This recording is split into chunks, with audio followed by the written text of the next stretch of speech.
You are listening to My Iyashikei Game by I Fix Air Conditioner. Chapter 501. Am I not funny? The woman on the TV didn't have her eyes focused. Her arms were covered in knife wounds. Her hair was disheveled, like she was sleepwalking. The scariest thing was on the double bed. The woman's husband was soundly asleep, not knowing what was happening. Is this old video footage? In the video, the husband and wife are alive, so this should be from quite some time ago. Iron Man studied the footage and shivered.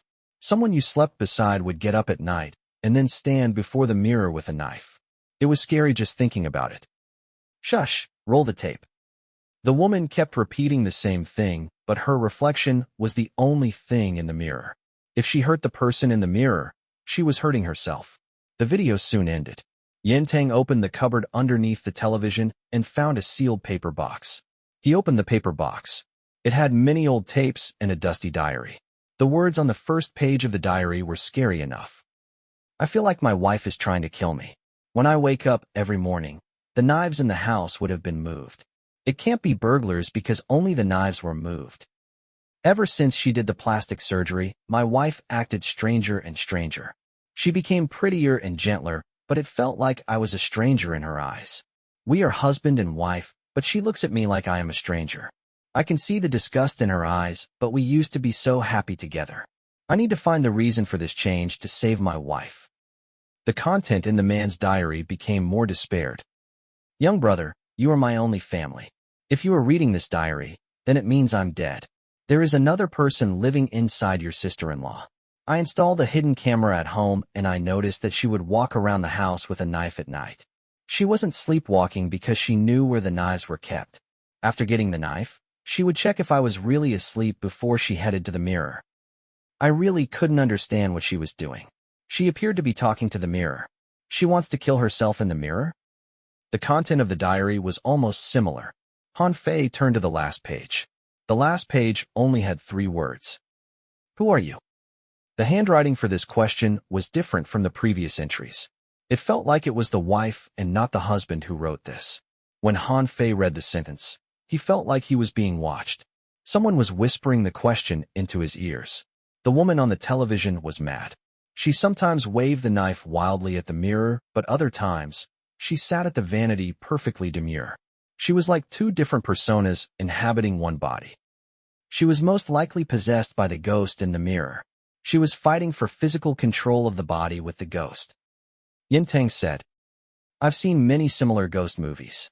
This kind of ghost is hard to deal with. They have no corporeal state and will slowly destroy a person through their mind. Mental corruption? Han Fei had a strong constitution. He could resist the voice, but he allowed the voice to enter his brain. I love this kind of mental challenge. Why? Yintang was confused. He silently pointed at Andy Lee. Be careful. Look at Andy Lee. I believe she is already slightly possessed. If we are not careful, we might be drawn by the ghosts into the mirrors. You have a point, do continue. Han Fei finally found the correct way to use Yintang's talent. He looked at Yintang with anticipation. He hoped to use Yintang's daydream talent to trick the ghost in the mirror to enter his mind. At the ziggurat, Butterfly's lingering memory wanted to take over Han Fei's mind, but was killed by Han Fei inside the Red Orphanage. Han Fei would die when his life points dropped to 0. It was easy to kill Han Fei, but controlling his body was very difficult. Han Fei was not afraid of people entering his mind or looking through his memory, because he couldn't even tell which of his memory was real. I need your analysis. Yintang, now is your time to shine. Han Fei looked at the recording on the television, and it was not good enough. He used rest in peace to remove the bedroom door and sat before the vanity table. He sat facing the mirror, just like the woman in the video. Because the bedroom door had been removed, he could see the video on the television through the mirror. This kind of reaction shocked the 3 players. Brother, are you sure about this? I really think the ghost might crawl into your head to take over your body. Based on my observation, there is an 80% that she'll come for you. Yintang had 9 starting points in intelligence, but even he couldn't understand what Han Fei was doing. This doesn't look like a good idea. Iron Man said too.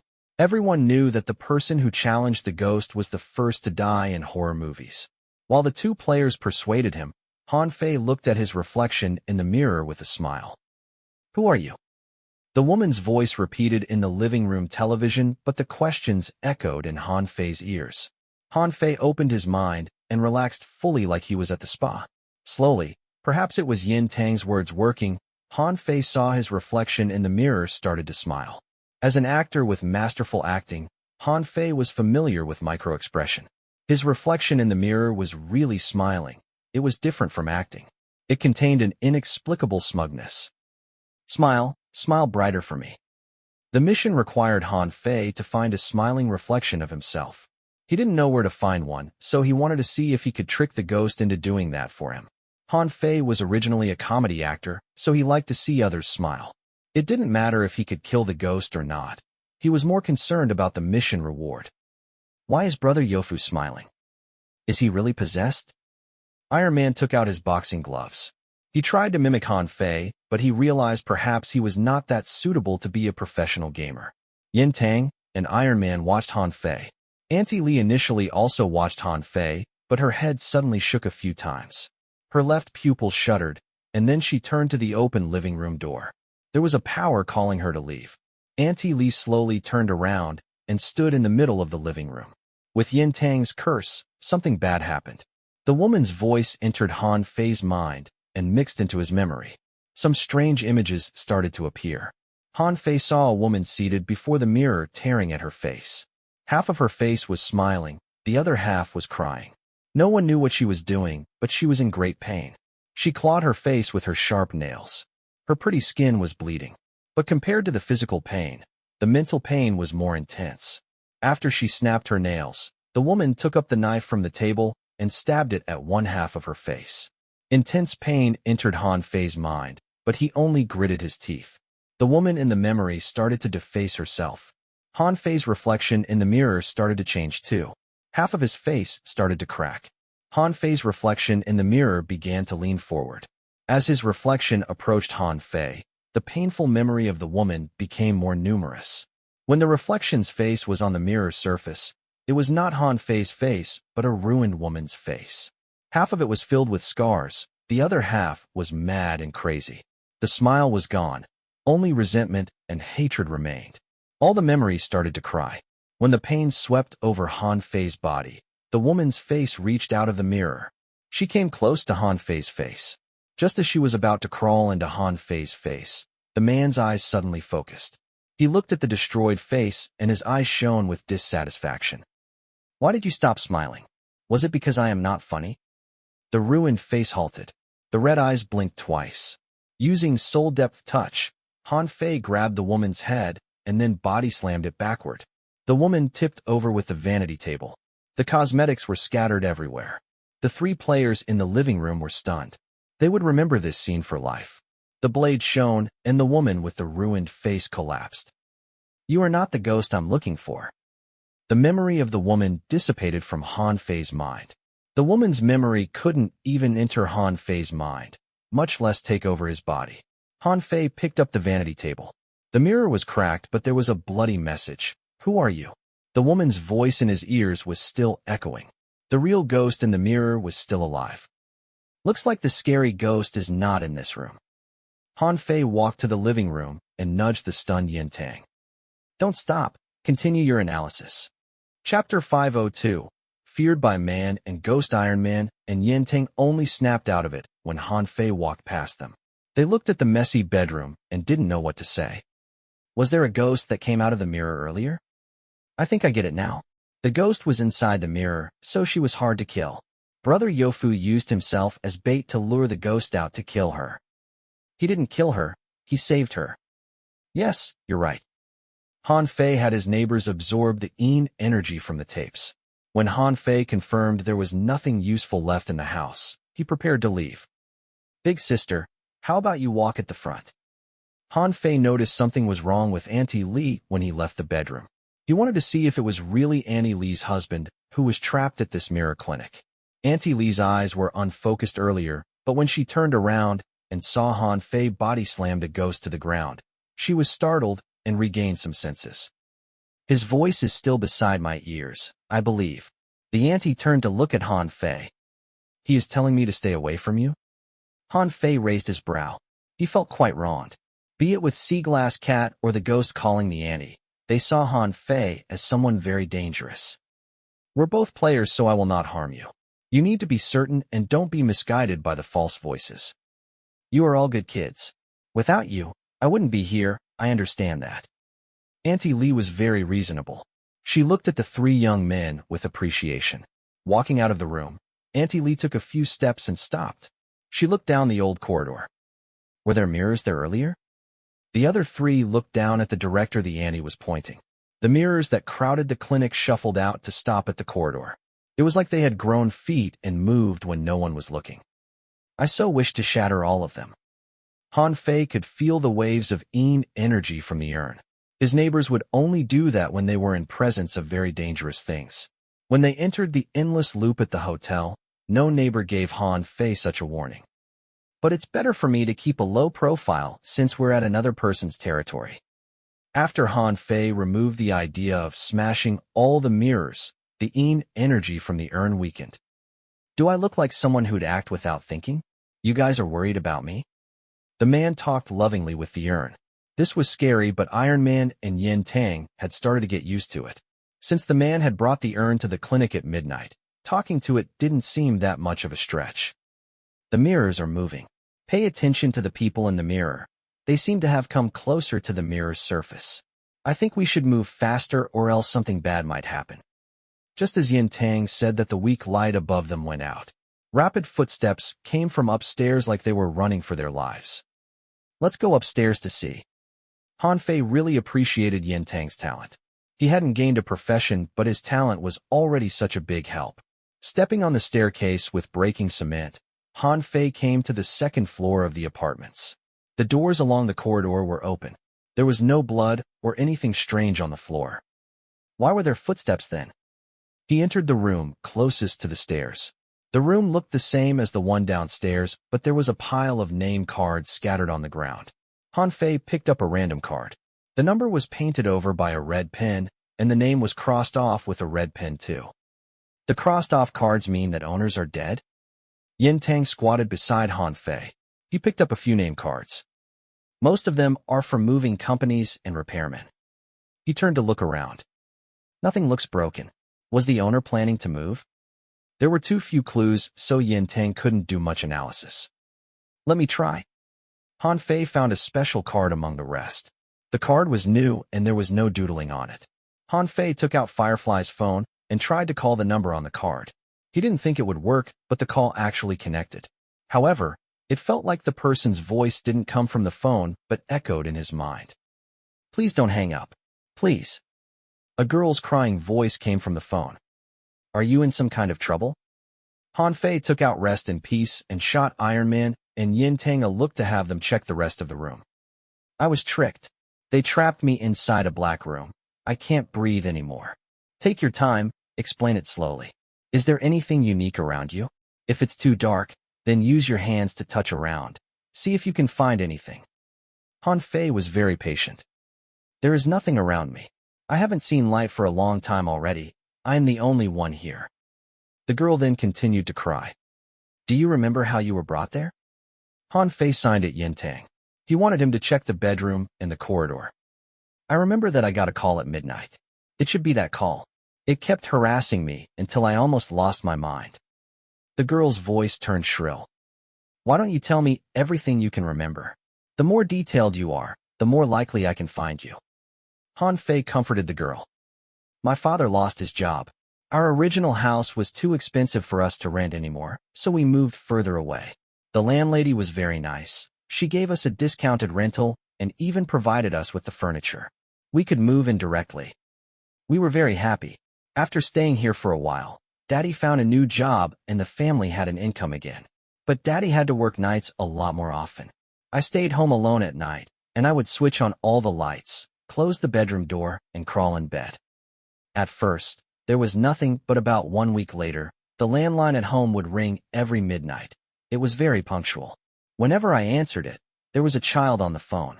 He said if I don't listen to his orders, I would die. I thought it was one of the children in the building playing pranks on me, so I ignored him, but that only made it worse. I would get multiple calls every night. I was so mad that I removed the phone line, but then it really scared me because the phone still rang even without being connected. No matter where I hid the phone, the ringing would echo in the house. The ringing shattered my soul. I couldn't stand it anymore, so I threw the phone out of the window. I thought that was the end, but the ringing still continued inside the house. At this point, Yin Tang returned to Han Fei's side. He made a sign with his hands, telling Han Fei that he couldn't find any phone or girl in the room. Han Fei nodded and continued to chat with the girl.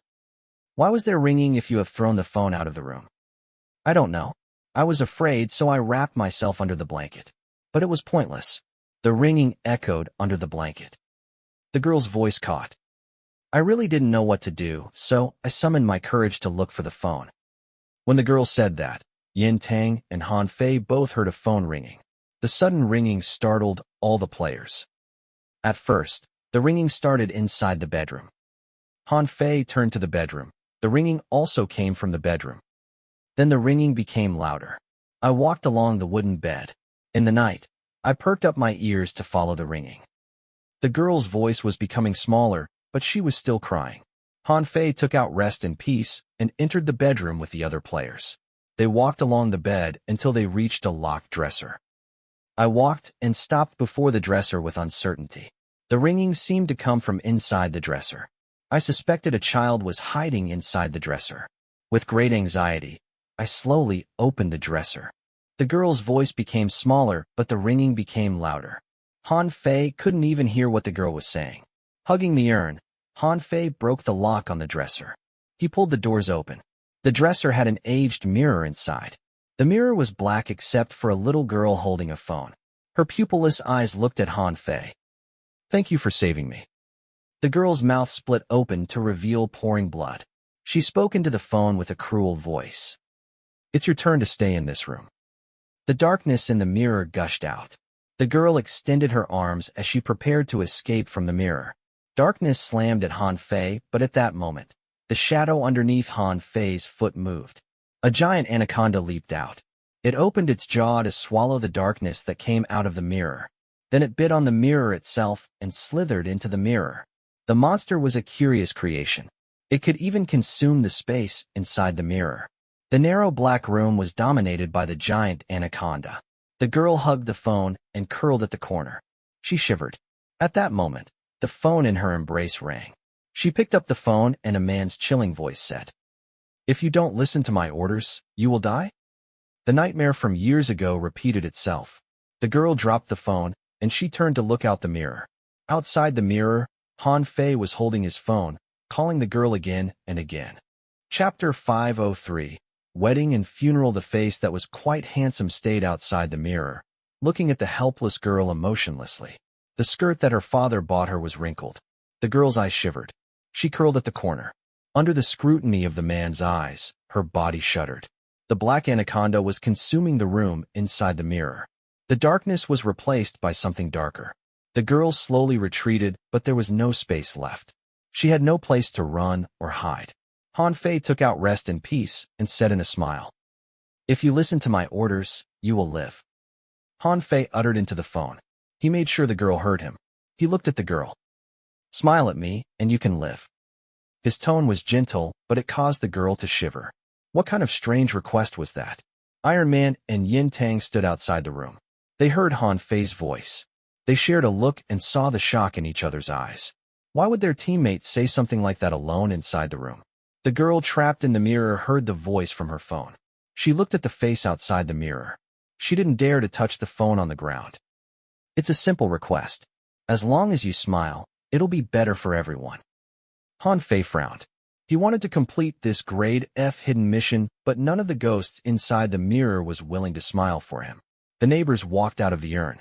The faces appeared outside the mirror, looking at the black room inside the mirror with curiosity. "Come on, be happy. Let me see your smile." Han Fei's voice came from the phone. The girl looked out the mirror. Her lips slowly split open to reveal a smile uglier than a frown. Since he didn't receive a mission complete notification, Han Fei stabbed Rest in Peace on the mirror. "Be more sincere with your smile. Come, I'll teach you. First, you need to relax the muscle around your face and then widen your mouth.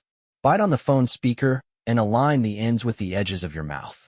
Both ends have to curl upwards. Remember that both edges of your lips have to be parallel to the speaker. Keep it there. This is to train the curvature of your smile. Han Fei was a very good actor. Giving a good smile was basic for an actor. The girl picked up the speaker and bit it with her mouth. Han Fei continued to push her until the girl cried. She was in a situation more despairing than being trapped inside the mirror. Hearing the girl's cries in the bedroom, Yin Tang and Iron Man shared a look. The shock in their eyes turned into disbelief. What was happening inside the bedroom? Han Fei sighed. He knew the girl was not the ghost he was looking for. He didn't stop the anaconda. It moved to swallow the whole room inside the mirror. When it was about to swallow the girl's skin was torn open from behind, and a boy walked out. The boy was covered in blood vessels. Several adult souls bound around the boy. Among them was the girl's father. The owners of all the name cards are here. The boy is the culprit. He has been using the phone to lure in his victims. Crying echoed in the bedroom. Despair seeped into the mirror. Weep touched the mirror with his hands, and his body slowly slipped through the mirror. After conquering his fear at Cattle Alley, and after being saved at Midnight Mall, Weep was the neighbor who accompanied Han Fei the most.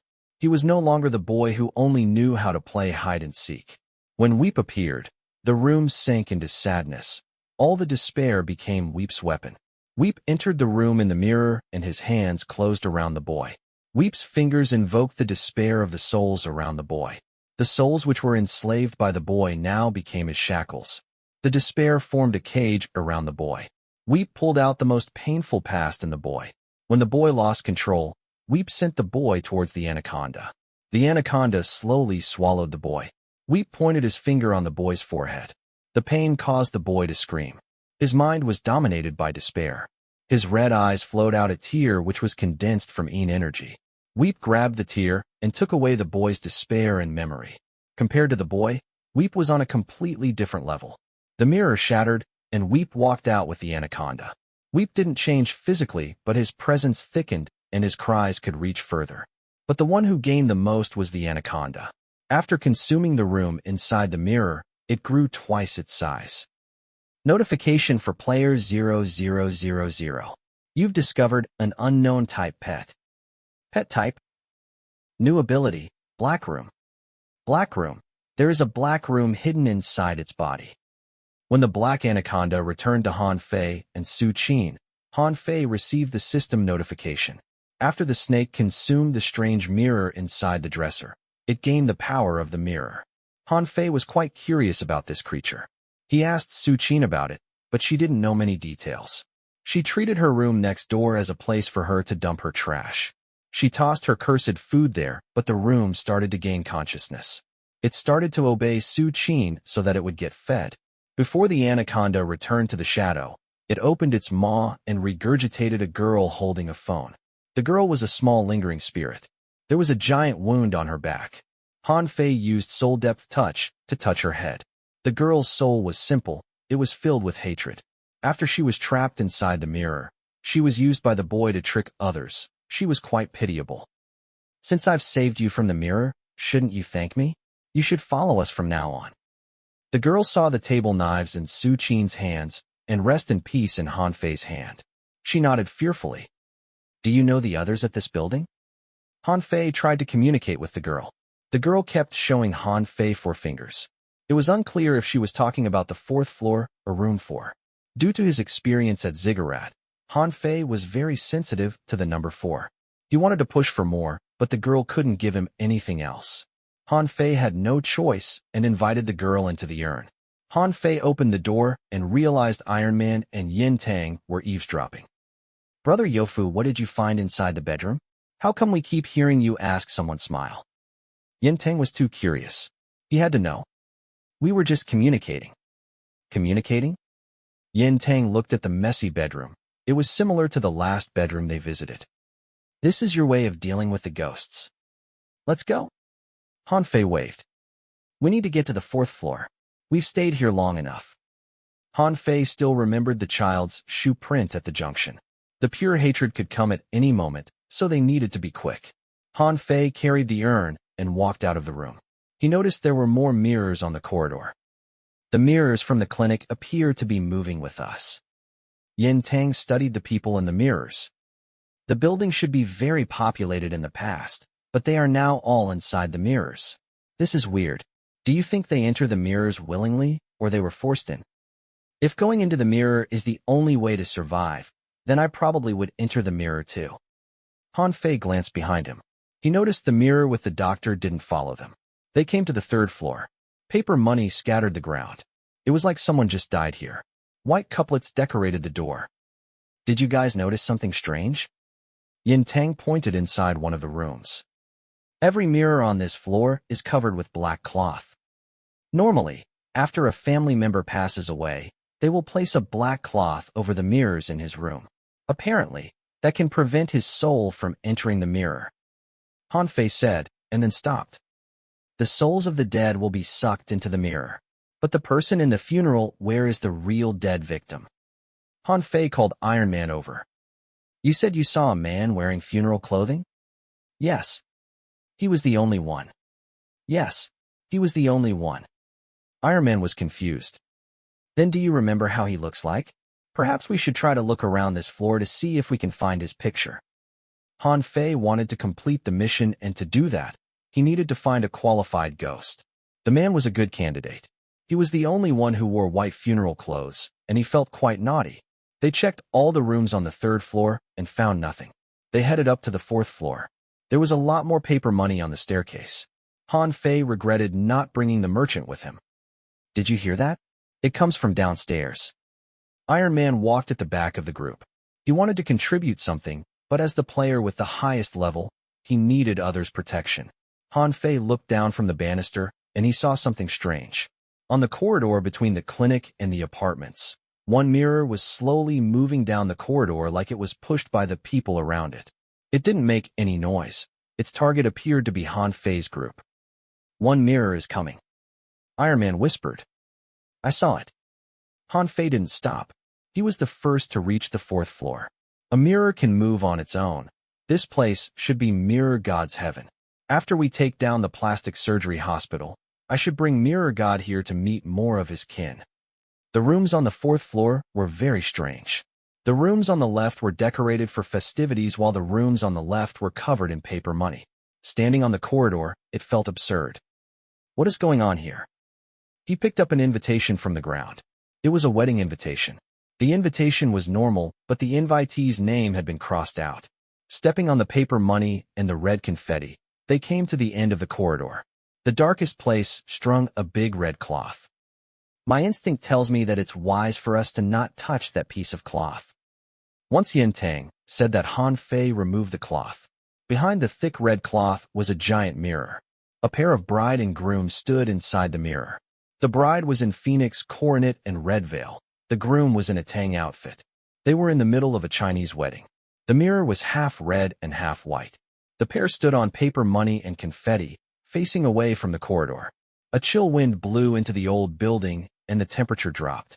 The paper money on the ground fluttered. The bride in the mirror took one step backward. Footsteps came from downstairs. The bride in the mirror heard something, and her body started to turn. Brother Yofu, something is coming from the corridor. Iron Man shouted as he pointed behind him. The wind blew into his sleeves, and Han Fei's ring chilled. He slowly turned to look down the corridor. Moments later, a man in funeral wear appeared on the fourth floor. He stood facing away from the players. He didn't get closer, but he didn't leave either. The tension was getting higher.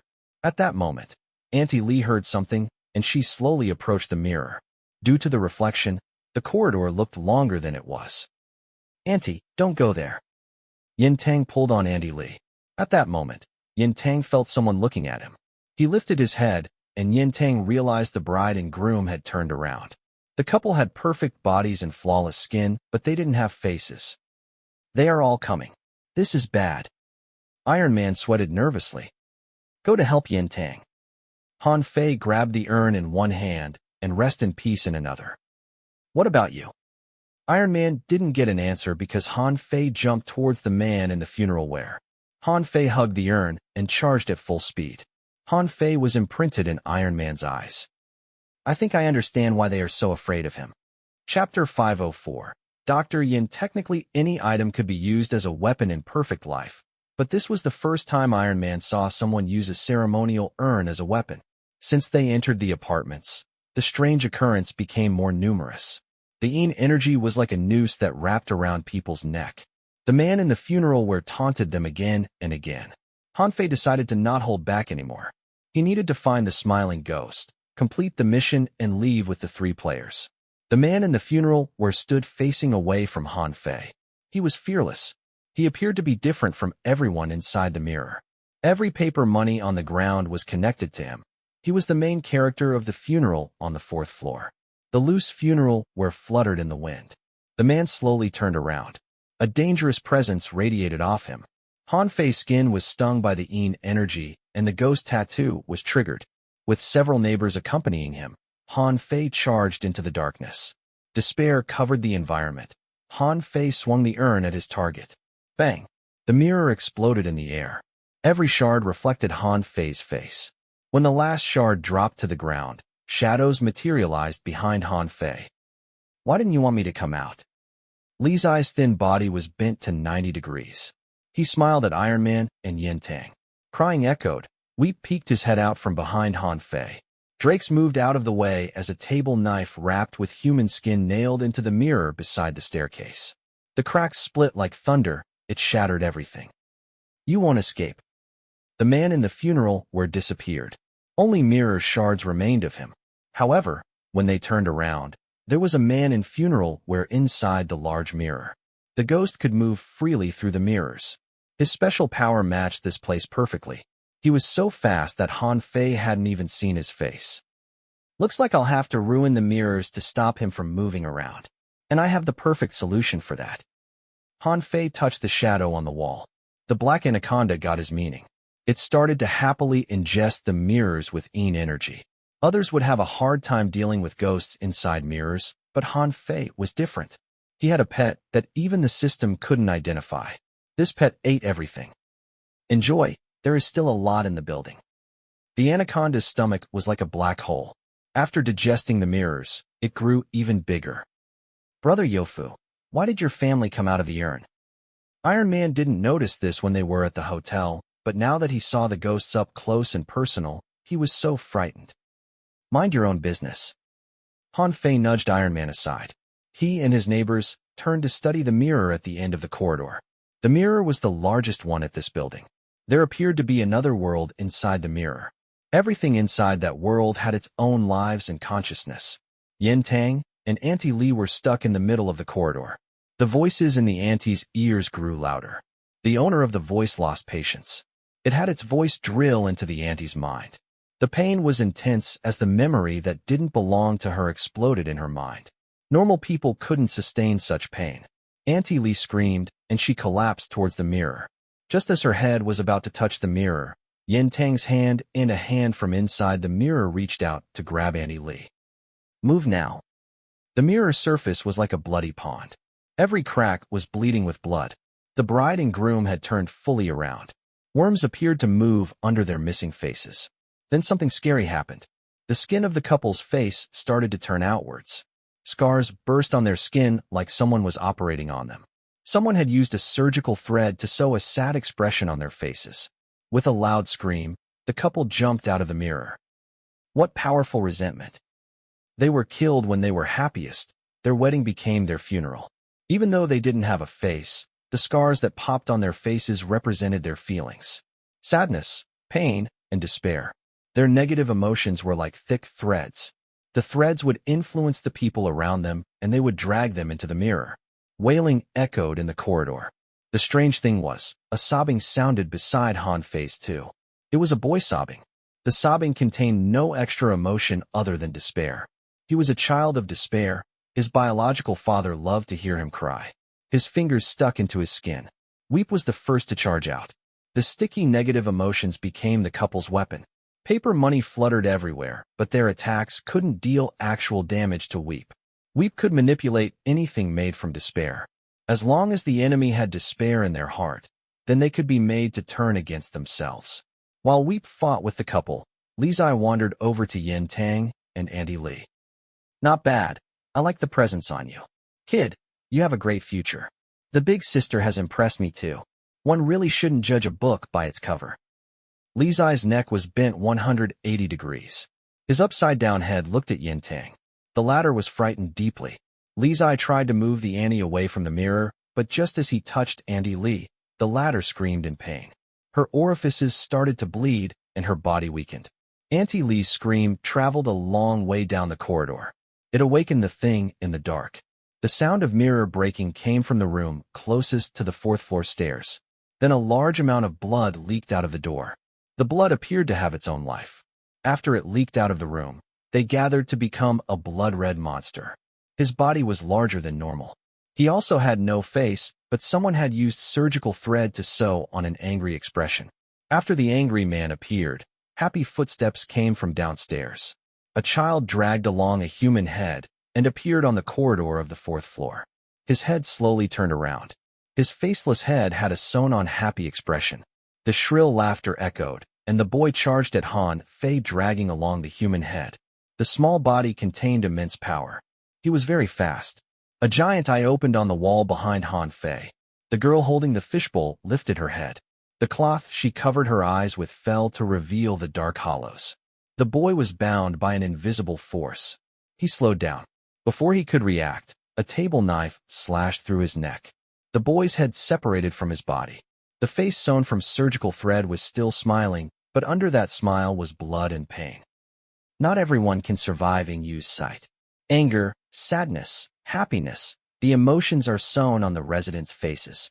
I think I understand why this place is called Mirror Clinic. It helps the monsters who have lost their faces in the mirror to find new expressions. The mirrors kept shattering. The whole street could hear it. Footsteps echoed on the corridor. The figures inside the mirrors had all come out. Their faceless heads were all wounded and fixed. The wounds were made into lips, the scabs into eyes, and the thin surgical threads carved out the noses and brows. The faceless heads were given fixed expressions. They had different clothes and had different backgrounds, but they all crowded towards the fourth floor. Han Fei was thankful that he didn't destroy the mirrors at the clinic. If he did, he would face this mob back then. If they were surrounded by such a large mob in the small space, they might not survive. They retreated until they gathered around Auntie Li.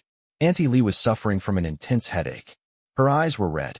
As if sensing that the auntie couldn't take the torment anymore, the voices in her mind stopped. This small detail grabbed Han Fei's attention. The owner of Mirror Clinic didn't want to hurt Auntie Li. He was just calling her. Earlier when Han Fei asked, Auntie Li said that the voice told her to stay away from Han Fei. Perhaps the voice thought Han Fei was dangerous, so he was using his own method to protect Auntie Li. Since you treat me as a bad guy, then I shall take the role. Han Fei's eyes shone with malice. His smile, twisted like the dark side within him, was awakened. With the two other players looking on with shock, Han Fei grabbed Auntie Li by her collar to pull her up from the ground. The light from Rest in Peace glowed. Han Fei placed the blade against Auntie Li's shoulders. The auntie's face was covered with blood. She was still trying to digest the additional memories in her mind. She was too weak to resist. Your wife is right here. If you don't want her to die, you better come out. With the chilling tone, the wicked smile, and the malicious gaze, Han Fei turned into a different person. He grabbed Auntie Li by her neck and his fingers pressed into her flesh. Auntie Li started to struggle as the oxygen was cut from her lungs. When Han Fei was touching a player, he could study their status clearly. He was watching Auntie Li's life points closely. You left like a coward and she had to take on all of your difficulty and despair. Do you know that she has searched for you for 20 years? Both the voice bound by the demon and cursed words were activated. Every word that Han Fei said now carried special power. You are already dead, but you want her to die with you? You want your son to be an orphan? Just like the orphans that you've met. They couldn't even choose their own lives and were forced to accept the destiny given to them. From their brains to their souls, they were fed with endless despair.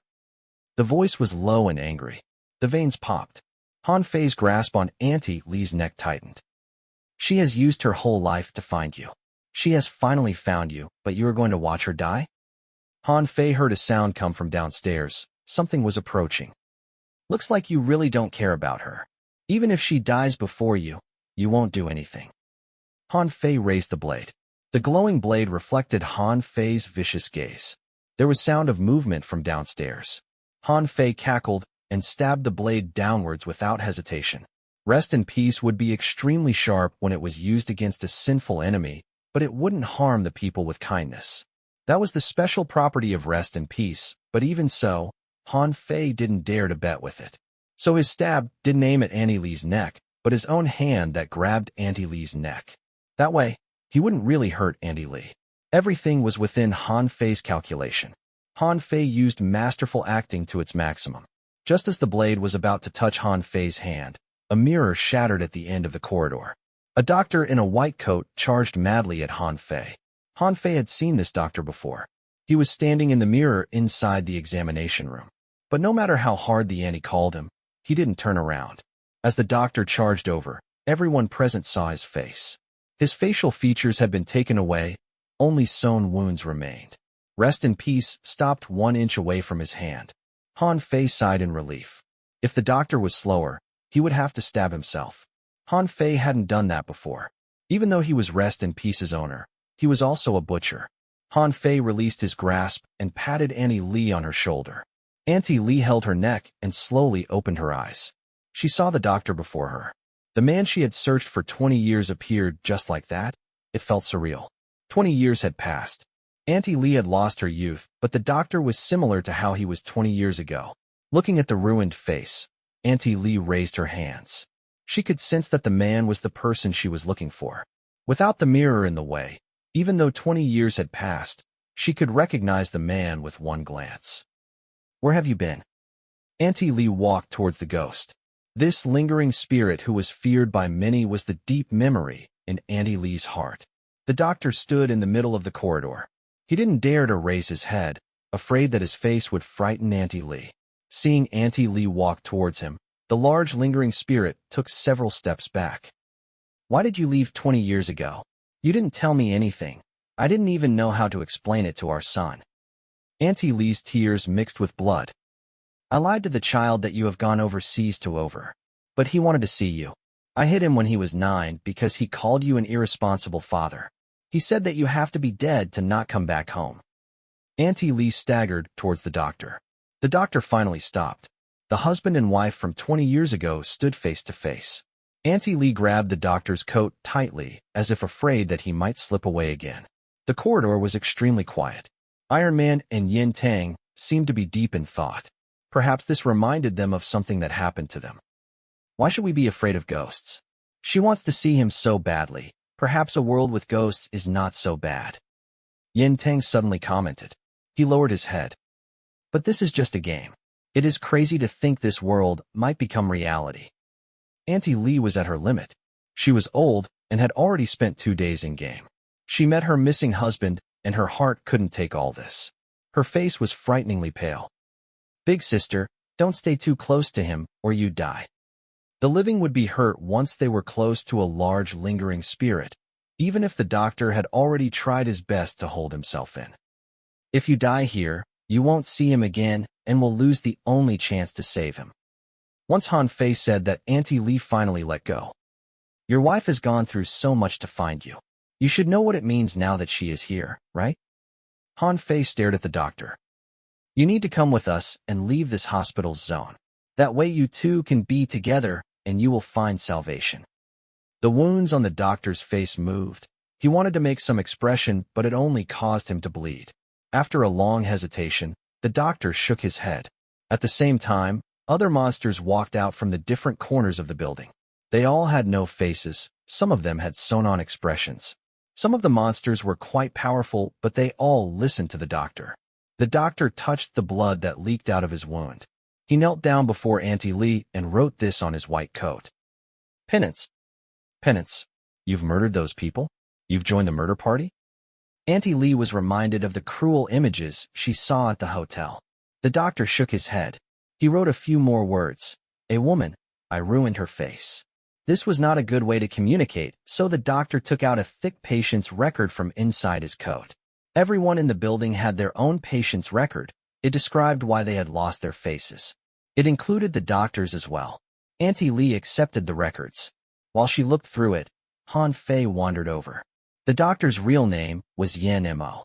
Because he had ruined a woman's face, he was punished to stay here to create an even more perfect face for the woman.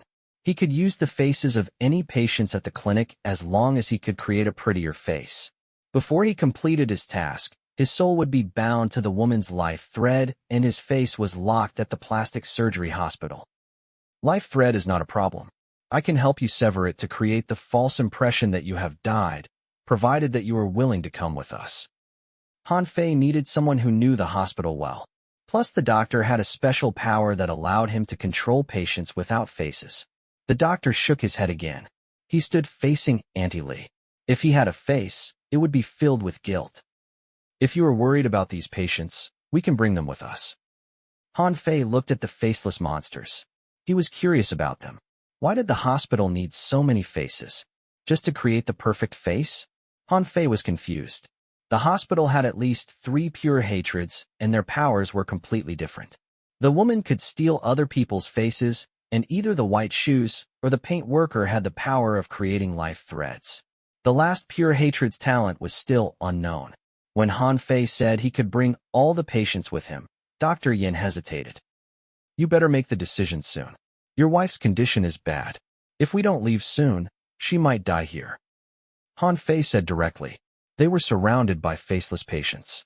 The bride and groom as well as the man in the funeral where walked out of the mirror. The doctor wrote down another bloody message on his coat. No one can leave the clinic unless you can break that mirror. The doctor nudged Auntie Lee lightly away. He walked to the end of the doctor, stepped on the red cloth, and shattered the large mirror. There was a door hidden behind the mirror. The door was covered with beautiful faces. The doctor took up a shard and cut through his body. He mixed Yin energy with his blood and slathered the mixture on all the faces. The faces that drank his blood opened their eyes. After all the faces saw the doctor, the door opened. The melodious laughter echoed in everyone's ears. The doctor wrote, "The smiling face I've created for her is inside. No one can leave this clinic alive without destroying her." Chapter 505. Smile. There was a door hidden behind the mirror. The room behind the door had no light. It was like a dying heart. The doctor stood at the door. Behind him were all the creepy, smiling faces. All the missing faces were probably stored in this room. You can only enter this door 3 times per night. The face I made is hidden in the mirror. After destroying it, everyone's connection with it will be broken and the innocent will be free. Blood messages appeared in the mirror. The doctor pointed at himself, and he was the first to enter the room behind the mirror. The room with the faces closed on its own after the doctor entered it. Han Fei and his neighbors stared at the door. Brother Yofu, do you think we can trust this doctor? Even though he is Auntie Lee's husband, he is already dead. Do you think he still remembers things from his life? Iron Man was worried. Would he turn on us in the room? Perhaps he is preparing a trap in there as we speak. He won't do that. Auntie Lee shook her head when she heard Iron Man. He is not a bad person. Auntie Lee believed her husband or else she wouldn't have searched him for 20 years. The doctor knew that after he left, the faceless woman would torture his patients, so he hesitated to leave. From that, it appears like he's not a bad person. Han Fei had a very good eye. He had encountered many locals in the cryptic world. Some ghosts would expose their evil more directly. After waiting for a full minute, the room with the faces opened again. The tall doctor walked out of the room covered in blood. All the wounds on his face were torn open and his body weakened. Most conspicuously, a black life thread emerged from his back. The thread bound around his heart like a snake. Dr. Yin walked out silently. The clinic became less oppressive. The doctor had given it his all, but he still couldn't leave. I can't get free. This is my punishment. The blood appeared on the mirror shards, and then the doctor wiped it away. Seeing his failure, the faceless monsters wilted. Their sewn-on expressions were squeezed together. Nothing was worse than having hope extinguished. Let me try. Han Fei was about to walk ahead when a hand stopped him. I'll scout ahead. Su Qin walked into the room before Han Fei could say anything. Su Qin was worried that the doctor might do something, so she decided to enter the room first. She would look ahead, and then tell Han Fei what to be careful of. Of all his neighbors at Happiness Neighborhood, Su Qin was the most unique. She was not a ghost, but a curse amalgamation. Normal measures that would be effective on ghosts would be useless on her. The door closed and the red figure disappeared. Su Qin didn't hesitate at all. When everyone came to their sense, the door was already closed. Auntie Li looked at the door and Han Fei. She touched Han Fei's arm. You are lucky to have found her. Don't let her slip away. Treat her well, and your luck will become your bliss. Then Auntie Li turned to the doctor. I can't tell the difference between the game and reality now, but I still think you need to treat her well. There is nothing more painful than separation. The three players assumed they were still in a game, but they didn't know that Han Fei treated the locals of the cryptic world more than mere NPCs. I understand. Su Qin was in the room longer than the doctor. 10 minutes later, a crisp sound came from inside the room, and then the door opened. Su Qin walked out with her head lowered. Blood slid down her chin. Han Fei hurried over. He noticed there was a new wound on Su Qin's pretty face. The wound almost cut her eyes. But after she left the room, the wound started to heal. Seeing Han Fei run over, Su Qin lifted her head. The blood made her more beautiful and dangerous. There is an exceptionally beautiful face in that mirror. Be careful not to get your soul stolen. Su Qin wiped away her blood and told Han Fei. I won't. Han Fei studied the blood beading on Su Qin's fingers. Because I've seen the world's most beautiful face. The anaconda slithered out of Su Qin's feet and then crawled to bind around Han Fei. It slithered about as if trying to tie the two together. Iron Man and Yin Tang looked at this in shock. One can play the game this way. Iron Man was willing to try.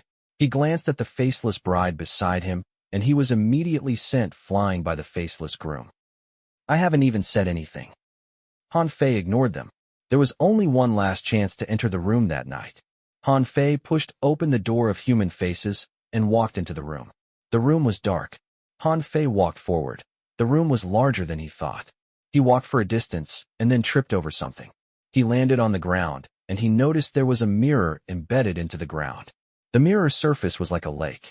Once he touched it, the surface would even ripple. This is the mirror? Han Fei looked at the mirror. He saw no beautiful face, but only himself. Everyone will see a different thing? Han Fei had never seen his real smile before. He wondered how that would look like. Han Fei remembered the doctor said that he had created a smiling face inside the mirror. Perhaps I can use this mirror to see my smiling face. Han Fei loosened his face muscle. He tried to recall happy things to reveal a smile. When he was recalling his past, other than his reflection, the mirror's surface started to show other things. Those were Han Fei's happy memories. Inside the dark room, 7 pale figures sat on the couch with Han Fei to look at the static on the television. The room was lit up by a warm glow. The wooden dining table was covered with meat. Su Qin licked the blood from her lips as she slowly approached. Inside a rental filled with talismans, a boy sat on an urn and cried. No one was willing to be his friend until Han Fei squatted beside him to ask him for a game of hide-and-seek. Every scene in the mirror was scary, but they were the happiest memories for Han Fei. He couldn't tell if he was crazy or the world was crazy. He wanted to smile. All the happy memories were moving, but he couldn't smile sincerely. However, inside the mirror, Han Fei's reflection was different. He floated on the happiness of the memory, and his lips curled upwards. When he smiled, the world covered in darkness didn't appear that despairing anymore. The smiling faces appeared from all directions. The smiles recorded their happiest moments. Perhaps they were not the prettiest, but at least the happiness would provide them with the energy to keep pushing forward. The memories flowed into the reflection, and Han Fei felt a push from behind. He landed on the mirror's surface, and his body fell into the mirror. Endless memory floated around him before they entered his mind. The smiling faces made him lose himself. No one would reject happiness and joy. Han Fei had been walking in darkness, but at that moment, he felt everyone's joy. This was the emotion he missed, something he had not experienced before. Happiness was different for everyone. The faces represented different happiness. As they infiltrated Han Fei's mind, the painful memories went into hiding, and despair sank. All the sadness dissipated. Han Fei's mind was slowly occupied by outside memory. The smiling faces pieced together in his mind to form a woman's face. Her face couldn't be described with words. The closest adjective was perfect. The smiling face fell deep into Han Fei's mind. Her smile was gentle. Seeing her smile was the happiest thing in the world. Han Fei's happy memories were invoked.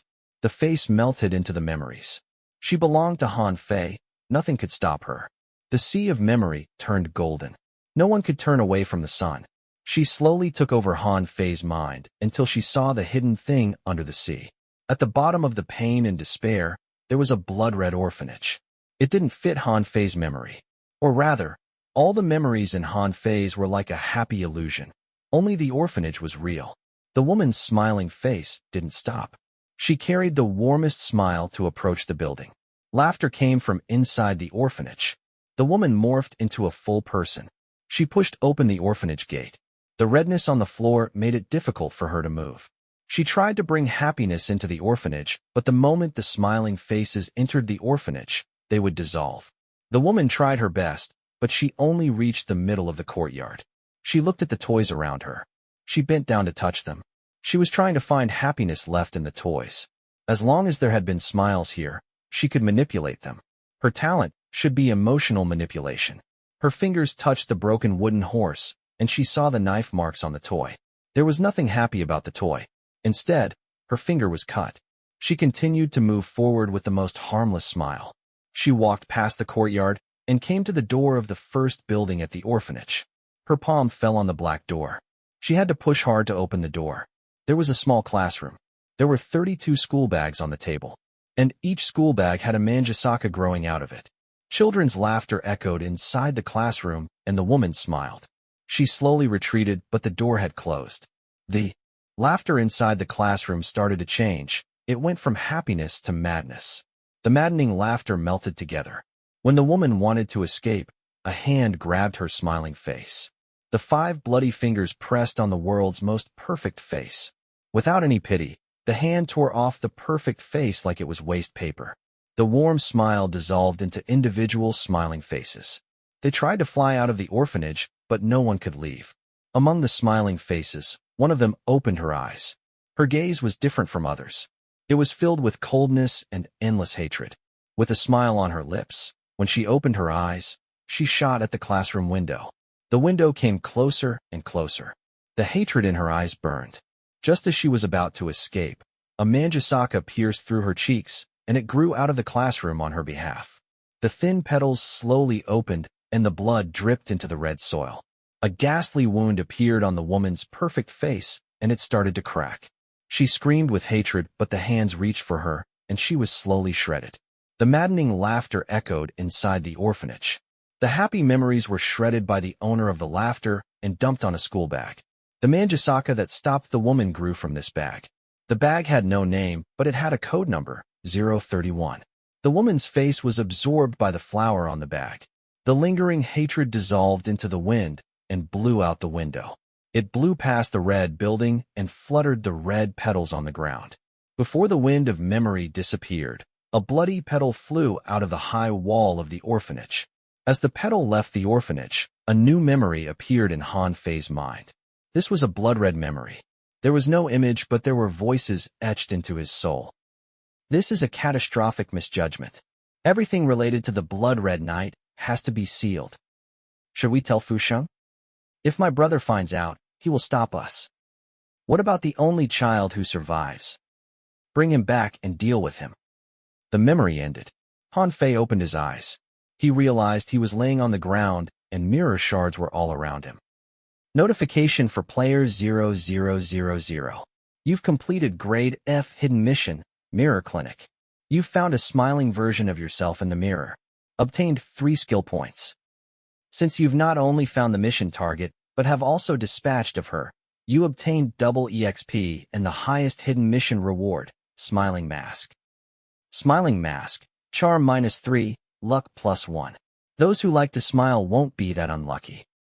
Warning. This mask contains the cheek of a pure hatred. When you gather all 5 masks, you will obtain a Grade E special item. Chapter 506. Help is on the way. After the mission was completed, the exit button on Han Fei's menu lit up. A mask fragment appeared in his inventory. Considering it might be the face of a pure hatred, Han Fei didn't dare to take it out in the hospital territory.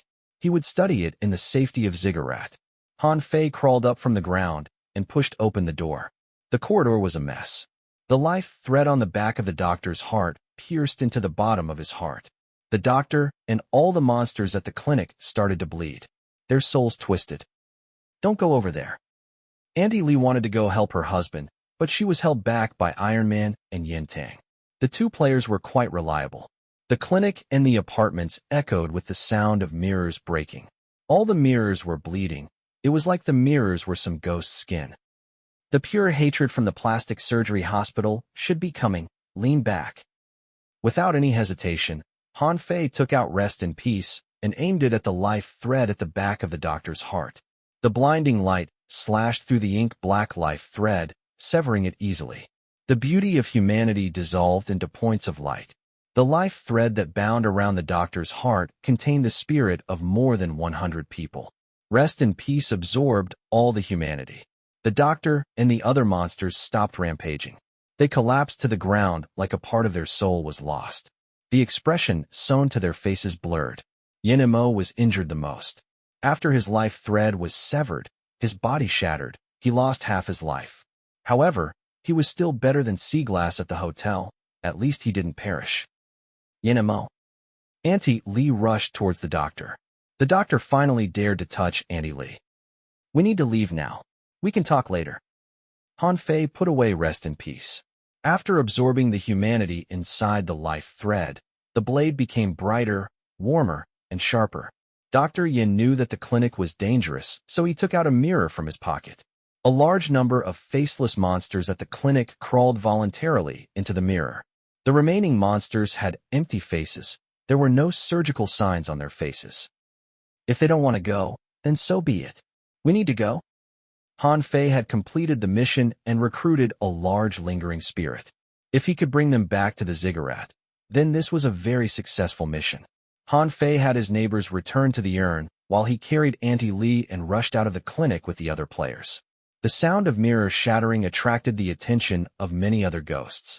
Han Fei couldn't care about stealth then. He took out his phone to call Zhuang when to come to fetch them. Run faster. The pure hatred might come at any moment. Han Fei was under great pressure. He ran at full speed, which shocked Iron Man and Yin Tang. After triggering super speed and Ziggurat's night patrol, Han Fei was as fast as a ghost. Iron Man couldn't believe that he was only 3 levels behind Han Fei. "You two are too slow." Han Fei was desperate to escape. He couldn't care about the details now. He summoned Li Zai. "Help him run. After this, they'll be more willing to be your friends." "Okay." Li Zai loved to be around players with low luck points. When they were close enough, Li Zai could absorb their remaining luck so that everyone would be equally as unlucky. With Li Zai's help, escape was easier. They came closer to the mist. When they were only several meters away from the mist, Han Fei turned back to look. There was a child standing at the junction before the hotel. The child wore white shoes and stared at Han Fei. Was he attracted by the piped piper talent? Han Fei subconsciously ignored the hatred in the child's eyes and charged into the mist. Han Fei didn't dare to stop. He continued to rush and only dared to sigh in relief after he entered the ziggurat. "I've dealt with 2 large lingering spirits at the plastic surgery hospital's zone. The pure hatreds will not give me such chances again." Pure hatreds rarely left their own building, like Butterfly. But perhaps due to Han Fei's continuous taunts, the pure hatreds at the hospital had started to appear outside the hospital. If not the hospital zone was large enough, they might have run into white shoes before they entered the clinic. "I'll probably not be so lucky next time." Han Fei turned to look at Auntie Lee and Dr. Yin. Han Fei saved Auntie Lee for convenience. After saving her, Han Fei didn't think she would be of much help either. He even wanted to send her back to the surface world early. But this normal-looking auntie had helped Han Fei gain a large lingering spirit with special power. How can a high-end neighborhood not have a beauty center and a doctor? Han Fei welcomed Dr. Yin. Through Dr. Yin, he could know more about the plastic surgery hospital. "I'm not going to disrupt your reunion. You should talk to resolve the misunderstanding." Han Fei led Yin Tang and Iron Man away, leaving time for the husband and wife. 20 years had passed. They were no longer the same, but luckily, their feelings hadn't changed that much. "Auntie Lee is at her limit. Do you two have any extra key?" Han Fei walked in front and suddenly asked. "The key to leave the hidden map?" Yin Tang shook his head. We've tried many times, but none of the keys here can be used. I've grabbed all the keys here, so it's normal that you can't find anything. Han Fei led the two into a room. Expand your search. You need to learn to get used to darkness and despair. But remember, do not leave the mist. The mist covering Ziggurat came out of Han Fei's altar. As long as the players didn't leave the mist, he could know their location easily. With their safety protected, Han Fei wanted to cultivate these two players. With Iron Man's talent, he easily grabbed the enemy's aggression. He was the perfect meat shield. Yin Tang had high initial intelligence. Combine that with his daydream talent, he could easily lure out the monsters hidden in the dark. His talent had many unique uses too. The two players were not dumb. They memorized Han Fei's words and treated them as valuable pointers. Make use of your talent and ability and find a way to survive. I can't protect you forever. After some rest, I'll venture out of the mist again. After communicating with the two players, Han Fei left with the urn. He went to find Feng Ziyu to discuss how to train the players. They had come up with a few training sessions for these players. Friend or enemy, the players' choices would decide their fate. About an hour later, Han Fei heard a strange sound coming from downstairs. It sounded like a door being kicked open. He and the other tenants rushed over. The faceless doctor carried Auntie Lee and appeared on the corridor. Auntie Lee was in a bad state. The endless mental trauma had pushed her to the edge. If this was the surface world, she would be forced offline already, but they were in the cryptic world. I can save her, but you will need to separate from her for a period of time. Han Fei walked towards Yin Mo. Will you trust me? Looking at the dying Auntie Lee, Dr. Yin nodded. He had no other choices. The cryptic world belongs to the ghosts. When she is here, her spirit will be continually exhausted. It's time for me to send her away. Han Fei carried Auntie Lee into the adjacent room. He used resurrection and sent her back to the surface world. The weakened Han Fei walked out of the room. He wanted to ask Dr. Yin more about the hospital, but Dr. Yin had collapsed to the ground. His body was very small. The places where the life thread was had been shattered. He needed time to recover. You should rest here. This will be your room. After you have enough rest, you only need to fill in the tenancy form. Han Fei called over laughing and the merchant. After the doctor felt better, they would ask him about the plastic surgery hospital. After doing all that, Han Fei found a room and pressed the exit blood. Blood crawled and the city turned red. Han Fei focused on the voice behind him, but at that moment, he saw down the city horizon there was a blood-red figure moving. He seemed to be searching for something. Han Fei's consciousness was pulled away. He removed the gaming helmet, and he thought of the red figure he saw. Of all the locals in the cryptic world, only the singer could move when I was quitting the game. Could the red figure be an unmentionable too? Was he looking for Big Sin? At this point, Han Fei poured with cold sweat. Thankfully, he was far away. Temporarily, he wouldn't reach Ziggurat. Crawling out of the gaming hub, Han Fei gorged himself on the food inside the fridge. Auntie Lee has suffered great mental stress. Even though I've sent her out of the cryptic world, she'll need a lot of time to heal and recover. When they were in the cryptic world, Auntie Lee had given Han Fei her phone number to persuade him to help her find her husband. Her son is working at another state, so she should be staying alone. After some hesitation, Han Fei called the auntie's number. He wanted to check on her. The call was connected, but no one answered. There's no accident, is there? Putting on his jacket, Han Fei thought back to the info Li Shui had given him and rushed out of the room. He took a cab to the eastern side of the old city. Han Fei used 20 minutes to reach Auntie Lee's place. Her son had bought her a house in the intelligent city, but Auntie Lee preferred to stay in the old city. She thought the intelligent city was too cold, the old city was more human. Han Fei knocked on the window of the guard booth and awakened the sleeping guard. Hello, my family is sick. She is living in your neighborhood. Can you let me go in? Who are you?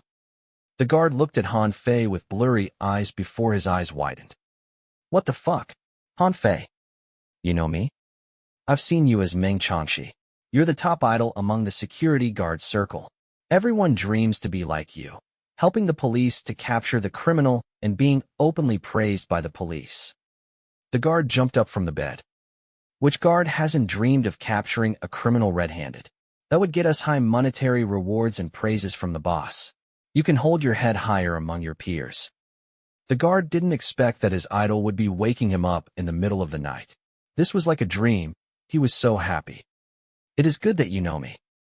Han Fei patted the guard's shoulders. Bring me to room 301. My family is in trouble. I called her several times, but she didn't answer. A murder case. A shine of duty appeared in the guard's eyes. He immediately grabbed his walkie-talkie and entered the neighborhood with Han Fei. They found Auntie Lee's room. Han Fei knocked heavily, but there was still no response. Is she really in trouble? The guard immediately took out his phone. I know the locksmith. I'll call him now. How long it'll take him to get here? At most half an hour.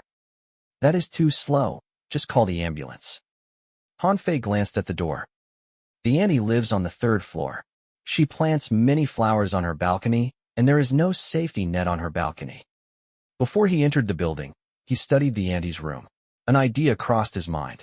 Han Fei led the guard to the 2nd floor. They knocked on the door of the family.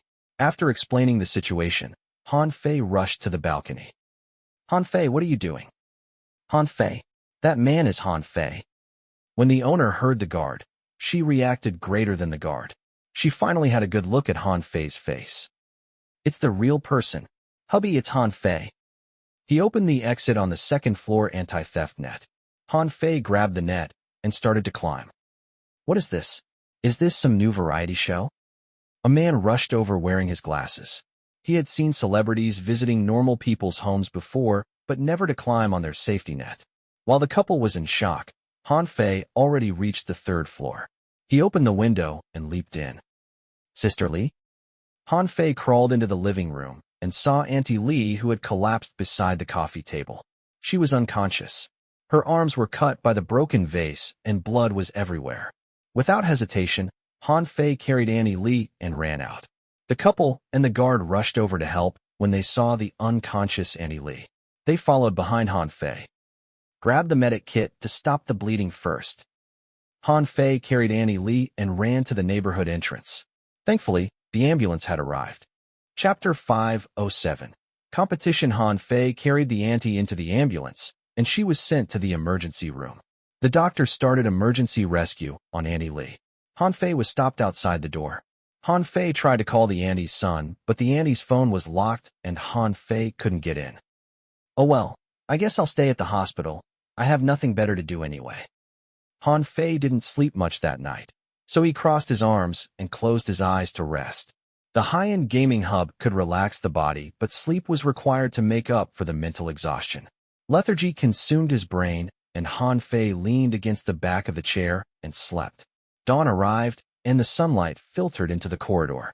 The hospital in the morning was rather deserted. When the occasional people passed by Han Fei, who was sleeping outside the emergency room, they would slow down lest they interrupted him. That man looks familiar. Is it him? I think it is, but will celebrity be so casually dressed?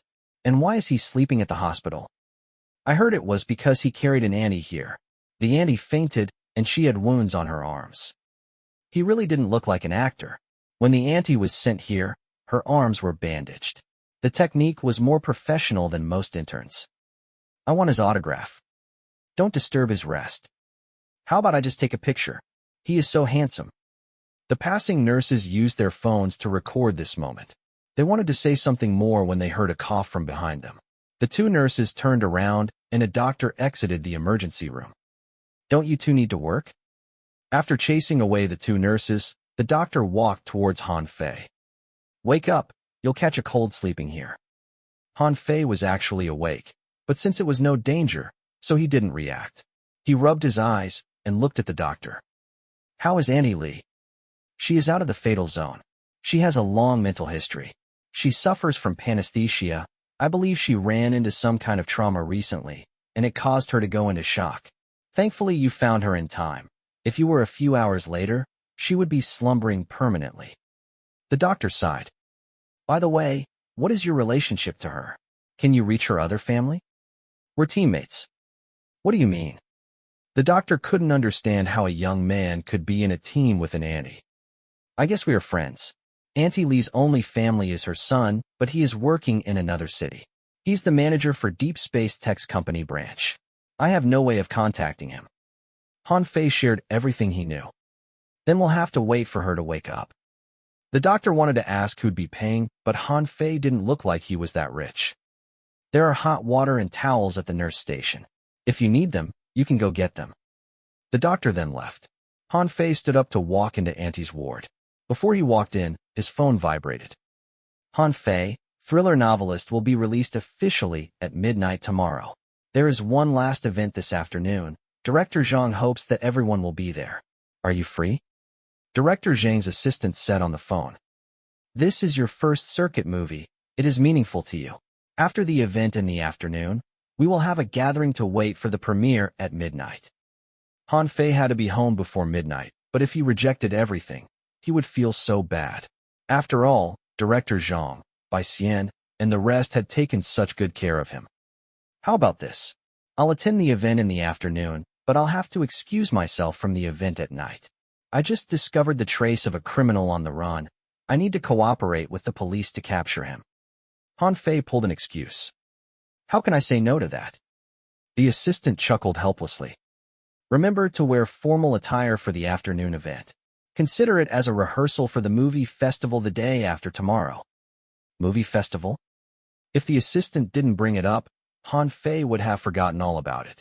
He couldn't care less about the awards and stuff. You could have easily won Best Supporting Actor and Best New Actor if this was another year, but this year would be quite difficult. The assistant sounded pessimistic. The competition is very tough this year. For the Best Supporting Actor, you're up against 2 veteran actors and 1 B-list rising star actor. The veterans are very good actors, and the rising star has many fans. In just internet voting, he has won the rest of you by a lot. The assistant sighed. We actually didn't anticipate you'd win the Best Supporting Actor because the competition will be tough. Director Zhang actually wanted you to win the Best New Actor. This award is very important for young actors. Initially, the award should be in your bag, but suddenly 2 new actors entered the scene. Han Fei had only accepted the Best New Actor in his dream. Before he entered the cryptic world, he imagined several times walking onto the stage, raising the award above his head, and enjoying everyone's applause. But now, he didn't have that wish anymore. After his foray into the cryptic world, his dreams were filled with ghosts and monsters. Who are the 2 new actors? You should know of them. The first is Su Junqi. He is among the leading pack for C-list actors. He is almost 30, so this is his last time participating in the race for Best New Actor. I guess you can say he has to win this. His recent movies have quite good reviews. The assistant was shocked when he said these things. How could Han Fei don't even know his competition? The other is a new actor like you. His name is Bai Cha. The man is impressive. He is the latest star from Deep Space Entertainment. Deep Space Entertainment is backed by Deep Space Tech. Their new talent is always popular. Bai Cha is a very hardworking person too. He has a great acting skill, is very professional on set, and garners many fans in a short amount of time. Bai Cha? This is my first time hearing that name. Han Fei was confused. For real? Brother, have you not seen the recent movie pre-sale ranking? Thriller Novelist is ranked 2nd, and One of 3 Comedy, which is ranked 1st, features Bai Cha. Director Zhang's assistant realized Han Fei really didn't care about much other than solving cases. Han Fei logged into the internet to take a quick glance. Bai Cha was indeed very popular. Due to Deep Space Entertainment, he had so many resources. He would be trending every few days. However, he got on trending due to the smallest things, like having a new CP, bruising his ankle during dance practice, losing weight from filming, or being accidentally injured by props during filming. In contrast, Han Fei's reasons for trending were rather special. He helped the police solve the human jigsaw case, the human freezer case. He was chased by a murderer on set and caused the murderer to commit suicide. He is on trending more often than I do. Looks like I found my match. Chapter 508, Q&A. But he is far behind you when we are comparing the ability to go trending. Director Zhang's assistant said fairly. But I try to keep a low profile. Han Fei looked through the information, and he asked. Young actors like me can only go for the Best New Actor award? But wasn't I nominated for 2 awards? Between the Best Supporting Actor and the Best New Actor, which one is better? Of course, the Best Supporting Actor.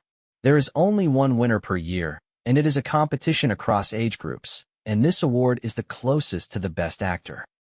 The assistant explained patiently. All the nominees this year are very incredible. Even for Bai Xian, it'll be hard for him to get the Best Lead Male Actor and for Director Zhang to get the Best Director award. Therefore, our crew hopes that you can win the Best New Actor so that our movie can have at least one award. But didn't Director Zhang shoot Thriller Novelist to aim for the Best Director award again? Based on the assistant's tone, it sounded like Director Zhang was facing trouble too. It'll be hard. Many top directors have released movies this year. In the past 3 years, Director Zhang only produced one thriller novelist. If it doesn't have good viewing, it's hard for him to win over the competition. The assistant appeared to know some secrets. He was not as excited as he was a few days ago. Don't tell Director Zhang I've told you these. I have to go to work. The event this afternoon is at 2 p.m. The assistant then hung up. Han Fei took his phone and entered the ward.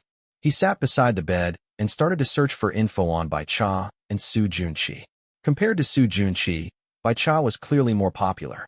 Many people praised him on the internet. They called him the new generation's best actor. Bai Cha was very handsome.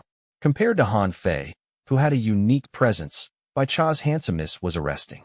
When they were promoting two-thirds comedy, Bai Cha went on many variety shows. He was very humorous and interacted well with the other guests. This man had both an interesting soul and handsome skin. No wonder Deep Space Entertainment pushed him so badly.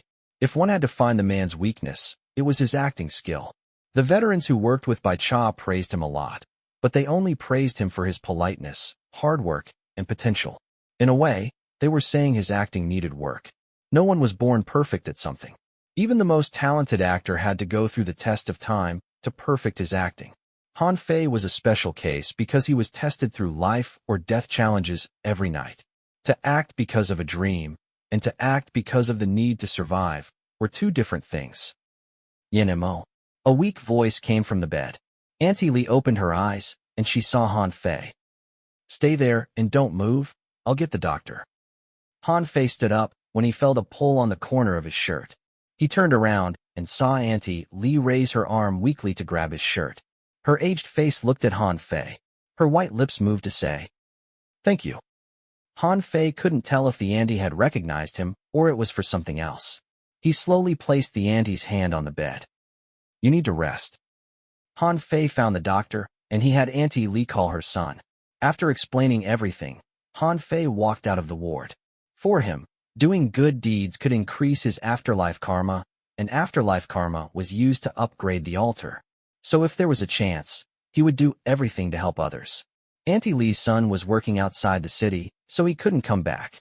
When it was noon, Han Fei ran to the hospital canteen to buy some lunch for Auntie Li. When he was there, he was recognized by another patient. The encounter was quite interesting. Because Han Fei was too casually dressed, the patient had to confirm Han Fei's identity several times. As an actor, Han Fei didn't have any air. He carried 2 plates and greeted the patients kindly. "I hear actors have better food, but he comes to the canteen like the rest of us. He has donated all of his money to the victim's family. I heard he is still living at a rental." The patients started to chat. An uncle with bandaged arm walked out of his ward, and he overheard the conversation. "Han Fei's family is sick?" This morning, he rescued a fainted auntie. The auntie's son is working outside the city, so he can't come back. Han Fei has been looking after the auntie since this morning. Such a kind child. The uncle with the bandaged arm joined the other patients as they chatted about Han Fei. Han Fei had no idea the other patients were talking about him. He returned to the ward to leave the lunch with Auntie Li, and he left. At 1:30 p.m., Han Fei arrived at the event venue given by Director Zhang's assistant. There was a special zone at Intelligent City, which was made for special events. The event Han Fei was going to attend that afternoon was at a small conference hall, next to the big hall meant for the movie festival. The movie festival was going to happen in 2 days, and things were heating up. The location was filled with the press. Director Zhang had planned carefully to make this location the last promo stop for Thriller Novelist. Not only him, there are many other teams which had their movies releasing tomorrow were there to promote their movies also. When Han Fei arrived, he saw many fans by the roadside. Many reporters aimed their phones and cameras at the celebrities. Coincidentally enough, Each end of the hall was respectively booked by thriller novelist and 2-3 comedy. Thriller novelist had 9 actors and 2 of them were from the B-list. The rest were veterans, but it was even more exaggerated for 2/3 novelist. They had A-list actor, Su Jung as the male lead. The female lead was Deep Space Entertainment's Pearl. The 5 supporting actors were C-list actors. In fact, the popular Bai Cha had the least influence among the cast. The cheers echoed on both ends of the hall. Each celebrity had their own fans, but if there was a comparison, there were more people on 2-3 comedy's side. After all, the public could accept comedies more than horror movies. When he exited the taxi, Han Fei looked just like another pedestrian. Excuse me. The event would start at 2 p.m. So many fans arrived 1 hour earlier. After calling Director Zhang's assistant, a worker came to lead Han Fei to the employee's entrance. When the fans saw this, they were shocked. Who was this man? Did he have a VIP ticket? But it didn't take long for Han Fei to get recognized. After the first person called Han Fei's name, the rest followed. Han Fei hadn't encountered this in the afterlife before. He greeted everyone shyly and then was brought backstage. I don't think I have that many people calling my name before. Han Fei, why are you dressed so casually? When Director Zhang's assistant saw Han Fei, he ran over. Everyone is backstage. Hurry, you better get your makeup done. After he was pulled backstage, Han Fei saw the other cast members from Thriller Novelist. When they saw Han Fei, they all came to congratulate him. It confused Han Fei. Why are you all acting so strangely? What is there worth congratulating? Han Fei was confused as he turned to Bai Xian. You really don't know? Bai Xian took out his phone. You've surpassed Su Junqi and took the 2nd place on the online voting for the best new actor. And for the most anticipated movie character, your character of Spider is at the top. I have no idea you have that much influence. That's the reason? Han Fei shook his head. That is such an annoying thing to say. Bai Xian rolled his eyes. It is the movie festival the day after tomorrow. So many companies and people are keeping watch on online voting. Also, we noticed something. Come and look at the movie box office's pre-sale ranking. Bai Xian showed Han Fei the nation's largest online ticket purchasing website. 2 of 3 comedies pre-sale is 10 million greater than ours, but when you compare the individual actor box office influence rating, you are ranked first among the supporting actors. Bai Xian was shocked. It means that you draw in even more moviegoers than I am, and I am supposed to be the lead. What is this individual actor box office influence rating? Han Fei didn't know these things. This was his first time being in such a big movie. In the past, he wouldn't even be given the role of an extra. When the consumers book a ticket for an unreleased movie, they have an option to fill in the actor that they wish to see the most in the movie. And you are ranked at the top. Bai Xian explained patiently. Even though most people knew you from your help with the police, it is undeniable that you are now a box office guarantee. Han Fei's fans on the internet were all real. Those who called him bounty hunter and police informant showed up to support him. I can only imagine how mad Bai Cha is by this. He is far ahead of you and Su Junqi in the online voting for the best new actor, but on this ranking, he is so far behind you. Bai Xian smiled. He was very happy for Han Fei. But Brother Bai, what about you? I saw on the ranking that Su Zheng is far ahead of you. Isn't he fighting for the best male actor too this year? Han Fei noticed, and Bai Xian's face dropped immediately. It's not my chance this year. Bai Xian smiled sadly. Honestly, I feel like my acting has improved this time, working beside you. Your glow is too bright, it almost outshines me. But no matter, I've been propping up others for years already. I don't mind it. People, get ready. When you're on stage, remember to interact with the fans. The workers signaled for the celebrities to take the stage. Han Fei was given some simple makeup, and he only wore his normal jacket. The host warmed the stage at the outdoor venue. Director Zhang took the stage first to inform everyone of his inspiration behind the movie. The fans on the internet demanded to see the cast. Clearly, compared to Director Zhang, the cast were more interesting. The curtain pulled back and the 9 actors slowly walked out. When their images appeared on the big screen, everyone cheered. Compared to the other actors, Han Fei was like a worker who accidentally wandered on stage. He was very out of place, but that was what his fans loved about him. He was very natural. At the same time, A cheer came from the other end of the hall. Two-Thirds Comedy had started their final promo tour too. The giant monitor at the venue recorded the situation at both ends. To drive the popularity, the livestream platform purposely placed the two live streams next to each other. Bai Xian and Su Zheng were both nominated for the Best Male Actor. They wanted to fight for the award with their hard work. When the hosts interviewed them, their faces were placed on the big monitor. It made it look like a direct competition. Director Zhang was not satisfied with this because a horror film was definitely more niche than a comedy. However, the platform and the event organizer couldn't care less about Director Zhang's feelings. They only cared about views and popularity. Even during the Q&A session, most of the questions were meant to pit the two movies against each other. For example, the host asked Su Zheng if he was confident that he'd win the Best Male Actor award. And then the other host went to ask Bai Xian if he thought he'd win the award after 5 years of being nominated. The two events were in the same hall. Many pedestrians stopped to listen in to the questions, much less the people online. Thankfully, Bai Xian and Su Zheng were both experts Tai Chi masters. Their answers were very politically correct. Bai Xian resolved it by self-mockery, while Su Zheng praised Bai Xian. It didn't matter what happened in the background, but on the surface, everyone had to be one big happy family. The interview continued. When the other host reached Bai Cha at February 3rd Comedy, the host also approached Han Fei.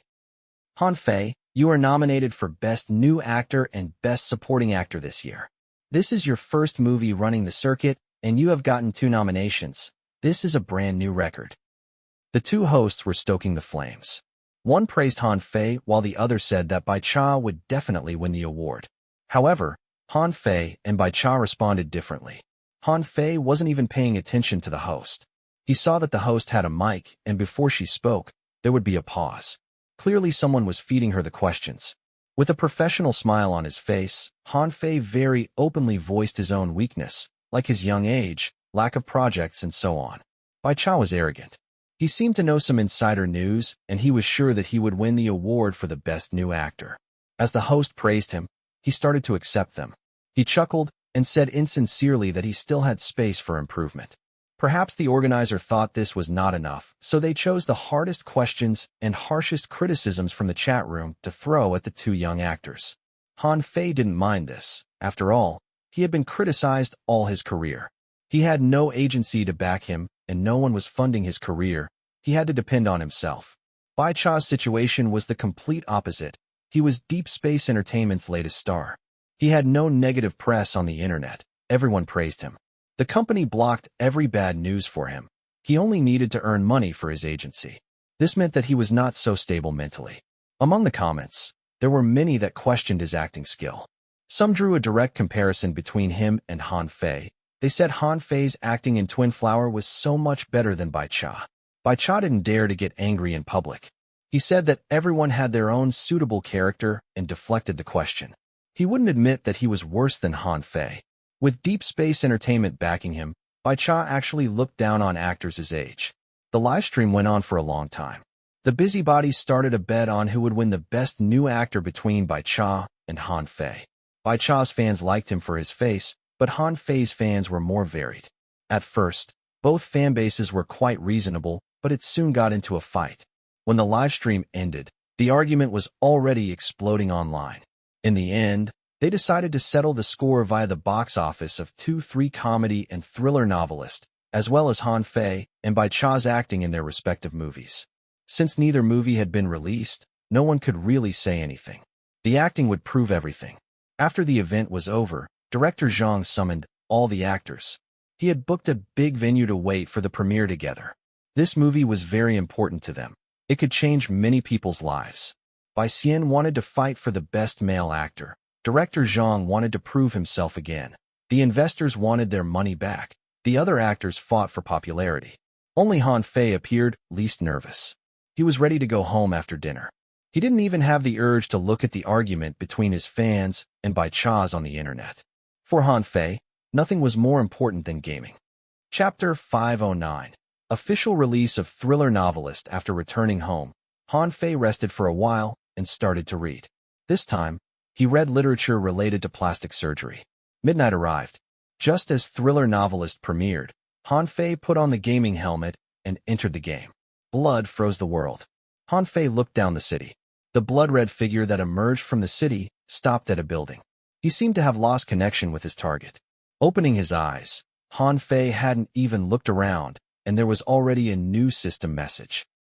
Notification for player 0000. Your pet Big Sin is dying. Please feed it fresh blood and help it share the curse. After the notification ended, Han Fei immediately took out Firefly's phone. He saw the message from Laughing and realized Big Sin was back. This creature was bullied until it almost died. It couldn't cause any more damage and thus allowed Bicinian to get close to it and carry it back to the ziggurat. Based on Laughing's message, Bicinian carried Big Sin on his back as they ran from the lost theme park. That was truly a sight to behold. The two of them had been saved by Mirror God and were protected by a level 3 altar. Who dares to harm my Big Sin? Han Fei had no idea who the culprit was, but he would remember this. Calling his neighbors, Han Fei planned to head to the mall with everyone. But before that, he needed to do something else. Han Fei sensed Iron Man and Yin Tang's location through the mist.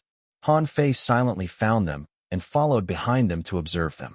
Iron Man's mental condition was at his limits. He was extremely helpless and defeated.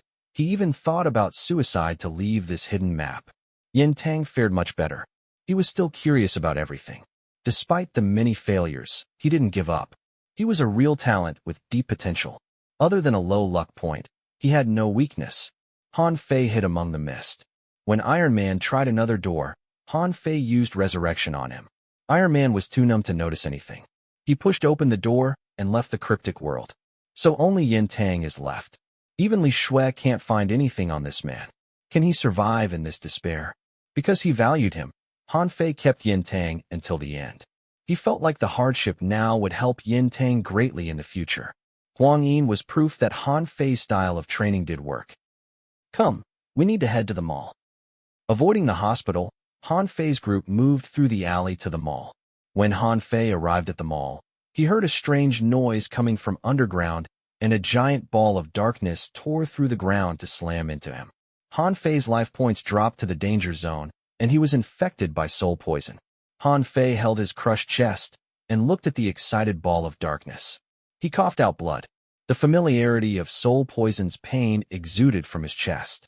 Han Fei collapsed to the ground and couldn't get up. What is that? The neighbors didn't dare to get too close to the shadow. In the end, it was Su Qin who held Han Fei up and passed him freshly cooked meat. Building manager, I've brought Big Sin home.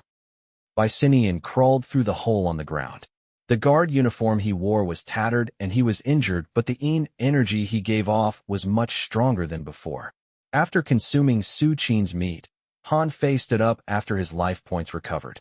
He looked at the black shadow about 5 meters wide, and he couldn't recognize his pet anymore. Big Sin. As his voice echoed, the black shadow nudged Han Fei as if trying to play with Han Fei. How did you become like this? Han Fei touched Big Sin's head. Notification for player 0000. You're suffering from intense soul poison. Please seek remedy immediately. Han Fei ignored the system notification. He squatted before Big Sin and studied it closer. They hadn't met for a long time, and Big Sin had grown to 5 meters. It didn't look like a bug anymore. It was more like a demonic shadow crawling on the ground. Big Sin and Butterfly had gone in 2 completely opposite directions. Butterfly kept absorbing humanity to become human. Big Sin consumed the cruelest thing in the cryptic world to become a demon. I have no idea what it has consumed.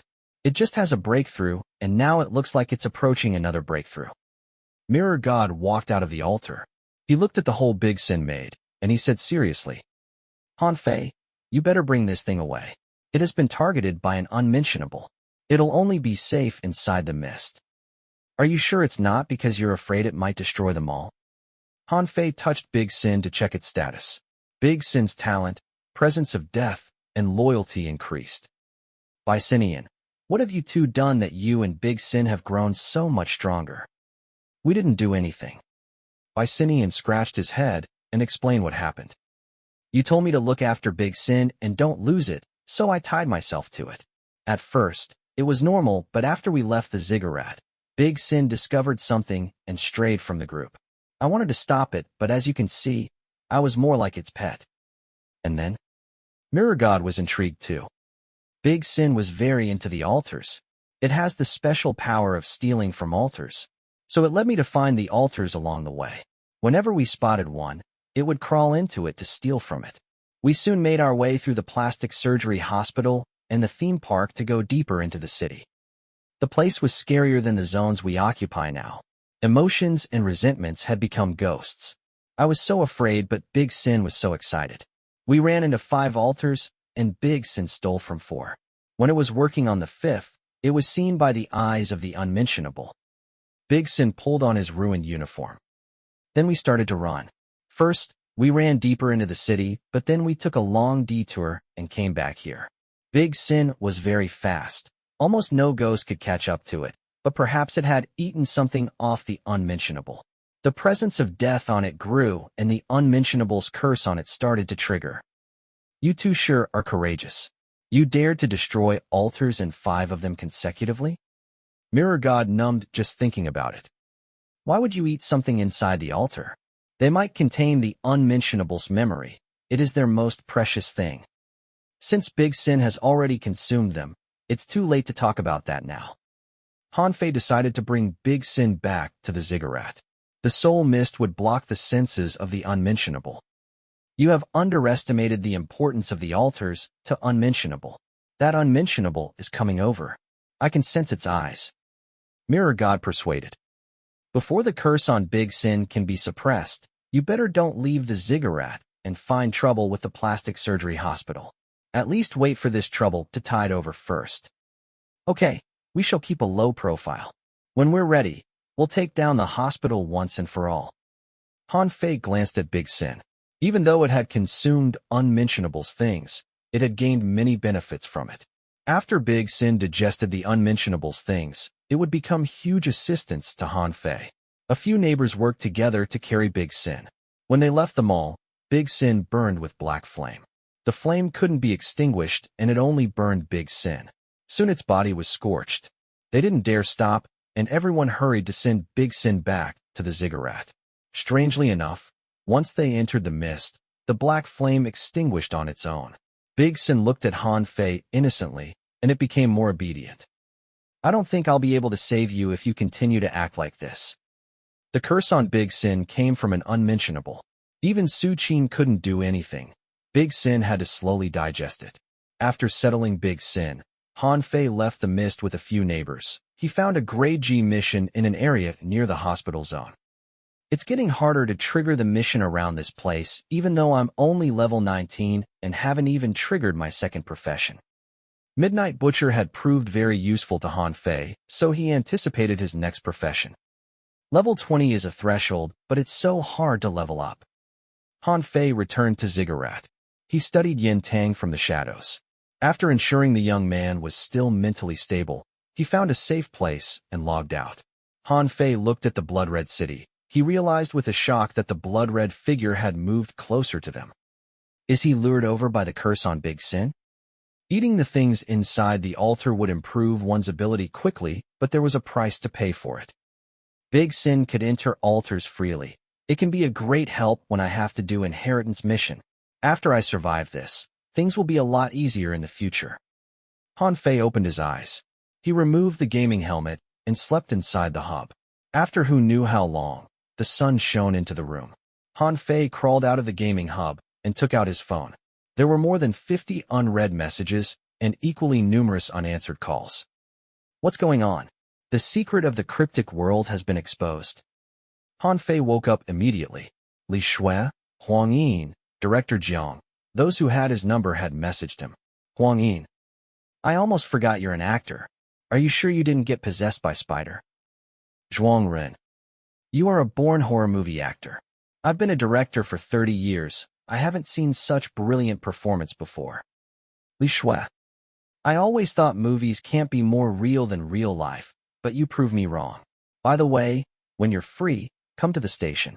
Our superior has watched your movie and called me yesterday night. He is worried that you might suddenly turn rogue.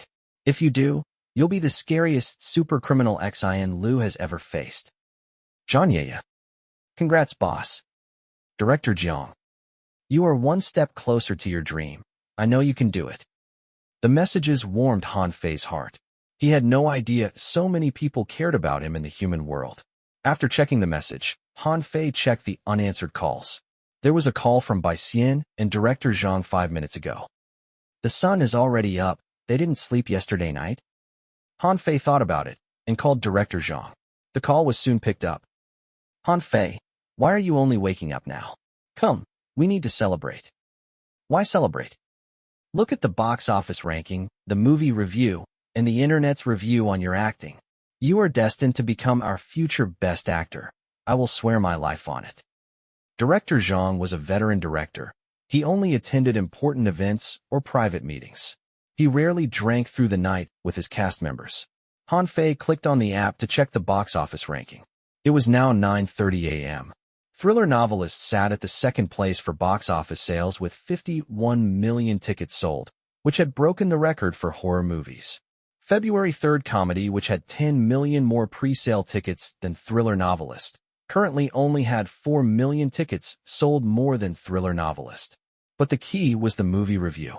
2 out of 3 comedies started with a rating of 9.9, but it had dropped to 9.1, and it was still dropping, albeit slowly. Thriller Novelist's review was impossible to achieve. Even after a whole night, the rating was still 9.9. The movie won both box office and good reviews.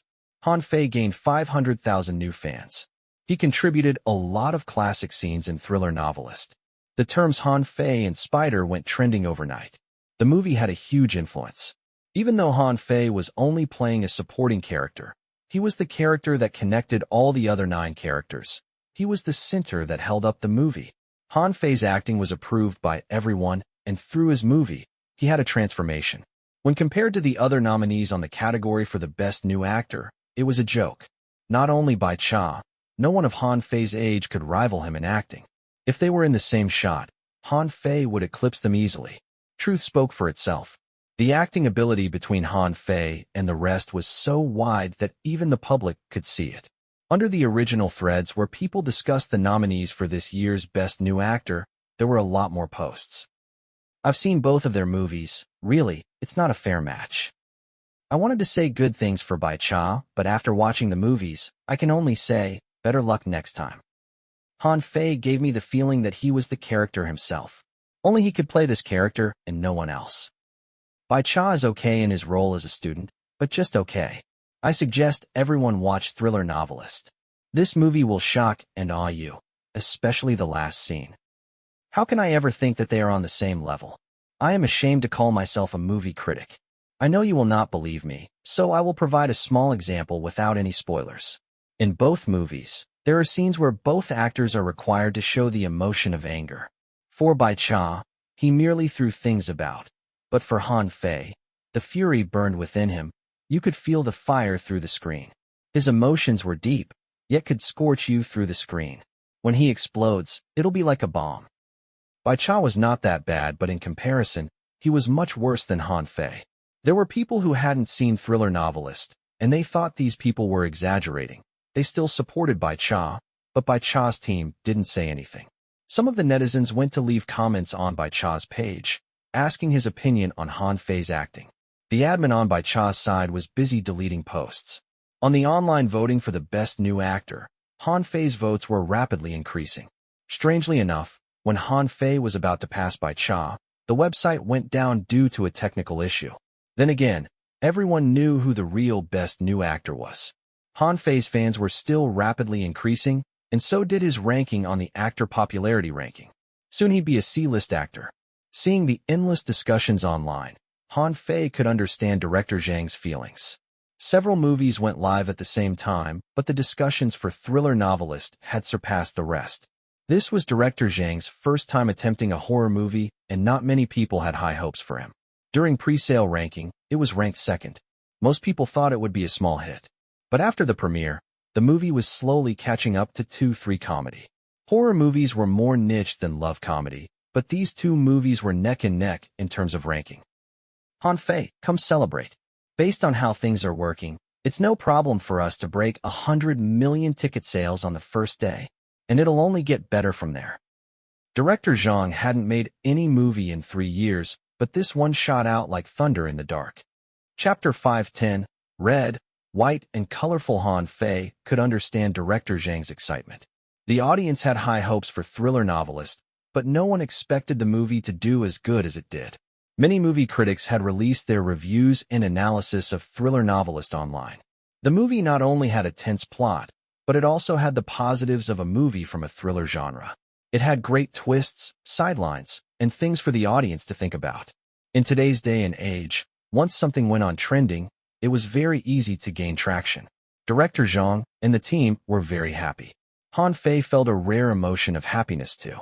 He walked deep into the darkness, but when he turned around, his once beautiful dreams were now a reality. Sitting on his bed, Han Fei had many thoughts. A few months ago, he was trapped at home, drowning his sorrows with games, and now, well, it was still the same.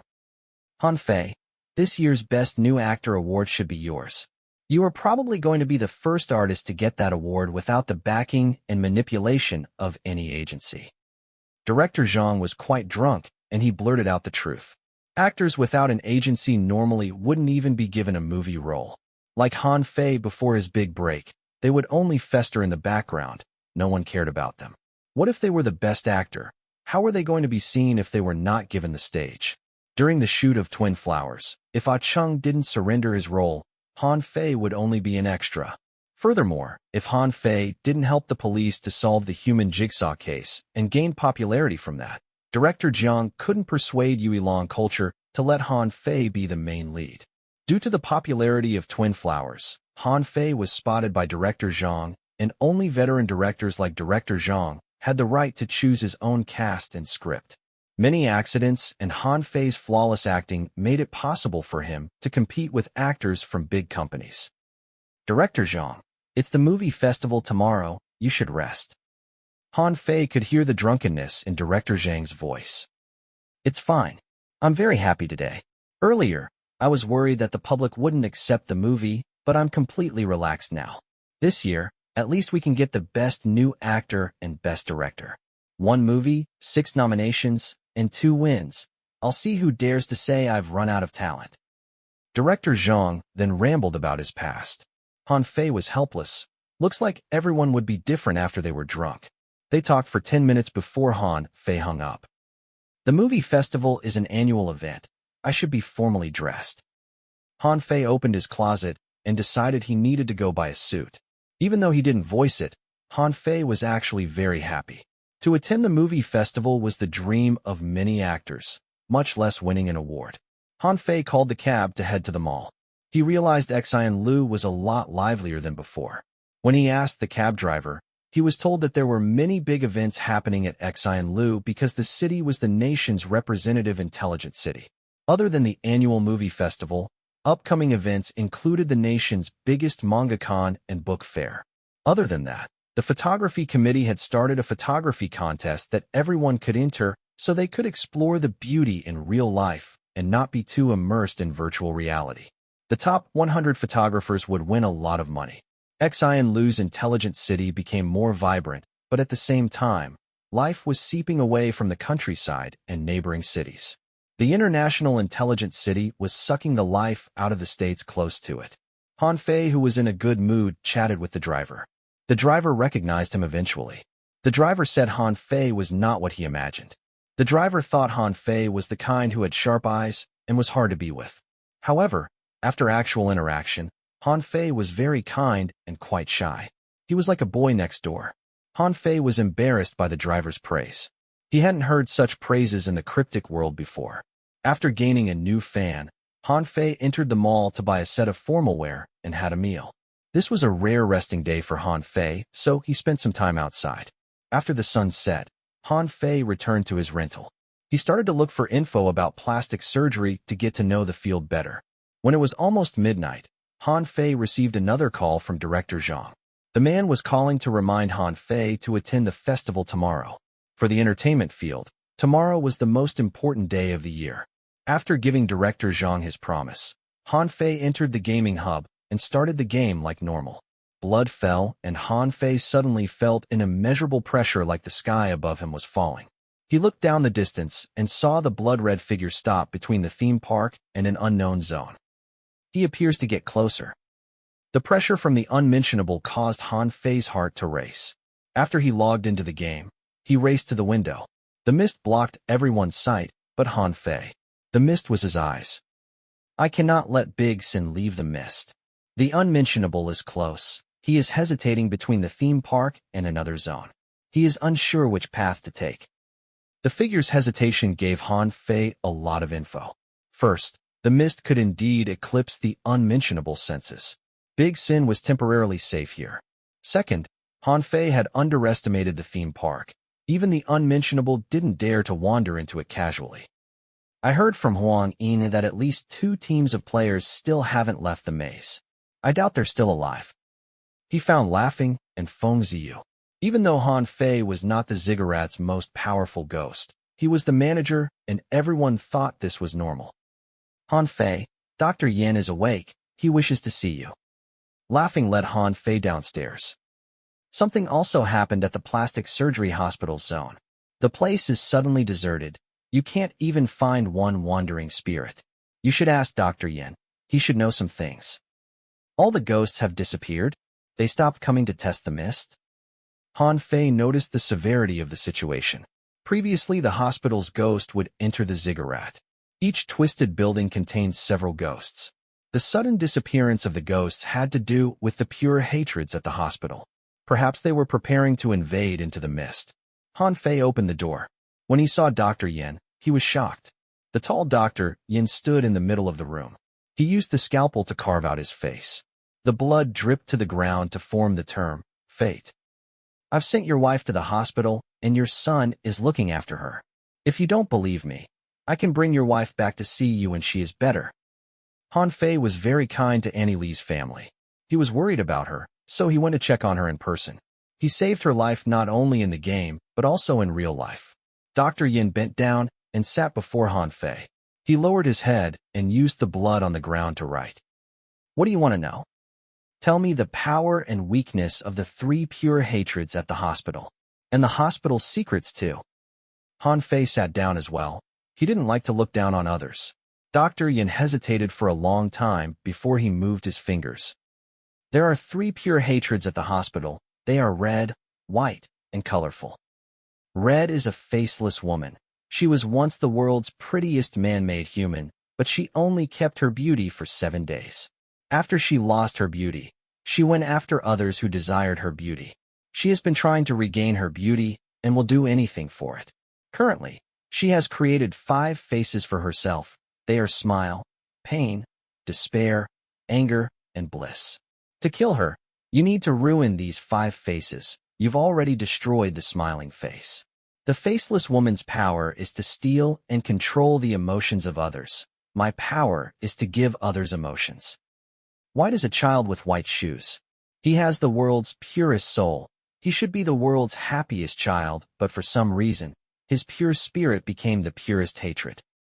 Colorful is a grown man. He has painted many windows at the plastic surgery hospital. He is the hospital's first pure hatred and also the most mysterious one. No one knows his actual power. After writing down the pure hatred secrets, Dr. Yin couldn't return to the hospital anymore. If he didn't want to be tortured, his only option was to side with Han Fei. Is there anything I need to pay attention to at the hospital? Is there any place particularly dangerous inside the hospital? Altar. Dr. Yin continued to write, but he required more blood with each new stroke. The hospital has 3 altars. 2 altars are abandoned outside the hospital, and one of them has been ruined by a black giant bug. The core altar is in the deepest room of the hospital. Other than the 3 pure hatreds, no one can get close. Can you tell me more details about this altar? Han Fei planned to destroy the altar after Big Sin managed to digest its curse. It is inside a room on the 3rd floor called Immortal. Han Fei remembered everything Dr. Yin wrote. After we deal with the hospital, you'll be free. You can take over the hospital. You need to get stronger to protect your wife. After communicating with the doctor, Han Fei found Yin Tang with his neighbors. The young man surprised Han Fei. He kept on exploring in despair. He even found a rusted cleaver at Cattle Alley. The spirit on the cleaver was gone, but the lingering presence allowed him to deal small damage to animated regrets. Yin Tang was slowly getting used to the cryptic world. If a player's potential could be quantified and categorized, then Iron Man was grade F and Yin Tang was at least grade C. Despair didn't defeat him, but only made him push harder. To survive in the cryptic world, other than great stamina and intellect, one only needed a superhuman constitution. Han Fei had high hope for Yin Tang. The young man had passed the test. After Yin Tang tried another door, Han Fei slowly approached in the mist and used resurrection on him. I need to donate at least 60,000 in real life to earn a little afterlife karma, but sending away a player will earn me even more. They are my best solution to farm afterlife karma. Han Fei decided that whenever he was free, he would summon a player to the cryptic world and then send them back again. Since his skills were going to refresh every night, why waste? Monday, Wednesday, Friday will be for Brother Huang. Tuesday, Thursday, Saturday, Yin Tang, Sunday. I wonder if Bai Xian plays this game or not. After sending Yin Tang away, Han Fei and his neighbors went searching for a mission in the alleys between the zones, but perhaps his level was too high. It was hard for him to trigger a mission. This time, they had to wander around for an hour before they found a poor wandering spirit and triggered a grade G mission. With the aid of 8 lingering spirits, Han Fei soon completed the mission. Since the ghost was lost, Han Fei found him a new home. Threatened rest in peace and the urn, the ghost soon settled into the urn. Grade G mission is of no help to me anymore. The EXP gain is minuscule. Even so, there are not many grade G missions for me to trigger anymore. It's like the black box is working together with the system to push me forward. To leave the game, Han Fei needed to complete at least one mission. If he didn't want to be stuck in the game, his only solution was to explore more dangerous places. After the movie festival, I'll have to focus on the plastic surgery hospital. After completing the mission, Han Fei returned to the ziggurat. He and his neighbors came to Big Sin's room. Big Sin continued to grow as it digested the things inside it. The patterns on its body became even more ghastly as they weaved with the curse of the unmentionable. Han Fei had no idea if this was a good or bad thing. In any case, he remembered that the system said his blood could help Big Sin recover faster. To settle this sooner, Han Fei had Su Qin prepare some meat while he sat on Big Sin. He poured his own blood while he ingested food. This increased Big Sin's loyalty and Han Fei's resistance against soul poison. Chapter 511. Best New Actor. Its master's blood could help Big Sin suppress the curse, but to completely digest the curse it would require more time. Even for Han Fei, who had plenty of life points, he was slowly reaching his limit. He gained high resistance to soul poison and was basically immune to the curse in Su Qin's cooking. He ate and praised Su Qin's cooking. In this half an hour, Han Fei gained a lot of affection with Big Sin and Su Qin. That's all for today. We'll continue tomorrow night. After absorbing Han Fei's blood, 3 different patterns appeared on Big Sin's body. The first was its own pattern, the second was the unmentionable's curse, and the last came from Han Fei's blood. The 3 patterns weaved together. It was like a demon had painting the most inexplicable painting on Big Sin. This thing is looking more and more preposterous. It'll probably scare a normal player to death. After his life points returned to a safe level, Han Fei chose to leave the game. Due to the unmentionable's presence, Han Fei was very careful lest he was spotted by him. Unmentionables could move even when the blood-red city was frozen. If he spotted Han Fei, he might come towards the ziggurat. Han Fei removed the gaming helmet and walked out of the gaming hub. He sat at his table and went over the information in his mind. The plastic surgery hospital has 3 pure hatreds. If they enter the ziggurat together, Zhuangwen couldn't stop them on her own. Then, my altars will all be taken away from me. I need to weaken them as much as possible before they come to Ziggurat. Ziggurat was currently shrouded in soul mist. The 3 pure hatreds couldn't be sure if the butterfly was dead, so they hadn't made their move, but as time progressed, they would realize the problem. 10 fingers from it Mall have escaped to the hospital zone. They have seen me in the altar world. I need to vanquish them. But the good thing is that whenever I kill a pure hatred, its resentment would be enough to strengthen my neighbors by a lot. The ziggurat had a stronger foundation than the hospital. Other than the butterfly, there was the failed hatred Zhuang 1. The senior ghost who was close to igniting the black flame. Spider who had been hiding himself. Little 8 who could explode with enormous power. Jin Sheng at Yi Ming Private Academy. And the Wandering Singer. If the ghosts weren't hostile against each other, they would have mowed through the hospital already.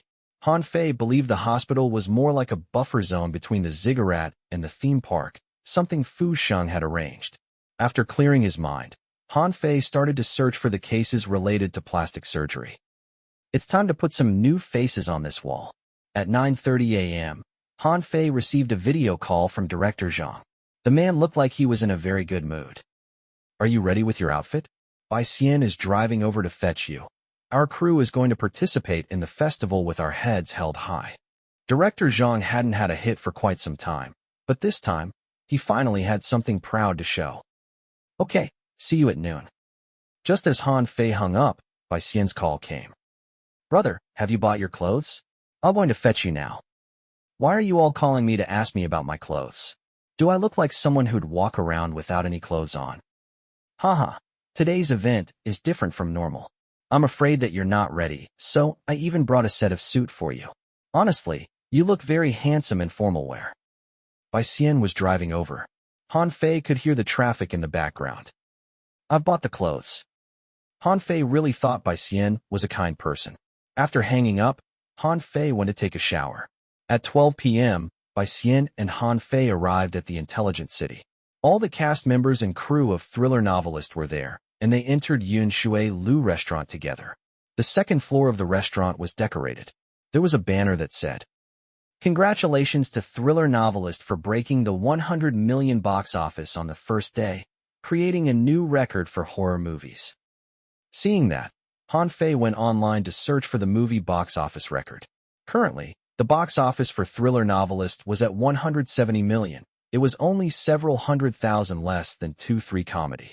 The box office for 2 of 3 comedy was slowing, so Thriller Novelist had the chance to surpass it that night. Bai Cha's acting is worse than yours, and now your box office might be better than his, so the Best New Actor award is most likely yours. Bai Xian's words were filled with envy. Unfortunately, this year's nominees for the Best Male Actor are too strong. I won't have any chance. Director Zhang heard Bai Xian and said, "Don't give up, you're still young. There are still plenty of chances." Bai Xian shook his head and smiled. "I doubt there are any more chances for me. The stage is Han Fei's from now on. He's just 20 plus, but he already has a master's acting capability. I'm curious, how did you manage to gain so much experience and ability? Your ability to assume every character is amazing." "Brother Bai, actually I have a unique training method. Are you interested to join me?" Han Fei smiled at Bai Xian. "Unique training method? Are you pulling my leg?" "Why would I lie to you? You are so kind to me." Han Fei switched on the masterful acting in his mind. "Okay then, I also think my acting skill needs a new breakthrough." Bai Xian started to seriously discuss this issue with Han Fei. "Currently it feels like I am shackled. I can do better when it comes to emotions." "Yes, you need to break the shackles of emotions and unleash yourself once and for all." Yes. Bai Xian nodded. "That's what I mean." They chatted over the meal until 1 p.m. "Let's start packing. The actors need to enter the hall before the event." Director Zhang's assistant was busy as he led everyone to the festival's main hall. On the way there, Han Fei finally saw the influence of the movie festival. Every media was there. Their cars almost clogged up the area. People were everywhere. Every heavyweight actor and industry people were there. This was the biggest party for the entertainment industry. Every award-winning actor would start a new direction for the industry. There were about 10 virtual monitors broadcasting the events inside the hall. The organizer had invited many idol singers. There were fans and camera flashes everywhere. "Director Zhang, isn't the actual event at night? Why are there so many people now?" Starting from 3 p.m., the review team, made up of 18 influential characters in the industry, will start their open voting. They will select the winners for the many awards after factoring in many things. Director Zhang smiled. "I was one of the reviewers the year before this. But because I have a movie nominated this year, I'll be joining you guys under the stage." "It'll start at 3 p.m.? That's good." Han Fei was worried that the event would go on for too long, and he'd be late to go home and play games. The Best New Actor is the newest award, and so it will be announced first. The award itself is more industrial and economical. The review process for this award is different from the other awards. The young people represent change and liveliness. Furthermore, this award has the least value in reward money and influence, so if the review team wishes to attempt a new voting method, they will start with this award. For example, the online voting that got introduced this year. If it works, then it'll be utilized by the other awards. Director Zhang patted Han Fei's shoulders. But don't misunderstand me. The award is less important compared to the other awards, but to be nominated is impressive enough. Look at Bai Xian. The reason he is still not an A-list actor has many things to do with the fact that he hasn't won any big award. Why are you adding salt to my injury? Do you think I want this? Bai Xian was very familiar with Director Zhang. He got his big break working for Director Zhang. I was only making an example. Don't mind it. Come, we should enter the venue already. Director Zhang led his cast down the red carpet. Everyone smiled before the cameras. The red carpet was only 100 meters long, but they had to take more than 10 minutes to walk through it. After they entered the venue, the usher came to help them find their seats. All the nominees were seated in the front row. Han Fei, Director Zhang, and Bai Xian sat together. Han Fei saw the crew of 2-3 Comedy, which was not that far away. Bai Cha was seated behind Su Zheng. A middle-aged lady beside Bai Cha was constantly talking to him. You two are not running away this time. Director Zhang was still angry thinking about what happened last time. His 2 cast members were nominated, but they had both disappeared. Director Zhang had no choice but to take the stage on their behalf. He had never been so embarrassed for over 20 years already. Don't worry. Han Fei adjusted his seat and took out his phone to study cases related to plastic surgery accidents. At 2:30 p.m., basically, all the actors were there. The venue that could hold several hundred people was full. Various platforms had started the live stream. This time, the movie festival adopted Deep Space Tech's latest technology. After the netizens entered the live stream, it would be like they were at the venue in person. They could watch everything at close range. Compared to before, this year's movie festival was very lively. Many platforms broadcasted it at the same time.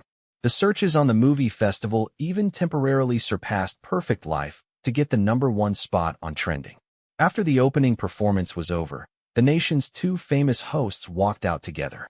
They were very humorous and enlivened the atmosphere even more. After that, the voting for the first award of the night began. To ensure the fairness of the voting process, the process was done live. The judges' choices and reason would be released through the live stream. It was the reason why the awards were so valuable. They were actual verifications of an actor's hard work and talent. As technology continues to advance, so does our understanding of movies. Movies have their own artistic value, but they have to gain the public approval too. Just the approval from a small handful of professional individuals is no longer enough. The female host walked forward. Behind her, the mini voting data showed up. The original voting method has been used for 6 years already, but this year, we wish to attempt a new method for the Best New Actor award. As she waved her finger, the data and names on the monitors changed. This year's Best Actor award will be decided by the voting result of our 9 professional reviewers and the result from online voting. The music began and the information on the 9 reviewers appeared on screen. They were making their voting backstage. They were in separate rooms, so they couldn't influence each other. The tension was high. Everyone stared at the monitors, and even Han Fei sat up. This doesn't seem right. Director Zhang stared at the monitor, and he frowned. In the past, the review group consists of mostly veteran scriptwriters, actors, and directors. Why are there people from the entertainment agencies this year? People from entertainment agencies? Yes, the 2 people on the right. They are affiliated with entertainment agencies. Director Zhang felt something was wrong. He patted Han Fei. We are live, so no matter what happens, we need to watch our actions. As an experienced director, Director Zhang predicted certain things. When the music ended, the data on the monitors stopped changing. The result from online voting was out. Bai Xian from Deep Space Entertainment was ranked first, Han Fei second, and Su Junshi third. Then it was the national popularity report calculated by the computer. Bai Xian was first, Han Fei was again second. When these two data were revealed, Bai Xian looked at Han Fei worriedly.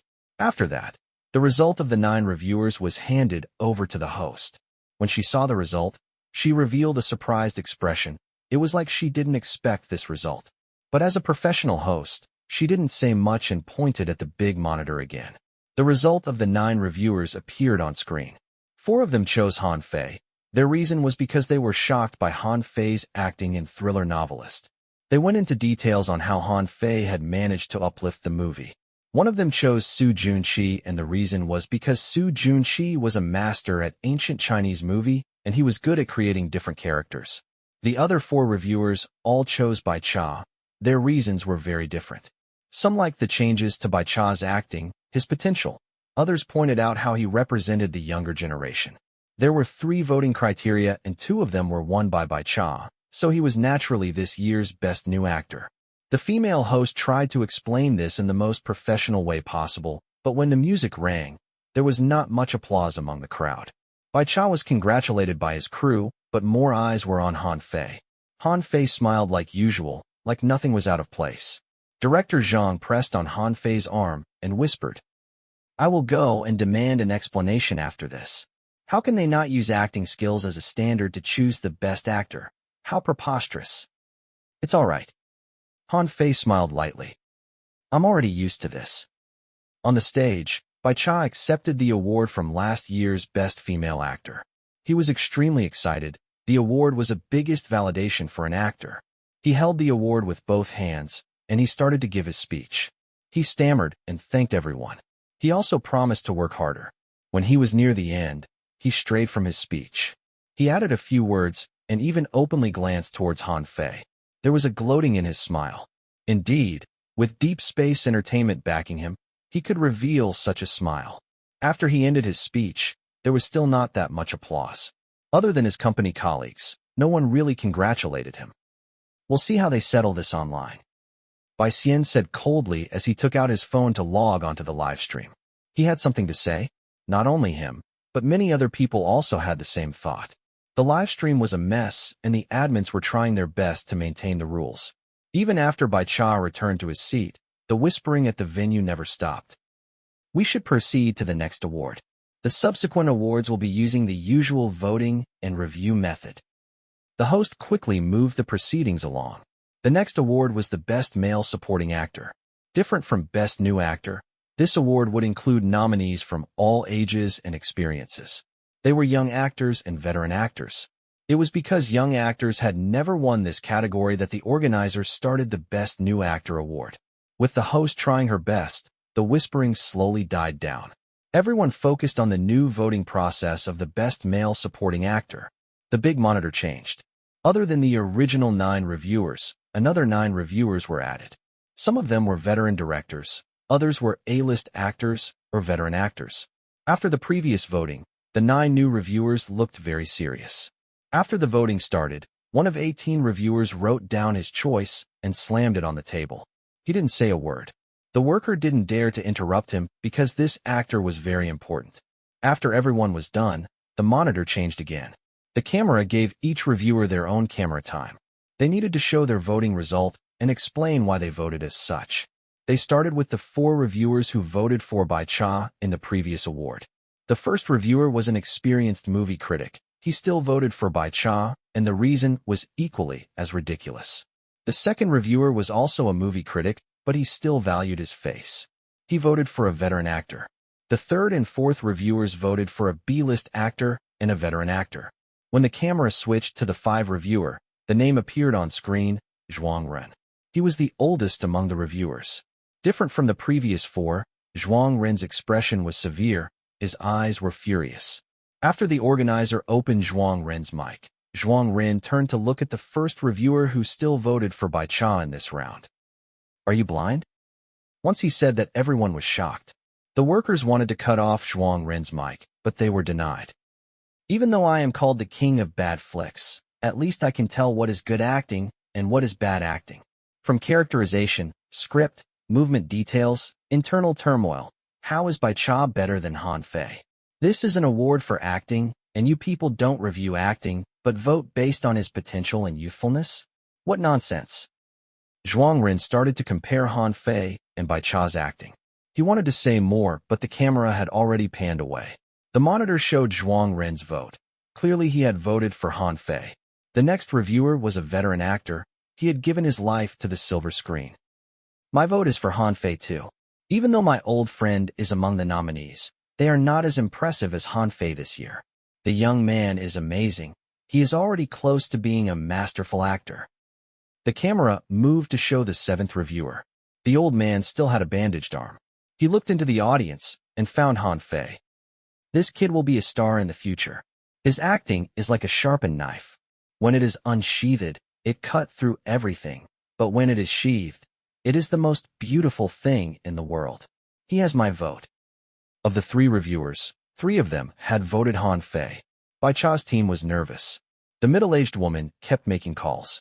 Bai Cha's expression had completely changed.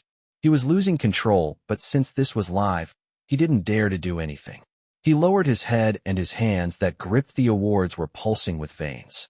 The camera moved to the eighth reviewer. The man also voted Han Fei without hesitation. Then ninth and 10th. As the voting continued, everyone was drawn by the number on the big screen.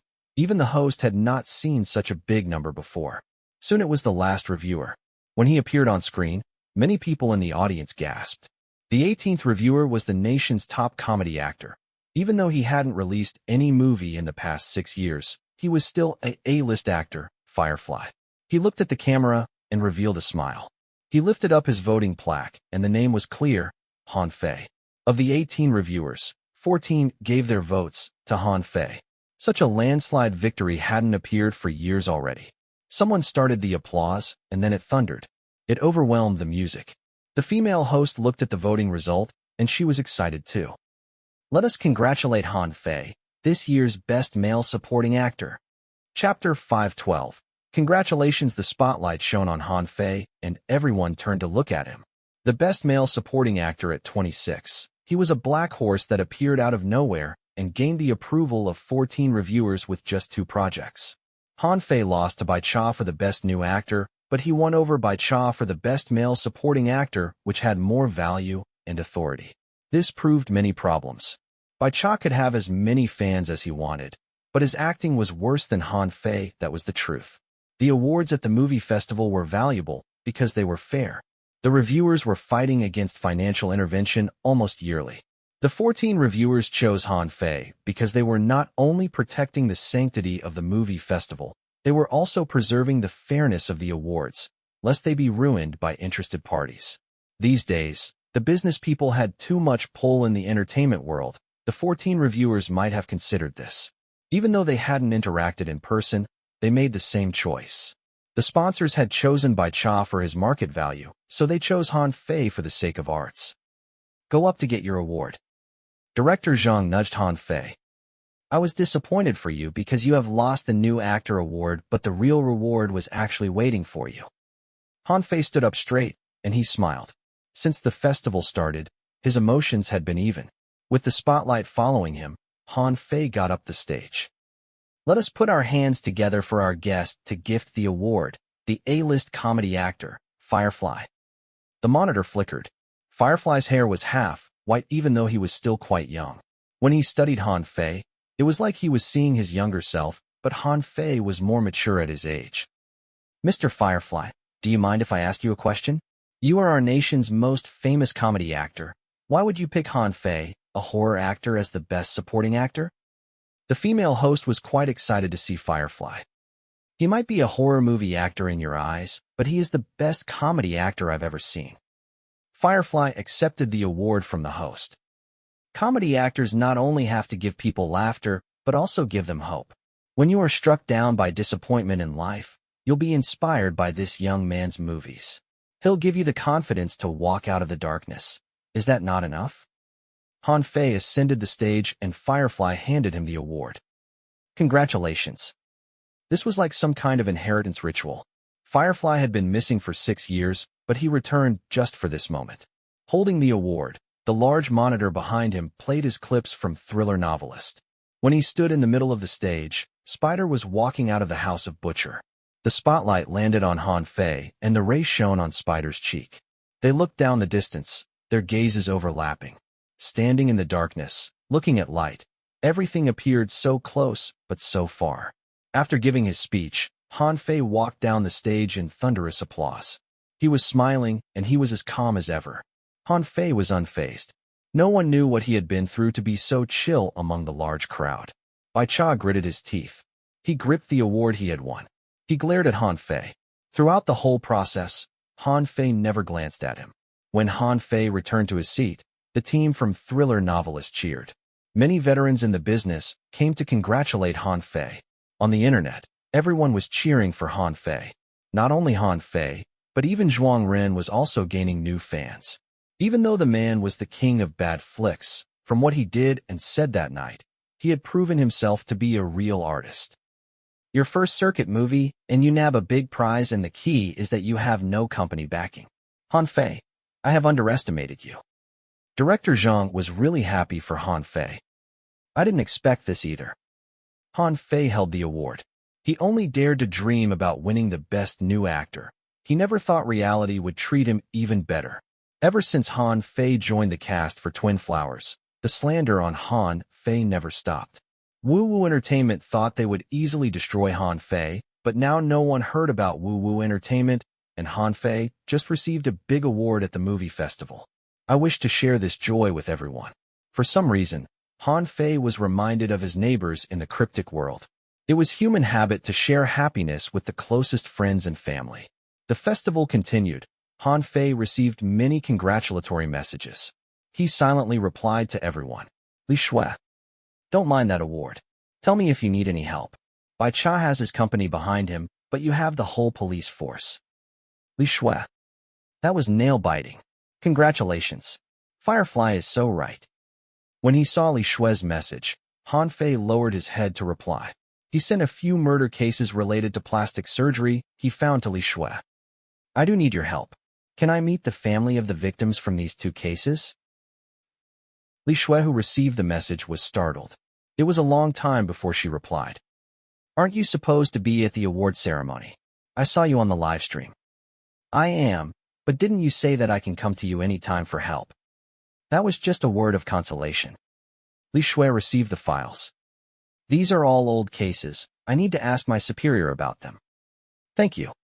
After replying, Han Fei continued to study the cases. He already found traces of the faceless woman among some of the cases. In one of the murder crime scenes, perhaps it's just the reflection, but a faceless woman was shown on the floor tile. Chapter 5:13, Scapegoat. Han Fei, we are still live, pay attention. Director Zhang nudged Han Fei. He saw the pictures that Han Fei sent earlier. They were all crime scene pictures. Okay. I know you are preparing for our next script, but don't push yourself too much. You need to learn to relax. Director Zhang looked at Han Fei with admiration. Someone like Bai Cha was unprofessional compared to Han Fei. He was still doing homework at an award ceremony. Han Fei knew Director Zhang had misunderstood him, but Han Fei merely smiled. The movie festival continued. Thriller Novelist won a surprising Best Plot Award. Director Zhang also won the Best Director Award as he wished. He proved to everyone again after 3 years that he still had the touch. Eventually, the festival reached its climax. The competition for the Best Male Actor was very tough. All 6 nominees had popularity and capability. Before the award was announced, no one could predict who the winner would be. Bai Xian gripped his chair tightly. He had been nominated for 5 years, but had lost every time. He said that he didn't care, but he yearned for that validation. When the Best Male Actor and Female Actor were announced, the live stream reached new popularity. It broke new records. After the last reviewer cast his vote, the result appeared on the screen. The Best Male Actor this year was not Su Zheng or Bai Xian, but a veteran A-list actor. Of the 18 reviewers, 8 chose him. 4 chose Su Zheng, and Bai Xian only got 1 vote. At least last year, I had 3 votes. When the result was announced, Bai Xian leaned against the back of his chair. His breath left his body, and he clapped along mechanically. Director Zhang consoled Bai Xian, but Bai Xian only shook his head. Yet another year where everyone else wins, but me. Bai Xian tried to joke along with the others, but it was clear that his mood was affected. To be honest, when he shot Thriller Novelist with Han Fei, He already predicted this result. As the main lead, he would be led away by Han Fei, and that was something that couldn't be done by the main lead. After the two big awards were announced, the movie festival was coming to an end. There were smaller awards and some performances. When the sky was dark, Han Fei received Li Shui's call. Using the excuse of the police calling him, Han Fei sneaked out of the hall. The air outside is fresher. After finding a quiet place, Han Fei accepted the call. Can I meet the family? We really want to help you, but the families of the victims from those two cases are dead. Dead? When? A few years after the cases. They were under great pressure and couldn't escape from grief. The parents of the female victim in the first case died at the hospital after their mental health deteriorated. The wife of the male victim in the second case went insane. It was her neighbor who found her body. Li Shui didn't hide anything from Han Fei. Why are you suddenly so interested in plastic surgery cases? I have a scary suspicion, but before I gather enough evidence, I can't say. The plastic surgery hospital was related to Immortal Pharma. Han Fei didn't dare to say anything since Immortal Pharma was a big company. He had to be careful. You are sounding more and more like a PI. Han Fei, after the butterfly is captured, you should go back to being an actor. It's too dangerous for you to go around pursuing criminals. You should focus your talent on acting. Li Shui persuaded Han Fei. She was worried that Han Fei would sink into this pool of depravity, but she had no idea Han Fei was already in hell. I will be careful. Han Fei received the notes from Li Shui, and he studied the cases. The victims had different causes of death, but they had a similarity in their crime scenes. There were always glass shards. For some, the glass cup broke, others the windows or mirrors. Every victim is found close to a reflective surface. Is the killer really the faceless woman? The butterfly never killed with his own hands, but used psychology to push his victims to death. But the three pure hatreds at the hospital were different. They had different killing methods. Han Fei, how about a cigarette? While Han Fei was considering the problem, Bai Xian's voice came from behind. Bai Xian walked over holding a pack of cigarettes. Thank you, but I don't smoke. Then why did you come to the smoking zone? Bai Xian pointed at the sign beside them as he pulled out a cigarette. I noticed that you don't smoke or drink. You don't have a girlfriend either. So what do you do for entertainment? I play games. Han Fei put away his phone. I train my acting through gaming. Bai Xian's ears perked up hearing this. Acting can be trained through gaming? It is a channel to vent the pent-up emotions. Han Fei didn't lie. If a person had to act to survive, then most people would do their best to be the best actor. You're making me interested. Bai Xian was intrigued, and then he sighed. This year's festival is a huge blow to me. The year before the last, I had 2 votes, and last year I had 3, but this year, I only have 1. Brother Bai, it's not that the reviewers didn't approve of you, but the choices are too hard. All the nominees are amazing this year. I'm not a good enough actor. You can use hard work to become a good actor, but to be a masterful actor, you need talent. Bai Xian sighed. Brother Bai, you are the kind of actor who is talented and hardworking. If you ask me, you are missing an opportunity. Han Fei said seriously. Do you play Perfect Life? I do.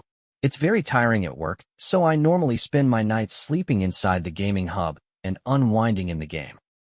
Bai Xian seemed to realize something. You're not telling me that the game can help train one's acting? Yes, it helped me a lot. For real? Then we should play together. What's your in-game ID? I'll add you as a friend. Bai Xian held the cigarette, but he didn't light it. There's no need. I'll call you when the time is right. Han Fei smiled and signaled for the man to calm down. Don't forget about it. I won't. Han Fei was surprised that Bai Xian agreed so easily. Good, that's my brother. Come, I'll drive you home. Bai Xian put the cigarette away. He was not a smoker normally. He was just feeling down that day. They notified Director Zhang and left the venue. When Bai Xian went to grab his car, Han Fei's phone vibrated again. When he saw the caller ID, his eyes narrowed. The caller was Ugly Scar. CEO Li had once invited this man to Baixianggu restaurant. He was the one who told them about the perfect woman. Han Fei had a deep impression of Ugly Scar, but he was too busy recently to contact the man. Han Fei accepted the call. Before he said anything, an eerie voice came from the phone. Didn't I say we would talk about things the day after that meeting? But you didn't call me. Han Fei found a quiet spot. But I can understand your difficulty. Over the past few days, I was researching cases related to plastic surgeries. There are many unanswered questions. I was also just notified that not only the victims, but the victims' families have died. When he heard that, Ugly Scar laughed madly. Looks like I've found the right person. We better meet soon. I feel like I don't have much time left. That thing has found me. Found you? Where are you now? I'll go meet you immediately.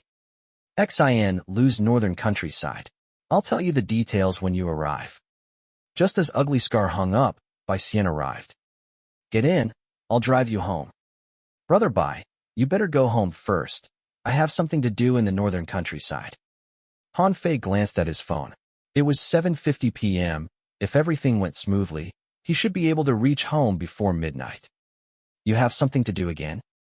Bai Xian shivered, but he still told Han Fei. Taxis can't come into the venue because of the festival. I'll drive you. We'll get this wrapped up and we can get into the game together at night. Okay, but this time, you should stay inside the car.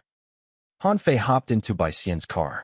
The virtual screens along the way broadcasted the live stream from the movie festival. Han Fei's surprise win was one of the hottest topics. He stood firm among the C-list actors. Many media reporters and commentators were talking about Han Fei. The reporters at the venue wanted to interview Han Fei, but the man was already gone. Bai Xian's car moved from the noisiest intelligent city to the most deserted countryside. It felt very surreal. They arrived after 40 minutes of driving. Han Fei received another call from Ugly Scar. With his direction, they arrived at a neighborhood. The young people had migrated to the city, and not many people stayed in the countryside. After dark, most buildings were dark. The tall apartments were now empty boxes. They looked like rectangular urns. Bai Xian's luxury car didn't fit in. Because the road condition was bad, he didn't dare to drive too fast. We're here. This is the place. Han Fei exited the car and entered the residential building with his phone. The building had no light at all. It looked abandoned. He pushed open the door that led underground. Han Fei went down the stairs. There was light at the end of the steps. Han Fei called Ugly Scar again. This time, the ringing came from the basement. With a high alert, Han Fei moved towards the source of the ringing. He sidestepped the trash and entered the basement. You're here. The chill voice rang out behind Han Fei.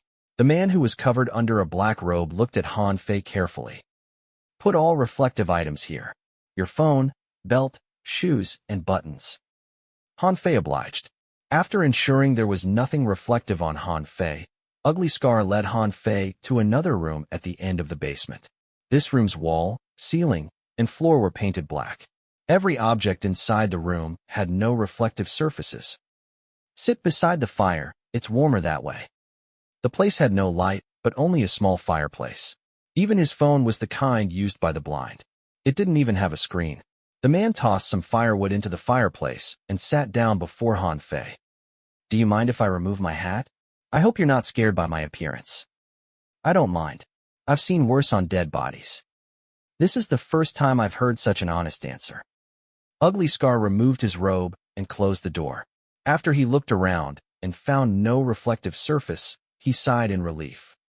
The reason you do all these is to avoid the faceless woman who will only appear in mirrors? When Han Fei mentioned the faceless woman, Ugly Scar tensed. He looked around nervously and nodded. I expect nothing less from you. You know about the faceless woman already. What do you want to tell me? Or how do you want me to help you? All these years, I have been hiding underground. I don't go out that much, but she still found me. Ugly Scar used an iron rod to nudge the firewood. There were several burning white shoes inside the fireplace. I have a lot of money. If you do me a favor, I will give you all my money. Han Fei stared at the man, waiting for him to continue. The favor is simple. When the faceless woman appears tonight, you need to stay in the same room with me. If I die, then you need to use your influence with the police to help me investigate what the faceless woman is and help me avenge me and my wife. Ugly Scar said slowly. He had prepared this for a long time. You are lying. Han Fei said directly. You want me to be your scapegoat.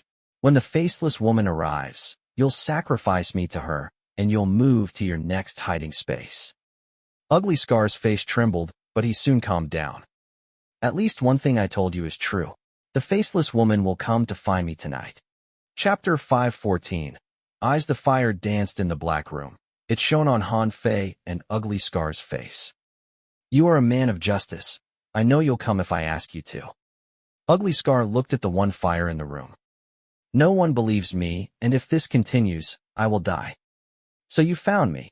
Do you really think I would agree to your strange request? Han Fei noticed many people misunderstood him. He was helping the police to survive in the cryptic world, to help his neighbors. I know you are very interested in the incidents that happened in the past. I can tell you the real secret. Ugly Scar gritted his teeth, and after long hesitation, he said, This is related to Immortal Pharma. Immortal Pharma? I have a feeling that woman would come tonight.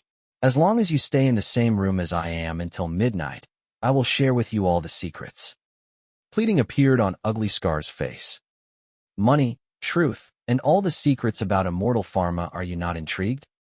I can stay with you and even help you, but you have to listen to my orders and follow my directions. Han Fei didn't plan to leave in the first place, especially after the man mentioned Immortal Pharma. Okay, you have to deal. To show his sincerity, Ugly Scar decided to tell Han Fei some things first to prove that he was not lying. Immortal Pharma is not as innocent as it appears. Currently, they are behind Xian Lu's largest private plastic surgery hospital. They not only provide physical plastic surgery, but also a manipulation of the patient's personality. I already know how that, but I'm curious, how did you know these things? Han Fei's gaze cut through the flame to stare at Ugly Scar. The two stared at each other for a long time. Ugly Scar seemed to know he couldn't lie to Han Fei, so he decided to tell the truth. I was a very good doctor, but I was also working for Immortal Pharma. I was one of the managers at the plastic surgery hospital in the countryside. I witnessed for myself how everyone turned from white angels into demons with white coats. Ugly Scar reached out his left hand. There was a piece of flesh that had been gouged out. The contract we signed was in the form of a tattoo. If you have investigated that hospital, you'd know that the managers of the hospital would wear around something their wrists for the purpose of identification. Han Fei signaled for the man to continue. Actually, at first, the highest decision-maker at Immortal Pharma was not the dead CEO, but someone else. Ugly Scar massaged his temple. Strangely enough, I cannot remember his name anymore, but I know that he existed. Ugly Scar's statement drew Han Fei's attention. Everyone in real life seemed to have forgotten Fu Sheng. No worry, try to think about it. There were two top decision-makers at first. They would come to different decisions based on the same issue. I remember clearly that Immortal Pharma's board of directors had approved two core proposals. One was called Immortality and the other Black Box. They would be handled by two people, but now everyone only remembers Immortality, but no one knew of the Black Box. When Ugly Scar said that, he didn't notice the chill that crossed Han Fei's eyes. The two decision-makers had wildly different personalities and would argue over everything. Ugly Scar's temples pulsed with a green vein. He pounded on his head like something was trying to get out of his brain. Go into details. Han Fei had a feeling Ugly Scar was talking about Fu Sheng. He wanted to know more about the man. We'll have to go back to when Immortal Pharma was born. It is now the leading expert in neuroscience, but do you know how it got there? The scar on the man's face trembled. He was scared when he said these things. They performed experiments on humans of different ages, brain experiments to be precise. You won't see any problem with the patient's physical appearance, so no one knew what they had really been through. Ugly Scar's voice lowered. First, they experimented on mental patients using the excuse of providing them with treatment, but really they were attempting different things. They achieved success. Then they started to experiment on orphans. They wanted to explore the limitation of the spirit. It was then that the two decision-makers had a total falling out. I have this memory, but I cannot remember who the other decision-maker was. Han Fei just wanted to investigate the faceless woman, but it had drawn out a bigger secret. The plastic surgery hospital belonged to the other decision-maker, but he had disappeared, so the former CEO of Immortal Pharma took over. He turned the place into Xian Lu's most high-end and classified plastic surgery hospital. They said they serve only the most exclusive clients, but they were actually covering up for their sponsors who wanted to create the perfect human. I thought they have lost their mind. They picked 30 children from many orphanages and performed experiments on them. They cultivated the children based on fixed personalities, and they kept intervening in the children's life. They applied despair and pain to the children in an attempt to find out the mental limit of a personality. I remember the first batch of 30 children has died. You can't imagine it. They look perfectly unharmed on the surface, but they are mentally dead. Then, they started the second batch of experiments. They brought another 30 children, but this time, their experiment was less drastic. Wait a minute. Han Fei interrupted. You said the first batch of 30 children is all dead? Yes, all 30 children are mentally dead. And they only chose 30 children for the second batch? Han Fei stared at Ugly Scar. You sure you didn't remember the wrong number? Absolutely not. Each number represents a human life. How can I ever get that wrong? Ugly Scar said confidently. Then this is strange. Why is Seaglass Cat's number 031? Han Fei thought to himself. He then remembered the additional conversation in his mind. Blood Red Night was a taboo among the inner members of Immortal Pharma. Only one child survived that night. Am I one of the children from the first batch? Because I am the extra one, so Seaglass Cat became 031. Han Fei could only speculate. I don't know much about the first batch of children, but I do know that among the second batch of children, most of them are still alive. Some are insane, some are in a coma, some are dummies, and some died in the basement of the hospital. According to rumors, the dead children are still wandering the halls of the hospital wearing the white shoes given to them by their orphanage. Ugly Scar revealed yet another piece of important information to Han Fei. One of the pure hatreds at the hospital was a pair of white shoes. He was once an orphan like Seaglass Cat, so they should be from the same batch. The perfect persona is one side of the experiment. They also wanted to create the perfect appearance and body. Most of the thing I told you last time is real. I didn't reveal its connection to Immortal Pharma because if I did, would you guys dare to make it into a movie? Ugly Scar received an ugly smile. CEO Lee just wanted to earn money to save his company, but you want him to die. Movies were the best promotional tools, like how Han Fei had used twin flowers to remind everyone to be careful of the butterfly. The faceless woman is real. I wasn't lying about that. I have no idea why I can see her. Her appearance has turned my understanding of the world upside down. But my biggest confusion is that only people who have entered the plastic surgery hospital like me can see her. Ugly Scar shivered. A beautiful face is more immediately attractive than a perfect personality. Perhaps as people's desire for beauty increased, they wanted to create a face that can satisfy everyone's imagination. As one of the main doctors of that project, I believe I am facing my karma. Ugly Scar wanted to add more firewood to the flame. Whenever he talked about the woman, he would be chilled. He tried to stand up, but his legs were numb. Perhaps he was sitting for too long. Why is it suddenly so cold? Ugly Scar was confused. He turned to Han Fei and noticed Han Fei was staring at his face. What's wrong? The faceless woman is here. Han Fei looked at Ugly Scar's eyeballs. Now I understand why she can still find you when you talk about her at night, even when there is not one reflective item in your room. The fire flickered and a faceless woman appeared in Ugly Scar's eyes. It was unknown when the woman appeared. It felt like she had always been there, but Ugly Scar didn't notice it. Ugly Scar, I have one last question. Before this, when you sensed the woman was about to appear, would you find another person to stay in the room with you, like now? Han Fei's tone was sharp. Ugly Scar nodded mechanically. What's wrong? The woman has been living in your eyes. When Han Fei said that, Ugly Scar's lips curved upwards. He was ugly, but his mannerism was turning feminine. Be it actions or eyes, Ugly Scar was rapidly changing. There was no mirror in the room. The only place where the woman could hide was the man's eyes. Ugly Scar raised his arms. He smiled coquettishly at Han Fei and then plunged his hands into the still-burning fireplace. Han Fei stood up and swiped at Ugly Scar's ankle. Ugly Scar fell to the ground, but he didn't seem to feel pain.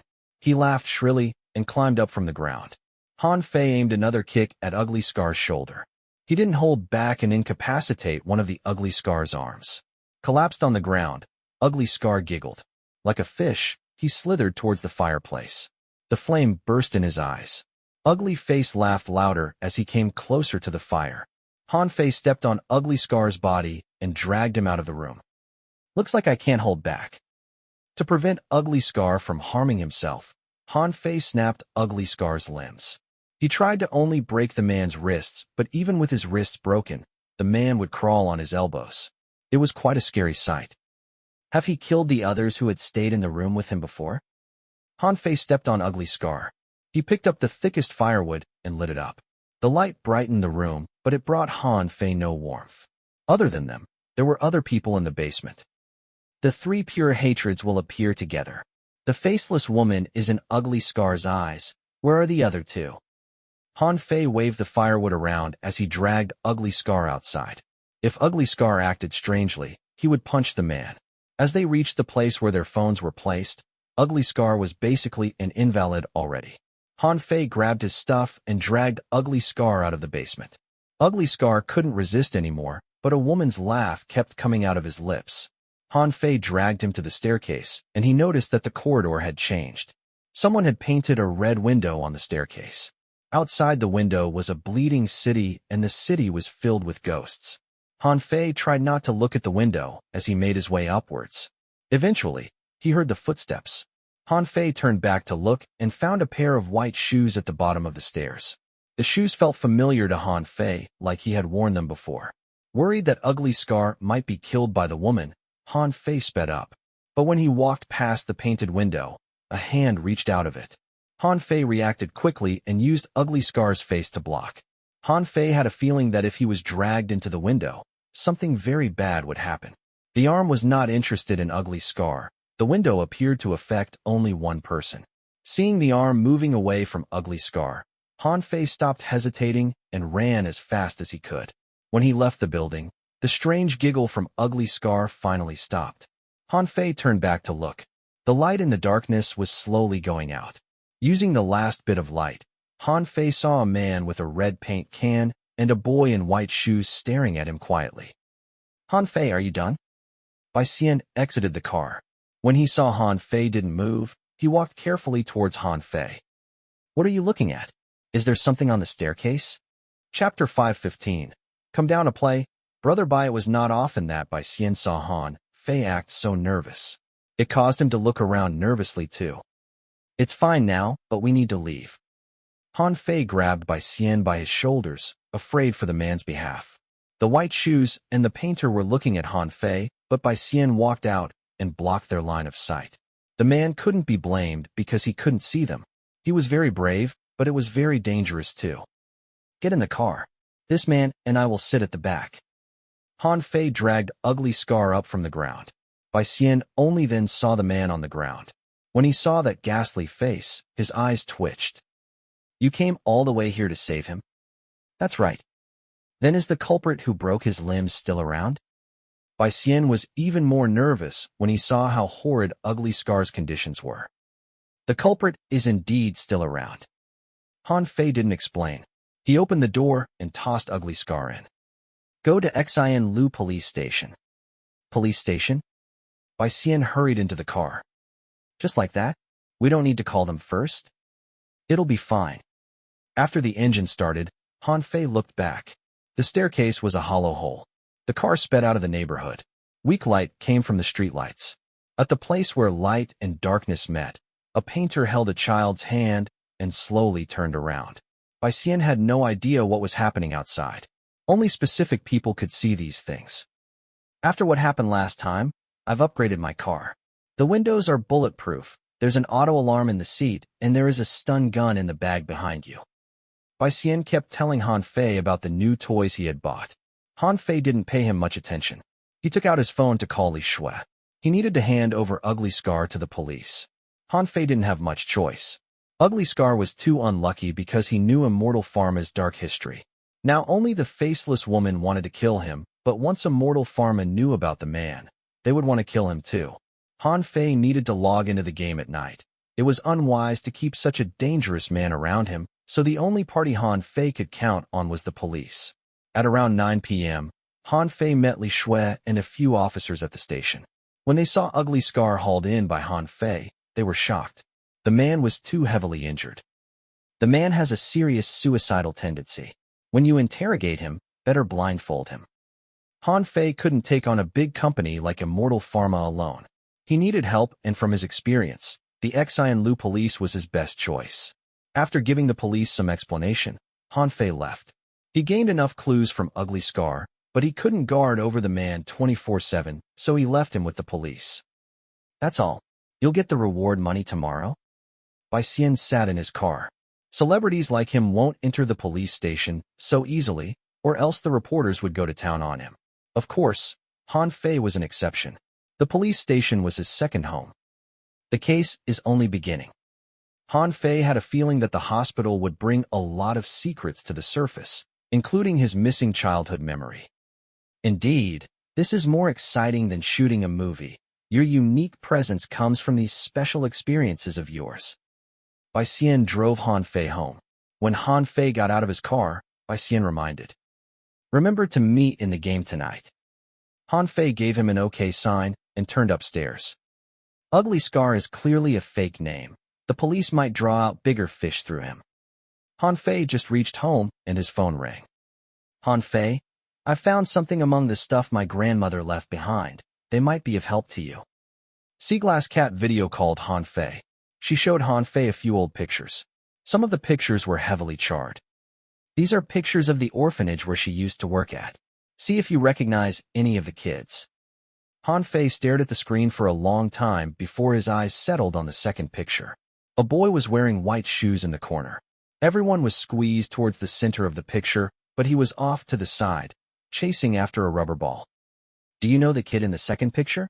The one who was chasing after a ball?"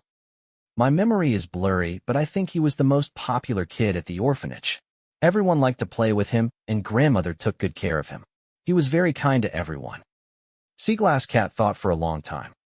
Right, he was also the first kid to be adopted. He was the first to leave the orphanage. The most popular kid with a kind personality who was the first to disappear.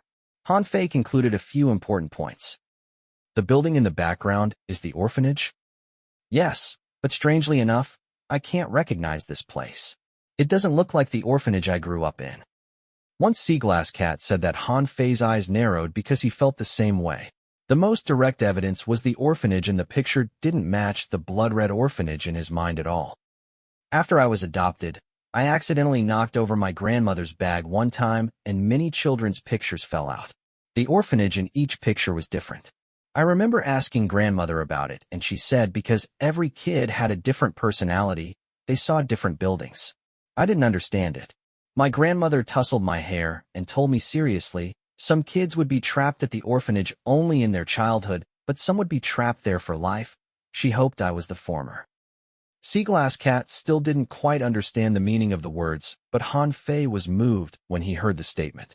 There was a version of himself forever trapped inside an orphanage in his mind.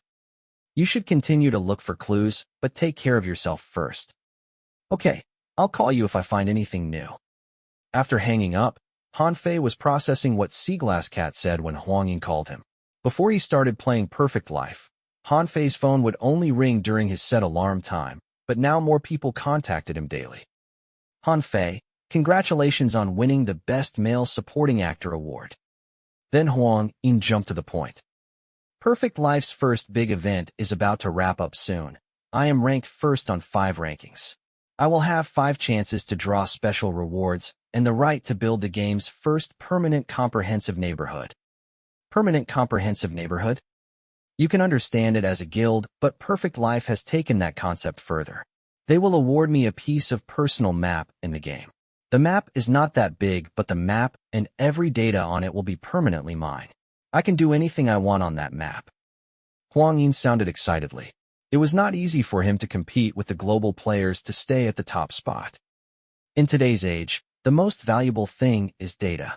Deep Space Tech and Immortal Pharma offer this price to simulate the other players. Now many big gaming guilds and professional organizations are desperate, but they won't have time to catch up to me. After Huang Yin knew the reward, he was excited for a long time too. This is a good reward. In the future, when he found a channel between the two worlds, Han Fei could send his neighbors to Huang Yin's private map. But there is a problem. Huang Yin chuckled sadly. The minimum requirement to own a neighborhood is to have at least 5 players in the neighborhood. I have always been alone, and our secrets can't be exposed, so where am I going to find 4 other players? They have to be players? Can ghosts qualify? I don't think so. Huang Yin asked. Do you have anyone you can trust? I remember you said the director Zhuang Rin can be trusted. But he can't enter the game due to specific reason. Han Fei thought about it. When you go online, find a player called Seaglass Cat. She can be trusted. You only have one. I don't have that many friends who can breathe. Huang Yin and Han Fei didn't have many friends, much fewer people whom they could trust. Han Fei didn't plan to draw Bai Xian into the game so soon, but it seemed like the plan had to be pushed ahead. It's better to build the neighborhood as soon as possible. The first player neighborhood will be written into gaming history. Plus I can invite NPC into my neighborhood. I plan to build an altar and collect many supernatural objects. I'll build structures to collect Yin energy and see if I can invite your friends over. You can try. Your luck might bring miracles. I'll teach you how to summon souls when there's a chance. Butterfly still had many things that the ziggurat left from his soul-summoning ritual. If Huang Yin needed it, he would take everything. Butterfly's consciousness was destroyed. Huang Yin, who was murdered repeatedly by Butterfly in his nightmare, gained Butterfly's talent, Nightmare. Other people could not use Butterfly's items, but Huang Yin might. Okay. After ending the call, Han Fei sent a message to Seaglass Cat to update her about the issue with Huang Yin. After he got the reply, Han Fei called Bai Xian. Bai Xian sounded very excited. He was very ready. Han Fei crawled into the gaming hub and put on the helmet. Blood fell. Han Fei glanced at the scary figure and then opened his eyes. Where's Feng Ziyu? Han Fei ran out of the room to find the patrolling guards. There's a newcomer coming tonight. You need to prepare a full service for him. The most despairing, unfortunate kind? He's a friend. Just help me train his courage. Han Fei notified the tenants of Ziggurat and went to find Dr. Yin. The large, lingering spirit sat in the middle of the room and used the sewing needle to sew the word, fate, on his blank face. He tried very hard, but every time he was about to succeed, the thread would unravel, as if signifying that he would never control his fate. Dr. Yin, is there any building resembling an orphanage inside the hospital zone? The white shoes have been wandering around the hospital zone. I believe he is looking for something. Han Fei sat before Dr. Yin. He looked at the 3-meter-tall ghost, but there was no fear in his eyes. The room sunk into silence. Dr. Yin thought for some time before he wrote in blood on the ground. There is a mall to the north of the plastic surgery hospital, and near the mall is an abandoned orphanage. Has the white shoes been there? The orphanage is painted with windows. If you go in, you can't leave. After writing that, the doctor's arms hung by his side like he was asleep. I was only asking. I didn't expect there to be an actual orphanage. Han Fei got the answer he wanted. He left the room and called Laughing and Su Qin. He drew the important locales on the map. Now the pure hatreds from the hospital are paying attention to this side of the mist. We can approach from the other end. The orphanage might hold the secret to one of the pure hatreds. They wouldn't win the hospital in a frontal attack, so Han Fei wanted to go for a more tactical approach. The orphanage is close to Midnight Mall. We can go together, and Mirror God can protect us. Perhaps we can capture Ten Fingers too. Han Fei had to be careful because this mission was very dangerous. He planned to stay for a full 3 hours before he departed. The neighbors went to prepare, and that meant Han Fei had a period of free time. Han Fei opened his menu. He clicked on his Spiritfarer ability. As the gate of hell opened, he called the man's name. Bai Xian. Chapter 5:16. Lucky Star. The blood sea rippled. Han Fei looked through the gate of hell and focused on Bai Xian's appearance. The soul bell chimed, and the paper dolls opened their eyes. The ripple grew larger. There was a large shadow coming to the surface. The ghost faces in the air scampered away in fear. Han Fei's finger that pointed towards the gate was cut with wounds.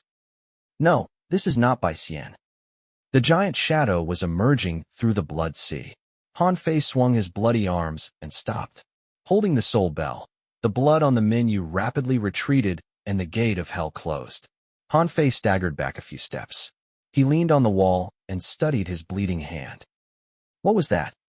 This was the first time Han Fei had failed with his spiritfarer talent. He almost summoned something living under the blood sea. His heart raced as he thought back to the presence of the shadow. I only have 30 stamina. If I try to summon the thing under the blood sea, before it even came out, I would have died from the pressure. Han Fei took out a piece of meat from his inventory and gorged on it. When his life points recovered, he opened his menu again. After Spiritfarer leveled up, I can use it twice per night, so I have another chance. Han Fei contemplated on his failure. Perhaps it was because Bai Xian hadn't encountered that many supernatural things. 2 instances of Spiritfarer used on the same person. Even Brother Huang doesn't get this VIP treatment. Taking a deep breath, Han Fei used his talent again. Bai Xian had been out with me twice already. For the first time, we were at the abandoned plastic surgery hospital. The place is heavy with Yin energy. The second time was earlier. He was in the presence of the painter and the white shoes, so technically, he has encountered ghosts before. Blood crawled over the menu. The gate of hell opened again. Han Fei stared at the blood sea and shook Butterfly's soul bell lightly. Bai Xian. After Bai Xian's face appeared in his mind, a giant red ghost face floating in the air submerged underwater. Its jaw bit on something inside the Red Sea. When the ghost face reappeared, there was a white snake in its mouth. The moment the ghost face left the blood sea, it combined with the white snake. The white snake became a blurry soul as it was dragged through the gate of hell. The gate of hell slowly closed. He succeeded this time. Sitting on the ground, Han Fei sighed in relief. Using Soul Mist, he grasped Bai Xian's general location. He's too close to Big Sin. I should go help him.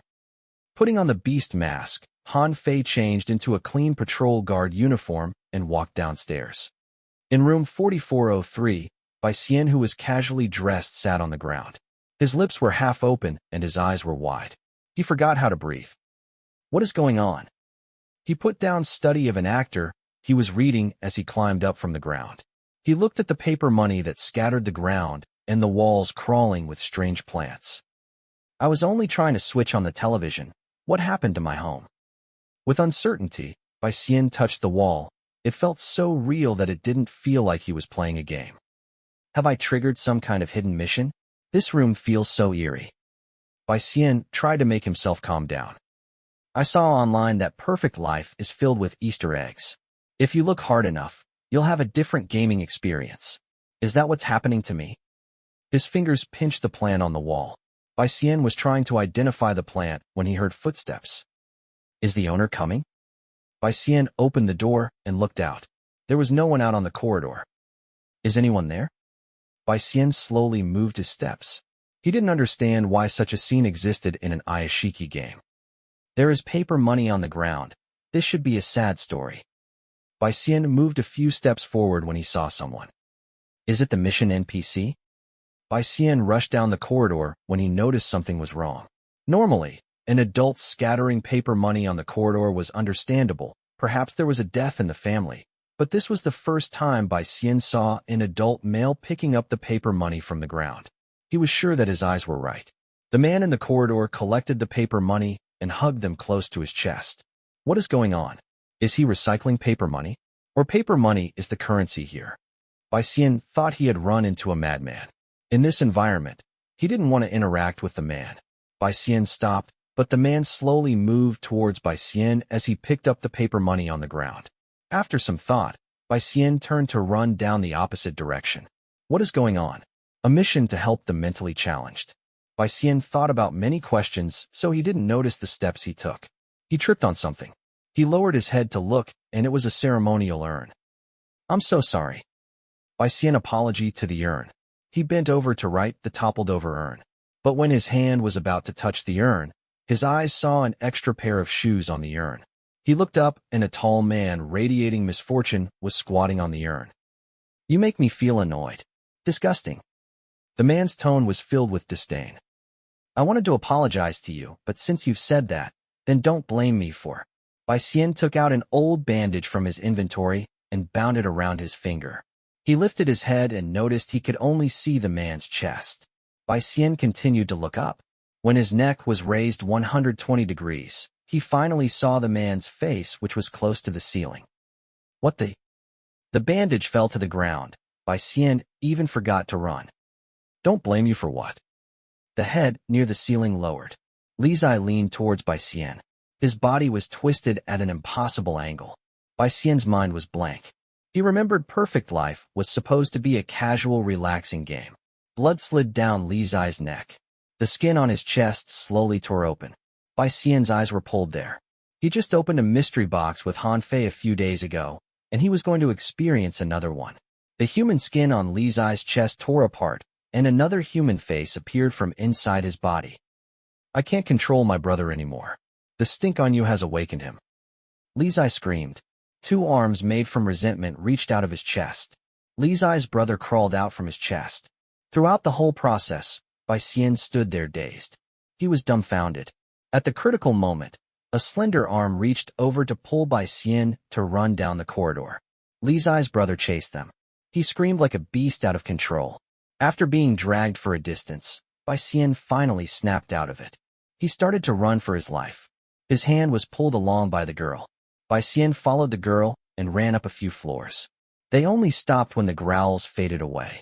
Bai Xian looked at the person who saved him. It was a very cute girl in a cute dress. Thank you for saving me. It was so dangerous earlier. Bai Xian wiped at the cold sweat on his forehead. His lips were trembling. The girl didn't say anything, but continued to drag him upstairs. At first, Bai Xian didn't resist, but slowly he noticed things were not right. The girl was at most 8 years old, but she was impossibly fast. Earlier he was running at full speed, and he still couldn't catch up to the girl. As an actor, Bai Xian was very stern on himself. His physique was better than most. Little girl, can you stop for a moment? Bai Xian whispered. The girl was very obedient. She stopped and turned around to look at Bai Xian. When Bai Xian saw the girl's face, he sighed in relief because the girl was very cute. It was not a ghost face he imagined. But he soon frowned. The girl's eyes were blindfolded, so how did she see the path? Girl, can you see with your eyes blindfolded? After saying that, the girl tilted her head at Bai Xian as if confused by Bai Xian's question. The kind girl slowly raised her hands to answer Bai Xian's question. Eyes opened on the walls and ceiling. The dark eyes stared at Bai Xian. Bai Xian's legs weakened and his skull numbed. He had no idea how he fell from the stairs. He only knew that when he landed, every cell in his body told him to run. Using both his legs and arms, Bai Xian crawled into the corridor. Help, help! The screams echoed through Ziggurat. Bai Xian finally broke the shackles. The despair he showed at this moment was far more intense than the acting in thriller novelist. Help me. A light mist floated on the corridor. Bai Xian had no idea where he should go, but he didn't dare to stop. A barely noticeable crying echoed in his ears. Watching eyes peered out from behind the doors. Bai Xian had never cried so hard in his life before. This game, and it's false. Bai Xian then remembered something. Wait, this is still a game. His eyes darted about. When I quit this game, I'll lodge a complaint. Before he finished, Bai Xian scrolled down to the end of the menu. His lips hung open. Wait, isn't something missing? He looked through it again and again. When he checked for the 5th time, Bai Xian was confident that his eyes were right. The exit button on his menu was gone. What the fuck? Bai Xian cursed. Where's my exit button? The cold sweat fell. Now he understood why the game had all good reviews, because those who wanted to give bad reviews couldn't find the exit button. Standing there, Bai Xian felt like he was abandoned by the world. The crying grew louder. A figure was walking through the mist. It was coming towards him. Listening to the wailing and watching the approaching figure, Bai Xian saw death waving at him. He didn't know where to run, and he turned to look at the door behind him. He gritted his teeth and entered the room. Bai Xian was still a top actor. He hid in the darkness of the room and adjusted his breathing. He leaned against the door and closed his mouth and nose with his hands. I can't make any noise. Holding his breath, Bai Xian's heartbeat synchronized with the footsteps outside. He gritted his teeth. He was completely submerged in the horror. Only by escaping the ghost outside that he could think about what to do next. Bai Xian didn't make any noise, but he did hear a strange noise coming from behind him. At this crucial moment, any noise could expose him. Bai Xian frowned deeply as he turned to look behind him. Bai Xian turned around, and saw inside the living room. There was a black demon about 5 meters tall. The disgust and ugliness couldn't be described in words. It was hidden in darkness. It was more terrifying than darkness. Bai Xian lost his breath and his life flashed before his eyes. I still haven't won the best male actor. The large and terrifying creature trampled forward, and the door behind Bai Xian was pulled open. The light shone on Bai Xian's face. He saw a man wearing a mask. The man's figure looked familiar. Don't stay in this room, the familiar voice said.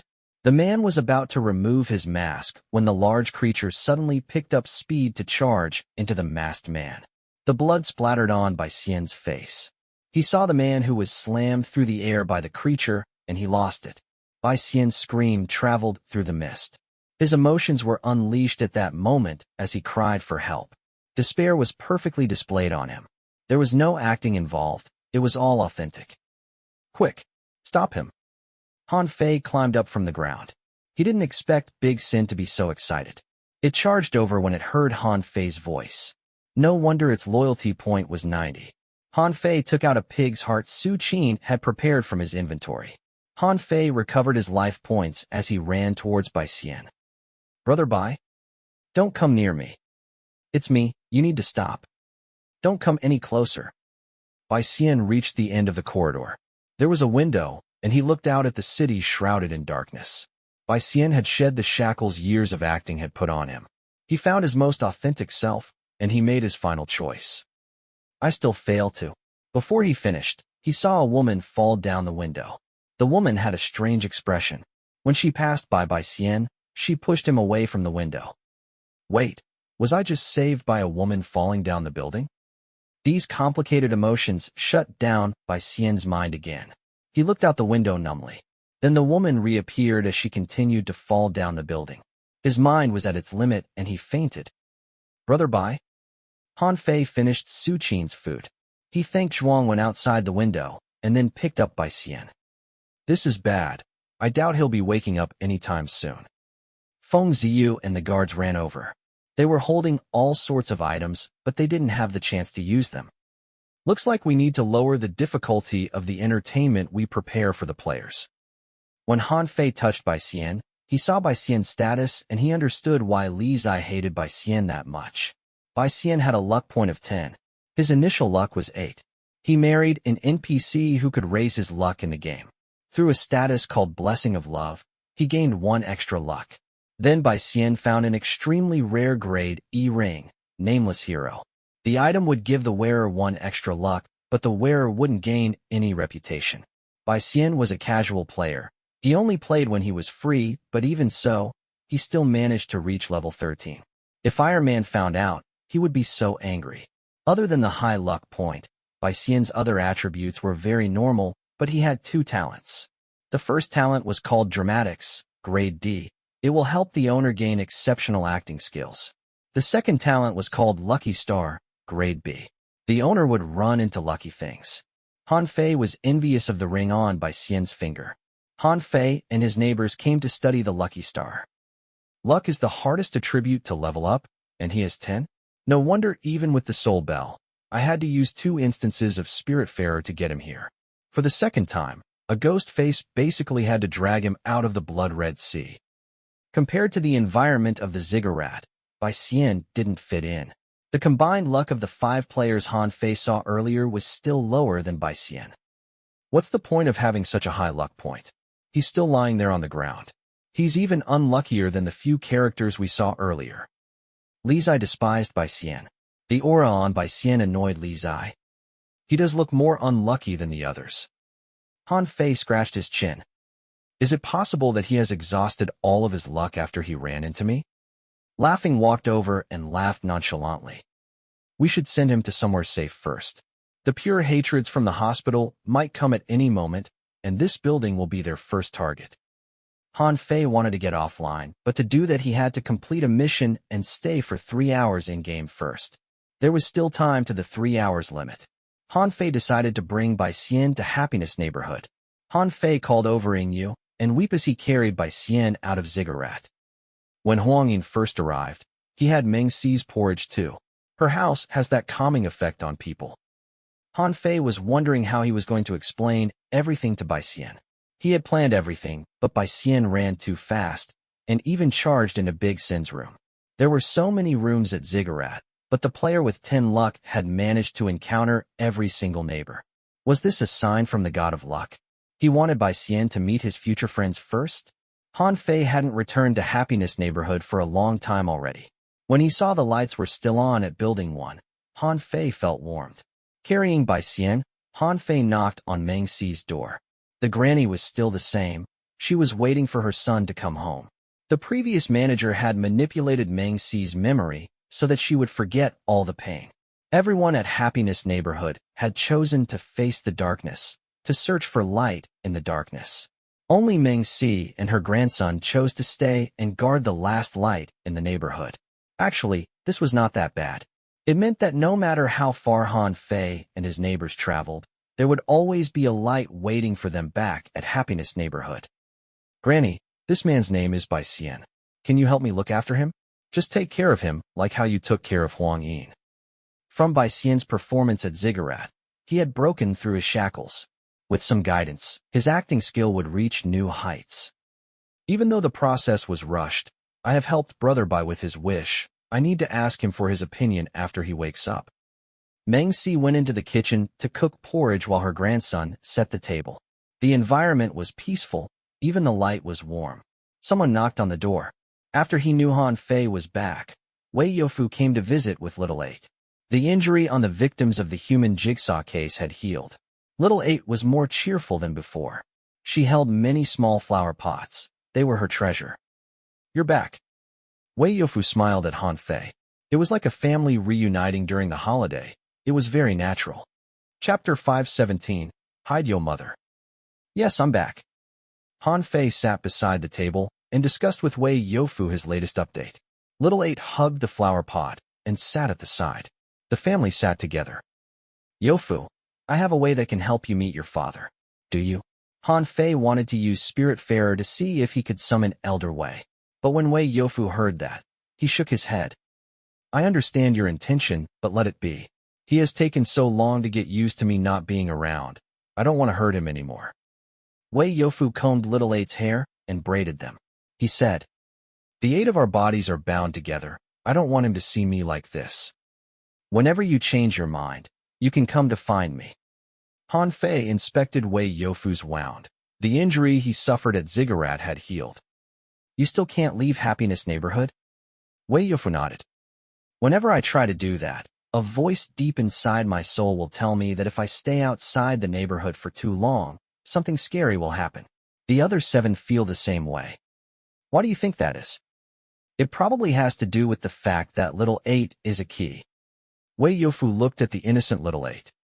Fu Sheng and his 3 children are unmentionables. They have ventured deep into the city before. Even though Fu Sheng was defeated and ended up with his memory shattered, he also gained a lot in the process. He seemed to have discovered a secret about this world, and the secret is hidden in Little 8.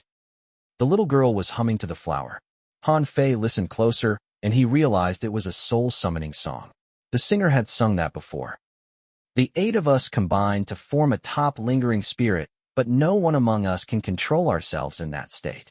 If we have a chance to find the black flame of hatred that belongs to us, we might not go berserk so easily anymore. Wei Youfu looked normal, but he was the only rational victim of the human jigsaw case.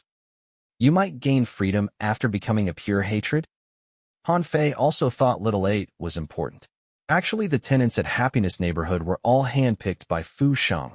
They all had deep potential. Weep had similar talent to the singer. He had AoE attack and could control despair. Meng Xi was the only local of the cryptic world who had been successfully transformed. There was no hatred at all in her eyes. Su Qin was a curse amalgamation. She was very unique, and she was arrestingly beautiful. Mirror God was the trace of goodness of an unmentionable. Ingyu was incredibly powerful, and she could create ghost tattoo. When Han Fei thought about it, the tenants at Building 1 had helped Han Fei a lot. Fu Xing didn't leave behind any treasure for Han Fei, but he did leave behind a group of reliable neighbors for Han Fei. However, Fu Sheng had never considered if Han Fei would be killed by his neighbors or gain their trust. When Han Fei conversed with Wei Yufu, Bai Xian slowly woke up. His eyelids flickered before they flew open.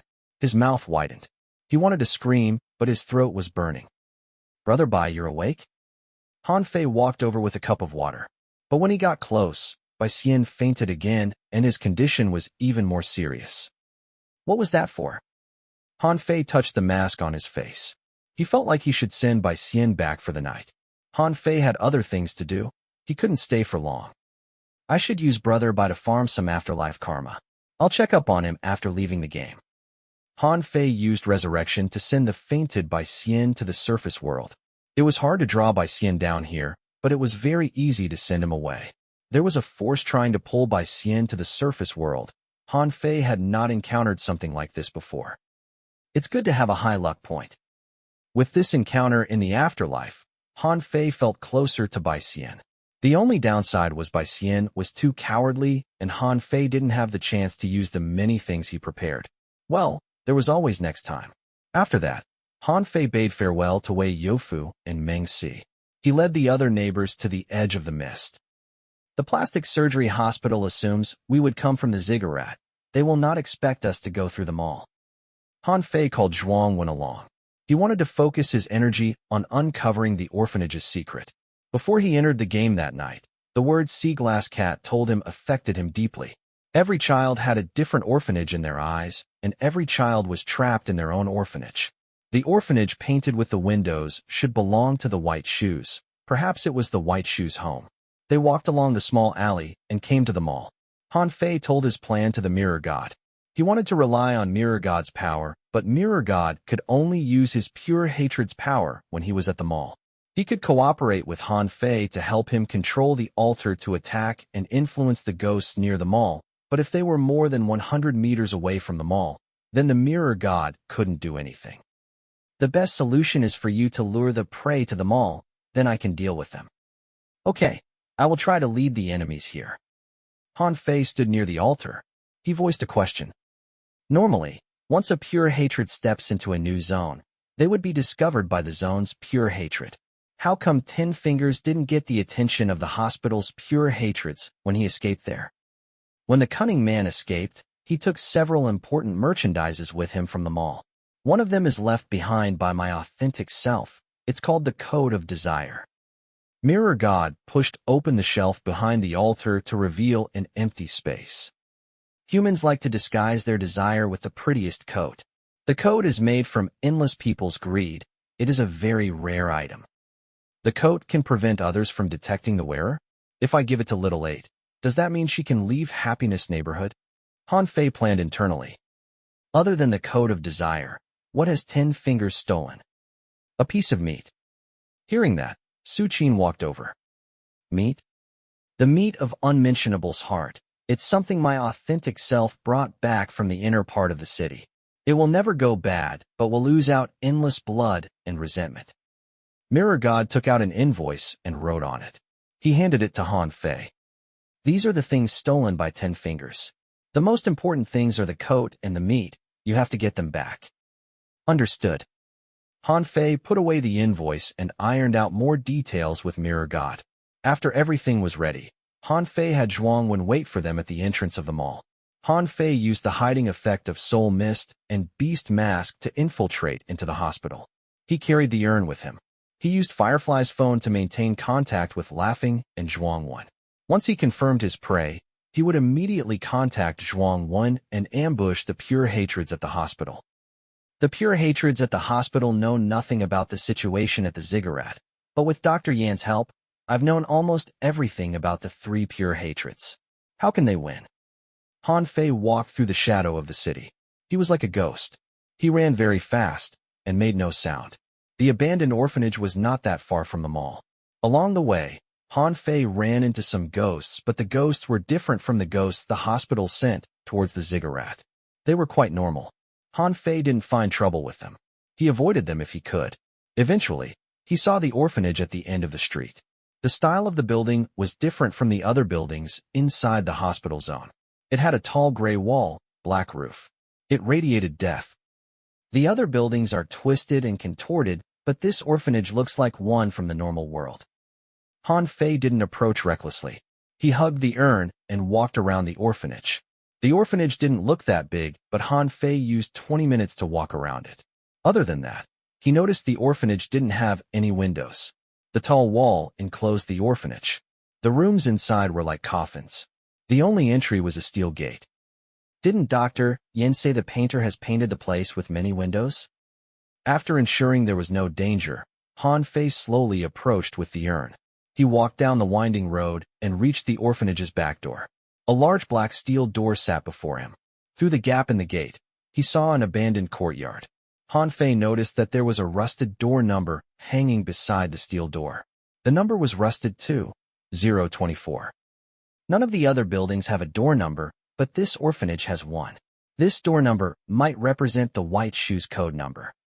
Han Fei raised his hand to open the gate. He's number 24? So far back. When Han Fei's finger touched the door, his mind echoed with a maddening laugh. The piercing sound almost shattered his eardrum and memory. Han Fei bent over holding his temples. Are you here to look for something? A child's voice came from other side of the gate. Han Fei's eyes returned to normal. He had such control of his facial muscle that he could return to a normal expression in less than 10 seconds. When Han Fei lifted his head, he had a warm smile on his face.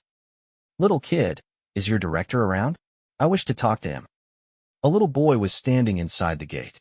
The boy's clothes, pants, and shoes were light red. The director is at the office, but he hasn't been out in a long time already. The boy looked around 5. He had to use all of his energy to push open the small door embedded in the gate. Come in. Mother says it's very dangerous outside, and you can't stay outside for too long. Mother? But this was supposed to be an orphanage. Once he entered the orphanage, everything became so quiet. This place was like a different world from outside. I'll bring you to see the director. The boy toddled ahead like a penguin, but suddenly a rock flew and hit him on his arm. The boy held his arm and tears rolled in his eyes. He didn't dare to stop and ran faster. The faster he ran, the more stones came at him. But none of the stone hit him anymore. The boy looked beside him and saw Han Fei use his body to block the stones for him. Do you know how dangerous that was? Come here. Han Fei raised the urn and aimed to throw it at the offenders. Seeing how angry Han Fei was, the 3 kids hiding in the bushes put away their rocks and turned to run away. How can they be so evil? When I'm back, I'll cremate you 3 and stuff you in the urn. Hearing Han Fei, the bullied boy was scared. He held his arm and didn't dare to speak. Are you all right? Yes, I'm fine. The boy moved his arm and continued to wobble forward. Just as he was about to reach the first building, he suddenly stopped. He whispered, Mother? How did she get discovered? Han Fei followed the boy's gaze. He saw a tall and burly woman about 2 meters tall. She wore an apron and dragged a large trash bag as she headed towards the front door. The landlord's ring chilled.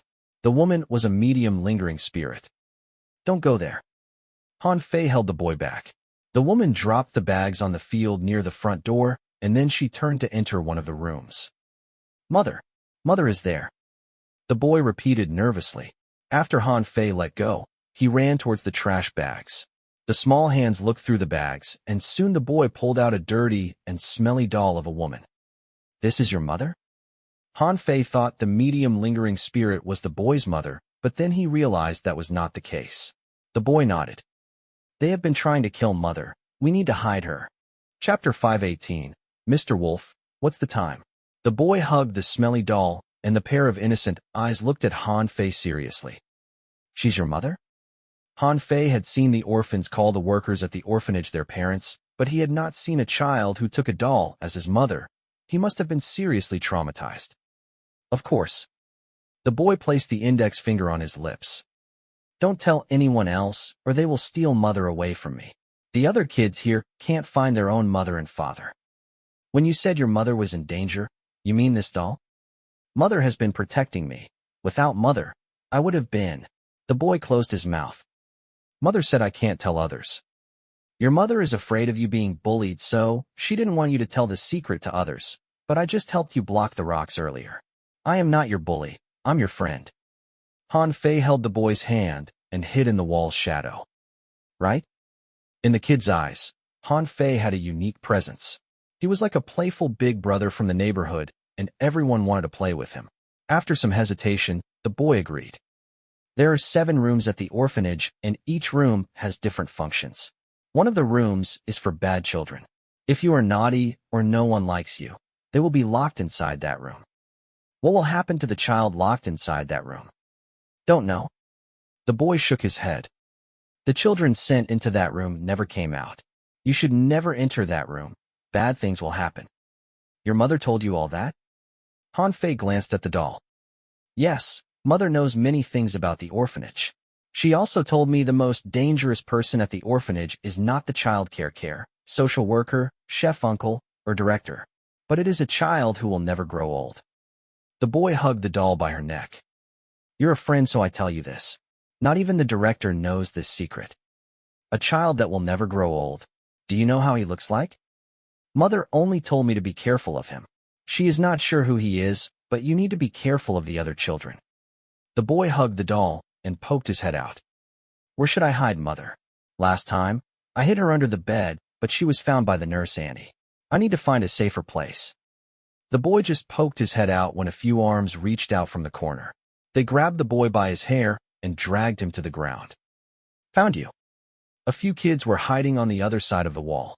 They stole the boy's doll. Annie told us we can't keep toys in secret. I'm going to tell Auntie. That's not a toy. She's my mother. The boy crawled up from the ground and charged at the leading bully. Unfortunately, he was too thin and frail. Before he got close, he was stopped by the 2 other kids and knocked back to the ground. Bastard, you want to hit me? The leading boy grabbed the doll by its neck. He wanted to tear it apart. Han Fei couldn't stand this anymore. He took out Rest in Peace. But just as he tried to get close, the system rang. Notification for player 0000. You've triggered Grade E normal mission, White Orphanage. White Orphanage. Deep inside this black building lives a pure white soul. Mission Requirement 1. Find the child who will never grow old. Mission Requirement 2. Play at least 3 games with the kids at the orphanage. Mission hint. Playing games with the orphans will increase your friendliness level with them. The higher the friendliness level, the greater the chance of that kid appearing. Warning. Pure hatred might appear in Grade E mission. Please consider this carefully. Warning. With the completion of each game, the player will get certain rewards. The more games you play, the greater the final reward. Han Fei put the blade down immediately. His eyes that looked at the kids turned from chilly to warm. I should try to educate them, who are not naughty when they were young. I didn't expect to trigger a Grade E mission. Looks like this place is related to the 3 pure hatreds. Han Fei used Soul Depth Touch to grab the arm of the leading boy to stop him from destroying the doll. You're all friends from the same orphanage. Why are you doing this? Han Fei had 30 stamina point, so it was easy for him to deal with a child. Who are you? The leading boy was the oldest there. He didn't fear Han Fei. He was used to being a bully, so when he was held by Han Fei, he was still shouting fearlessly. I'm the orphanage's new nurse. Before Han Fei could finish, the boy tossed the doll to another child. The latter took the doll and ran away. I don't care who you are. If you want that trash, go and get it. The boy looked at Han Fei and laughed. He was very arrogant. Han Fei looked at the boy's head. With the grace of an adult, Han Fei closed the boy's mouth and then smacked the boy's head. You need a lesson. Han Fei covered his mouth because he was afraid that the boy would scream. The boy's smile froze and his eyes were filled with venom not suitable for someone his age. The boy struggled. He opened his mouth to bite Han Fei's fingers. The boy struggled harder. Han Fei noticed with surprise that he couldn't detain the boy. To prevent himself from being beaten, he pushed the boy away. How dare you hit me? The boy probably lived on the street before. He was very cruel. He gnashed his teeth like a dog on the street. I just want you to see the mistakes of your ways. It is for your own good. Han Fei didn't want to make an issue out of this. After all, Han Fei didn't want to deal with the adults at the orphanage yet. Give the doll back to the boy. If you are really that bored, I can play some games with you. You will play with us? The boy glared viciously at Han Fei. His black pupils turned with bad ideas. Okay, you only need to play 1 game with us. If you win, we'll return him the doll. But if you lose, you'll have to listen to our order. You'll do what we tell you to do. One game is too boring. How about we play 3 games, and the winner wins 2 out of 3? Han Fei looked helpless like he didn't really want to play with kids. Okay. The kids were excited. They looked at Han Fei like he was an animal trapped in the zoo. So what is the first game we'll play? It's a simple game. The teacher always plays it with us. It's called Do As We Do. The boy pointed to his face. You only need to do the same actions that I do. If you can't, then you lose. Han Fei paid absolute attention. After all, this was a grade mission. Even though it was just a normal mission, it might attract the attention of the pure hatred. The kids and Han Fei stood under the gray wall. The leading boy taunted. Watch carefully. His tongue reached out of his mouth, and it touched the tip of his nose. That's all. Han Fei was holding rest in peace. But the boy didn't do anything dangerous. Can you do that? If you can't, you lose. The boy was already thinking of ways to torture Han Fei. It doesn't seem that hard. Master acting meant that Han Fei could control every muscle on his face. His tongue was not as long as the boy, but he had other ideas. After a few attempts, Han Fei used his finger to pull on his tongue, and finally, the tongue touched the tip of his nose. Han Fei's tongue pained, but it soon healed. So did I win. There are 5 of us, so you need to copy all 5 of our actions. The leading boy had already considered this. He would use numbers advantage to deal with Han Fei. Then he pushed a fatty out. The fatty looked at Han Fei and crossed his eyes. Then one of his eyes returned to normal, while the other eye remained crossed. It feels like I'm just playing normal games with normal kids. Han Fei's eyes moved even more actively than the fatty. After Han Fei succeeded, the oldest boy was nervous. He pushed a very thin girl out. The girl tried for a split, but due to pressure, she was stuck halfway. The boy cursed. Then he and the fatty went to press on the girl's shoulders. Stop pushing her. Han Fei easily did a split. As a professional actor, these simple exercises were nothing for him. You still have 2 chances. The boy kicked the girl who hadn't gotten up to the floor. He was no longer as calm as before. He glared at Han Fei. Don't be happy so soon. Come with us. He gritted his teeth at Han Fei. Honestly, there was not much enmity between him and Han Fei. Han Fei merely stopped him from destroying a doll. But because of that, the boy burned with fury. His face didn't have the innocence of a child, but pure hatred and resentment. Could he be the representation of pure hatred? Han Fei held the little boy's hand as they followed the leading boy through the orphanage. They walked around the orphanage's main building and came to the side. The boy silently eased the wooden door open. A rotten smell drifted out, and the leading boy rushed in.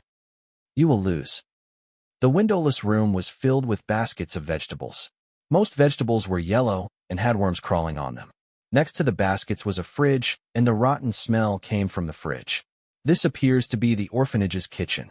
The kids ran deep into the kitchen. The oldest boy picked up the cleaver from the chopping block.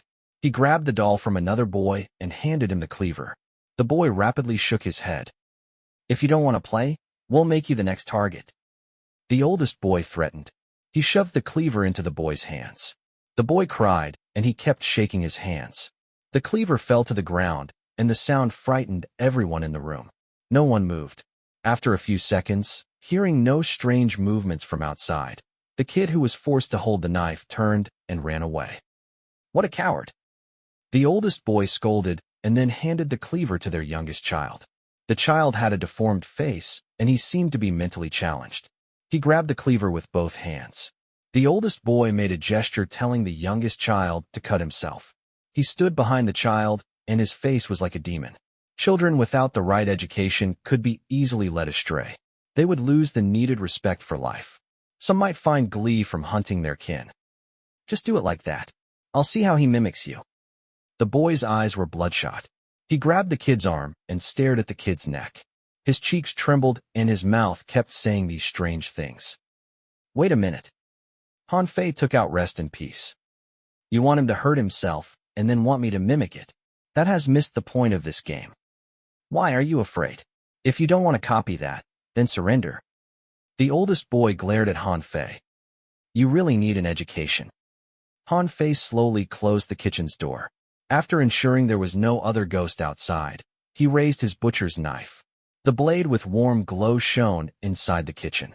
Han Fei aimed the blade at his arm and swung it without any hesitation. The blade formed by humanity rippled like water when it touched Han Fei. Han Fei was unharmed. Where else do you want me to cut? Han Fei had no idea what this boy had been through to become so cruel. He wanted to talk to the boy. The sharp blade couldn't harm Han Fei. The old boy gritted his teeth and raised his own cleaver. The problem is the knife. Your knife can't kill anything. You need to use this cleaver. Can't kill anything? Are you sure? Han Fei's eyes chilled. He walked forward and looked down at the boy. If that's the case, would you let me cut you with it? The glowing blade appeared to be able to cut through anything. The boy took a step back, and he ultimately didn't dare to take Han Fei's offer. Fine, you win the first game.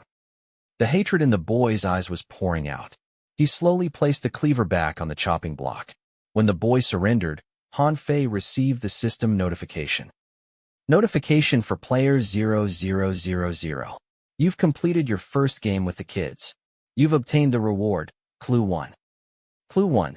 The child you're looking for has problems with their brain.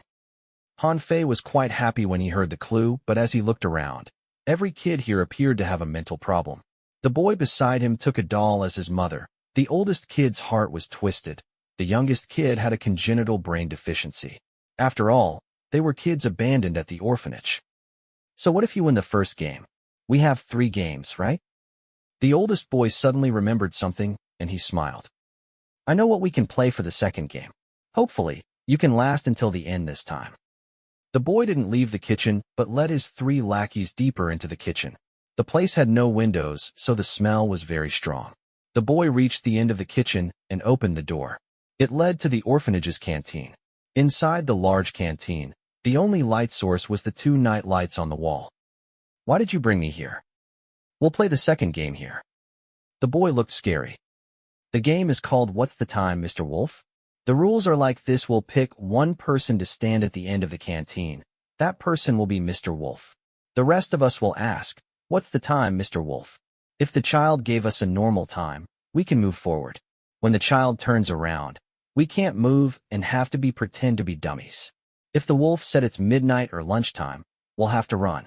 The person caught by the wolf will die. Then how do you win? Han Fei believed the game was not that easy. There had to be a reason why they played this game at the canteen. The first person to touch the wolf and come back to the starting point without being caught will win. The boy made it sound very easy. He pushed 2 chairs to the side of the canteen. Which one of you will be the wolf? He looked around, and his eyes settled on the boy beside Han Fei. You'll be the wolf. We have not that many players. The wolf should be among the 4 of you. Han Fei pulled the boy behind him. Inside the orphanage, none of the game was normal. Okay then you. The boy shoved the fatty out. Get over there. The fatty was unwilling, but he was afraid of being punched by the boy, so he hobbled to the other end of the canteen. The canteen was small, but the fatty took forever to cross it. Won't the adult come here if we shout too loud? No. The boy's eyes filled with cruelty. They will not come at this time. The fatty was ready. He stood facing everyone else. The second game started. Han Fei stood with the other kids at the end, closer to the kitchen. They all shouted in unison. Mr. Wolf, what's the time? Once he said that, a shrill laughter echoed in Han Fei's ears. His memory was boiling like the laughter inside the blood-red orphanage was coming out. Have I played similar games before? This has triggered something in my brain. Han Fei was stunned. When he came to his senses, the other kids had taken 2 steps already. Mr. Wolf, what's the time? 3 o'clock. The fatty said, while facing away from the others. To not lose the game, Han Fei started to move too. When everyone was at the middle of the canteen, the nightlight suddenly flickered, and one of them went out. The dim light shone on the kids. Half of their faces were shrouded in darkness. Mr. Wolf, what's the time? Han Fei and the other orphans screamed. The thinnest kid started to run since he noticed the fatty didn't turn around. 4 o'clock. When Fatty said that, the thin kid was only a few steps away from touching Fatty. Mr. Wolf, what's the time? The thin kid drew the question out purposely as he ran. When he was 2 meters away from the Fatty, he stopped. Something was not right with the Fatty. His body appeared to be taller than before. Why aren't you saying anything? It's your turn. You should tell us the time. The thin kid was anxious, but he didn't dare to move anymore. However, at the moment, the oldest kid shouted, "Mr. Wolf, what's the time?" Hearing that, the fatty's body trembled, and the thin kid was shocked. He saw the fatty lift off the ground. With the one light remaining in the room, the thin kid saw something grab the fatty by his head. "It's lunchtime." A stranger's voice appeared in everyone's heart.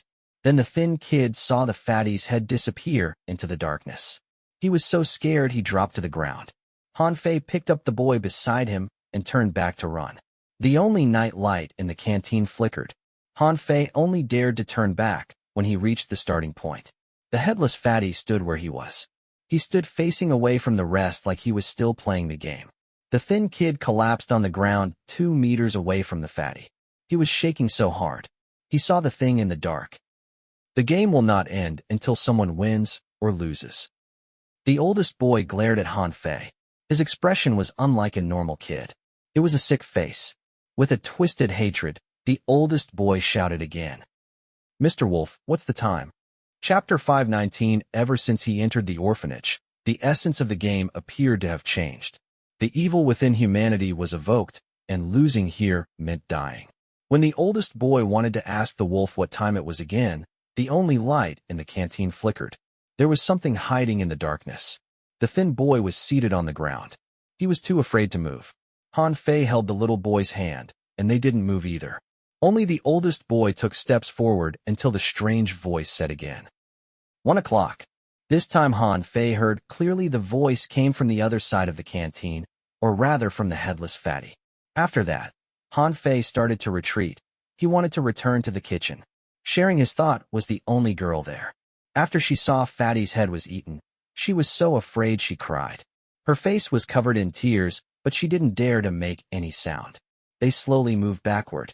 The kitchen door was right before them, when suddenly there was a strange sound coming from the other end of the canteen. It sounded like bugs crawling. At that moment, the fatty slowly turned around.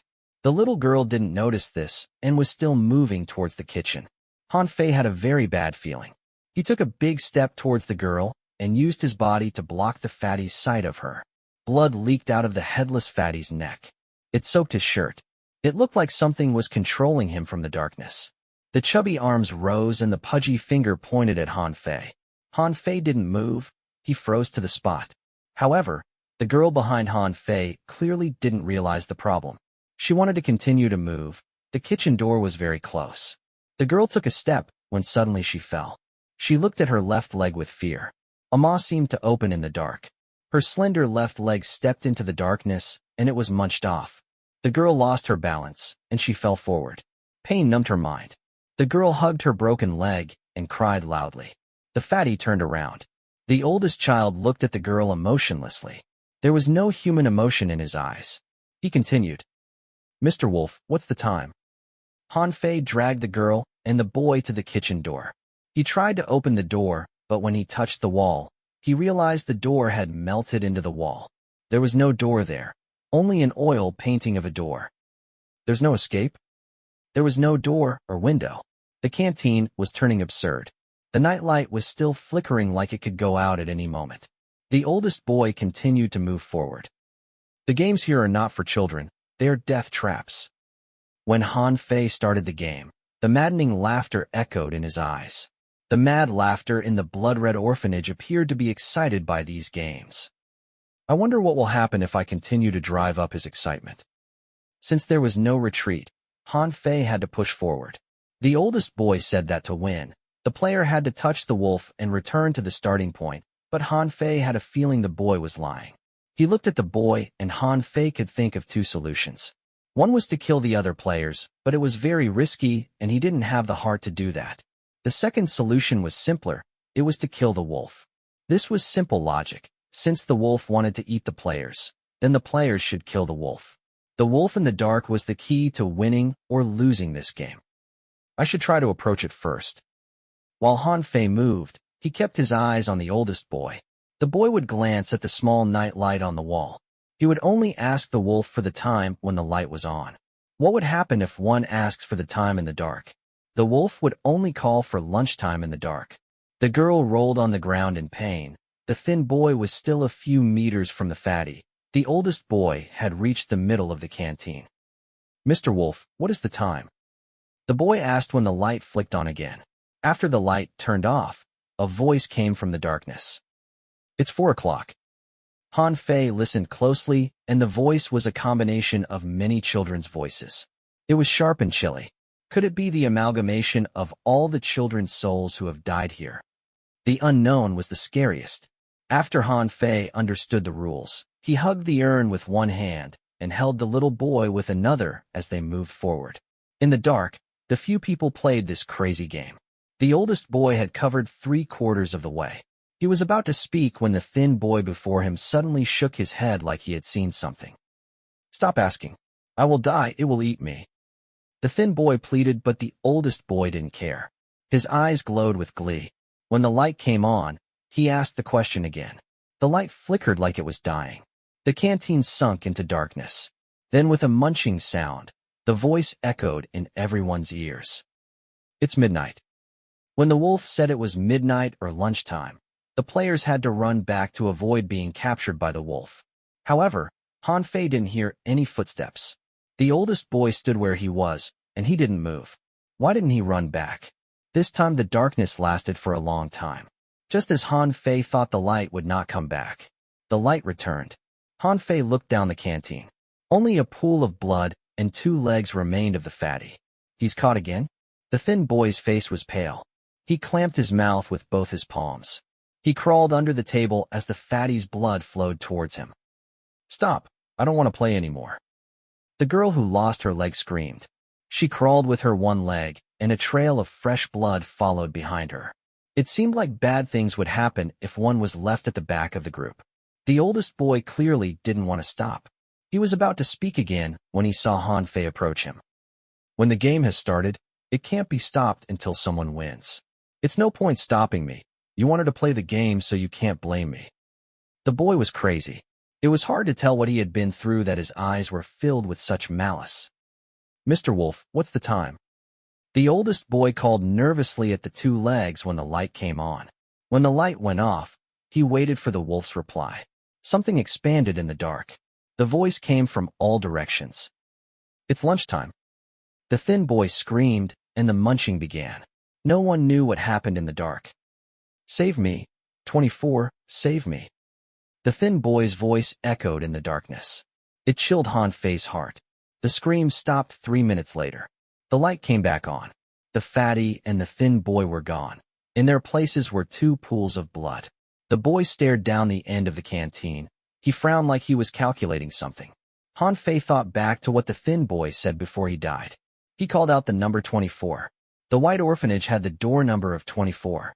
Does this mean the oldest boy is the owner of this orphanage?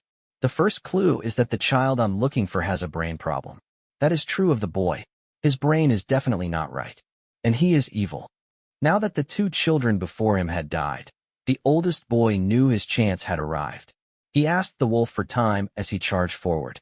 Han Fei noticed this. Both super speed and night patrol were triggered.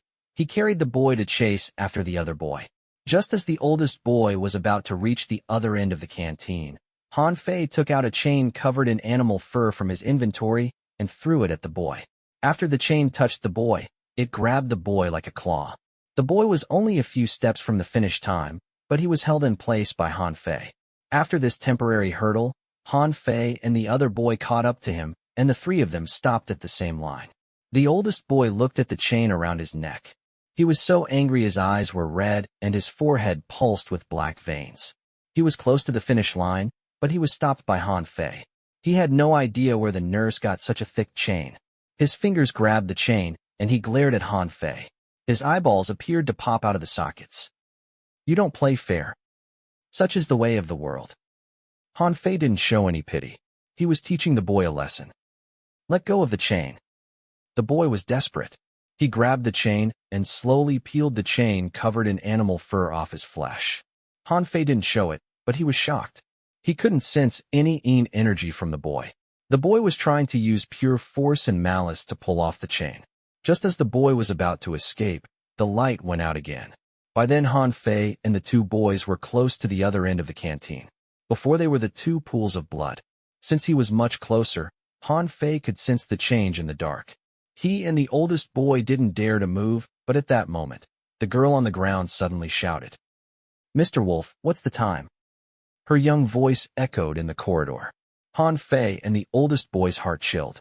The darkness around them thickened. The Mr. Wolf was appearing. Shadow moved through the pools of blood. The darkness was shifting into the form of a large wolf. The wolf head was covered in children's headless bodies. When it moved in the dark, all the dead bodies bounced against each other, creating this death music. The fear of the orphans turned the game into this giant monster. The sharp jaw grew out of the mouth. The giant wolf opened its mouth. The voices of many children mingled together as they escaped the wolf's jaw. "It's lunchtime." The monster formed from fear opened its maw. It bit at Han Fei's head. At that moment, it felt like the darkness of the canteen surged at Han Fei. He reached towards the urn's lid, but at that moment, the maddening cackle came from deep inside his mind. His lips curled upwards. His eyes were dominated by red. When the wolf bit down, endless strange memories appeared in Han Fei's mind. Inside an orphanage, at midnight, the child Han Fei stood at the end of the red canteen. He was facing away from everyone else. When someone asked the question, Han Fei slowly turned around. He held a sharp knife. His cheeks and clothes were covered in dripping blood. "It's lunchtime." The pain shook the lock inside the orphanage gate. The cackle compelled Han Fei to utter, "It's lunchtime." When he uttered the statement in that unique tone, the monster morphed from fear dissolved instantly and escaped into the darkness. The real wolf had returned. Han Fei fell to the ground. He felt like his brain was about to explode. At that moment, one of his submerged memories was awakened. "I've played this game before, and I am Mr. Wolf." Chapter 520. Fourth game. The cackle emerged in Han Fei's memory. The boy holding the knife was covered in blood. He turned around with a smile on his face. There was no dead body in the memory, but as the boy turned around, everything was dyed red. The blood-red canteen was a direct contrast to the boy's sunny smile. The memory fragment didn't provide enough clues as to why the boy was smiling. He seemed to have lost all human emotions and would only show that warm, healing smile. The night light in the canteen came back on. The light dispersed the darkness. The wolf and the two pools of blood disappeared. It was like the thin boy and Fatty had never been there. Everything was returning to normal. Only Han Fei clutched his head and knelt on the ground. He pressed his hands on the side of his head like his head would split into two if he didn't do that. Pain pulled at his every nerve. The blood from the blood-red orphanage dyed many of Han Fei's memories red. The fear of all the children at the white orphanage morphs into Mr. Wolf, and at the blood-red orphanage, I am Mr. Wolf. One has consumed endless children. The other has consumed every emotion and personality. The young boy stood alone at one end of the canteen. He held the sharp knife and turned around. Han Fei was surprised that he had gone through something like that before. I've seemed to have played every game at this orphanage before. Replaying them might help me remember more things. Rationality was fighting the mad laughter. Han Fei tried his best to suppress the self inside the blood-red orphanage. Just as the mind was about to turn red, chains of memory appeared around the orphanage. The child that represented Han Fei's childhood, both his evil and kind souls appeared. They held a chain each and stopped the orphanage from surfacing. My memories from childhood, the kind soul, the evil soul, everything is stopping the blood-red orphanage. What does the laughter inside the blood-red orphanage represent? In the conventional story, the kind and evil souls were like angels and demons, but in Han Fei's mind, they were like brothers. The trembling blood-red orphanage slowly returned to normal. More memory fragments had loosened in Han Fei's mind, and they were all related to the game of Mr. Wolf. What's the time? The pain eased. Han Fei sat on the ground. Blood trickled out of the corner of his eyes and lips. He pulled out the pig's heart Su Qin made from his inventory. Eating was the best way for a butcher to unwind. His life points recovered. Han Fei crawled up from the ground and received another notification. Notification for player 0000. You've completed the second game with the children. You've obtained a mission reward. Clue 2. Clue 2. The child you're looking for is the bad child in everyone's heart. The second clue was very specific. The bad child in everyone's heart? The oldest boy is a bad child. Everyone must dislike him, but no one dares to say anything. But this little boy following me is also ostracized because everyone else sees him as a bad child who breaks the nurse's rules. If not for his uncertainty, Han Fei would have stabbed the oldest boy already. Speaking of, the boy already ran backward to kick and punch the girl with the broken leg. Earlier, the girl tried to kill the boy and Han Fei. None of the orphans here should be underestimated. Picking up the chains, Han Fei pressed the boy's head. The eyes were glowing with murderous intention. That's enough. The more games he played at this orphanage, the better. Han Fei planned to attempt all the games before the pure hatreds arrived. He wanted to uncover his past. In the past, he didn't have the capability to face the consequences of finding his blood-red memories, but now he had the power to get close to the truth. So who won the game? Han Fei asked coldly. The boy looked at him with venom in his eyes. The player who touched Mr. Wolf first would win, but neither of us did that. So this is a draw. The boy then shrunk his neck back as if worried that Han Fei might use violence. Okay, then we shall play the third game. Once Han Fei said that his hand was pulled by the little boy, the boy persuaded.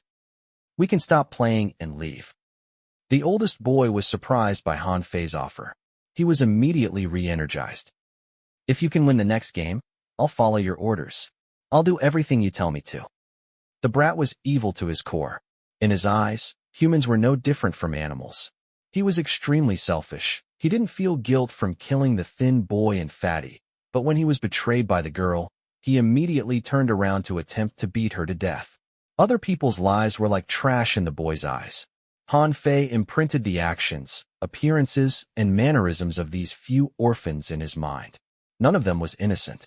Something happened to them that they looked normal on the outside, but were rotten on the inside. The next game is something we play often too. We need to go deeper to another room. The boy hid his hatred and venom. They were both orphans, but this boy was so different from Han Fei when he was small. Even though the child Han Fei in the memory was holding a sharp knife and covered in blood, his face always had a warm smile. There was light in his eyes. These would remain the same no matter his environment. With that comparison, Han Fei noticed something. Back then, I only knew how to smile and forgot all the other emotions, the complete opposite of now.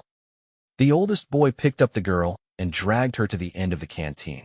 He pushed open the canteen door to reveal a dark corridor beyond it. The corridor had no windows. It was like a mining tunnel. It was very oppressive. The faint light shone on the yellow walls. The night light in the middle of the corridor was the only light source. The oldest boy held his hand over the girl's mouth. He also slowed down. He didn't dare to make any noise. The inside of the orphanage was much bigger than perceived from the outside. The corridor had many black doors, but there was no sign, so Han Fei couldn't tell what was behind the doors. This is it. The oldest boy dragged the girl with the broken leg to the end of the corridor. He pointed at the door before him. The third game is called Cardboard Rooms. We do not have many toys here, so we collect the cardboard boxes that held the food delivered to the orphanage. We use the cardboard boxes to build houses and castles. So the winner builds the best castle? Han Fei had the ability of art appraisal. He was good for this game. No, we will go hide in the cardboard houses, and you have to find us without destroying the cardboard. You can only use your eyes. You have 5 minutes and 3 chances. If you can't find us, then we win. The boy sounded confident. So, basically hide and seek?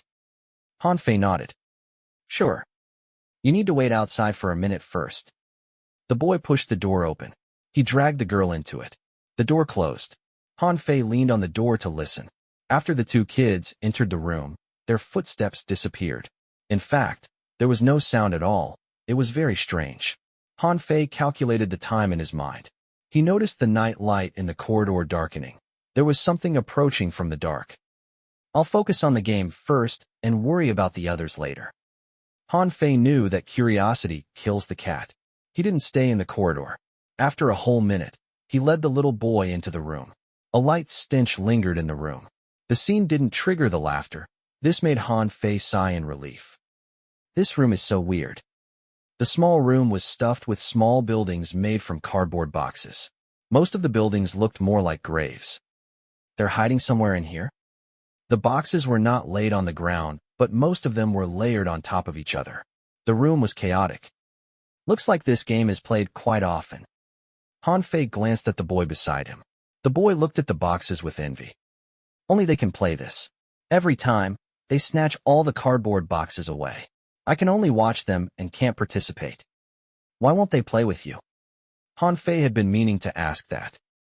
They say I am a bad kid. I don't listen to the nurses. I like to run off on my own, so if they play with me, they will be punished by the nurses too. The boy pouted. Do you hate that nurse? If you have the chance to make him disappear forever, would you take it? You mean kill him? It was hard to imagine the boy would say something like that. I guess you can say that. Then I will not make him disappear. He just hates me. There are so many people who hate me.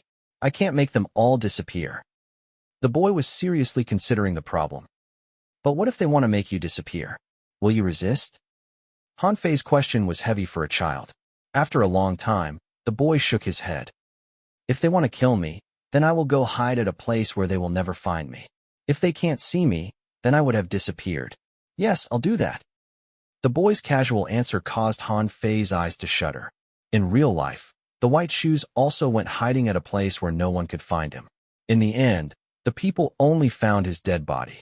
Han Fei then was reminded of the picture Seaglass Cat showed him. In the picture, that was a boy in white shoes who liked to run off on his own. These suggested that the boy should be connected to the white shoes. While Han Fei was thinking, the boy suddenly raised his finger to point at the northeastern side of the room. He cheered. Mother. Han Fei looked over and saw the doll dumped on a few paper boxes. They said I can't touch and destroy the boxes, but they didn't say I can't touch the doll. Han Fei moved towards the doll, but when he went deeper into the room, he realized there were open boxes everywhere. They looked like open graves. It was quite scary in the dim room. We can't go any further. They were still far from the doll. If they wanted to move forward, they would touch the boxes. Staring at the doll, Han Fei was wondering how to grab the doll to return it to the boy when he saw the doll's finger slide down from her stomach and it was pointing in a certain direction. Han Fei followed the direction of the doll's finger, and the box it pointed at had a strand of black hair flowing out. The doll is giving me a hint. Han Fei was about to pick that box when he noticed something else. The edge of the box next to that one had a piece of the girl's clothes. It was as if the person missed that detail when they stuffed the girl inside the box. Han Fei looked further, and there was a box about 1 meter away that had a palm exposed. Even further away was a box where the bottom was bloody. The boxes are not close to each other. The hair, hand, and clothes are not in the same box. The fingers are white and clean, so it should be the girl's. The long hair and the clothes are from the girl too. There are only 2 possibilities. 1, other than that boy and girl, there were other children already playing inside this room before we came in. 2, the boy had chopped the girl into different pieces and hid them in different boxes. For example, he cut her into 4 parts. I only have 3 chances to pick, so I will never win. Han Fei knew the bastard would play dirty, but he didn't expect this. Are you serious? The little boy gasped when he heard Han Fei. Perhaps I was overthinking this. Han Fei nodded. After the boy and the girl entered the room, they only had 1 minute. To dismember and hide the different body parts in 1 minute is very hard. Plus, we didn't hear any screams outside the door. If both of the kids are still alive, then there are other things hiding inside these paper houses. Han Fei asked the little boy. When you saw them playing this game, did you notice anything strange? Everyone likes to play this game, but the nurse said that after the cardboard houses are built, we can't enter it directly. We need to knock on the door. If the door was not opened, then we can push the door open and enter it. What kind of culture is this? Han Fei frowned. He was playing the game, but he was also testing his other self. He might have played this game before, but if he had, then he would trigger some kind of memory. Even though the process was painful, Han Fei wanted to find all his missing pieces. Do I not like to play with cardboard houses when I was small? The oldest boy only gave Han Fei 3 minutes. When there was only 1 minute left, Han Fei decided to go for it. He slowly moved forward and opened the box pointed out by the doll. Inside the box were some strands of hair and broken clothes fabric. Neither of the kids was there. Shouldn't you knock on the door first? The boy reminded Han Fei, but it was already too late. The room was darker than before. More things started to peek out of the edges of the boxes. There were clothes fabric, more bloodstains, and even an eyeball. I have 2 more chances. Han Fei picked up the open cardboard box and tossed it to the side. He hugged the urn and jumped to occupy that empty space. He was close to the doll. He reached out to grab it and then looked around. He was in the middle of the room.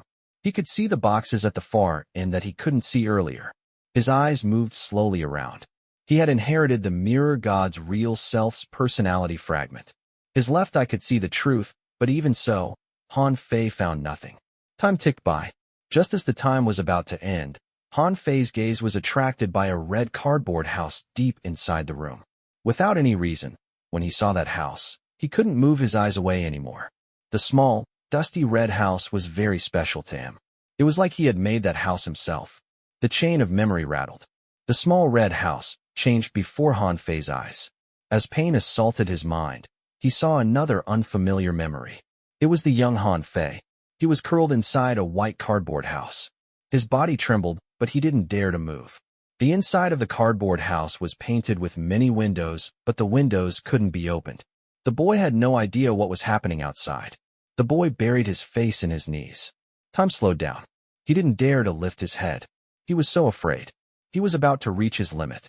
A blood-red spot bloomed on the roof of the cardboard house, like a flower. The bright red leaked from the outside to the inside. It was like a blood rain was falling outside. More red bloomed on the cardboard house. The thin trail of the blood was like the petals of manjusaka. Blossoms of manjusaka grew on the white house until the house was dyed red completely. The boy shook harder. When the white house was completely red, the boy finally raised his face. The warm smile on his face turned twisted. His lips turned upwards, and the smile changed into a maddening cackle. The boy walked out of the red house. It was a blood-red night outside. The laughter walked out of the orphanage and sat on the staircase in front of the orphanage. He looked up. The laughter from the orphanage escaped from the memory and echoed in real life. Han Fei felt the intense pain again. His expression was distorted. He abandoned the game and charged at the red house. The other houses tumbled over. But as his hand was about to touch the blood-red house, the color of the house started to fade. The system seemed to say something, but Han Fei couldn't focus. The pain was getting more intense. His body rammed through the paper houses, and he hissed from the pain. However, he still hugged the urn tightly. Han Fei was different from before. Now he had something that he needed to protect. As long as he still had a shred of rationality, he wouldn't let go. Han Fei showed great determination regarding the urn in his arms. After long torture by the laughter, the new memory fragment finally melted into his mind. Compared to the last game, this game evoked an even more important memory because the blood-red night had happened. If he continued to search, Han Fei believed he'd find out what happened that night. Blood-red night is a taboo at Immortal Pharma. Even a big company is fearful of it, so something special must have happened that night. Han Fei crawled up from the ground. Most of the cardboard houses had been destroyed. The oldest boy crawled out from his hiding spot. He had a wicked grin. Han Fei ignored the boy and checked the latest system update. Han Fei was startled when he opened his menu. Notification for player 0000. You've gained initial intelligence, +1. Notification for player 0000. You've obtained a special item at the White Orphanage, White House. White House. He might know why the White House turned into a red house.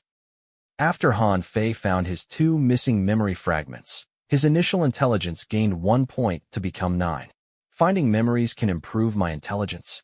Han Fei was uncertain as he held his pounding head. Was I a very clever child? You lost. It's time for punishment. The boy kicked away the boxes as he walked to Han Fei. Punishment? Han Fei shook his head. You won this game, and I won the first game, so it's just a draw. You want to play the 4th game? The boy had never encountered such a stubborn adult. Fine. We've played 3 of your games. I will pick the next game. Han Fei stared at the boy and reached for rest and peace. The next game is very simple. It's called the Mafia game. Chapter 5:21. Who is the ghost? The Mafia game? The orphans clearly had not played this before. They looked at Han Fei with curiosity. The rules are simple. I will write down the roles of human, ghost, and medium on different papers. Everyone will have to close their eyes after lights out. The ghost will make the first move. He will kill a person every night. After the ghost chooses who to kill, the medium can check a player's identity to see if they're the ghost or not. After the light comes back on, everyone will open their eyes. We'll then enter a voting phase. The majority wins. Humans win if the ghost is captured, and ghost wins if every human is killed. Han Fei explained. The oldest boy was instantly intrigued. This was much more interesting than paper houses. Of course, the greater the number of players, the better. You should gather the other kids who want to play. Han Fei looked around the room. Where's the little girl? She has returned to the dorm to sleep. The boy shoved his hand into his pocket. Han Fei saw strands of hair between his fingers. She's very tired. We shouldn't disturb her. I'll find other kids for you. As the boy turned to the door, Han Fei's eyes slowly moved to the bloody cardboard houses. It's best I destroy such a disgusting place. Han Fei scrolled up his menu. When the boy exited his hiding spot, Han Fei received the notification. Notification for player 0000. You've played the third game with the children. You've obtained the reward. Clue 3. Clue 3. The child you're looking for wears white shoes and is hiding in one of the rooms. A mental problem, a bad child in everyone's eyes, and he wears white shoes while hiding alone inside one of the rooms. The clues were very specific. Han Fei could eliminate most of the kids, so he didn't need to hold back anymore. The oldest boy left the room. It was not his first time here. He ran towards a specific room. The boy's footsteps were light as he rushed down the corridor. As he passed the doors, he leaned on the doors to listen.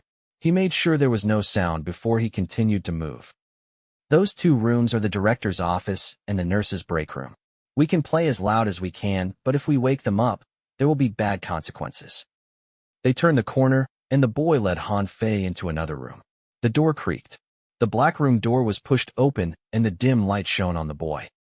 Stop pretending to be asleep. Come play games with us. The room was the orphan's dorm. More than 10 children slept in one room. There was no window, and the place stunk. The room was like a sealed black can. Wake up now. After Han Fei entered the room, the oldest boy closed the door and then opened the only light in the room. The dim light shone on the children's faces. When he saw the kids, Han Fei's expression shifted. Most of the children had deformities. Some of them couldn't even get out of bed on their own. The light chased away the darkness and woke the kids from their dream. The confused faces looked at the door. When they saw the oldest boy, they immediately woke up. Their eyes filled with fear. These kids were often bullied by the boy. When he saw a few kids were still wrapped under their blankets, the boy yanked their blankets off and even kicked one of the children off the bed. The other kids were used to this. The bullied kids acted strangely.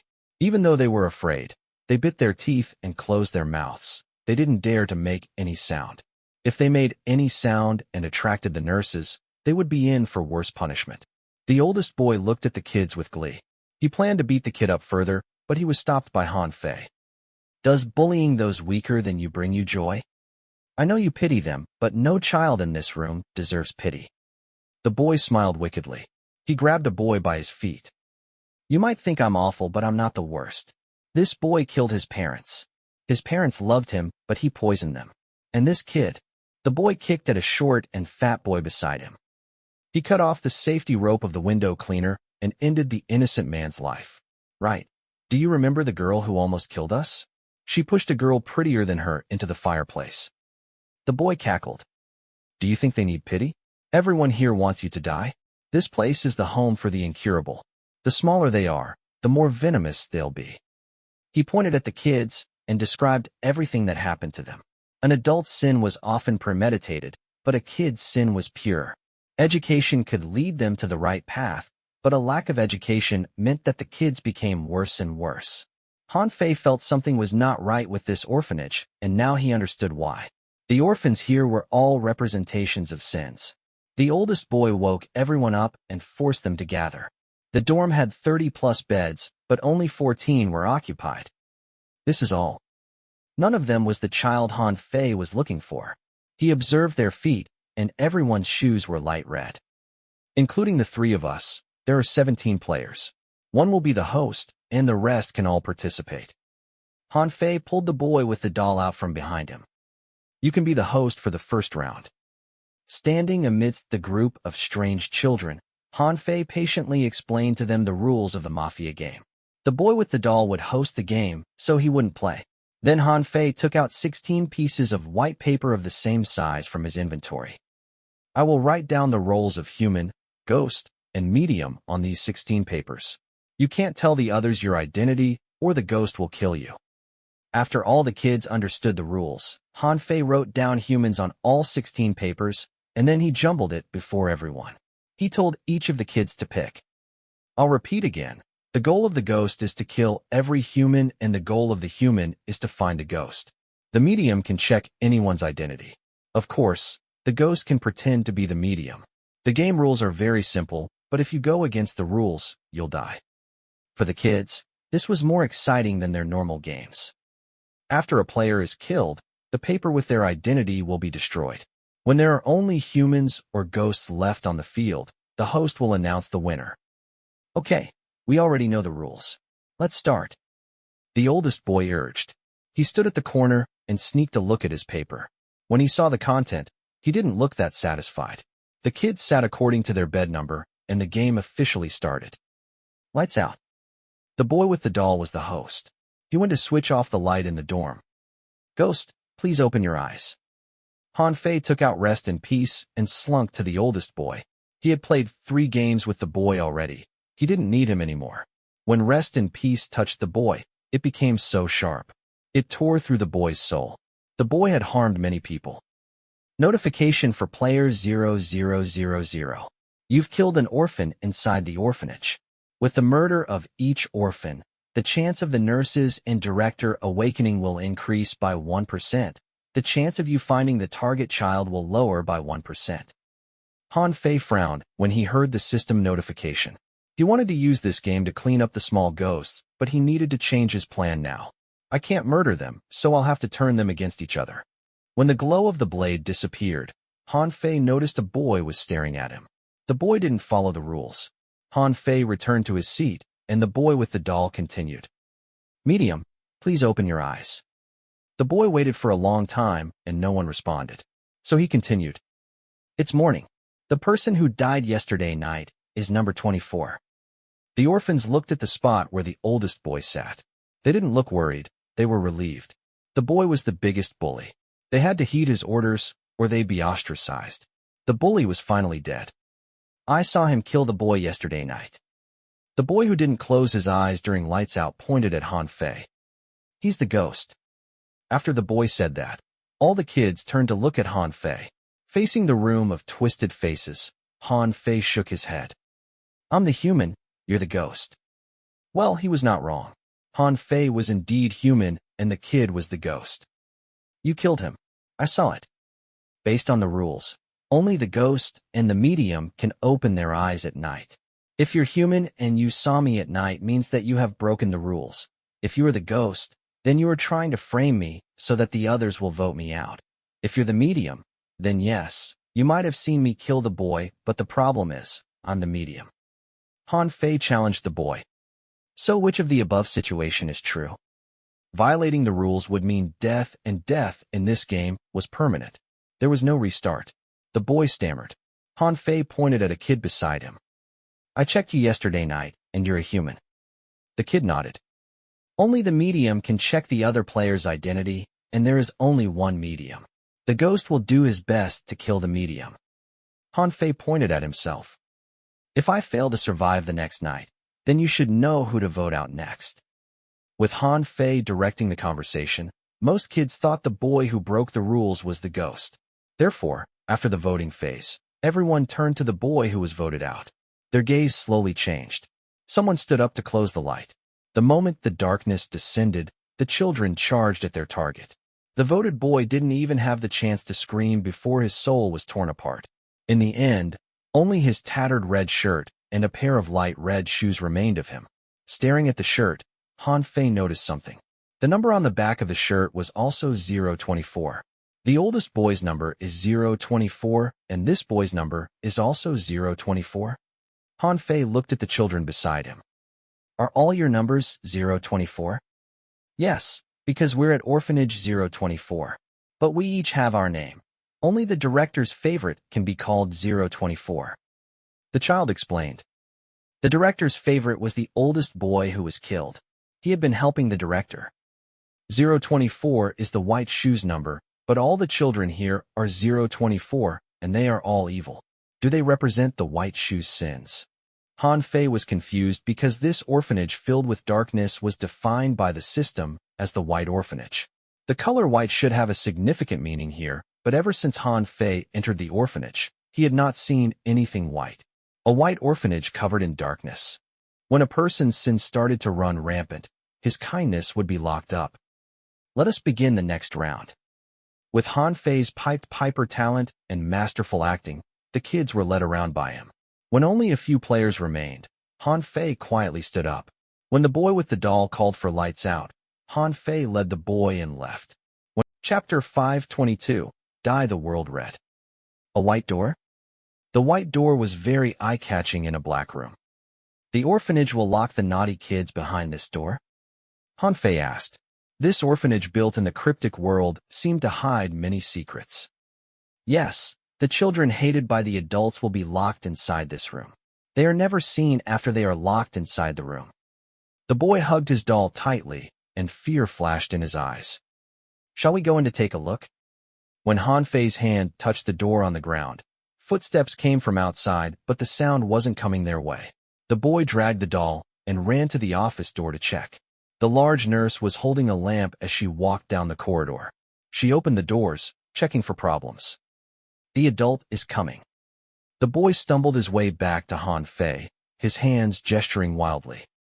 There is no place to hide in the director's office. Looks like we have to enter this room. Holding the doorknob, a strange feeling rose within Han Fei. It was like something was summoning him behind the door. He pulled the door open, and a white staircase that led downward appeared before Han Fei. Let's go down to hide first. Han Fei carried the boy, and they walked down the steps. The white door appeared to be like a mirror. It was an opposite world inside the door. The world outside the door is dark, malicious, and creepy, but inside the door, everything is painted white. The steps, the wall, the bricks, everything is white. Holding the boy's hand, they came to the end of the staircase. Another white door appeared before them. They pushed open the door, and beyond it was the director's office in white. Compared to the director's office on the surface, this office was clean, neat, and comfortable. There is a replica of the orphanage hidden underground? Han Fei didn't touch anything, but observed the surrounding. He had very good memory and remembered how everything was placed in the director's office. Yes, the placement of every object here is similar to the office on the surface. However, this place is cleaned daily because there is no dirty stain or dust anywhere. Han Fei walked to the office door. He opened it and looked out. The pure white door had no trash. There were lights every 2 meters. The place was lit up like morning. The lights were bright, but not blinding. The lights had cartoon shapes, and they had the sticker that reminded people to save electricity. This made Han Fei feel like he had returned to real life. Such a bright place exists in the cryptic world. Han Fei didn't expect that such a place exists deep inside the creepy orphanage. Isn't this the room used to punish bad children? The boy hugged the door. He looked at the pretty stickers and colorful paintings on the wall. He was confused. Let's go check this place further. It didn't feel oppressive at all walking down the corridor. A faint fragrance lingered in the air. Han Fei and the boy continued to move forward. All the doors had signs. The words had both Chinese and English explanation. In fact, there was even Braille for the blind. He pushed open the door to the dorm. The room was very clean. The quilt was folded neatly. Everyone had their own little dresser and study table. They were not expensive, but clean clothes hung inside the dresser and various books sat on the study tables. Most of the books were donated tuned-hand books, but they were treated like treasures by the kids here. Everyone has pen and new book. The boy pointed at the tables, and his tone was slightly envious. Compared to the dorm on the surface, this place was like heaven. The rooms on the surface are filled rot and mildew. The quilts are wrinkled and bloody. In comparison, this place is nirvana. The boy wanted to stay and examine the place further, but Han Fei stopped him. We need to look elsewhere first. This place looks good, but we haven't seen anything living yet. Han Fei went to the nurse's break room. The tiles in the room were so shiny they could be used as mirrors. The documents sat neatly on the office table. After staying so long in the cryptic world, Han Fei was very sensitive to things like dairy and documents. Since there was no one around, he grabbed the documents and started to read. The nurses were familiar with each child's personality, past, and trauma. They even came up with individual treatment methods. They really wanted to heal these poor orphans. Are they a group of angels? The documents were normal. Han Fei wanted to read something else when footsteps came from the corridor. He immediately replaced the documents and then pulled the boy to hide under the bed. He just adjusted the bed when the door of the break room was pushed open. A pair of women's legs appeared before him. This was a common cliché in horror movies, but experiencing it the first time in the game, Han Fei was still quite shocked. The real shocking thing, though, was the legs were not bloodless. They didn't float in the air, they didn't have curses and wounds, and there were no human faces stuck to them. Another player? This is impossible. The nurse hummed a beautiful song as she changed. Then she grabbed something and left. Han Fei and the boy crawled out from under the bed. He used the back of his hand to touch the clothes the nurse just changed out of. There's body temperature on this. She's really a living human.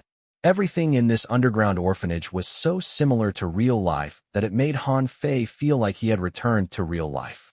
He left the break room and followed the nurse quietly. The nurse, who changed into sportswear, reached the end of the corridor. She opened the white wooden door that led outside, and the sunlight shone into the corridor. Sunlight. Both Han Fei and the boy were stunned. How could there be sunlight in the cryptic world? The nurse didn't close the door. Han Fei and the boy walked over. When they approached the wooden door, they could smell flowers in the balmy wind. Looking down the distance, there was an endless forest beyond the white fence. Animals leaped in and out of view. The brook gurgled as if singing for the kids. This is so beautiful. The boy hugged the tattered doll and looked outside numbly. Han Fei was shocked too, but he soon noticed the problem. The birds froze at the same spot. The water droplets of the river froze in the air and would never hit the stream. The breeze blew, but the grass would never move. Everything outside the orphanage was painted. This was man-made heaven. Spirited singing came from the courtyard. With the nurse leading, the 7 children did morning exercises with her. The 7 children wore white shirts and white shoes. They followed their teacher's movements seriously. The nurse was a good teacher. She encouraged the students and helped them find joy in learning. This is the punishment room, but aren't only bad children can come in here? The boy was confused. He pulled on Han Fei's shirt to get an answer. However, Han Fei's eyes were locked on the children's shoes. He had seen those white shoes in real life. Should we go greet them? They don't look like bad people. The boy wanted to play with the other kids. If the other kids were willing to accept him, he'd tell them about his mother. This time, Han Fei was too confused to stop the boy. When he saw the underground orphanage, various possibilities appeared in his mind. 024 is White Shoe's number, so this should be his orphanage, but why would there be the painter's paintings? The paintings on the wall remembered Han Fei of another painting he had seen. The style and sense of reality. It was similar to the painting the painter had left at Ugly Scar's stairwell. There's a connection between them. Han Fei wanted to get closer to take a look, but at that moment, a shadow appeared on the grassland. The painted grass was being wiped away by some kind of power. The shadow slowly assumed the shape of a man. He rammed against the wall. The authenticity of the painting was ruined. Small cracks appeared between the trees and streams. What is that? The nurse soon noticed the problem too. She guarded the kids behind her. She was shocked as she looked at the wall in disbelief. But Han Fei was even more shocked because the nurse's skin started to crack too. Her skin is painted on too. Han Fei quickly stopped the boy. Wait a minute. This situation had never existed in the nurse's memory. Every day, she followed a fixed schedule. Therefore, when an accident occurred, like the children, she was grasped by panic and fear. The crack on the wall grew wider, and the human shadow became clearer. His face was about to squeeze out of the wall. When Han Fei saw the face, he was shocked. The man trapped inside the painting was none other than 10 Fingers. This former pure hatred looked disheveled. All the human skull tattoos were crying blood. 9 faces were screaming shrilly. 10 Fingers has eaten all 9 of his brothers? The thick hatred imbued every corner of the painting. The black flame of his chest burned through the colors of the painting. He wanted to move forward, to walk out of the painting, but at the last moment, he was pulled back into the painting. The painting slowly returned to normal. The green grass grew again, the river flowed, and the cracks healed. This is the painter's talent. 10 Fingers' scream was trapped inside the painting. The people could hear him, but they couldn't interact with each other. After 10 Fingers was sent back into the painting, the nurse's skin also returned to normal. We're done with the morning exercise. It's time for breakfast. The nurse smiled.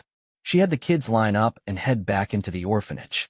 Han Fei led the boy to hide in the room next to the front door. When the group of kids passed, Han Fei heard their whispering. I guess we'll be having potatoes and porridge again. It's the same every day. I'm bored. It's still better than what's outside. Do you feel like your body is getting dull? I don't know how to describe it. It's like I'm turning into a machine and I'm not me anymore. I don't know. Why don't you ask Mother? Mother will not tell me the answer. Plus, she is not my mother. She is just an emotionless wood.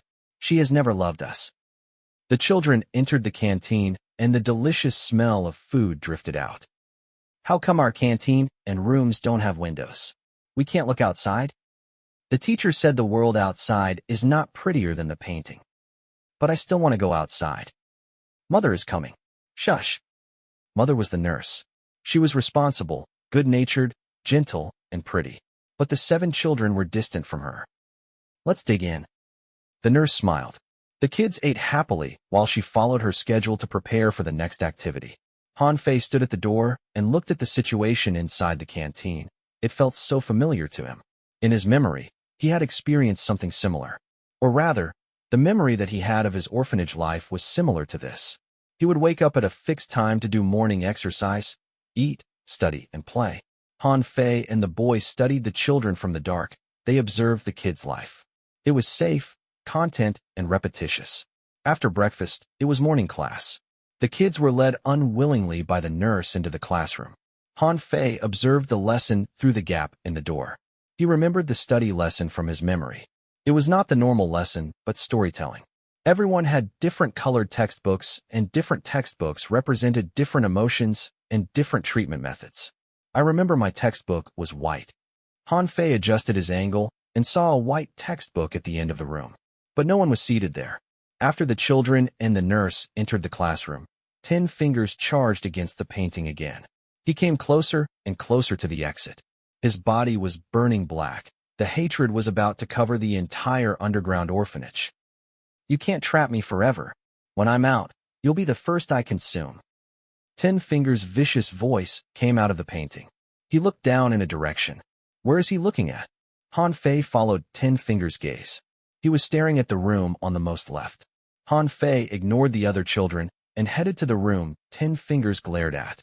He pushed open the door and was greeted by many white cardboard houses. These things again? Compared to the cardboard's houses on the surface, the ones here were more normal. The person 10 Fingers is looking for is here. Han Fei opened the cardboard houses until he reached the corner. The place where the red cardboard house was sat a child who was thinner and smaller than the other children. He hugged his knees and curled up at the corner. He buried his head deep inside his knees. Seeing this child, the blood-red memory in Han Fei's mind surfaced. The child was similar to the young Han Fei. He curled up at the corner and gave no response to outside stimuli. Han Fei nudged the boy, but the boy didn't respond.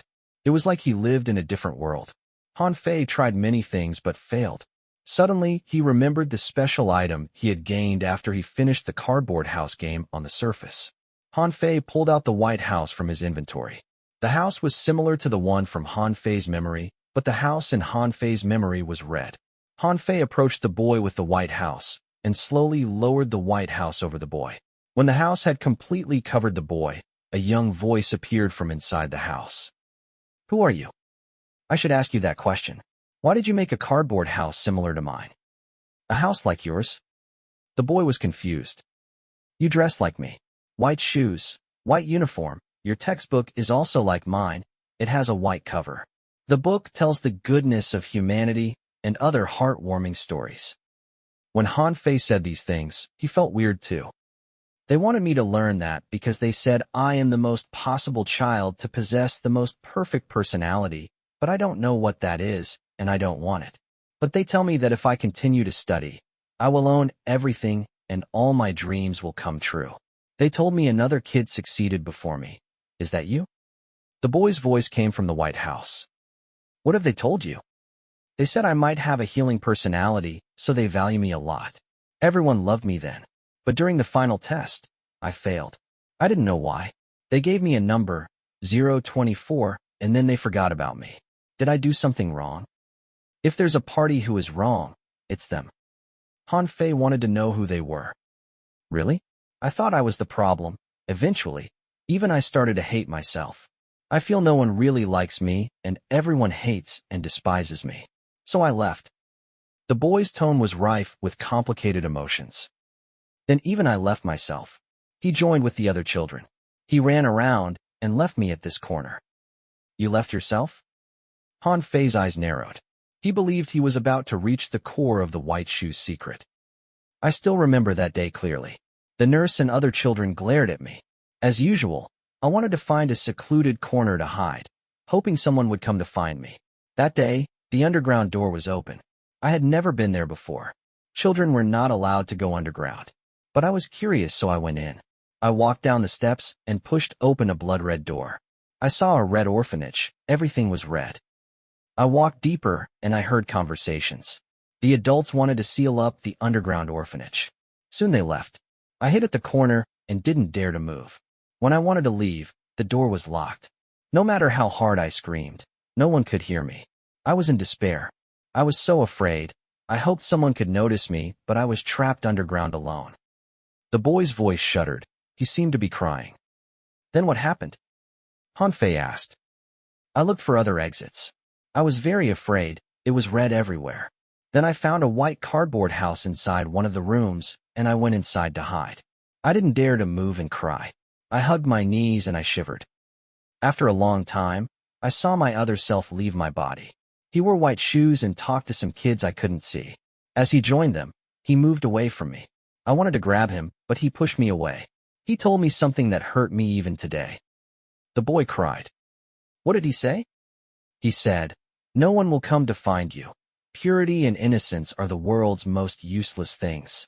You shall forever remain in the White House, while I dye the world red for you. After the boy in the White House said that, the boy with the doll slowly revealed a smile. So you represent the pure hatred's purity and innocence? He has left his innocence at his own orphanage. Chapter 5:23, Return of the Blood-Red Knight. Pure innocence is something the cryptic world doesn't need, so the pure hatred has left you here. The orphanage, on the surface, is filled with horrible smells and resentment. All the kids have malicious intentions. The nurses are emotionless monsters. The rooms are filled with trash, and the kids play murder games daily. Underground, the orphanage is like heaven. All the good things are hidden here, surrounding you. You should be his anchor. Han Fei looked at the White House. He was reminded of himself. The orphanage deep inside his mind trapped many blood-red memories. Han Fei could only remember ordinary things. All the good things. The boy's voice came from the White House. He disagreed with Han Fei. If you are the only one in the world, even if you are surrounded by happiness, will you be happy? Han Fei felt like the boy was trying to get him to empathize with him. But Han Fei was already in the same situation as he was. The childhood memory was not happy, but it was not sad either. However, he still chose to walk towards the darkness to find the truth. False happiness was a mirage, like the painting on the wall of this orphanage. They looked pretty, but they were all fake. I think I grasp your idea now. Han Fei knelt before the White House. You hope that someone can come to find you. And I did. You wish to see the real world outside, and I can help you. I'm doing this because I want to tell you that we are not enemies. In a way, we should be best friends. The boy in the house didn't reply. He seemed to be ruminating over what Han Fei had said. Due to their cultivation, someone who should have a happy childhood became twisted and introverted. They are the reason why you are the way you are, and why you stay in the White House alone. After Han Fei knew the White Shoes was once an orphan at the orphanage, he didn't feel that hostile against the child anymore. My tragedy is because of them? Yes, come out. Don't trap yourself inside the painting. The world outside has real scenery. I can bring you to go see it. Han Fei looked at the White House. He had no idea what the boy was thinking, but he was confident he was not lying to the boy. If the boy were willing to walk out of his self-imposed isolation, Han Fei would be glad to help him find the light in the darkness. The boy didn't reply until the wall started to crack. 10 Fingers' screams could be heard inside the room. The boy finally came to his decision. This orphanage is my final sanctuary.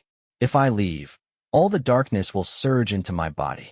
There will be no more false happiness to blind my eyes. I will see the scariest and ugliest side of the world. The boy's voice trembled. Am I really going to leave here? Do you prefer to be trapped in man-made heaven or break away from the shackles and come see what's at the end of hell with me? I can't guarantee that you'll see salvation, but I know that salvation will not come if you stay here forever. Han Fei persuaded. While he communicated with the boy, the white wall started to peel and the building shook. 10 Fingers trapped inside the painting began to resist again. After I met you, I felt so close to you, like I should become you. The boy's voice had changed, like he had come to a decision. To leave this place, the only way is to kill everyone other than myself.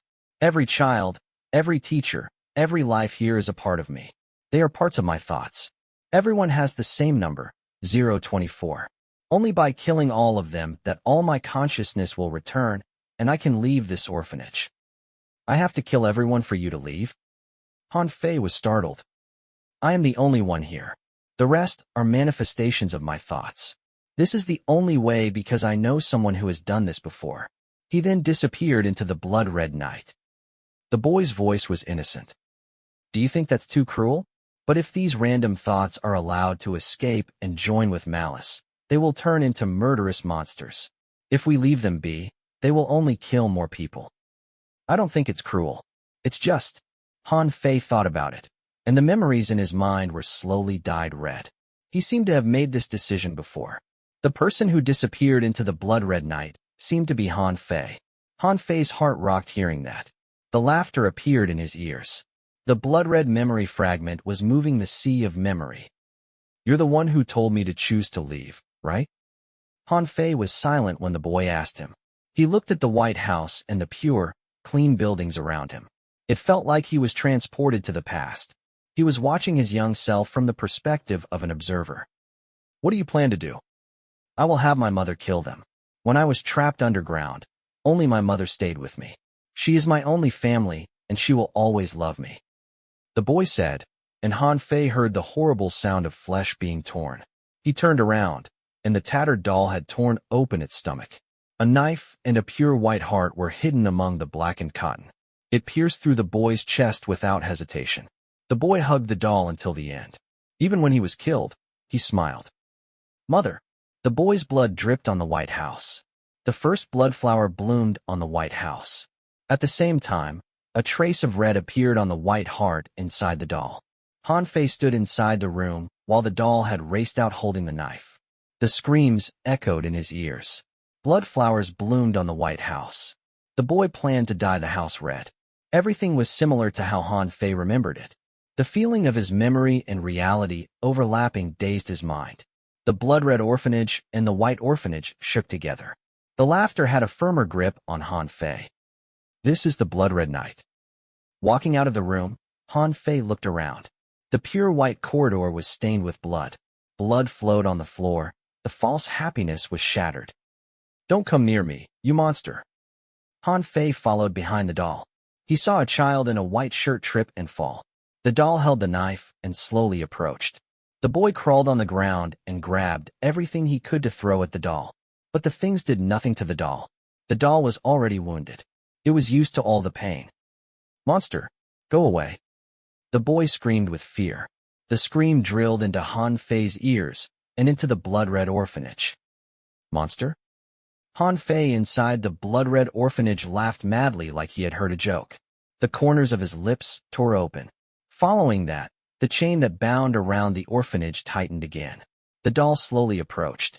Without any hesitation, it plunged the knife into the boy's body. The white shirt was dyed red, the white shoes soaked into blood water. A blood flower blossomed at the white orphanage like manjasaka swaying in the wind. Walking past the pool of blood, the doll knocked on the door of the entertainment room. It lost its patience and stabbed through the door. The doll crawled into the entertainment room, holding the knife. Its heart was slowly turning red. Don't harm these kids. The nurse shielded 2 kids behind her. She grabbed the wooden horse in the entertainment room and stared at the doll. The kids were crying, and the nurse was afraid. Why are you doing this? We haven't harmed you. We didn't want to kill you. Many things that happened are accidents. You need to stop. The nurse's voice overlapped with another voice inside Han Fei's mind. It was nasally and shrill, laced with fear. It was too similar, like Han Fei had experienced this incident before. The chain of memory rattled. Han Fei, inside the blood-red memory, walked forward, and the doll walked into the entertainment room. Their eyes had no pity. The white heart was slowly dyed red. Han Fei in the blood-red orphanage grabbed the front gate of the orphanage, and the doll in the entertainment room waved its knife. Run. The nurse told the orphans to run while she grabbed the wooden horse to swing it at the doll. The knife cut on the wooden horse's stomach. The carved marks are imprinted in Han Fei's eyes. He had seen this in his memory before. The wooden horse's belly in his memory was covered in knife marks. Wooden splinters flew everywhere. The nurse only held on for a while before she was killed. Her blood flowed into the wooden horse, seeping in through the wounds. Han Fei's hands raced. He reached towards the wooden horse. It was unclear if he wanted to stop the doll or grab the wooden horse from his memory. All the children they encountered were killed. The faces entered Han Fei's mind. His pupils shook, and the laughter in his mind slammed at his rationality like waves. The 2 memories that he recalled earlier only made Han Fei feel pain, but this scene awakened the despair in his mind. All the children and teachers at the orphanage were the manifestation of 024's thoughts. If he wanted to leave this place, he needed to kill all of them to regain control of his body. Was I the same? A person was born with many emotions, but the Han Fei trapped inside the blood-red orphanage would only laugh. After he escaped his enclosure, would he kill the other emotions? My personality is healing, so after my emotions are destroyed, there is a chance for them to be healed. Was the test for me to kill my emotions repeatedly? I lost my smile, and the man inside the blood-red orphanage doesn't know anything but to smile. Han Fei wanted to parse the information, but his brain was dominated by laughter. The man in the blood-red orphanage grabbed the gate. The thing Han Fei saw instigated him, and he wanted to get out. Before starting Perfect Life, Han Fei never thought he would face something like this. As the memory in his mind was dyed red, his firm constitution started to sway. The laughter rang in his ears. Han Fei could even smell the blood in the air. His memory was turning red. Han Fei looked at the bodies on the ground. After the orphans were killed, their faces would blur, and the number on their clothes faded away. Perhaps it was an illusion, but the orphans took on his face in Han Fei's eyes. For a moment, it felt like the doll was not butchering 024's thoughts, but Han Fei at different ages. Save us. We don't want to die. The last children in the underground orphanage ran to Han Fei. His eyes were filled with tears. Seeing how helpless the child was, Han Fei's hands subconsciously went to guard him. There was no reason. He was merely following his instinct. But his hand stopped. The maddening laughter shot through his soul. It carried in indescribable despair, and it affected Han Fei's action. Suppressing it, when Han Fei finally held the orphan, the knife had already pierced through his body. Blood gushed out of his heart. The boy looked right at Han Fei. His eyes were brimming with an emotion Han Fei was very familiar with, despair. This time Han Fei saw it clearly. The boy's body temperature dropped as his face became more like Han Fei. The body became a mirror, reflecting Han Fei's forgotten past. He saw his murdered self on the dead boy. Perhaps it was just a wandering thought, but he had his own emotion. The blood splattered on Han Fei. The warm, sticky blood breathed of life, but death was close behind when it appeared. Han Fei hugged the body and looked around. The laughter and Han Fei's sight overlapped. When the white orphanage was dyed red, the scene that they saw was the same. The blood dripped on the grass, and it dirted the painted grass. As the slaughter continued, the wall on the orphanage had more cracks. 10 Fingers found the opportunity. He tore out the human skulls from his body and shoved the pleading heads into the black flame of hatred. When I'm out of here, all of you will die. The black flame burned, and the painting contorted. The figure of 10 Fingers became clearer. He slowly walked out of the painting. Hatred weaved together with murderous intent. 10 Fingers burned his way out using a black flame. The painting around him changed. The paintings became life threads. They bound around 10 Fingers, trying to drag him back into the painting. It should take some time for you to rush here from the hospital. You have lost your chance. 10 Fingers plunged his arms into the black flame. He used his body to keep the fire burning. The flame of hatred burned brighter. When the fire burned to the maximum, 10 Fingers had it explode. The black fire burned away the false painting, and the underground orphanage revealed its actual image. The cracks ran on the wall. The white walls were dyed red. The black flames spread on the ceiling. Blood dripped. It was like black flowers wilting in bloody rain. The blood-red night. Seeing this, many memories that didn't belong to Han Fei appeared in his mind. Unfamiliar faces appeared, and they died in horrible methods. Han Fei couldn't stand upright. He remaining rationality said, "Only the people with the most profound despair can possess the black box." His brain was consumed by red. The blood-red orphanage was surfacing. Han Fei's kind, evil souls and childhood memory was trying to pin it down with the chains. They supported Han Fei's personality. Kindness helped Han Fei learn how to love and forgive. Evil helped Han Fei be more decisive and taught him self-preservation. Childhood memory helped Han Fei chase after light and happiness. These three souls could help Han Fei suppress the laughter deep inside his mind. But that day, when the blood-red night appeared before Han Fei, the memory buried deep inside his mind was loosened. The despair that he had forgotten overflowed. Han Fei. The urn opened, and the ghosts surrounded Han Fei. The scary ghosts looked at Han Fei with concern. "So you people are here too?" 10 Fingers closed his eyes as if to sense his surroundings. When he was sure there was no pure hatred around, he opened his eyes, and they were filled with malice. "I'd advise you to leave." Lizai told 10 Fingers. "You're injured at the mall and lost half of your hatred. When you escaped to this place, your hatred was absorbed by the orphanage. When you tried to escape from the painting, you exhausted your black flame. You are now no different from a top lingering spirit." 10 Fingers was wounded, but he was still a pure hatred. Lizai wanted to warn 10 Fingers off, but he underestimated 10 Fingers' cunningness. "You're right. Temporarily, without the black flame, I am not different from a slightly powerful lingering spirit, but even so, I can easily kill all of you." 10 Fingers' eyes glowed with greed. He looked at the cardboard house, which was dyed red.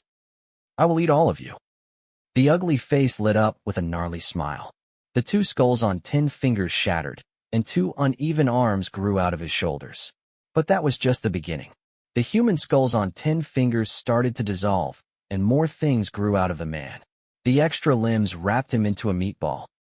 "I will imprint all of you on my chest, so you'll have to serve me forever." 10 Fingers expanded. The black flame at his heart was almost extinguished, but even the tiny bit of hatred could damage lingering spirits significantly. No matter how hard they tried, the tenants at Ziggurat couldn't harm 10 Fingers. But once they were touched by 10 Fingers, they would lose a large chunk of their soul. To make things worse, 10 Fingers had powerful recovery ability. He consumed the torn soul and used it to heal his injury. "Stop him." All the neighbors guarded Han Fei. Lizai and Weep used their power to influence 10 Fingers, but there was a giant gap between lingering spirit and pure hatred. Their abilities had no influence on 10 Fingers. "Su Qin, bring Han Fei and leave. He's not doing so well." The neighbors sacrificed themselves to carve out a path for Han Fei. But 10 Fingers knew Han Fei was the core. Plus, he had a history with Han Fei. Be it in the altar world or the cryptic world, Han Fei had ruined his plan. If 10 Fingers had to choose one person to kill, it was Han Fei. "Taking over your body will help me regain the altar." The large body charged at Han Fei. He imbued his remaining hatred inside one of his arms. Normal lingering spirit would be vanquished with one hit if he swung that arm. Seeing this, Su Qin pushed Han Fei away. Her table knives oozed with the deepest curse. "Move out of the way." 10 Fingers' arm grabbed Su Qin. The arm with the hatred damaged Su Qin. The curses couldn't harm pure hatred. Su Qin was slammed to the ground. The blood with curses turned Su Qin's lips red. She stared at 10 fingers as she plunged the table knives into her body. I've been meaning to taste pure hatred. The curse with the strangest pattern surfaced on Su Qin's body. When the last table knife was inserted, Su Qin's rationality was consumed by curses. When the hundreds of curses bound together, even 10 fingers had to turn around. Bring Han Fei away. Su Qin's voice echoed in the underground orphanage. Han Fei stood in the blood ring. This red orphanage was similar to the blood-red night in his mind, but it was also different. On that despairing night, he was alone. He could only hear his own voice. But on this night, many people were waiting for him. The laughter bounced around in his mind. Han Fei's lips curled upwards. He had no idea why he had turned to murder then, but Han Fei understood why he needed to kill now. The blood-red memories boiled as they tried to consume him. He struggled. He saw Su Qin, whose body was pierced through by the knives. Drake, who charged ahead risking being eliminated. Weep, who controlled despair as a weapon. The blood-red night will not reappear. Slammed by endless blood-red memories and despair, Han Fei made a decision. The evil soul who held onto the chain of memory understood. His evil gaze shone with excitement. Since we're part of the same soul, why should we rely on chains? With the signal from Han Fei, the evil soul let go. The kind soul and the childhood memory were slammed by the chains. Han Fei's mind dissolved into the Red Sea. Extremely crazy laughter came out of Han Fei's mind. The blood-red figure in the orphanage looked in a specific direction. His face was turning clear. At the same time, Han Fei revealed an exaggerated smile. When his eyes opened again, there was no kindness or despair in his eyes anymore. Chapter 524. Walk out. There was a black fire in the sky and red rain before his eyes. Lingering spirits and pure hatred battled it out. The world was like a kaleidoscope, fragmented and fractured like it could disappear at any moment.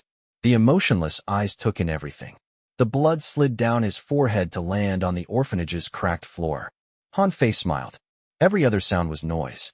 He looked at the bloody orphanage and the ghosts who sacrificed themselves for a human, and he raised his left hand. The fingertips cut through the skin, and the fingers entered the flesh. Han Fei watched as warm blood flowed out of the blood vessels, and the smile on his face grew more prominent. Han Fei, get over here. Building manager? I'll bring you out of here. Don't stay there. The voices entered his ears, but Han Fei couldn't hear anything but the laughter. His fingers gripped, and the blood flowed into the ghost tattoo. 9 Lives opened its eyes, but it was more ferocious than before. Blood dripped, and the black anaconda very astutely crawled into the ghost tattoo. As its body joined with the ghost tattoo, the shadow of a giant snake with blood scales appeared behind Han Fei. Han Fei laughed harder as his life points fell. The exaggerated laughter was about to tear his lips apart. The other neighbors noticed the strange way Han Fei was acting.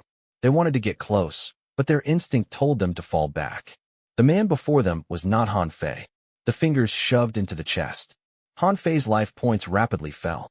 80, 50, 30%. When the life points dropped to 5%, Han Fei removed his fingers from his heart. The talent of Midnight Butcher was activated. Han Fei stood where he was as he looked at his bloody fingers as he waited for the blood to drip down. Then the bloody hands grabbed Rest in Peace. The blood dripped down the hilt. Endless voices came from the blade. All the humanity resisted. The blade shook. They wanted to escape, but they couldn't. Staring at the trembling hilt, Han Fei laughed madly. The blade made from humanity was dyed red. All the goodness was turned red. The glowing knife was bleeding. The warm light of the blade disappeared. The blade built on humanity and goodness surfaced with wailing souls. The monsters killed by Rest in Peace appeared. A blue butterfly with a strange pattern tried to fly away, but Han Fei squished it with one hand. The dust on the butterfly's wings fell on the other ghosts. Rest in Peace turned entirely red. The blinding blade appeared to possess the ability to cut through the world's unfairness and sin. Han Fei's gaze wandered around the orphanage before it fell on 10 fingers. He used the power of art appraisal. Han Fei stared at a face on the back of 10 fingers' heart. He retreated half a step and gripped the blade with both hands. Speed up. Han Fei used cursed words on himself. The curse crawled on his body. They encased into his flesh like black chains. Speed up. The curse covered all of his body, but he didn't mind. His laugh grew wilder. Speed up. The ghost tattoo and curse mixed together. The words with the curse of death were carved into his body. The flesh under his skin was cursed. Speed up. When he used the ability for the fourth time, Han Fei's skin cracked. The giant snake behind him struggled. Indescribable pain shot through the body. When his life points was only 3%, Han Fei chuckled loudly. Speed up. Ghost tattoo and the curse collapsed, and Han Fei chose this moment to move towards 10 fingers. There was no fear in the human's eyes as he moved towards the pure hatred. There was only madness. The legs raised, and Han Fei was already beside 10 fingers when they fell. No one realized anything, not even 10 fingers, who was fighting with Su Qin. He did notice the strange behavior of Han Fei, but he believed he had control of everything. Han Fei was already behind him when he realized things were not right. The face on the back of his heart looked on with fear. He didn't have the time to block with hatred, and his eyes were already pouring red. At that moment, the blood-red knight descended in 10 fingers' eyes. The blade pierced through 10 fingers' face and 10 fingers' pure hatred heart.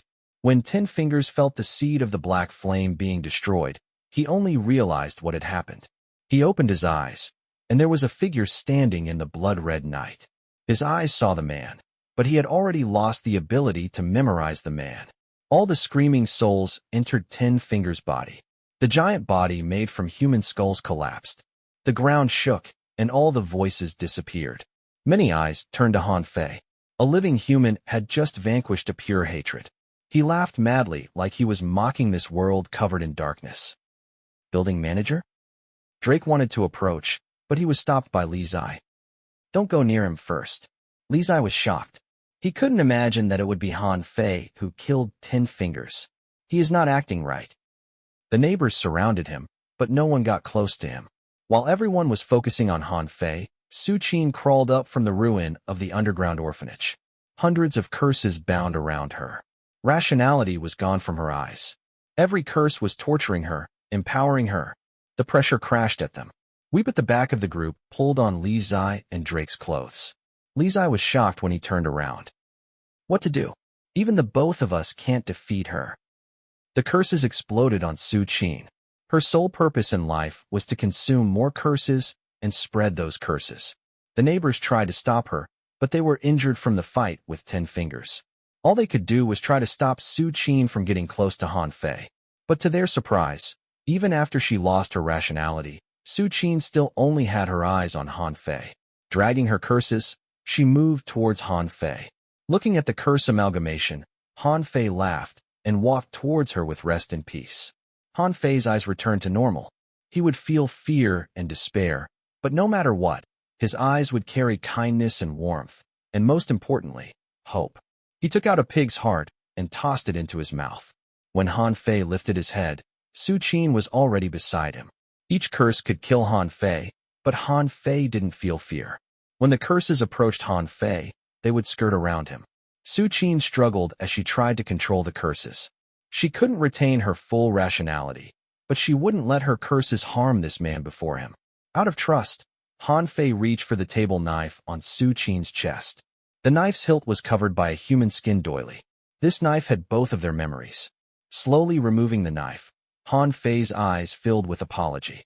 Standing among the curses, he slowly helped Su Qin find her rationality. Only he could do something like this. When the last table knife was removed, Su Qin collapsed weakly.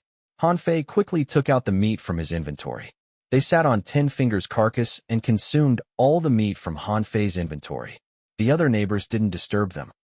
Are the meat that delicious? Weep asked. It depends on who you have it with. Li Zai's head. You're still young to understand these.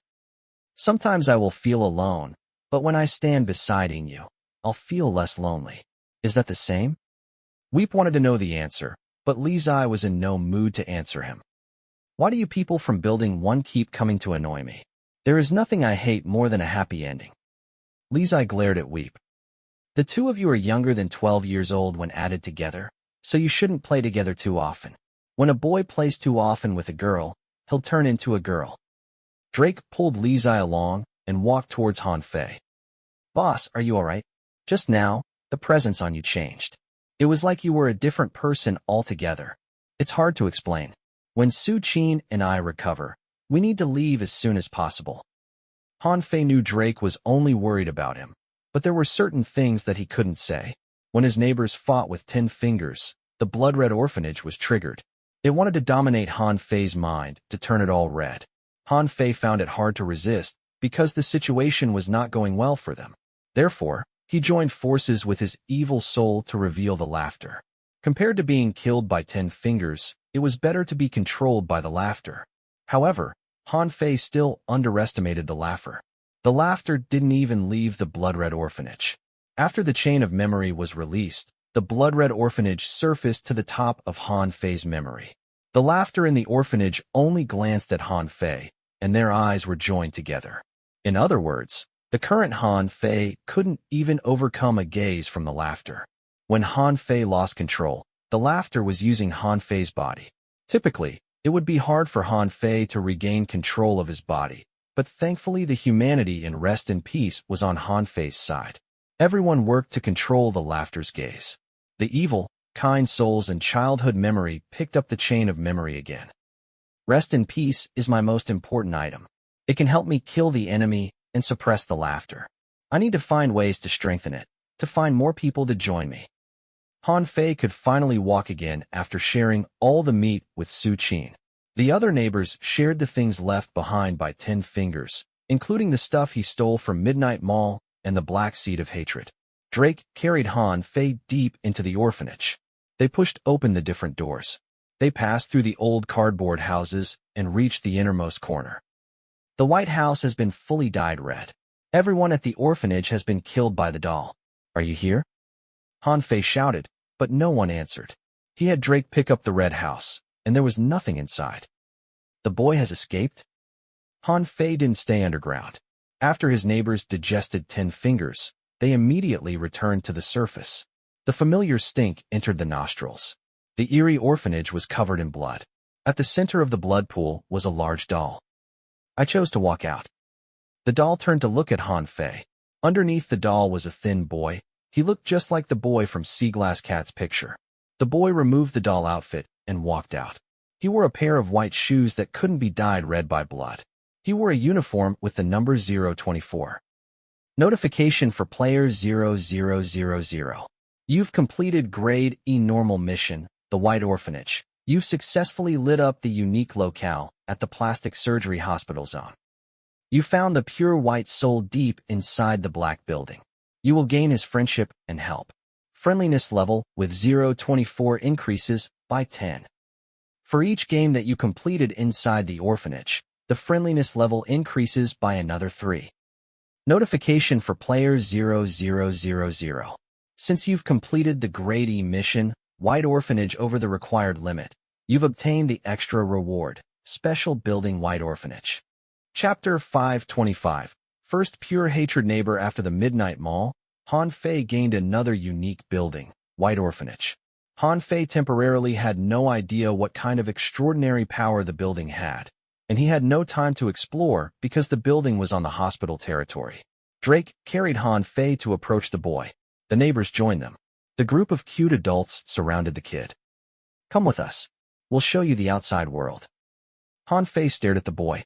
He represented the white shoe's innocence, so in a word, a part of the white shoes. The boy held his chest. The white heart hidden in the doll had been dyed red. The dead children had been reborn on the boy. The bad guys wanted to cultivate you into the next me, but they are destined to fail because you are unique.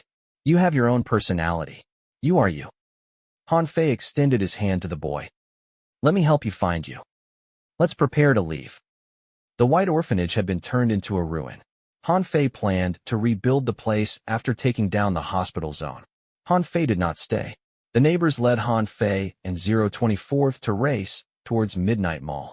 After they left the orphanage, Han Fei, who became its new owner, felt something. He turned to look at the center of the ruin.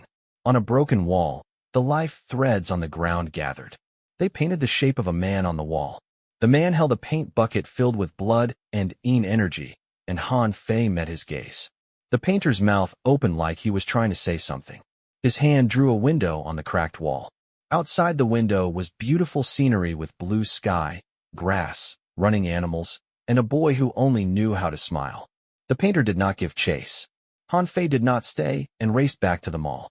When they arrived at the mall, Mirror God and Zhuangwen appeared simultaneously. However, they were too late.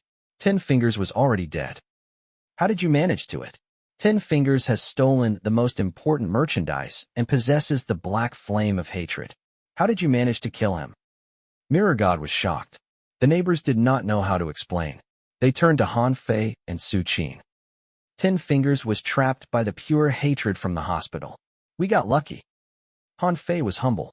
After all, his laughter killed 10 Fingers and not him. The laughter had not left the blood-red orphanage, but even just taking over Han Fei's body, he could unleash unimaginable damage. Han Fei also learned a lot from this experience. For example, he learned how to lower his life points to take advantage of Midnight Butcher's talent and use art appraisal to focus on the enemy's weaknesses. Han Fei could pose a threat to a top lingering spirit. However, Han Fei still needed someone to distract the enemy because he only had one chance to strike.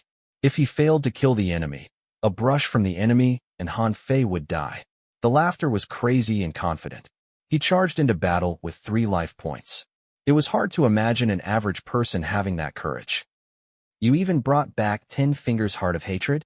This is perfect. Mirror God dug out a black heart from 10 Fingers' rotting body. The heart was fractured. Mirror God took a lot of effort to piece them back together. When Mirror God joined the black fragments together, a weak black flame ignited. This is the last bit of black flame of 10 Fingers. When this flame is extinguished, 10 Fingers is truly dead.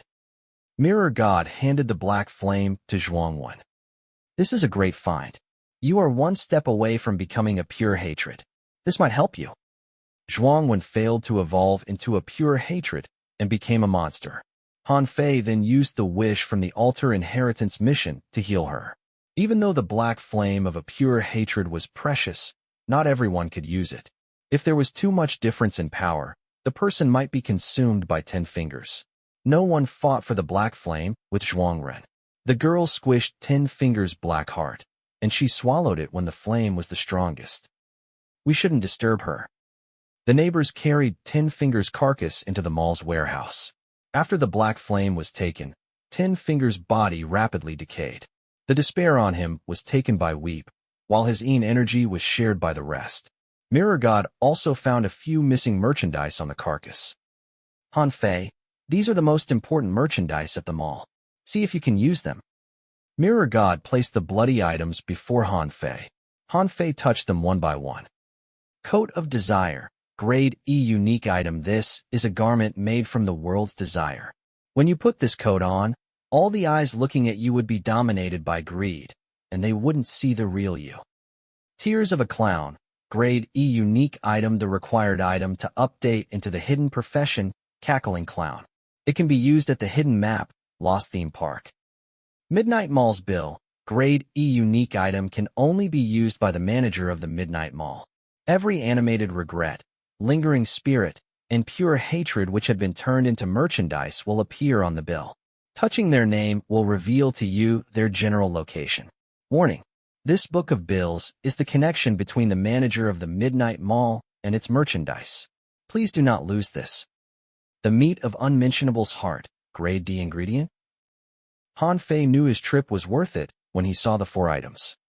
The Coat of Desire can be given to Little 8 so she can leave Happiness Neighborhood. I'm about level 20 soon.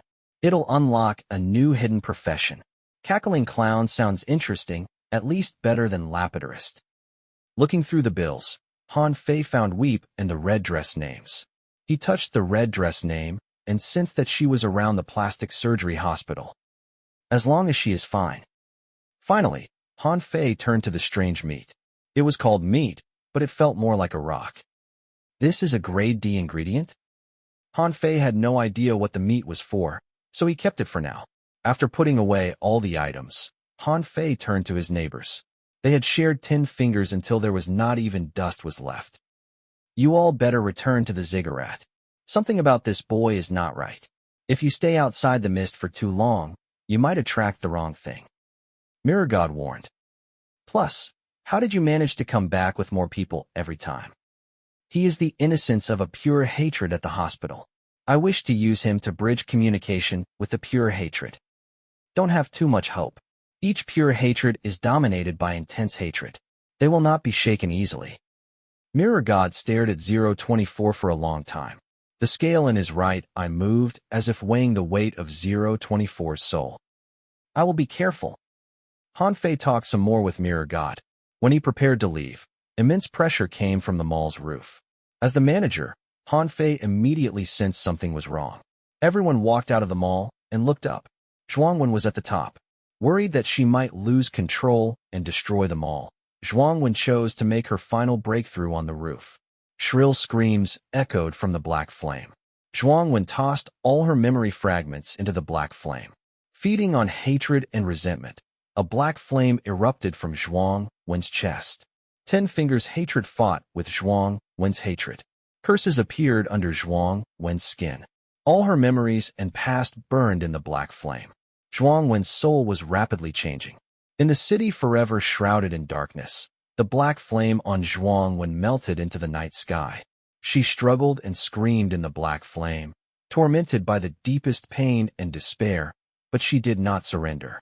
The spine-chilling wails pierced through the night. The resentment in Zhuangwen's heart morphed into hatred. Her cold heart started to beat again. The heart pounded, and the black flame flickered. The past was torn apart, and the endless hatred pierced through destiny like a knife. The ruined soul was reborn. The presence of Zhuangwen was completely different from before. She looked down the endless night and leaped down. Her body was wreathed in the black flame. The flowing black flame carried intense hatred and possessed a strong death curse.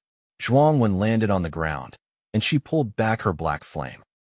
Notification for player 0000. Friendliness level with pure hatred. Zhuangwen increases by 10. Congratulations for gaining the friendliness of your first pure hatred. After consuming 10 Fingers' black flame, Zhuangwen became a real pure hatred. Due to various reasons, she was more substantial than most pure hatred. The neighbors didn't dare to get too close to Zhuangwen. Zhuangwen felt very dangerous to them, like they'd be killed if they wandered too close. Taking a deep breath, Han Fei was the first to walk over. He saw Zhuangwen slowly open her eyes. He smiled and greeted her like usual. Hatred was wrapped inside the black flame. Zhuangwen tried her best to control her hatred, but the people around her still felt a lot of pressure. Han Fei finally understood why when a pure hatred entered a new zone, the other pure hatreds would immediately notice it. The presence of pure hatreds couldn't be reined in at all. The hatred was too conspicuous. Finally, the ziggurat has a new pure hatred. Han Fei sighed in relief. As the ziggurat's new manager, he knew how dangerous the situation was. Mirror God was only as strong as a pure hatred inside the mall. Ziggurat did not have a real pure hatred. If the 3 pure hatreds from the hospital forced an entry, the tenants at Ziggurat would not stand a chance. We should prepare to leave. Han Fei led everyone back to Ziggurat. When they passed by the hospital, Han Fei handed the coat of desire to Zhuangwen. After multiple tries, Han Fei's eyes shone. The coat of desire could completely cover up Zhuangwen's hatred. Zhuangwen could enter the hospital zone without being discovered with the coat on. With this coat, after Big Sin suppresses the unmentionable's curse, I'm going to give the hospital a surprise. The tenants at the ziggurat consumed the items from the mall to recover and strengthen themselves. Han Fei led 024 and his neighbors back to Happiness Neighborhood. Han Fei had Little 8 try on the coat. The coat could hide their presence when the 8 victims were still rational. Killing 10 Fingers has brought more rewards than I can possibly envision. Each pure hatred is a treasure trove. Han Fei turned to 024. He sat down before the boy. Child, what else do you know about that orphanage? Can you remember the faces or names of the other orphans? Han Fei wanted the white shoes to join them, but he knew it couldn't be rushed. Han Fei asked 024 other questions to help the boy relax. I've forgotten many things, but I do remember the faces of 2 people. One is my best friend, and the other is my biggest bully. They are respectively 019 and 030. The boy tried hard to think. 019 knows many things. He is very handsome, and his dream is to be an actor. 030 is very naughty. He derives joy from bullying others. No one can stand up to him because he is larger than most of us. He likes to force others to do things against their will. His dream is to rob a bank. The boy described 019 and 030 to Han Fei. Han Fei memorized them and planned to search for them when he logged off the game. Chapter 526, Second Teammate. 019 has a performative personality, but I'm not sure about 030. 024 was very innocent. He answered anything Han Fei asked. After gaining valuable information, Han Fei left the cryptic world.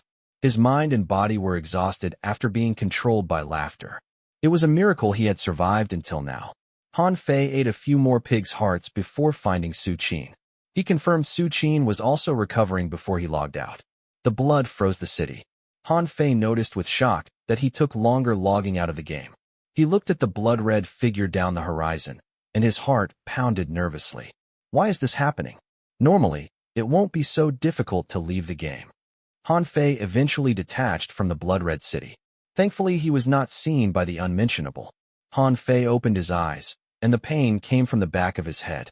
Han Fei gritted his teeth. The pain made it so that he could not sit up. He could not even remove his gaming helmet. This is so painful. After experiencing the terrors in the cryptic world, Han Fei assumed he had already gotten used to pain, but the pain that came from the back of his mind was impossible to bear. He lay there for a long time before the pain receded.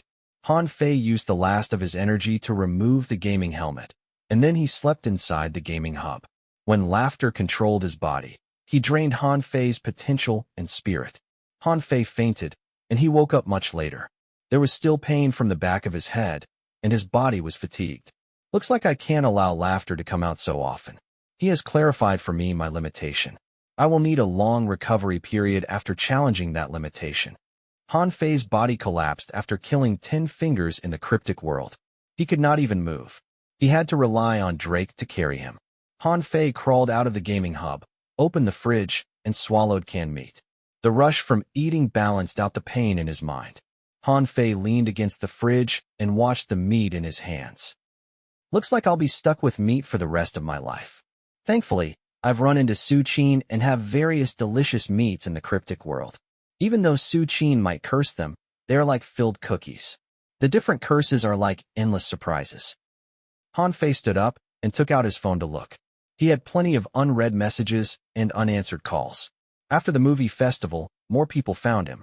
Han Fei scanned through them and decided he should go and find Bai Xian. Bai Xian had a hard time losing the award. He thought about entering Perfect Life to relax, but an accident happened. Not everyone could survive that impact. If my prediction is right, Bai Xian's acting skill will have a breakthrough if he survived this. Han Fei put on a hat and left his room.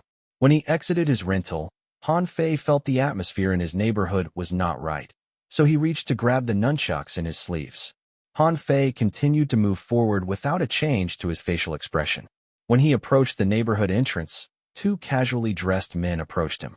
They didn't come close to Han Fei, but they guarded Han Fei. Plainclothes. Han Fei slowed down. Once he exited the neighborhood, he was ambushed by the wall of cameras. The group of reporters waited at the neighborhood entrance. There were neighbors from the old city, mixed among them too. Han Fei, do you have any comments after winning the Best Male Supporting Actor? Between Bai Cha and yourself, who do you think is a better actor? The internet has been comparing you to the other young actors, but an A-lister said your acting skill has surpassed the other young actors. What do you think? What is your opinion regarding Bai Cha's latest statement on the internet? He has made you his biggest rival. He has Deep Space Entertainment behind him, but I heard you have not joined any agency. So do you have the confidence to compete with him? People were waiting to hear Han Fei's answer. As the youngest winner of the Best Male Supporting Actor, Han Fei's popularity was the highest among the C-list actors. As long as he continued to release good movies and dramas, he could get into the B-list actors within the year. Han Fei was quite nervous facing the gauntlet of cameras. He pushed the nunchucks deeper into his sleeve. If the media captured the picture of him holding the weapon, who knew what they would say? I have not joined any agency, and I do not intend to compete with other actors because acting is a hobby for me. Han Fei was probably the first to be interviewed while holding a nunchuck. I need to thank everyone for their validation. I hope you'll be excited about my next project. The reporters could not find Han Fei at the venue yesterday night, so they came to storm him at his rental. Han Fei and the two plainclothes were troubled. How do you normally train your acting skill? How do you explain your unique presence? Do you have another actor whom you learn from? We have pictures of you walking the red carpet with Xiao Lan. What is your relationship with her?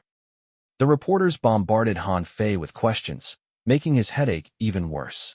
Han Fei didn't know how to answer, for example, his relationship with Xiao Lan. Yes, he valued Xiao Lan and planned to send her back for treatment, but he couldn't tell that to the reporters. Even Han Fei, who had to face endless ghosts every day, had trouble dealing with the reporters. He tried his best to answer while reaching into his pocket to dial a number. About 10 minutes later, a police cruiser arrived. Han Fei smiled brightly when he heard the siren. I'm sorry, I have something else to do. Han Fei apologized as he squeezed through the crowd before crawling into the police car. If another celebrity were seen crawling into a police car, it would be big news. But for Han Fei, this was perfectly normal. The reporters surrounded the cruiser. Han Fei had a professional smile as he urged Li Shui to drive away. The cruiser drove down the road. The officer who was in the driver's seat and Li Shui in the passenger's seat finally grasped the horrifying tenacity of these reporters. Han Fei, you're so famous now? The fame is fake. They will follow whoever is popular. I believe my popularity will last for 1 or 2 more days. Han Fei knew the situation very well. How about you move to another place? Currently, your neighborhood is crawling with reporters. We are afraid that the butterfly might be hidden among them. Li Shui was worried about Han Fei. All the more reason that I shouldn't move. This is the perfect chance to capture Butterfly. If he made a move, he would be captured.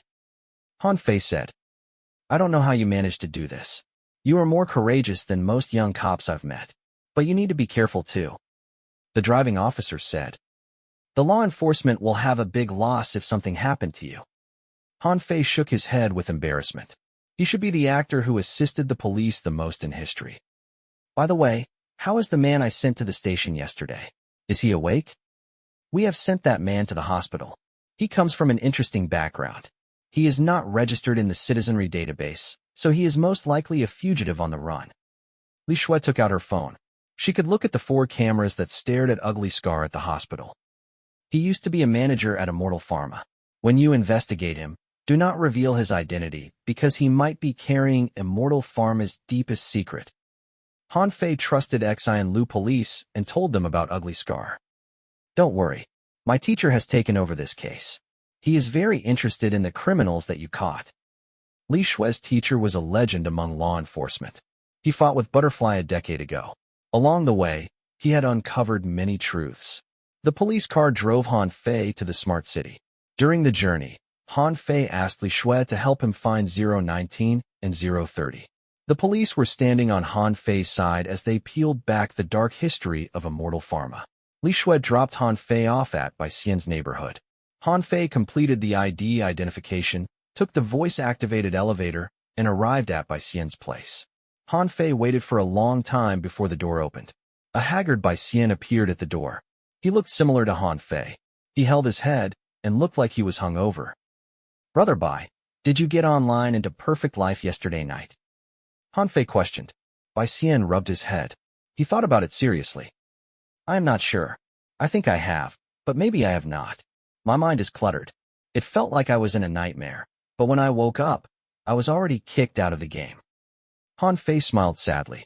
Bai Xian's condition was worse than Huang Yin's. What did you dream about? You will not believe me. Bai Xian looked at Han Fei seriously. But I saw the god of death. Oh, it's real. Bai Xian looked at Han Fei. The man wears a beast mask, and his size is about the same as you, the golden proportion. He eats fresh human hearts, can control ghosts, and most importantly, he is immortal. Even after a monster about 10 meters large crashed into him, he could still run around covered in blood. That's scary? I've already picked the least scary part to tell you. You can't imagine the horror without experiencing it yourself. Bai Xian's hands were shaking. He walked to the wine cupboard. What do you want to drink? Just water will be fine. Han Fei had been observing Bai Xian since he entered the door. The incident from the night before clearly had left a considerable impact on Bai Xian. The man was now in a state between dream and reality. Bai Xian soon returned holding a glass of plain water and white wine. "Brother Bai, are you sure you should be drinking? I need the alcohol to numb myself. Plus, I have no schedule recently." Bai Xian sat across from Han Fei. When he planned to throw down the wine, Han Fei stopped him. "It'll be fine. I have a good tolerance for alcohol. Which actor doesn't?" Bai Xian forced a joke. He finished the wine, and his eyes were red. "I was pushed to examine my life in that nightmare. I felt an overwhelming sense of failure. If I had died then, I would be too ashamed to see my parents. But Brother Bai, you are already very successful. To reach this stage, I have said and done many things that I did not wish. I became a fake person, an embarrassment to my parents." Bai Xian topped up his wine. He didn't have anything else to eat. Han Fei noticed that when Bai Xian spoke, he kept glancing at one of the spots in the room. Han Fei turned around and saw 2 picture frames inside a black and white cupboard. "Everyone wears a mask in the entertainment industry. I look impressive on the outside, but I know I am nothing more than a monkey." Bai Xian guzzled another glass of wine. "When I was still starting, I crawled with all my might. When I gained some popularity, I became so careful. I couldn't say what was really on my mind. Now the mask is so firmly stuck on my face that I can't even remove it anymore. Brother Bai, you need to stop drinking." "I'm not drunk." Bai Xian looked at Han Fei. "Do you know how much I envy you? Not because of your award or talent, but because you can be yourself. You dare to do things that I can't even imagine doing." When Bai Xian reached for the wine bottle, Han Fei swiped it. Instead, Han Fei pushed the glass of water he hadn't touched to Bai Xian. "If you wanna, I can bring you on the case with me, but you have to learn basic fighting skills first." Bai Xian finished the glass of water. He held his head, and then he suddenly laughed, but the laughter was filled with sadness. "I was shocked when I saw you for the first time on the Law Channel. When Director Zhang couldn't find a suitable actor, I asked him to watch Twin Flowers. Do you remember when you came for the audition, I took the stage to act beside you?" Han Fei was confused too. Bai Xian was a B-list actor, so he didn't have to do that. "I was afraid that you'd be nervous, so I wanted to help you, but you were such a good actor." "Thank you." Han Fei knew Bai Xian had been looking out for him, but Han Fei had no idea why. "Do you know why I wanted to help you?" Bai Xian turned to the cupboard in the bedroom with red eyes. Finally, he found someone he could tell these things to. "My father was a firefighter, and my mother was a cop. They had an explosive temper and could argue over the smallest thing. After I got into university, they planned to have a divorce. They didn't tell me because they wanted to give me a complete summer break. We went out for a family trip, but when we passed by Xian Lu River, a school bus with students crashed over the rails and fell into the river." Bai Xian could see everything from back then vividly. "My parents did not hesitate. They got out of the car and rushed to help. They jumped into the river with the other Good Samaritans. They saved one after another child. I stood on the bridge watching them until I couldn't see them anymore. I waited for them on the bridge until the rescue boat arrived until the sun came down and the night descended. When I saw them next, they were both asleep." Bai Xian's mind was blurry. He reached for the bottle, and this time Han Fei did not stop him. "I respect people like them. I admire their courage, and I want to be like them. But slowly I have changed. I became obsessed with fame and power. I became numb and cold. I have no idea what happened to me. When I realized the problem could no longer fix it." Bai Xian rubbed his temples.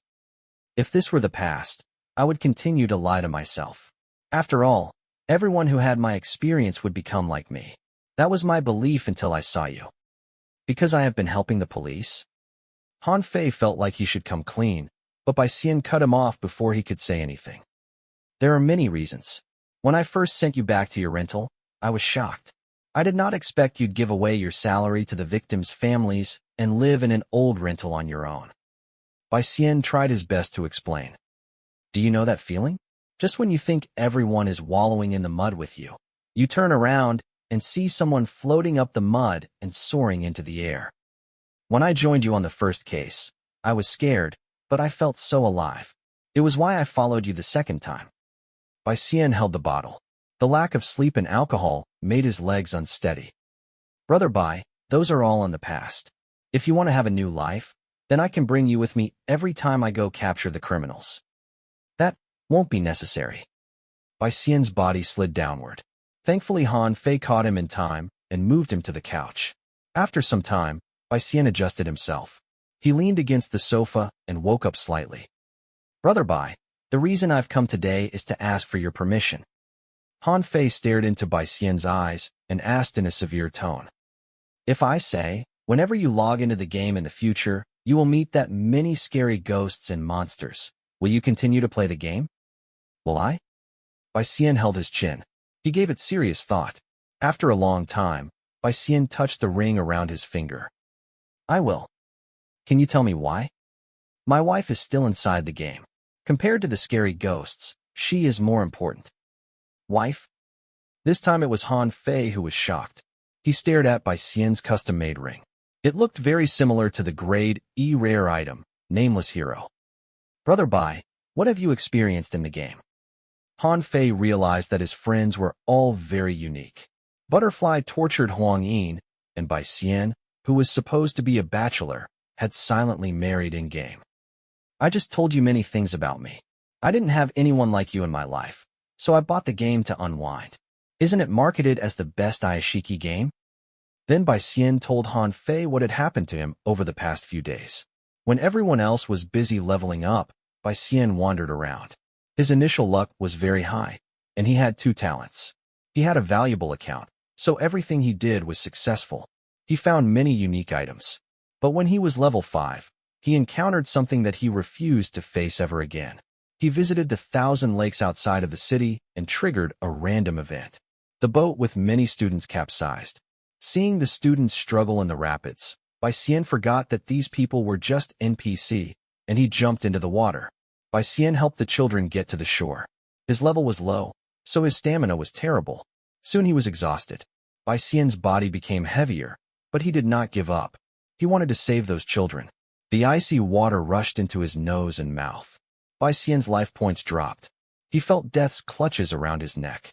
There was no air left in his lungs. But at the moment, he still didn't give up on the students. He tried his best to send them to the bank. Then his stamina was exhausted. Bai Xian started to sink. He looked at the water surface that strayed away from him. He was reminded of many things. Death was painful. Bai Xian slowly closed his eyes, but at that moment, someone grabbed his arm and pulled him out of the water. The person who saved Bai Xian ended up being his wife. She was the only female officer at 1,000 Lakes. To quote Bai Xian, when he saw her, his life changed. The game became more than a game. Right then, I experienced the feelings of both the savior and the saved. I understood why my parents made the choice they did. Bai Xian was a good man. Han Fei also confirmed that Bai Xian was the person he was looking for. Brother Bai, I need you to log into the game again tonight. I will show you the true face of the world. Chapter 5:27. Chong Wei. To keep on moving in the dark, one's heart had to turn towards the light. There was no hope in the endless dark. Everything would be dominated by horror, fear, and despair. Therefore, one to rely on oneself. One had to maintain sanity and not be corrupted by darkness. Such an individual was rare. However, Han Fei was lucky. He encountered Huang Yin, who did not bow to Butterfly after being killed endless times, and Bai Xian, who radiated kindness. Han Fei walked alone in the dark. He needed to gather strength in the cryptic world as he explored its secrets. Huang Yin and Bai Xian were his friends from the surface world. Han Fei had been pondering why Fu Sheng entered the city to fight with the unmentionables. Why did he give up everything to destroy the cryptic world? Han Fei came up with a possibility. Perhaps the unmentionables deep inside the city wanted to open a channel between the two worlds and had darkness consume everything. Han Fei's level was still too low. He was unable to verify this speculation. However, it didn't mean he couldn't prepare for it. Han Fei opened both sides of the black box. He had chosen the most difficult path. He didn't gain the cryptic world's approval or aid from the surface world, so he could only rely on himself. Everything he did for that one possible day in the future. If despair really descended, and the cryptic world tried to kill him, and the surface world branded him as a demon, he needed people to stand beside him. Han Fei left after chatting for a long time with Bai Xian. He received a call from the police when he exited the neighborhood. Li Shui provided him with several candidates who matched the characteristics of 019 and 030. Everyone had their dream, but how many could see them become a reality? None of the people Li Shui sent was a prominent actor or had robbed a bank. The police used the photon computer to construct the possible appearance of the two orphans based on the descriptions given by Han Fei. The computer used aging software and compared them to the database to pull out the rudimentary filter result. After looking through the message, Han Fei called Xin Lu's most famous paparazzi, Jin Jun. He had once saved Jin Jun's life, and when Zhuangren first entered the game, Jin Jun helped too. Boss, congrats for winning the Best Male Supporting Actor. I've seen many actors, but no one rises as fast as you. Jin Jun answered after the call only rang twice. I need you to find two persons for me. After checking Li Shui's result, Han Fei picked two actors out. They are about my age. One is a professor musical actor called Chang Wei. The other is a very low-profile D-list actor called Li Changxiong. I know Li Changxiong. He had an accident and almost ruined his face. The man is very professional, and I heard he has a doctorate. He leads a very self-disciplined life. He likes to exercise and read. He is the kind we are the most uninterested in. Jin Jun rattled out the man's information quickly. What about the other one? I am not familiar with the musical genre, but normally, stage actors require great performing skills because they need to face the audience directly, and there is no redo. Therefore, stage actors are mostly outstanding actors. Jin Jun hung up after he received the files from Han Fei. He promised Han Fei to look into it and give him the report the next day. Jin Jun is reliable. After lunch, Han Fei returned to the old city. He found a quiet shop and sat down. He pored through the murder cases and made his notes. The shop did not have that many customers. The waitresses in the shop looked at Han Fei. The girls giggled among themselves before one was pushed out. Encouraged by her colleagues, the girl took out her phone and walked towards Han Fei. Her cheeks blushed, and she stood before Han Fei nervously. The lips opened, but before they could say anything, the girl's pretty eyes saw the bloody pictures on Han Fei's phone. Her pupils trembled. The girl turned to look at Han Fei's notes. They were all about murder and plastic surgery. The girl's heart pounded even harder. She froze beside the table. How can I help you? Han Fei lifted his head to look at the girl. The sun slid down his face to carve out his perfect jawline. The girl blushed again. She refilled Han Fei's glass and then ran away. Was that my fan? Han Fei shook his head before returning to his research. The waitresses had gathered together to have a discussion. The young brother has a sick hobby. Should we call the police? Don't you think he looks like a celebrity? Why would a celebrity come to an old shop like ours? I wish for him to eat me. Hey, wake up. Han Fei did not hear the whispering inside the kitchen. He thought the service there was very good. Han Fei planned to return home when the sun fell. Suddenly his phone vibrated. It was a picture taken by Jin Jun. The picture was shot inside a dark room. A man with long hair was feasting on raw meat. A latriophagy? Then Han Fei received a series of random numbers. Jin Jun probably couldn't type actual sentences, and this was all he could manage. Is he in trouble? Han Fei checked the picture and noticed the props were marked with Center Performance House. Han Fei put away his phone and rushed out. The long-haired man is Chang Wei. Han Fei urged the driver to go faster. They reached the location in 20 minutes. The place was closed and there was no one around. Jin Jun's car is here, so he probably hasn't left. Then why has he stopped messaging me? Jin Jun was a very experienced paparazzi, but he seemed to have met a very special actor this time. When the cleaner opened the door, Han Fei sneaked in. He was like a cat, moving silently through the ground. Han Fei moved behind the stage. The backstage had the actors' dressing rooms, and it was unusually cold. Is the place so eerie normally? Han Fei rarely went to see a play, so he was here for the first time. Han Fei saw an open door at the end of the corridor. The door was marked prop room. Han Fei pushed the door slowly open. His nose twitched. He sighed in relief when he couldn't smell blood. Han Fei took out the nunchuck from his sleeve. Han Fei moved through the different props, and he was extremely alert. The horror of the cryptic world taught him well. He was not afraid when he entered the dark room alone. If anything, he He felt like coming home. Han Fei found many children's toys at the corner. The place had been made into a small playground. Why are there so many toys here? The dolls were seated neatly by the wall. They had on beautiful skirts, and their faces were painted. Han Fei felt uncomfortable by how lifelike they were. The dolls were all looking at the mirror deep inside the prop room. Flower petals were scattered before the mirror. Footprints could be seen among the petals. Someone was standing here barefooted not too long ago. Jin Jun took the picture here. Han Fei turned to the mirror, and the reflection reminded him of the cryptic world. Many props were stacked together. Han Fei's eyes moved, and suddenly, he saw a person stand behind one of the props. Their eyes met in the mirror, but when Han Fei turned around, the person had disappeared. Han Fei rushed out of the prop room and looked AR, but no one was there. Han Fei took out his phone to call Jin Jun again. The strange melody rang in the stairwell. Jin Jun's phone was inside the safety passage. Han Fei did not hesitate and rushed into the stairwell.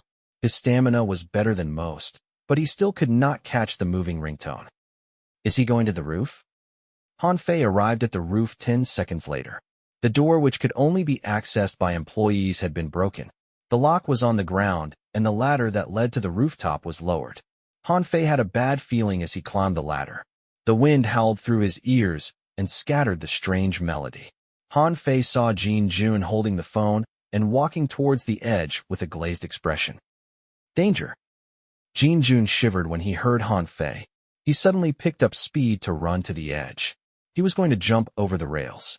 At the crucial moment, Han Fei unleashed a burst of speed. When Jin Jun was a few meters from the fence, Han Fei pressed the man to the ground. Brother, calm down. Han Fei suppressed Jin Jun with one hand while his other hand held the nunchuck as he looked around. His senses were sharp. He scanned every possible hiding spot, and half a minute later, he was sure there was no one else on the roof. Jin Jun slowly returned to normal. His eyes were slowly taken over by fear. If not for Han Fei pressing on him, Jin Jun would bounce around in shock. What did you see? Ghost! Ghost! Jin Jun screamed. What kind? Where did you see it? Han Fei protected Jin Jun. This was an amusing scene. In the prop room, the ghost was eating the child. He hid the meat inside the dolls. Jin Jun was still agitated, but he slowly calmed down after he saw Han Fei. Right, I have pictures of it. I took down his picture consuming the child.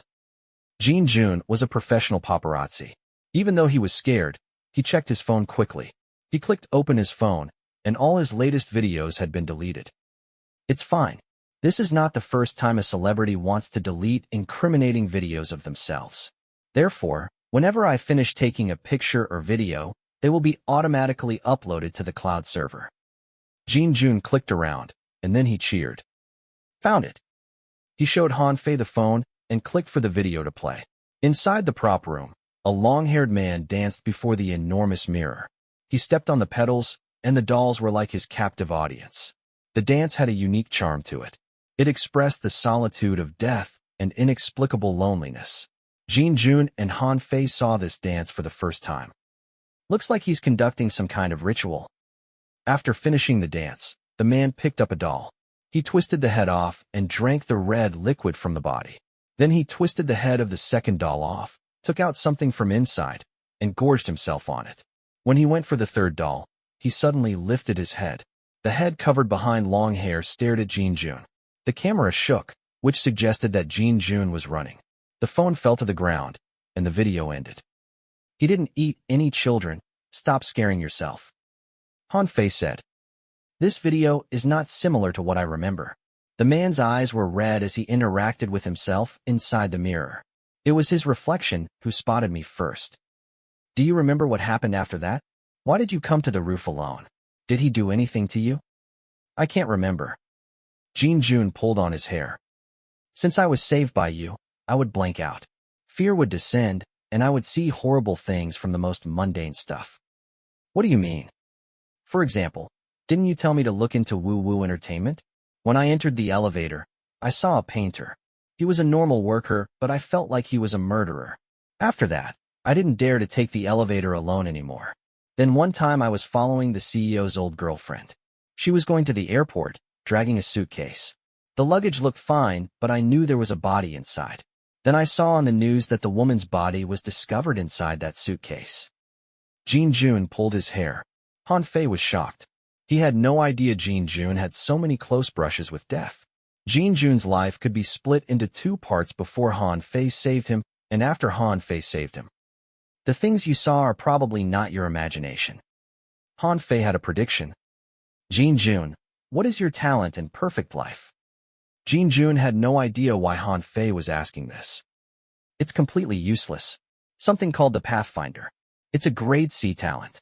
I can get double EXP when exploring unknown maps.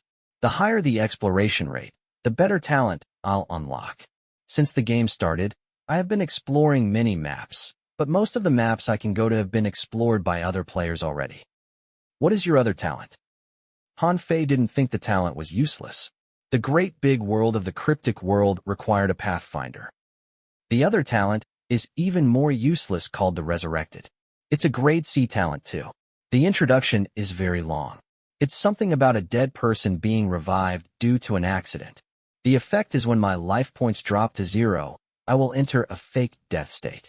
When I run into a player with the resurrection talent, I have a chance to be revived. Jin Jun shook his head. When I built the account and realized I had 2 grade C talents, I was so excited. But when I reached level 10, did you know what the profession the system recommended me was? My most compatible profession is medium, and I should work at cemetery or crematorium. And you're telling me this is the latest photon supercomputer? Jin Jun groused. I heard from rumors that deep space text photon computer could capture some special unique brain wave, so you might actually be haunted. You better be careful. Han Fei did not want to scare Jin Jun. Leave the investigation of Chang Wei to me. Now you need to train yourself. Han Fei was really putting Jin Jun first. Even though Ziggurat was extremely scary, at least one would not die training there. That was a chance so many people would die for. If not because Jin Jun had helped Han Fei a lot, Han Fei would not give him this precious chance. Don't be afraid. I will help you get used to these horrors. Just stay at home to play games. Stop investigating woo-woo entertainment, and you better stay away from mirrors at night. Han Fei saved Jin Jun once, but he couldn't protect Jin Jun forever, so the best way was to train Jin Jun to protect himself. At the very least, he had to have the courage. Stay away from mirrors. Am I really cursed? Jin Jun was scared. Don't overthink it. Go home and play the game to unwind. The next day, you won't be so scared anymore. Han Fei comforted Jin Jun. He counted his friends. Huang Yin, Bai Xian, Jin Jun, Seaglass Cat, one more person and we can start a neighborhood. Chapter 528. The Pathfinder. Han Fei saved the video taken by Jin Jun. He reminded Jin Jun to go back and log into the game. He also told Jin Jun to train in his free time. He needed to focus on speed and not strength. Jin Jun was Xin Lu's most famous paparazzi. Celebrities hated him, and their fans wanted to kill him. No one cared about him like this before. Boss, don't worry. I will start speed training when I go back. Okay. Han Fei was afraid that if he did not help Jin Jun, the man would die without knowing why. Holding Jin Jun, Han Fei led him downstairs. Han Fei found the worker at the performing house. Before the worker could question why Han Fei was there, Han Fei took over and interrogated the worker. Han Fei had such an imposing presence that ordinary people would panic when they were around him. This was an influence from his stay in the cryptic world. The worker had no idea why he decided to answer Han Fei honestly. It felt like he was the one who sneaked into the theater when it was closed. After confirming the worker had nothing to do with the man inside the prop room, Han Fei identified himself and explained his reason for being there. You are sure no actor has been here today? Can you bring me to see the surveillance footage? Okay. The worker said uncertainly. He led the way and kept glancing back to look at Han Fei. The black horse at the movie festival was walking behind him. The actor would leave a bloody storm in his wake based on the news. He was like the private son of the demon. Considering the resume Han Fei had on Xin Lu Police's website, the worker became even more scared. Is there really a murder at this place? Is the body hidden here? How am I supposed to work the night shift in the future? The worker cooperated fully with Han Fei. They came to the security room. The worker pulled out the surveillance, but realized the footage for the whole day had been deleted. How is this possible? The worker was in full panic mode. Looks like it's an experienced criminal. Han Fei became more curious about that man. He tried to look for clues, but the crime scene had been cleaned. Will a normal actor know how to clean up a crime scene? Jin Jun and the worker looked at Han Fei. They didn't know how to answer. The man danced before the mirror. He is a professional stage actor and possesses great decisiveness. He knows how to clean up his trails, which fits the white shoes description. Plus, he appears to know things like hypnosis to make Jin Jun lose himself. Han Fei believed Chong Wei was most likely 019. After the sun comes up, I need to come to watch his performance and then talk to him in person. Han Fei planned to leave with Jin Jun since they came up with nothing. The worker felt frightened and started to persuade Han Fei to stay. After all, he did not want to suddenly come across a dead body when he was working the night shift. Han Fei left his phone number with the worker. If something happened, he should call Han Fei immediately. Han Fei left the performing house and sent Jin Jun home before returning to his neighborhood. It was late, but many reporters were still there. Han Fei had to wade through the sea of reporters to get home. These people sure are passionate. Director Jiang doesn't need to worry about me being lonely anymore. Han Fei closed the windows and curtains before sitting at the computer to study the murder cases. He received a call from Huang Yin at 11:30 p.m. Han Fei, the first big event for Perfect Life will conclude after midnight. Have you found any reliable player? I have 3 candidates in mind. Han Fei sent by Xian, Jin Jun, and Seaglass Cat's info to Huang Yin. We're still missing one. Why don't you open a Smurf account? I don't think that is possible. When Han Fei wanted to get Zhuang Rin to create an account, the new player guide turned into a bloody ghost and haunted Zhuang Rin. After the event is over, the Photon computer will conduct a 12-hour update. After the update, the player can build his neighborhood. Huang Yin was worried. Even though it is difficult to build a neighborhood, this is relatively easier for the large gaming companies. They can easily pull the resources, and they are all fighting for the top spot on the top 10 neighborhood ranking. In other words, we only have 12 hours left? Yes, being in the top 10 is very important. Some big advertisers are willing to pay money to have their ads featured in these neighborhoods. Think about the player base of Perfect Life. Can you imagine how much money they would offer? I will try my best to find the last candidate. Han Fei chatted with Huang Yin some more before he called Auntie Li. Han Fei had other candidates like Iron Man and Yin Tang, but Auntie Li was more reliable in comparison. After all, her husband was still in the cryptic world, and Han Fei saved her life twice. Soon the call was picked up, and a man's voice came through. Are you Han Fei? Thank you for sending my mother to the hospital. She had it hard raising me alone. If something happened to her, I would feel guilty for the rest of my life. You're Auntie Li's son? Yes, I returned to Xian Lu that afternoon. The doctor said, you sent my mother to the hospital and even paid for her medical bills. Tomorrow my mother will be discharged from the hospital. Can we invite you out for a meal? My mother wants to see and thank you in person. Auntie Li's son was very polite. His tone was filled with appreciation. This is perfect. I have something to discuss with Auntie Li too. How about we meet tomorrow morning? Okay. Han Fei thought about it after ending the call.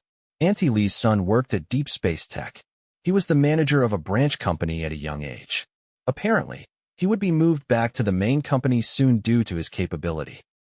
What a filial child. Han Fei crawled into the gaming hub after glancing at the time. The blood covered everything. Han Fei noticed it did take longer for him to log into the game. This should be the effect of summoning the laughter. Han Fei checked the location of the unmentionable carefully. He did not dare to look directly at it lest he attracted the thing's attention. Han Fei hissed from the pain as he opened his eyes. Seconds later, his room door was pushed open, and people rushed in. Don't move. You need to rest. Are you still injured? I've made some meat. Looking at his neighbors, Han Fei's heart warmed despite the pain. Don't worry. I've recovered. Just as Han Fei said that, there was another shot of pain from his mind. The lingering effect from summoning laughter was too intense. The madman drained everything within Han Fei to create a blade that could sever the pure hatred. Han Fei did not mind it, because Ten Fingers' death was worth it. Han Fei asked laughing on the tenancy chat group if anything happened after he left yesterday night. The reply shocked Han Fei to his core. A wandering spirit like by Xian was seen inside the plastic surgery hospital. Not long after Han Fei logged off, the pure hatreds from the hospital hurried to the White Orphanage. After they left, something happened to the altar at the deepest part of the hospital. Zhuangwen went to look wearing the Code of Desire. She realized someone had accidentally touched the altar. Based on Zhuangwen's description, the wandering spirit should be Shen Luo. With regards to how he managed to get there, no one knew. The three pure hatreds valued the altar. It was also the most dangerous place in the hospital zone. To get there, one had to survive endless, terrifying challenges. Ordinary people would run towards safety, but this player went straight for the deepest dungeon and got close to the three pure hatreds' altar. The interesting thing was the player only succeeded because the three pure hatreds had left to check on the White Orphanage. Shen Luo is still alive? How did he manage to get there? Does he have a map? Han Fei had no idea how Shen Luo managed to do this. Even with a map, it was hard to find the hidden altar. Gold will shine no matter what. This man has great potential. Han Fei believed Shen Luo would be perfect to be Jin Jun's teammate. The duo could reach the end of the cryptic world together. After that, Han Fei had Bai Sinian check on Big Sin. Half of the curses had been digested. In a few days, Big Sin would be bouncing around again. I'm still wounded, so I should stay at Happiness Neighborhood for now. Han Fei looked through the menu, and his eyes stopped on his Spiritfarer talent. Jin Jun's talent is the Resurrected. It's a perfect match with my Resurrection talent. As long as his soul is not vanquished, he basically can't die. When he is strong enough, he can do many high-difficulty missions that normal players won't even dare to touch. He might be a great help to me in the cryptic world. It's a waste not to use his amazing talent. Han Fei was forming a team in the surface world, and Jin Jun was one of the members. After some hesitation, Han Fei used Spiritfarer. The menu turned into the Gate of Hell, and Han Fei called after Jin Jun. Han Fei didn't think about anything else, and he did not even use the soul bell. Han Fei only said Jin Jun's name. The moment he uttered the man's name, a soul in the blood sea was pulled in by some kind of force.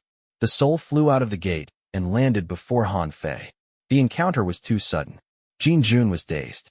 Han Fei did not even have the time to put on his mask. The four eyes met, and they were both stunned. Boss. Jin Jun's attention was entirely on Han Fei. He did not realize the blood door behind him was closing. Answer me a question first. What is your luck point? 1. What's wrong? Oh, then it's fine. Han Fei had never had such a successful summoning before. It didn't feel like he had done anything.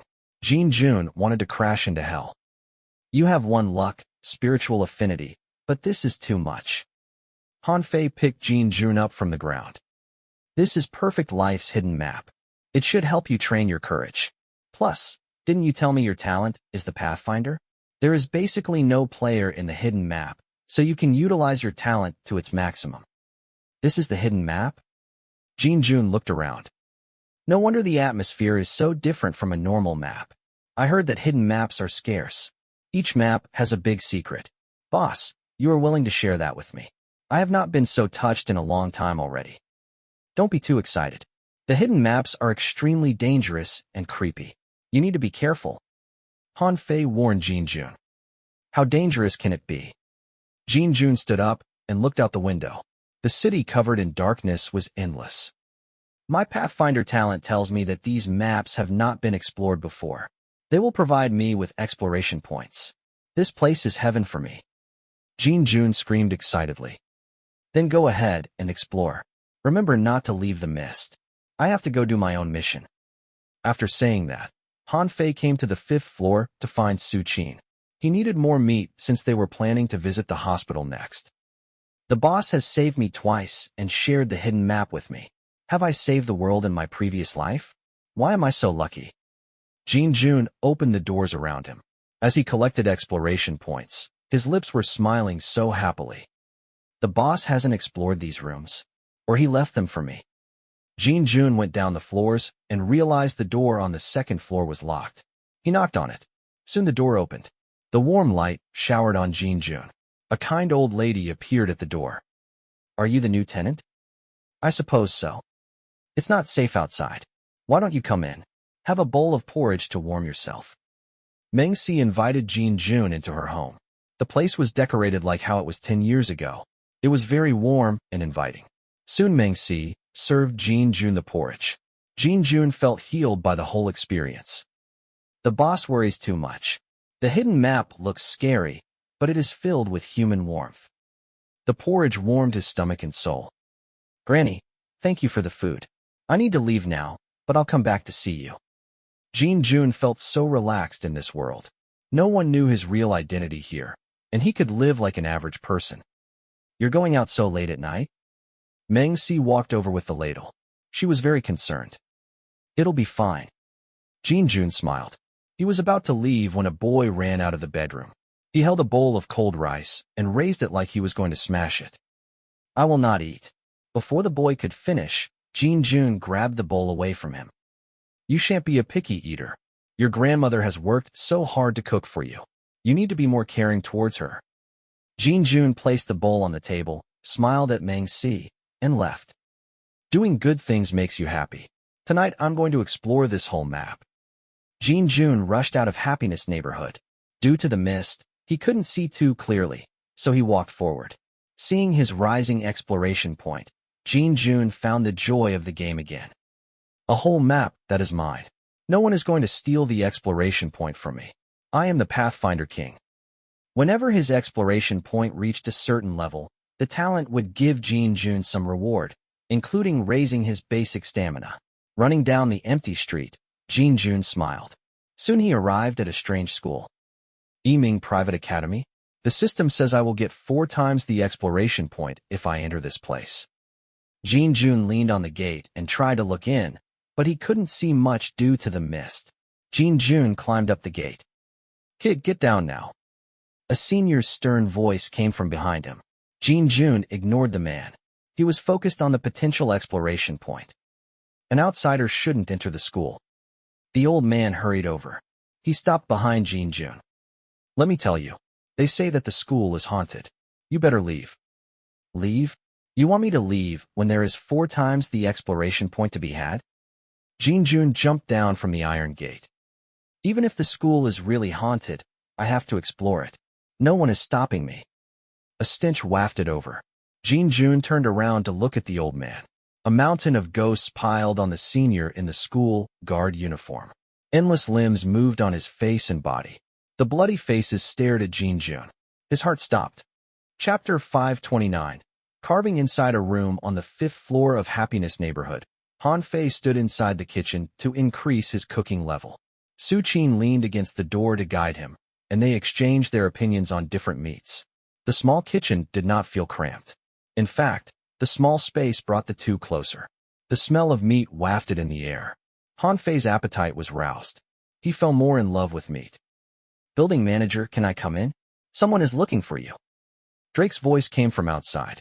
Han Fei placed the cooked meat in his inventory and ran to the living room. Who is looking for me? What happened? The old guard from Yiming Private Academy is here. He brought someone with him. Drake led Han Fei downstairs. They saw the uncle with the ghosts clamoring all over him from afar.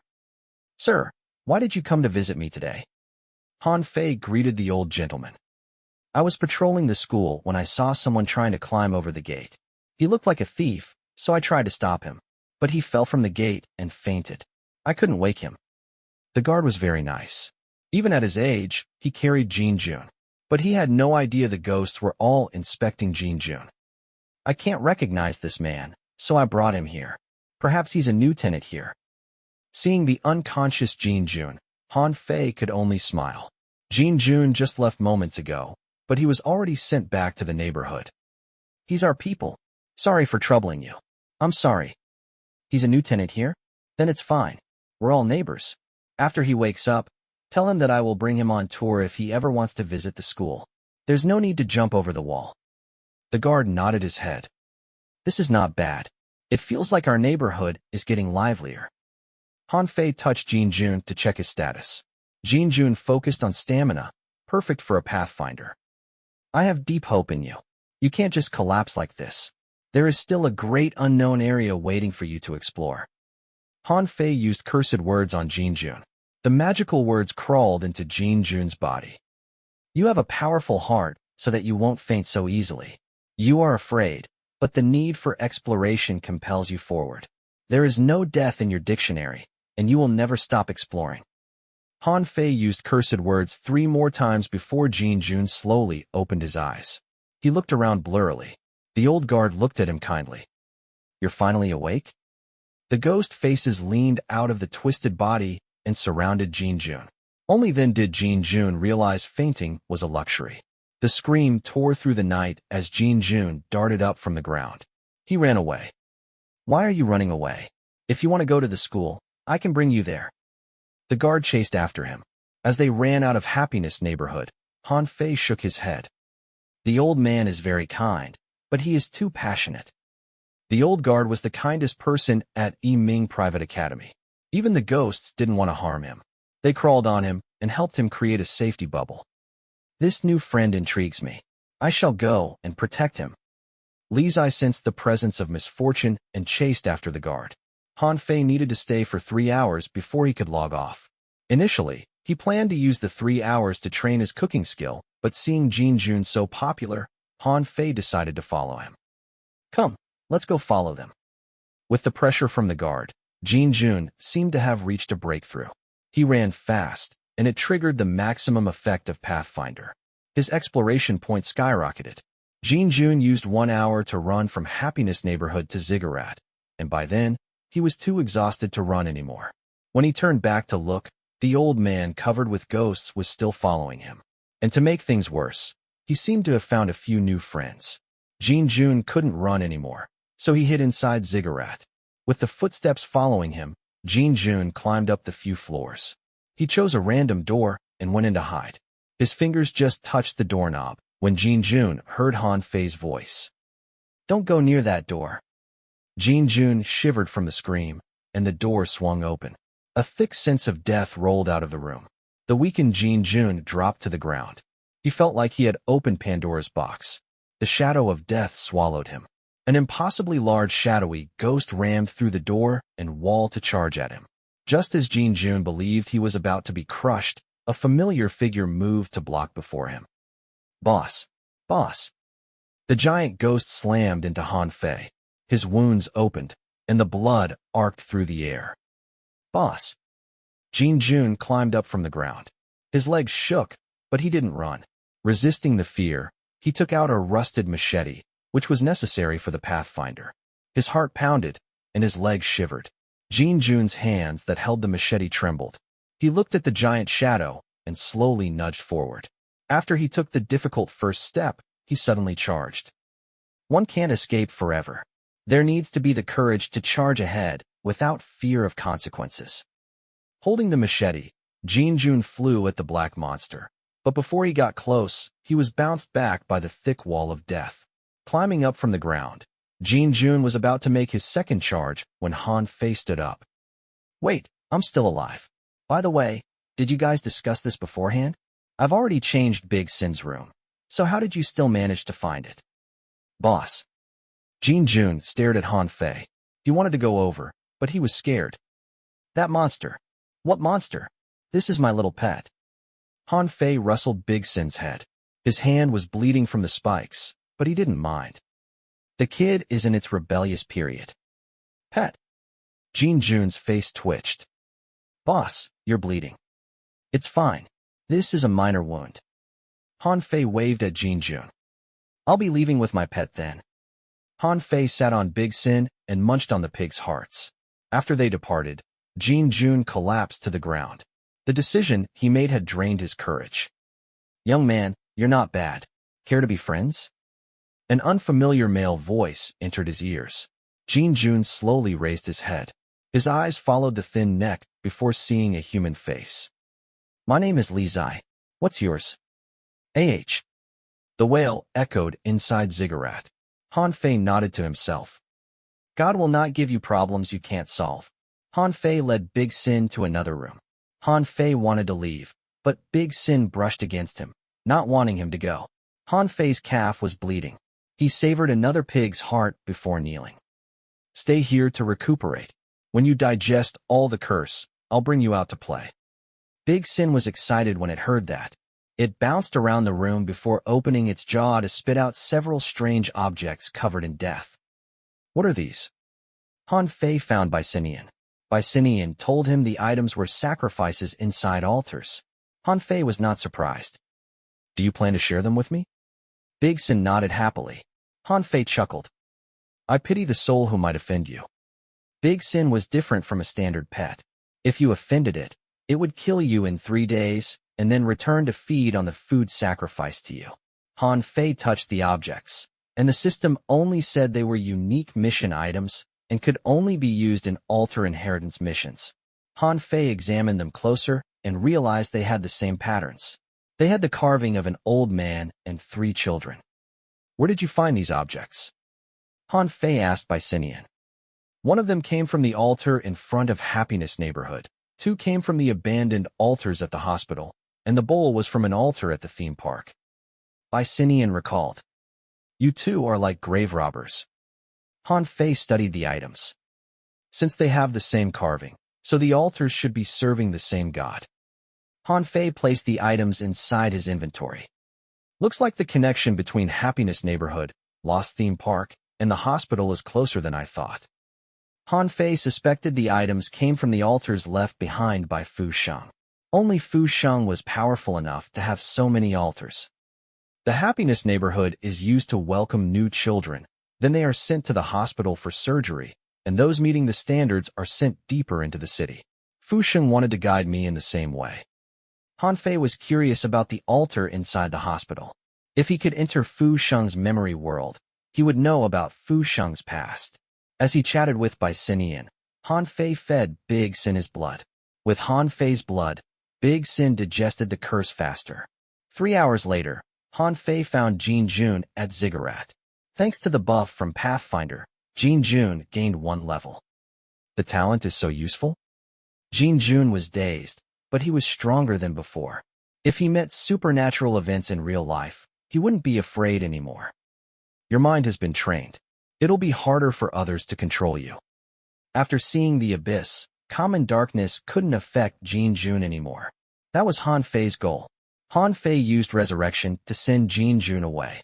Then he and his neighbors visited the alley between the 2 zones. They had to use 3 hours to find Han Fei a mission this time. I've almost exhausted the mission here. If I need to leave the game the normal way from tomorrow onwards, I need to enter the hospital or the theme park. The life of contention was almost over. The system was pushing Han Fei forward. I hope that the theme park and the hospital will fight among themselves. Han Fei returned to Ziggurat and logged out. He still had something to do. Han Fei removed the gaming helmet. Han Fei left the rental before the sun came up. He called Jin Jun and then Bicinian, Huang Yin, and Sea Glass Cat.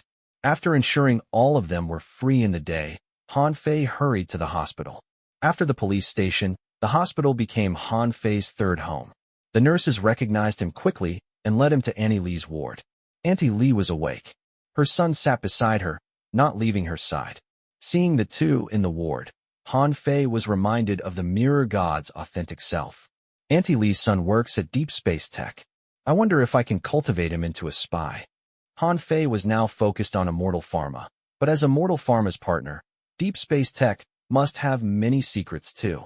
Han Fei even suspected that these 2 companies had funded Fu Sheng, but an accident happened. Han Fei waited until the doctor came to do his rounds, and he joined the doctor to walk into the ward. Auntie Lee instantly revealed a shocked expression when she saw Han Fei. It was like she could recognize Han Fei as the man behind the mask in the cryptic world. Chapter 530, Happiness Neighborhood. Auntie, this is the kind man who sent you to the hospital. He even paid your bills. The doctor liked Han Fei. After Han Fei won the award, he gained many new fans. He could be considered one of the most popular C-list actors. I've seen him. Auntie Lee sat up in bed. She had so many questions for Han Fei. Of course you have. He is so popular now. The doctor misunderstood the auntie. After giving Auntie Lee another check, he said Auntie could leave the hospital already. Auntie Lee wanted to get up after the doctor left, but Han Fei stopped her. Auntie, you should stay in bed. Han Fei walked to the bed and sat beside Auntie Lee's son. Thank you for saving me. Auntie Lee was so moved that she couldn't form complete sentences. Han Fei could feel the appreciation from the woman. He smiled and said it was nothing. After some small talk, Han Fei cut straight to the point. He wished that Auntie Lee could log into the game that morning. You can bring me to see him? Am I not dreaming? Auntie Lee was uncertain. She was worried that what she experienced was just a dream. It's not a dream, but opening a hidden map requires many conditions. There will be more chances in the future. Han Fei said, when you get online, you should send me a friend request. No problem. Auntie Lee was excited to leave the hospital. She had her son deal with the forms. Auntie Lee arrived home at 9:30 a.m., and she logged into the game. Han Fei called Huang Yin. Brother Huang, I found everyone and given you their in-game ID. Are you sure you don't want to join us? This is a historical moment. Huang Yin sounded very excited. The first player neighborhood. During this era where the virtual mixes with the real, we walk at the forefront. I can't log into the game. It's all right. I'll stream it for you. You should be able to see it from your phone. Huang Yin opened a live stream room for Han Fei. The game will finish the update at noon. We'll start at 10 a.m. It was too late to go home, so Han Fei returned to the shop he visited last time. The waitresses were very polite. They treated Han Fei like the prime customer. Han Fei ordered a drink and took the same seat as last time. He clicked on the room and waited. At 10 a.m., the image came on. Huang Yin's group appeared among a cluster of ruined buildings. Han Fei, can you see us? If yes, click like. Huang Yin pointed at the space behind this. This should be the spot that corresponds to Happiness Neighborhood on your side. I will make this my private map. Everything within 500 meters of this place will be mine. Other than the supercomputer, no one can enter without permission. The camera turned, and Huang Yin captured by Xian and Jin Jun. A celebrity and paparazzi met in the game. Han Fei thought it would be awkward, but the two kept staring at Huang Yin. Of the billions of players, the top one player stood before them. They couldn't believe their eyes. When Han Fei said someone would contact them, they didn't think much of it. But when they saw Huang Yin, they were stunned. Let's go on a tour. Huang Yin led the way and opened the rusted door of Building 1. The corridor was filled with scary items. It appeared like Huang Yin had collected everything related to the supernatural. Seeing these things, Bai Xian and Jin Jun stopped like they were reminded of something terrible. Seaglass Cat was impressed. She asked Huang Yin, is your profession a necromancer? We are better than necromancers. Huang Yin used we to include all of them. Currently, this neighborhood is at its lowest level. It has minimal functions, but if we work hard, this place will eventually become the biggest city in perfect life. Huang Yin had the confidence because their place had afterlife features that other sites didn't. I've prepared an altar inside the building. This unassuming old building will be the core of our city. As the founding members, feel free to pick your room. Bai Xian and the others happily chose their rooms. After everyone was done, Huang Yin led them to the roof. Standing on the 10th floor, they looked at the creepy buildings around them.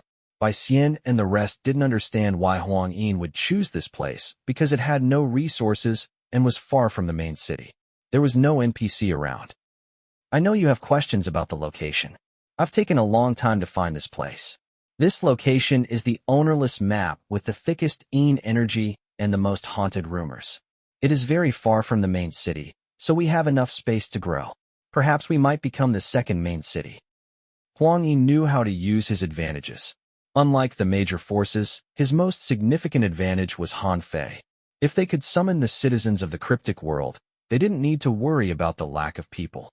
It was okay if there was no player or NPC as long as there were enough ghosts. Huang Yin's goal was to create a ghost town. Bai Xian and Jin Jun still thought Huang Yin was extreme, but the thing Huang Yin said next impressed them greatly. Our goal is to become the first player neighborhood, but that doesn't mean we're surrendering the second place either. Huang Yin stood at the roof and looked at the ruin. I've already prepared everything to start a neighborhood, and I will use other identities to reach out to the other top gaming guilds in the country. We will fill the secondary neighborhood with our people, but they are only responsible for expansion and interaction with the other players and forces. What we need to do is to maintain the mystery of this neighborhood and absorb players who we can truly trust. It was hard to win without an army. Huang Yin's advantages would lessen after level 50, so he had made plans. During CB, he had prepared everything required to make a neighborhood in perfect life, and he composed 3 copies. He used 3 different identities to trade with 3 separate forces, promising them the top neighborhood spot. Only Huang Yin knew about the rewards from being at the top of the rankings. After the supercomputer took over the game, there was no more insider information. This meant that the decision-makers of the big forces had to rely on Huang Yin. They had to pay a lot to sign the contract with Huang Yin's different identities. Huang Yin only told this plan to Han Fei. At 10:30 a.m., Huang Yin led the 4 members to the room reserved for the building manager. There was an altar there. The 5 sat around the altar, and Huang Yin started the final verification. He took out an item and placed it on the altar. Then he put in the ID of all 5 players. When the verification was accepted, Huang Yin turned to look out the live stream. Han Fei, we're at the last step. Why don't you give the neighborhood a name? Me? Han Fei looked at the old building and the familiar room on the live stream. He was reminded of his first visit to the cryptic world. Everything started with Happiness Neighborhood. My life was changed then, and eventually, I changed your lives. We moved together in the dark to find that impossible light. I sincerely hope that everyone can find true happiness. Han Fei keyed in the word Happiness Neighborhood in the chat window. He believed it matched the purpose of perfect life. It also carried his wish that all the tenants of Happiness Neighborhood would be happy. Huang Yin and the rest agreed. When the name was keyed in, the system made a global announcement. Notification for all players. The first player neighborhood, Happiness Neighborhood, has been created. The global announcement was repeated 5 times. It shocked all the top players. The 12-hour update was not yet over, but a player had already built a neighborhood. The top players had paid enormous money and power to fight for the first player neighborhood. Some of them had prepared since OB, but they lost. After getting the news, the sound of glass and table breaking came from many different top gaming companies. Some of them complained to Deep Space Tech, but this was just a tiny percentage of the player base. Most players were more curious about Happiness Neighborhood and how to join it. This day was written into Perfect Life's history, and every player memorized the name Happiness Neighborhood. This was a normal name, and the neighborhood had unknown members. No one even knew where Happiness Neighborhood was. Everything about this neighborhood was shrouded in mystery. Chapter 531. First Player Neighborhood. A middle-aged man swiped all the high-tech devices off the table. Then he kicked over the intelligent butler. While the intelligent butler kept apologizing, he grabbed the metallic award and slammed it on the butler. The alarm rang. 2 secretaries, 1 male and 1 female, rushed into the room. They seemed to be used to this. They stood at the door and waited for the man to finish mutilating the butler before they walked in. Didn't you guarantee me that we'll get the first player neighborhood? The middle-aged man pulled his hands out of the butler's ruined face. The award was stuck inside the butler's mechanical skull. We've spent a lot to contact the black market's most mysterious seller. He has prepared everything needed to build a neighborhood. Once the photon computer finishes the update, we will be able to start the neighborhood in a minute. The male secretary kept his head lowered because he did not dare to look at the man. But no one expects someone to build a neighborhood before the update is completed. This should be a problem with the game itself. Problem with the game? Do you know how much I've invested into this game? The man sat back at his table. Go and investigate this Happiness Neighborhood. Yes, CEO calm. The 2 secretaries left. They pulled all of their connections to find out more about Happiness Neighborhood.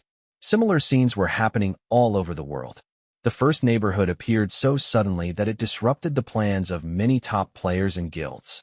Initially, everyone planned a race to build the neighborhood after the update. That was a showcase of their power and resource. However, someone had already succeeded before the update ended. This was like someone had already handed in the paper before the test even started.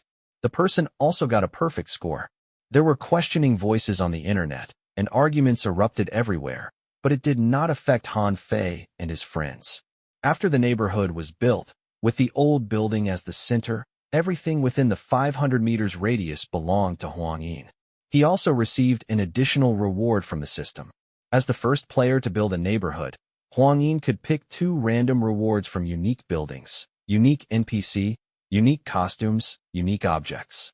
Han Fei suggested Huang Yin shake hands with Bai Xian for 15 minutes before making the draw, and he successfully got 2 valuable rewards. Unnamed altar. Your territory gains the blessing of an unknown divine. Effect 1. The chance of supernatural events occurrence is 50% higher. From midnight to 5 a.m., the chance of supernatural events occurrence is 100% higher. Effect 2. The sand value of all neighborhood members is raised by 10. Effect 3. The chance of missed weather inside the territory will increase by 100%. Effect 4. All neighborhood members' supernatural type talents will have a double effect. The Night Watcher. Your territory has attracted a very old man. If you are willing to provide him with food and accommodation, he will watch the night for you. Power 1. No one knows how long he has been alive. He is a very knowledgeable person. He has been to many places and knows many things.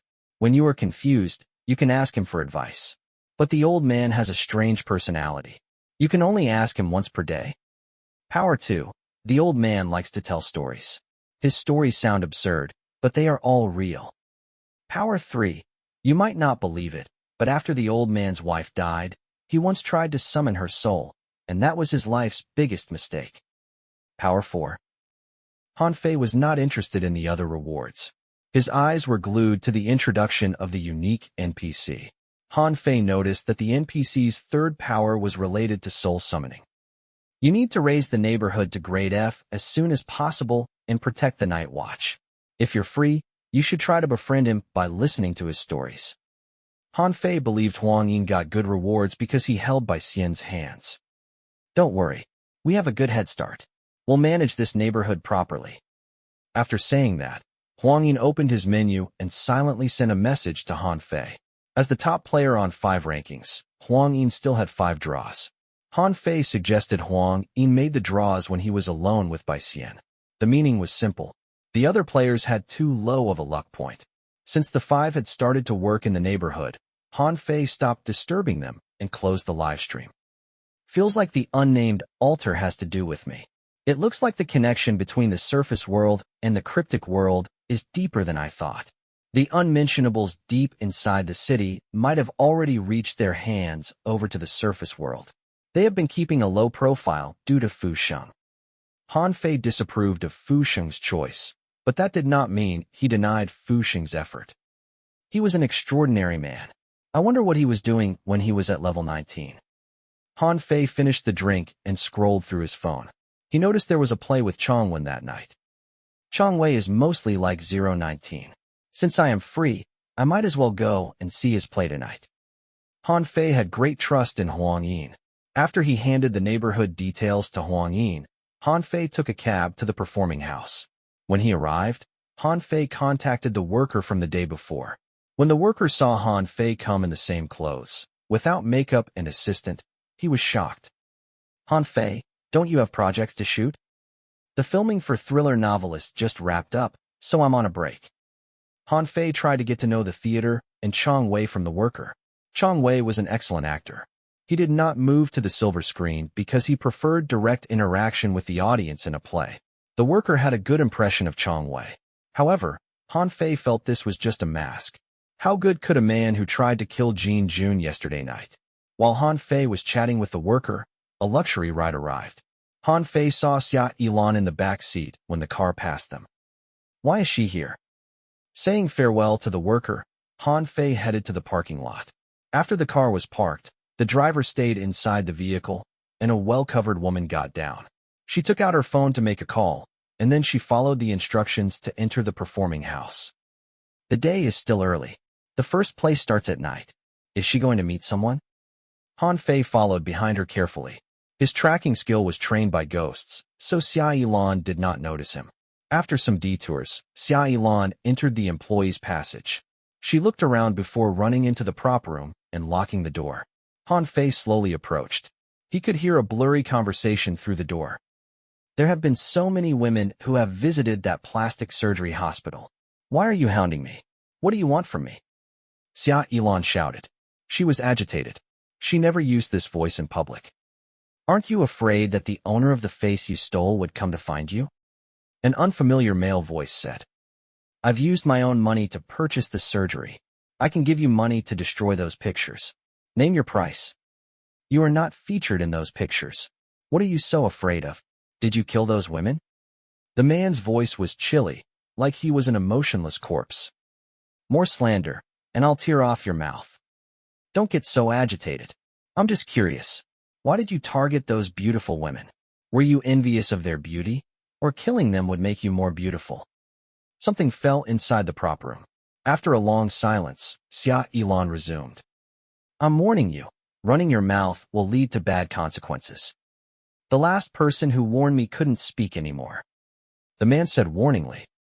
I am not interested in you. I want the information on the plastic surgery hospital. If you tell me honestly where the children who underwent the personality adjustment are, I will destroy the pictures. I don't know. A few decades ago, it was you who helped bridge everything. You used the orphans' brains to exchange for everything you have now. Others see you as a star, but I know the real you. The man showed something to Iyashikei. Give me the pictures. Iyashikei screamed. She was losing control. Do you know?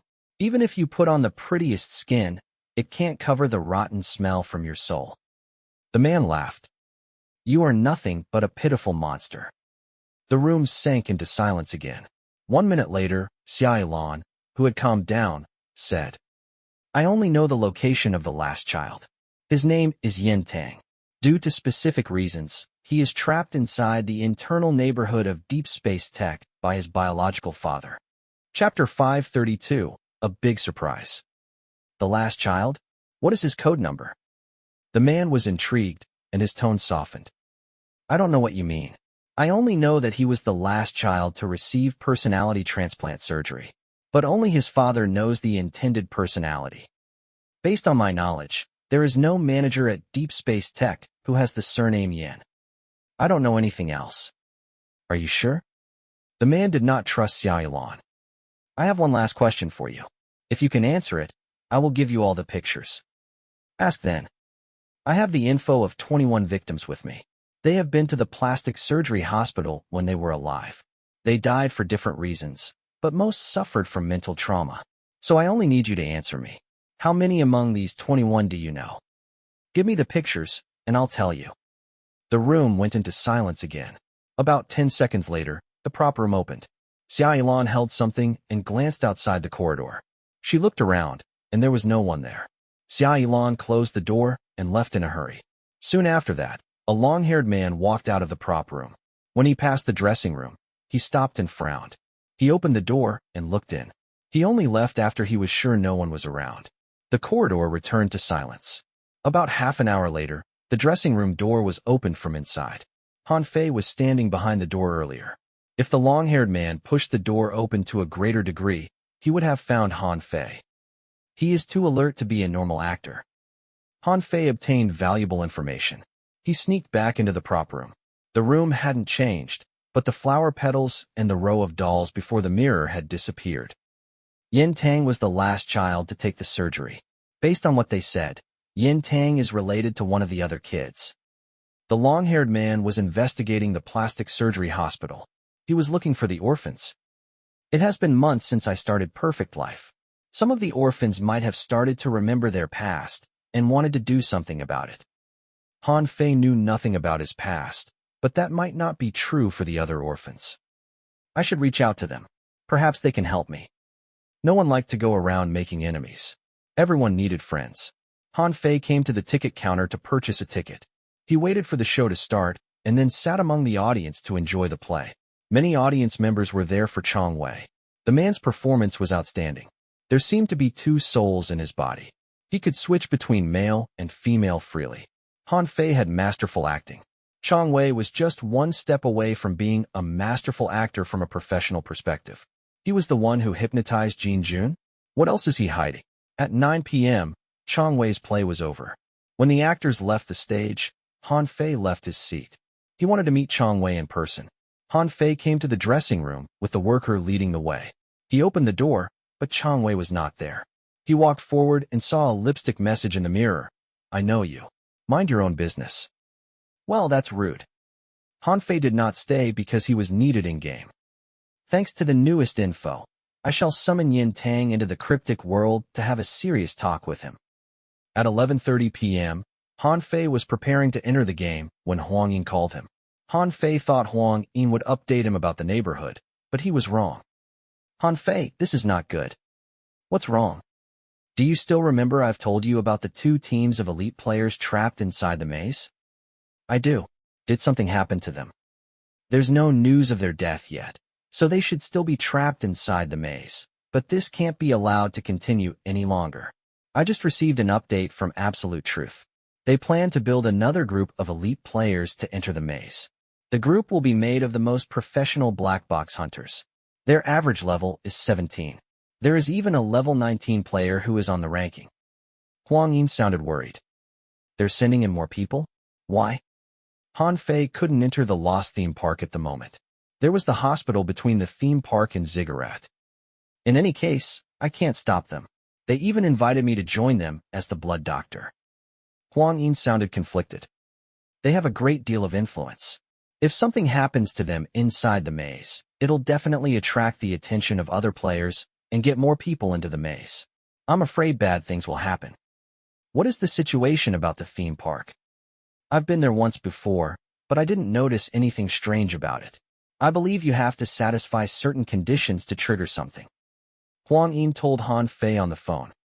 The 2 missing teams have 12 players, and this time they're sending another 6 players.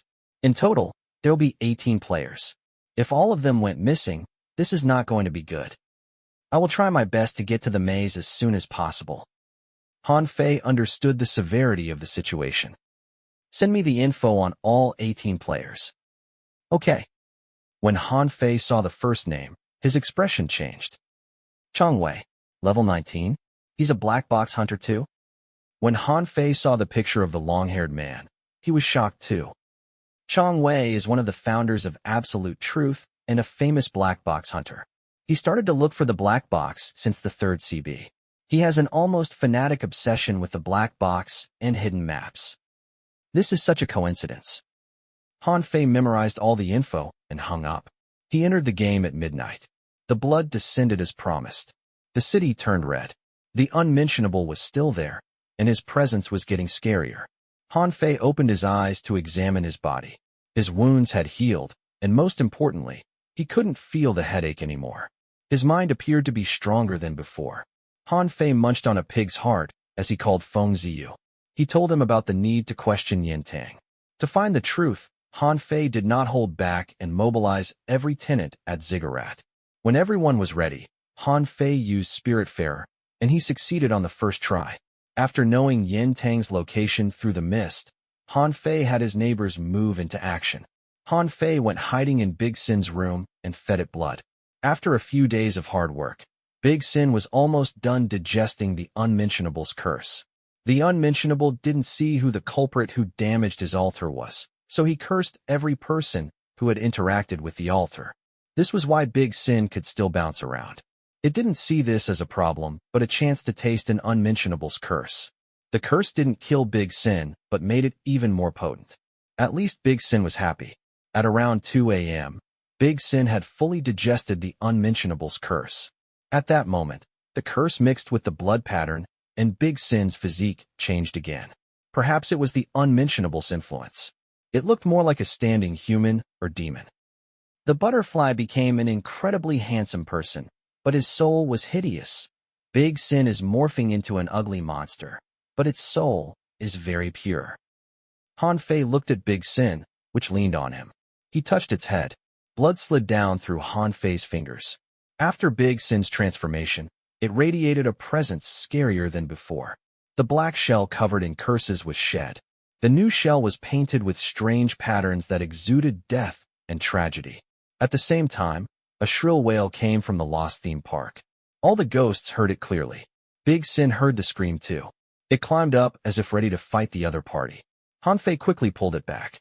The unfortunate Unmentionable seemed to sense that his curse had been digested, so he couldn't find the culprit who damaged his altar anymore. The wail lasted for a long time. The Lost theme park and an unknown area were caught in its destruction. Large regions of buildings were damaged. Yin energy rushed out of the center of Lost Theme Park like waves. It even dissipated some of the mist covering Ziggurat. Han Fei called Zhuang Wen along and went to the roof to check the situation. The unmentionable was stopped by something at the Lost Theme Park. Why is he targeting the theme park? Han Fei called by Sinian over. After asking, Han Fei found out that Big Sin had shed its shell once after destroying the altar at Lost Theme Park.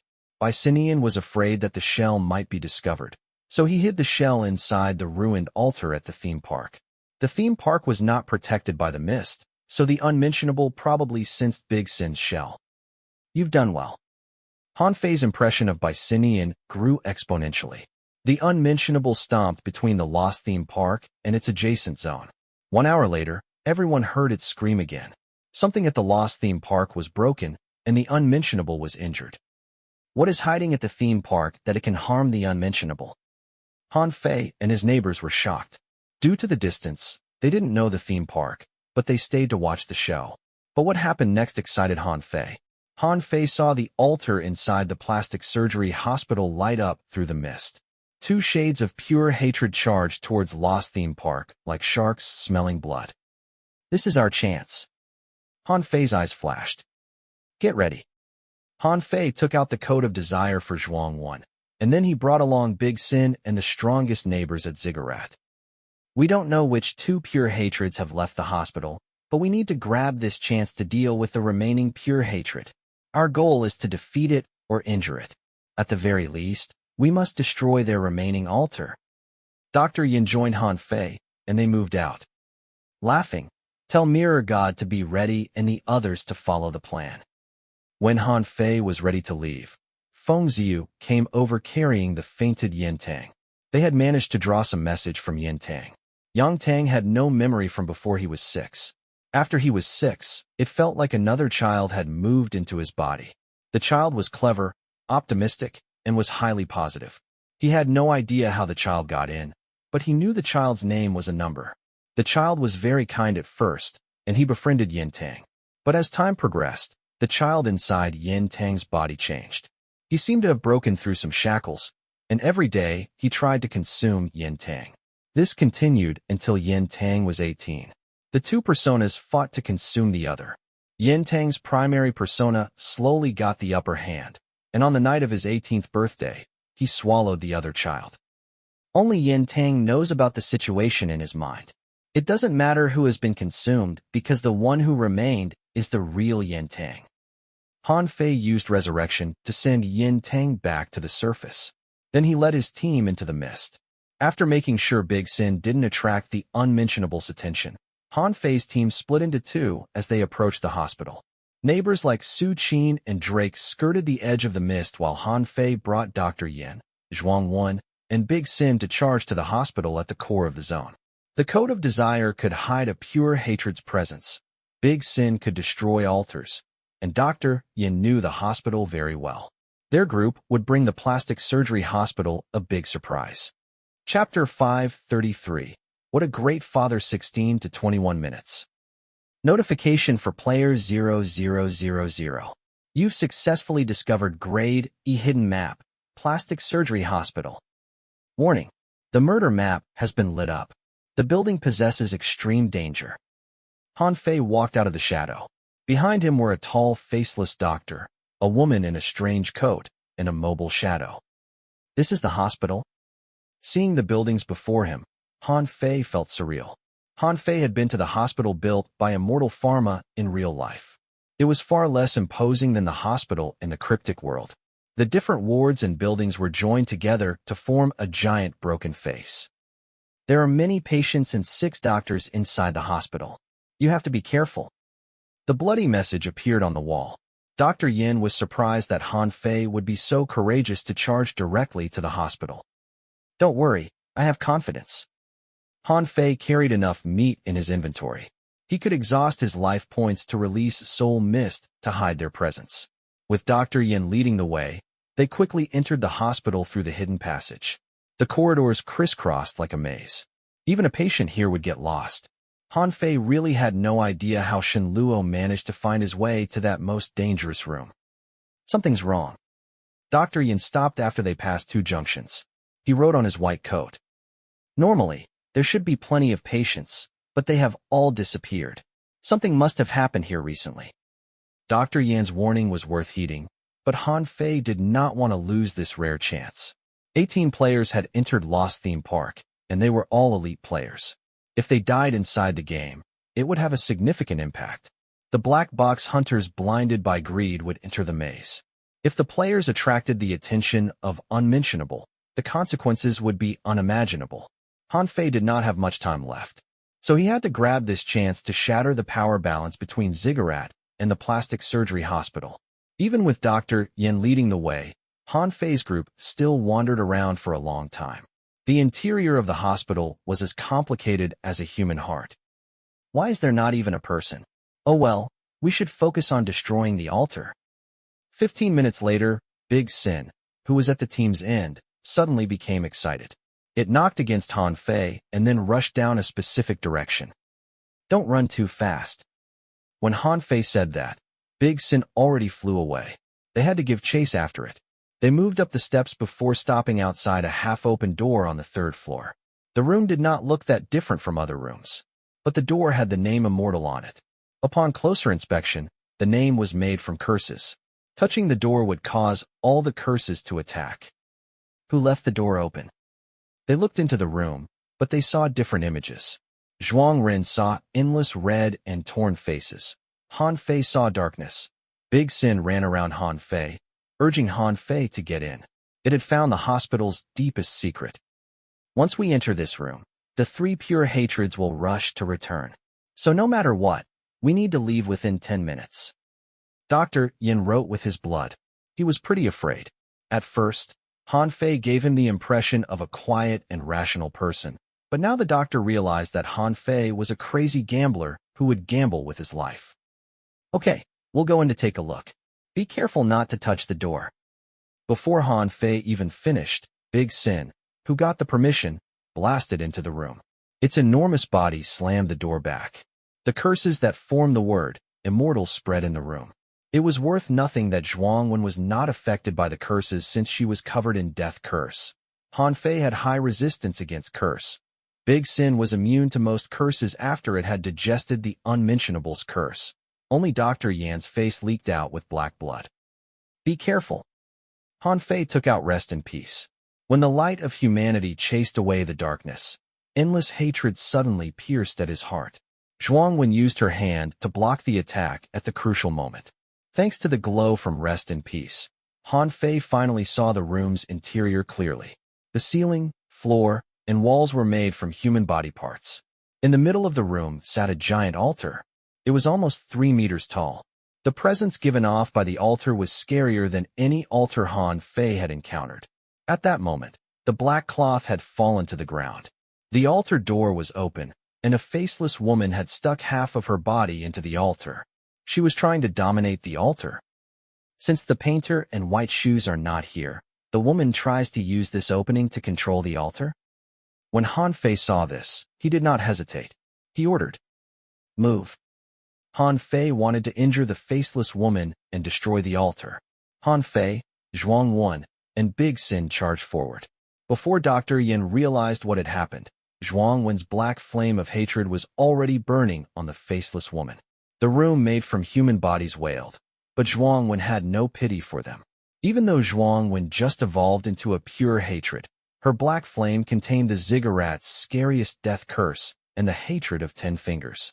When Zhuang Wen collided with the faceless woman, Big Sin charged at the altar. This walking tragedy was fighting with the faceless woman to enter the altar. With a scream, Big Sin slammed into the faceless woman who was half melting into the altar. For a woman who had a sick obsession with beauty, just a glance at Big Sin's ugliness was enough to make her go insane. The faceless woman wanted to tear Big Sin apart, but her soul would be infected by soul poison whenever she attacked Big Sin. Big Sin was very tough, and attacking it would only harm her. The faceless woman couldn't use her full power, so she was buying time. Suddenly, she had a bad feeling. The empty face turned to Han Fei. Han Fei had silently approached the altar. He used art appraisal to find the woman's weakness and used soul mist to silently approach. He was not discovered by the faceless woman until he was right beside the altar. Han Fei swung his blade. The faceless woman knew what would happen if she was cut. However, half her body was inside the altar. It was too late for her to retreat. To prevent herself from being heavily injured, she shattered her body outside the altar into pieces and sacrificed them to the altar. The altar doors fully opened. The faceless woman wanted to take revenge on Han Fei, but Big Sin was rampaging towards the altar. The woman's empty face cracked from anger. The fragments of her skin joined the grotesque room, and the room started to shrink. Zhuangwen tried to burn the walls, but it was useless. Han Fei only wanted Big Sin to destroy the altar, but Big Sin had crawled into the altar. This did not leave the rest of them with many choices. If they did not want to be crushed, they had to enter the altar. This time, I have Zhuangwen, Dr. Yin, and Big Sin. It shouldn't be as difficult as last time. Han Fei reached out to grab Big Sin's disappearing spike. He turned back to look at Zhuangwen and Dr. Yin. Come on, stop hesitating. Zhuangwen in the coat of desire entered the altar. Dr. Yan's face trickled with 2 rows of blood tears. He was dragged in by Zhuangwen. The room made from body parts, and the faceless woman's body fragments became sacrifices for the altar, and they were soon consumed. The room returned to silence, and the altar doors slowly closed. Notification for player 0000. You've triggered Grade E Altar Inheritance Mission. Perfect Personality. Perfect Personality. Complete the previous altar owner's regrets and gain his approval. Warning. The player will be given additional hints due to the low level. Hint 1. The inheritance mission is different from manager mission. With each death, the player will have a great chance to be assimilated into the original owner's memory. Please be careful. Hint 2. Perhaps there is no perfect personality in this world. Hint 3. Charm can help you solve many problems. Hint 4. A piece of Fu Sheng's memory fragment is hidden in this memory world. He is the key to everything. The higher the number of hints, the more dangerous it was. When Han Fei heard there were 4 hints, half of his heart chilled. An icy sensation came from his cheek. Han Fei felt his body being pulled, and he opened his eyes blurrily. A woman in an apron was dragging him into the bedroom. His survival instinct kicked in, and Han Fei wanted to crawl up from the ground. But his body appeared to be drugged because he couldn't summon any strength. The light shone on his face. Han Fei could smell the pungent alcohol on him, and he saw the broken plates by the dining table. The woman tried her best to drag Han Fei to the bed, but she failed. Han Fei attempted to control his body, but he could only wave his arms weakly in the end. The alcohol slurred his words and numbed his mind. Failing to haul Han Fei into bed, the woman grabbed the pillow from the dresser and cushioned it under Han Fei's head. She then found a mattress and quilt for him. The woman's movement was smooth, which suggested that this was not her first time doing this. After closing the bedroom light, the woman was ready to leave when Han Fei used the last bit of his energy to say thank you. The woman stopped at the door as if questioning her hearing. She stared at Han Fei's face before returning to the living room. She bent down to clean up the broken plates and found a cloth to wipe away the tipped-over soup and porridge. She carefully cleaned the gaps between the tiles, and then suddenly, she cried. The lights shone on her, making her look so helpless. "Mommy, why are you crying?" Another bedroom door opened. A boy around 4 or 5 stood at the door. He was charming. "Mommy is fine. Go back to sleep." The woman wiped away her tears. She did not want her child to see her weaker side. "Did you argue with Daddy again?" "Fu Sheng, get back to bed." The woman put down the cloth. She ushered the boy into his room. After half an hour, she got the boy to sleep, and she returned to clean the living room. The boy liked to run around barefooted. The glass shards between the tiles might cut his feet, so the woman cleaned it carefully. After she was done, the living room was spotless. The clock on the wall showed that it was 1 a.m. She sat on the couch with fatigue. The woman picked up the smelly suit jacket from the floor and pulled a phone out of the phone. After she had keyed in the password, she looked through the messages. Her face colored with despair before shoving the phone back into the pocket, and she cried. The clock ticked. When it was 2 a.m., the woman slowly raised her head. Her puffy eyes turned to look at Han Fei lying on the bedroom floor. She walked barefooted into the kitchen. Moments later, she came out holding a knife. She slowly approached the bedroom door. Throughout the process, she did not make a noise. She had repeated this sequence many times. The blade glinted in her hands as the woman looked at Han Fei's face with complicated emotions. She raised the knife a few times, but eventually put it back down. A few minutes later, a sound came from upstairs. The woman hurried to leave and replace the knife. After the woman left, Han Fei's eyes opened a gap. He was so scared. His body was numbed by alcohol, so he couldn't move. If the woman decided to kill him, he'd have no way to defend himself. The mother called the boy Fu Tian earlier. Fu Tian is the name of a Mortal Pharma's former director. Am I in the role of Fu Tian and Fu Sheng's father? What is the game played by the old manager? Last time, with the mirror god's help, Han Fei entered the body of the altar owner to experience his life. However, this time, it appeared things were different. After the woman left, Han Fei couldn't resist the fatigue anymore, and he drifted off. The curtain was yanked open, and the sun showered on Han Fei's face. He held his blurry head and opened his eyes. Thanks to his hangover, his throat was dry and his head pained. He barely crawled up from the mattress when he turned and saw the woman. After pulling back the curtain, the woman handed Han Fei a glass of water. "Thank you." Han Fei accepted the water and said politely, but it startled the woman. "The breakfast is ready. After you have your fill, you better pack up to prepare for work." The woman then left the bedroom. There was no anger in her voice. In fact, there was barely any emotion. Han Fei guzzled the glass of water and checked his menu. Notification for player 0000. Your hunger is 40. Your current physical condition is normal. Your physical condition will affect your attributes. Your current mental condition is slightly low. Your mood point is 50. When your mood point is lower than 50, your physical condition will worsen. Reading these, Han Fei knew he had triggered the inheritance mission. He also needed to rectify the former owner's regret. I believe I have become Fu Sheng's father. I have not experienced such a character before. How am I going to use this identity to help him rectify his regret? Unlike the last altar mission, Han Fei had no clues this time. Han Fei crawled up from the ground and entered the bathroom. Then he sat at the dining table. 4 chairs were placed around the table. The cute boy held his spoon and obediently sat in his chair. He didn't dare to speak. He was afraid of Han Fei. Since Han Fei hadn't eaten, he didn't dare to move either. "Today's breakfast is delicious," Han Fei said after having a taste. He wanted to praise the woman so that she would not decide to kill him again. The woman ignored Han Fei. She grabbed a tray, filled it with a bowl of porridge and a plate of vegetables. Then she walked upstairs. She knocked on the door of the second floor. "The porridge is still hot. I leave it at your door." With a sigh, the woman returned to the dining table. "Why isn't he joining us for breakfast?" Han Fei looked at the empty seat beside him. "Are you still drunk? You don't feel right today." The woman looked at Han Fei with confusion. "That's right. Normally Daddy would be banging on his door, shouting things like 'if you don't want to.'" The boy mimicked his father, but he stopped when the woman scolded him. The boy lowered his head and stopped talking.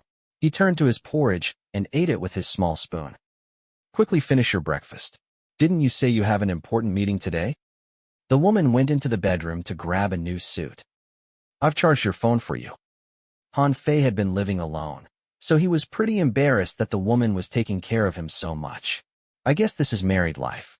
At night, she wants to kill me, but in the day, she takes care of me." Han Fei ate breakfast and lavished praises on the woman. The woman urged him to go to work, and Han Fei finally put on his suit, grabbed his suitcase, and left. The woman walked Han Fei to the door. When Han Fei stepped out, she asked softly, "Will you be coming home for dinner tonight?" "Of course." Han Fei answered readily before rushing away. Han Fei looked around and realized he lived in quite a good neighborhood. "At least I don't need to worry about money this time." Han Fei took out his phone. He didn't even know where he worked. All the info he needed was on the phone.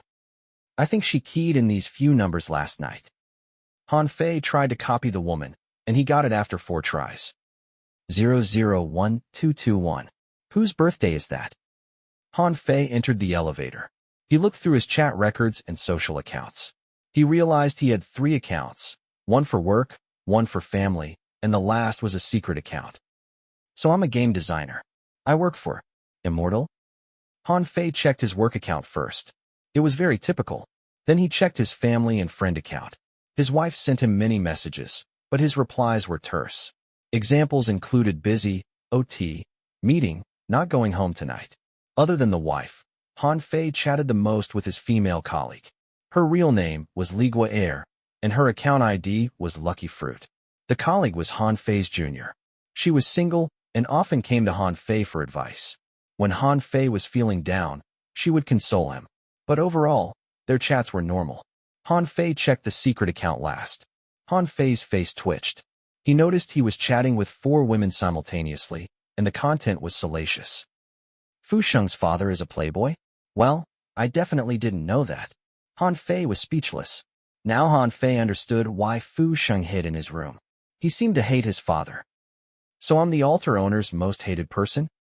Han Fei was contemplating his situation as he walked out of the elevator. He had his head lowered as he checked the messages on his phone. Suddenly someone screamed. He turned around and saw a familiar-looking woman was driving towards him. If Han Fei didn't react fast and jump away, he'd be dead already.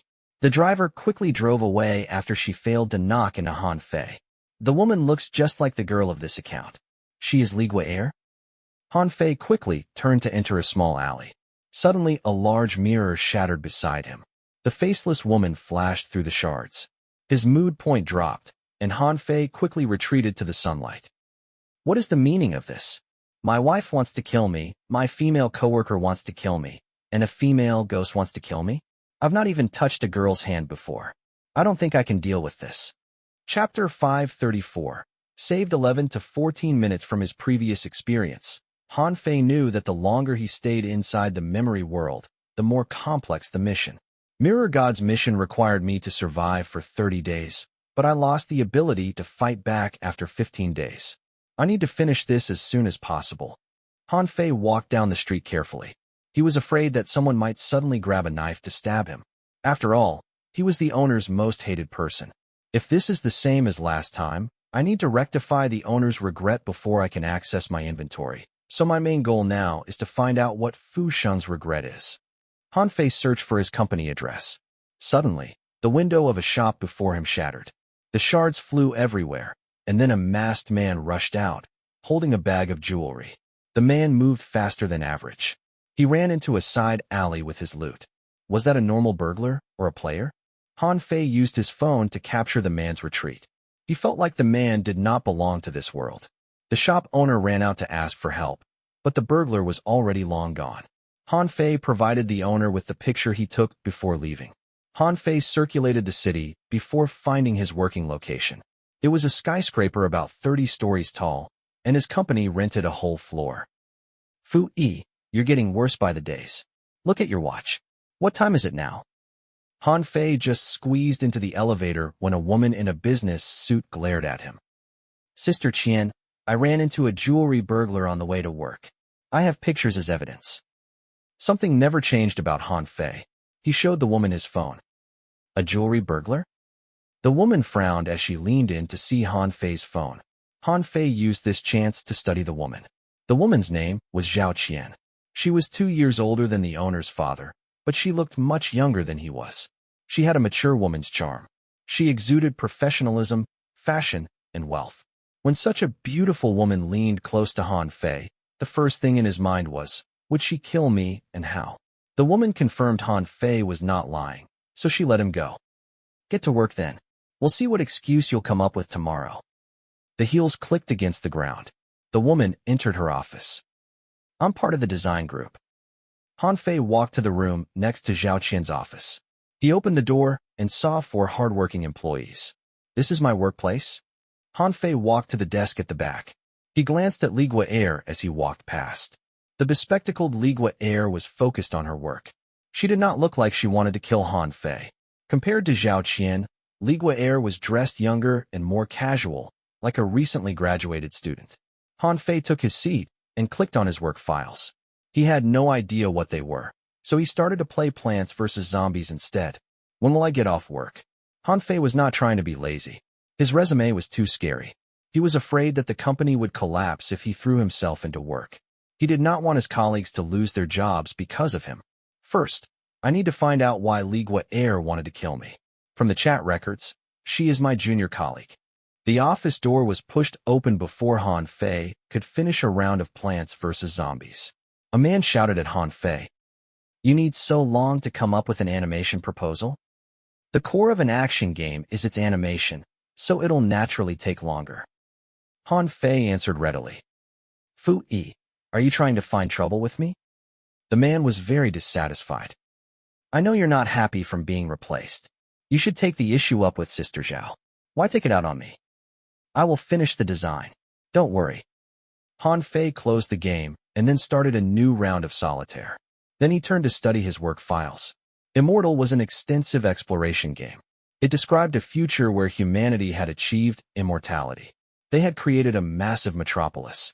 The main character didn't have immortality due to his genetic problem and was thus part of the lower-ranking citizens. Fu Yi initially led the big project, but the higher-ups swapped him out for someone else because they thought Fu Yi was not good enough. Fu Yi was sent to design a dating sim game. Why do you need an action sequence in dating sim anyway?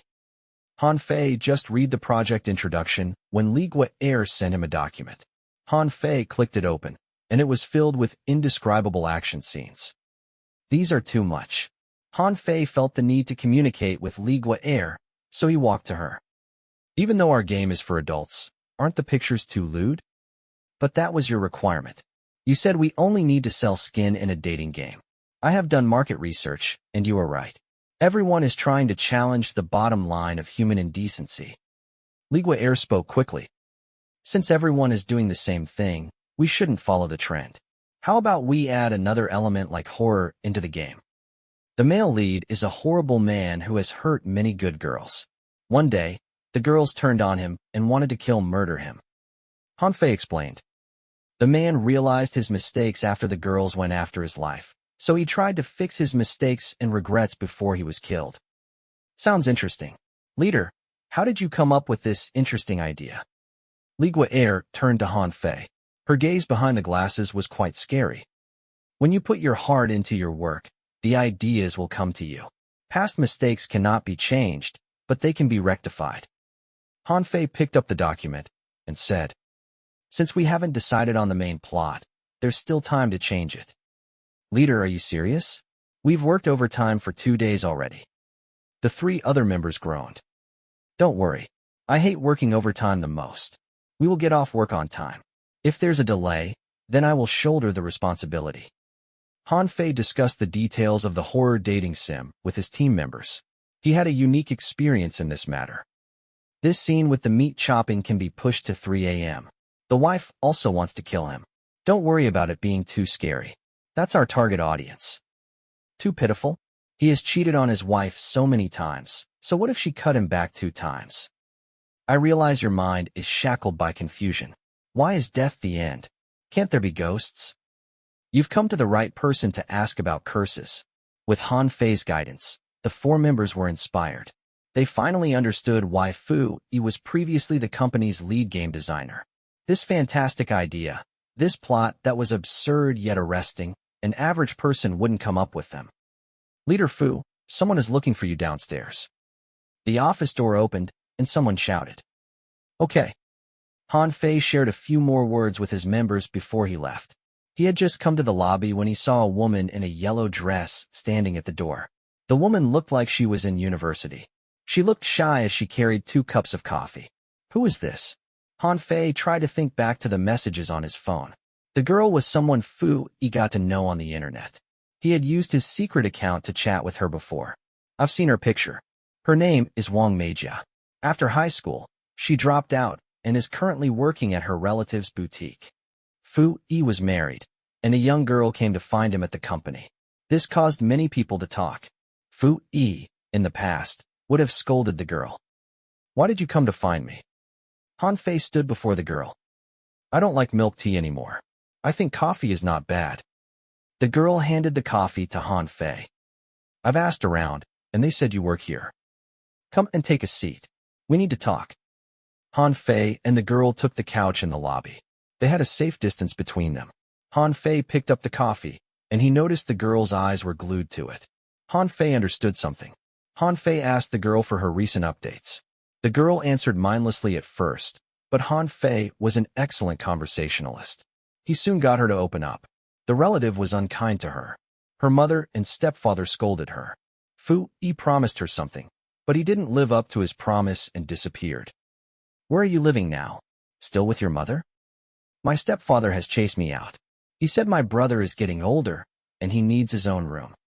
Wang Meijia said casually. Of school fists were tightly bound together. You should find a place to stay. Since you're alone, you need to look after yourself. I'll try to find you a job as soon as possible. Han Fei transferred some money to the girl and advised her many things like he was her father. When Han Fei spoke, how Wang Meijia looked at Han Fei became complicated. There is a motel nearby. It shouldn't be that expensive for you to stay there if you ask to stay for a whole month. It's close to my company, so you can come to find me if you face any problem. Han Fei maintained a distance from Wang Meijia, but his words were warm. He was using actual actions to help the girl. It was unclear whether the girl heard him. Her eyes kept flitting between Han Fei and the coffee he was holding. Come, I'll bring you to that hostel now. Hearing that, Wang Meijia shivered. She lowered her head. They left the company together.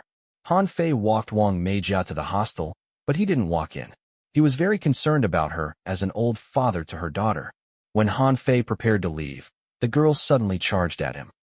Why are you suddenly so nice to me? You liar. The girl screamed before running away. Han Fei stood his ground, but the coffee was knocked over.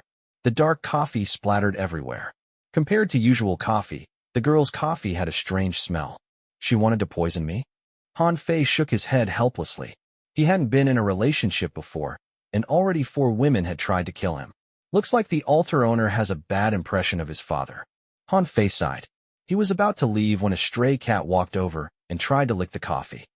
You are not supposed to touch this, silly cat. Han Fei grabbed the cat by the back of its neck. Then he went to borrow a mop and pail from the hostel. He cleaned up the coffee before leaving. He returned to the office. The way the employees looked at him was strange. People had already talked behind his back. Han Fei was used to the gazes. He greeted everyone like usual and returned to the design team office. His 4 members worked seriously. However, the curtain in the room was pulled back, so they were probably looking at Han Fei through the window earlier. Han Fei walked past Li Gui'er's table and noticed she had a new draft. What's this? I wanted to have the university student poison the main character. Li Gui'er said without raising her head. Good idea. Put it in. Han Fei returned to his seat with a sad smile. He turned to look at the clock and then began another serious battle of plants versus zombies. Li Gui'er glanced back to see the hard-working Han Fei. She added a cute stray cat beside the male character of the game. The man had a knife in his chest. He was surrounded by disdainful eyes. Only the stray cat stayed beside the man's body, licking his cold hand. Chapter 535. Fu Sheng and his father 17 to 21 minutes. Why isn't it time to get off work yet? Han Fei had finished so many rounds of Plants vs. Zombies, read some news, and played more solitaire, and it was still working hours. Han Fei coughed, and then looked around. Everyone was working hard thanks to his inspiration. Not bad, everyone is in the mood.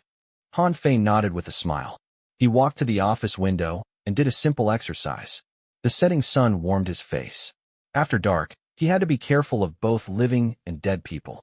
Han Fei looked down a horizon and noticed 2 strange buildings on the east and west sides of the world. This altar world was much bigger than Riverhead. Han Fei was at the city center, so right in the middle of the 2 strange buildings. There's a theme park on the east. The giant Ferris wheel is like an eyeball. Han Fei turned to the other side. The cluster of buildings on the west is shaped like a broken face, similar to the plastic surgery hospital in the cryptic world. Is it possible that the memory world of the plastic surgery hospital is connected to the memory world of Lost Theme Park? Han Fei stood at the window for a long time before his alarm rang. It's 5 p.m. Time to wrap up and leave. Han Fei shut down the alarm and turned around to see his 4 employees looking at him. Even Luo Gui'er, who wanted to kill him, was shocked. Leader, you've set an alarm for the end of work? A male employee reminded Han Fei. If Sister Zhao finds out, this won't be good. It's the company arrangement to finish work at 5 p.m. Is it wrong for me to follow company rules? Han Fei switched off his computer. Why are you all sitting there? Save your work, it's time to go home. To prove his point, Han Fei put on his jacket and was the first to walk out. He just left his office when he saw Zhao Qian walk out of her office. He greeted her. Sister Qian, you're getting off work too? Get off work? Zhao Qian stopped before Han Fei and slapped the document into Han Fei's hands. You haven't even finished the animation sequence and you want to get off work? I think the game is too trashy, so my team and I plan to rewrite the main plot and come up with a horror dating sim. Fui, are you kidding me? I know you are dissatisfied you've been removed from the main designer post, but... Zhao Qian had an imposing presence. Don't act like a kid. If you can't even complete a small dating sim, then it proves that the higher-ups and my decision were right. You have a point, but we have made our decision. The new game design will be handed to you tomorrow. It will be better than before. We're only thinking of the company. Han Fei handed the document back to Zhao Qian. If it's not better than before, I'll leave. Han Fei grabbed his suitcase and left. Our leader is quite handsome to talk to CEO Zhao like that. I have a feeling that there is some unique relationship between our leader and CEO Zhao. My instinct has always been accurate. Ouch! Xiaogua, why did you step on me? Sorry, I wasn't looking. Li Gui'er switched off her computer and was the second to leave the office. They've both left, so are we going to follow? Normally we will work until 8 p.m. Should we go water some fake plants and pretend to be busy? Han Fei was the first to exit the company. This was his first time experiencing a 9-to-5 life. It felt good. I need to return home before it's dark. Han Fei walked ahead, and Li Gui'er followed behind him. She had a backpack, and Han Fei had a feeling she might pull out a knife without warning, so Han Fei kept a safe distance from her. After he was tailed for a while, Han Fei stopped. Li Gui'er, I remember you drive to work. Your car should be at the company parking lot, right? So you did see me inside the car. Li Gui'er's voice turned scary. Since you saw me, why did you pretend as nothing happened? Is this a show for me? Well, let me explain it to you. I, Fu Yi, am a complete bastard. I deserve to die, but you're different. You're a good girl. If you killed me, you would have sacrificed your life too. Han Fei stayed away from Li Gui'er. After I'm done with everything, I will find a way to make penance. You don't need to hurry to kill me. Li Gui'er studied Han Fei for a long time before saying, Do you think I will trust you again? Neither of them said anything. Several minutes later, Luo Gui'er grabbed her backpack, turned, and left. Han Fei sighed in relief. Maybe I should resign from work. Han Fei called a cab to get home. My mood point might drop further after dark. It's safer to stay home. When he walked out of the elevator and reached the front door, his phone rang. Someone named CEO Li was calling him. Xiaofu, have you gotten off work? Come join us. We're going to Qing Bar. Then we're going somewhere more exciting. CEO Li, I'm afraid I can't join you. I have something important to do. You're not giving me face? I'm telling you, something good is going to happen tonight. Get over here now. Clearly, this was not the first time Fu Yi went drinking with CEO Li. My phone is dying. Talk to you later. Han Fei hung up. He searched for the key in his pocket, but before he could find it, the door opened. An adorable boy stood at the door. He didn't say anything. He was still afraid of Han Fei. Han Fei, who lived alone, was not used to others opening the door for him. Thank you, kid. Han Fei revealed a kind smile. The boy was happy seeing Han Fei smile. He danced back into the living room. The woman walked out of the kitchen.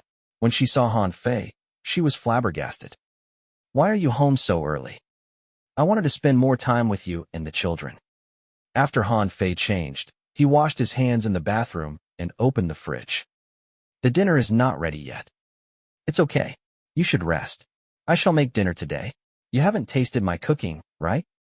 Han Fei had too many skill points, so he raised his cooking skill to the maximum too. Han Fei walked to the woman and put his hands around her waist. He didn't touch her, merely removed her apron to put it on himself. I'll show you some tricks tonight. The woman had not seen Fu Yi like this before. As she watched Han Fei walk into the kitchen with the apron, she wondered if her husband had drunk himself crazy yesterday night. Han Fei prepared the ingredients and heated the oil. He was familiar with the kitchen. Soon, the smell of meat wafted out of the kitchen. It smells so good. Fu Tian ran to the kitchen door and sucked in the air with exaggeration. There's smoke in here. You should wait in the living room. I'm almost done. Han Fei was quick. He soon came out with 3 dishes and 1 soup.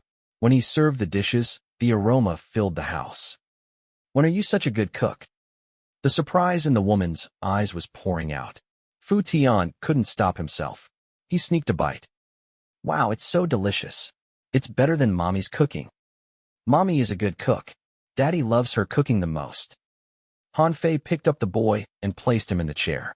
Then he turned to look upstairs. I'll go get him.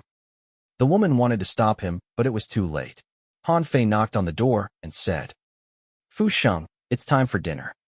A heavy object slammed on the door. The boy appeared to be angry whenever he heard Han Fei's voice. Han Fei didn't force Fu Sheng. He didn't want to have an argument with him, so he returned to the living room. I'll prepare his meal for him. Han Fei found the tray in the kitchen, plated the dishes for Fu Sheng, and then placed the tray at the door. Let's dig in. Han Fei munched on the warm food and looked at his wife and son around the table. This was completely different from the last altar inheritance mission. The inheritance missions are very difficult. Looks like the survival problem this time does not come from basic necessities, but something else.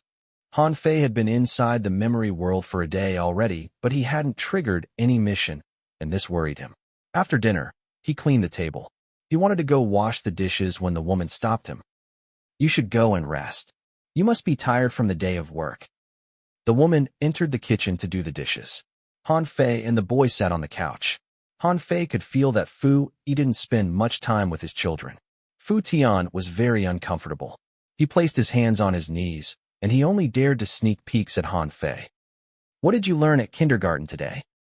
Han Fei switched on the masterful acting switch in his mind. He was trying to be a good father, but the strange thing was, whenever he did that, the boy would be even more scared. Han Fei shook his head and turned off the masterful acting. He knelt beside the boy like a kid. How about a game since we just finished dinner? Do you know how to play Mr. Wolf? What's the time? Fu Yi and Han Fei had distinct personalities. This was evident from the way Fu Yi's family treated him. Fu Yi betrayed his wife, and to cover up that mistake, he acted very domineeringly. He felt the need to work to support his family, so he brought his arrogance of the king back home. This should be one of the reasons why the woman wanted to kill him. Han Fei quickly got the boy's interest, and they started to play in the living room. The boy kept laughing. The woman saw everything from the kitchen, and the decision in her heart was shaken. The hands that held the dishes gripped. She looked at the various knives in the kitchen, listening to the boy's laughter. She was thinking about the endless lies and grievances. The plate slithered from her fingers, and the woman woke up from her reverie. She accidentally stepped on the broken plate and cut herself. What's wrong? Han Fei ran into the kitchen. Where's our first aid kit? The woman pointed at the dresser inside the bedroom. Han Fei rushed over. When he found the medkit, the woman had already stood up. I'll clean up later. Han Fei supported the woman to the couch. He closed the kitchen door to stop the boy from running in. Then he cleaned the woman's wound. The woman looked at the man who was dressing her wound. He was so defenseless. Her eyes wandered over to the fruit knife on the table. It was just there. If she grabbed it and stabbed the man, every pain would disappear. She stared at the fruit knife until Han Fei was done with her bandage. You shouldn't do any homework and focus on resting. For lunch, you should order takeout instead. Han Fei had the woman lie down on the couch while he went to clean up the mess in the kitchen. The woman touched the bandage and looked at Han Fei. She felt like her husband had been swapped out for a different man. After Han Fei was done with cleaning, they sat down to watch television. Han Fei with great knife skill showed Fu Tian how to skin the apple without taking a break. Fu Tian looked at Han Fei like he was a superhero. What Han Fei did was amazing. Han Fei kept Fu Tian happy. Initially, he was doing this to lower his wife's hatred towards him to prevent himself from being killed at night. But eventually, Han Fei played with the boy because it was a fun thing to do. At 9 p.m., Han Fei carried Fu Tian to his bedroom. He sat beside his bed to tell him bedtime stories. Fu Tian was a very obedient kid, but he couldn't sleep with Han Fei beside him. His eyes were wide open and stared behind Han Fei for some reason. In the end, it was the woman who came in to put Fu Tian to sleep. We should rest too. Han Fei turned to look up the second floor. How long has he been in there? He doesn't want to see us. Sometimes, he'll come out at night. The woman was a very good wife.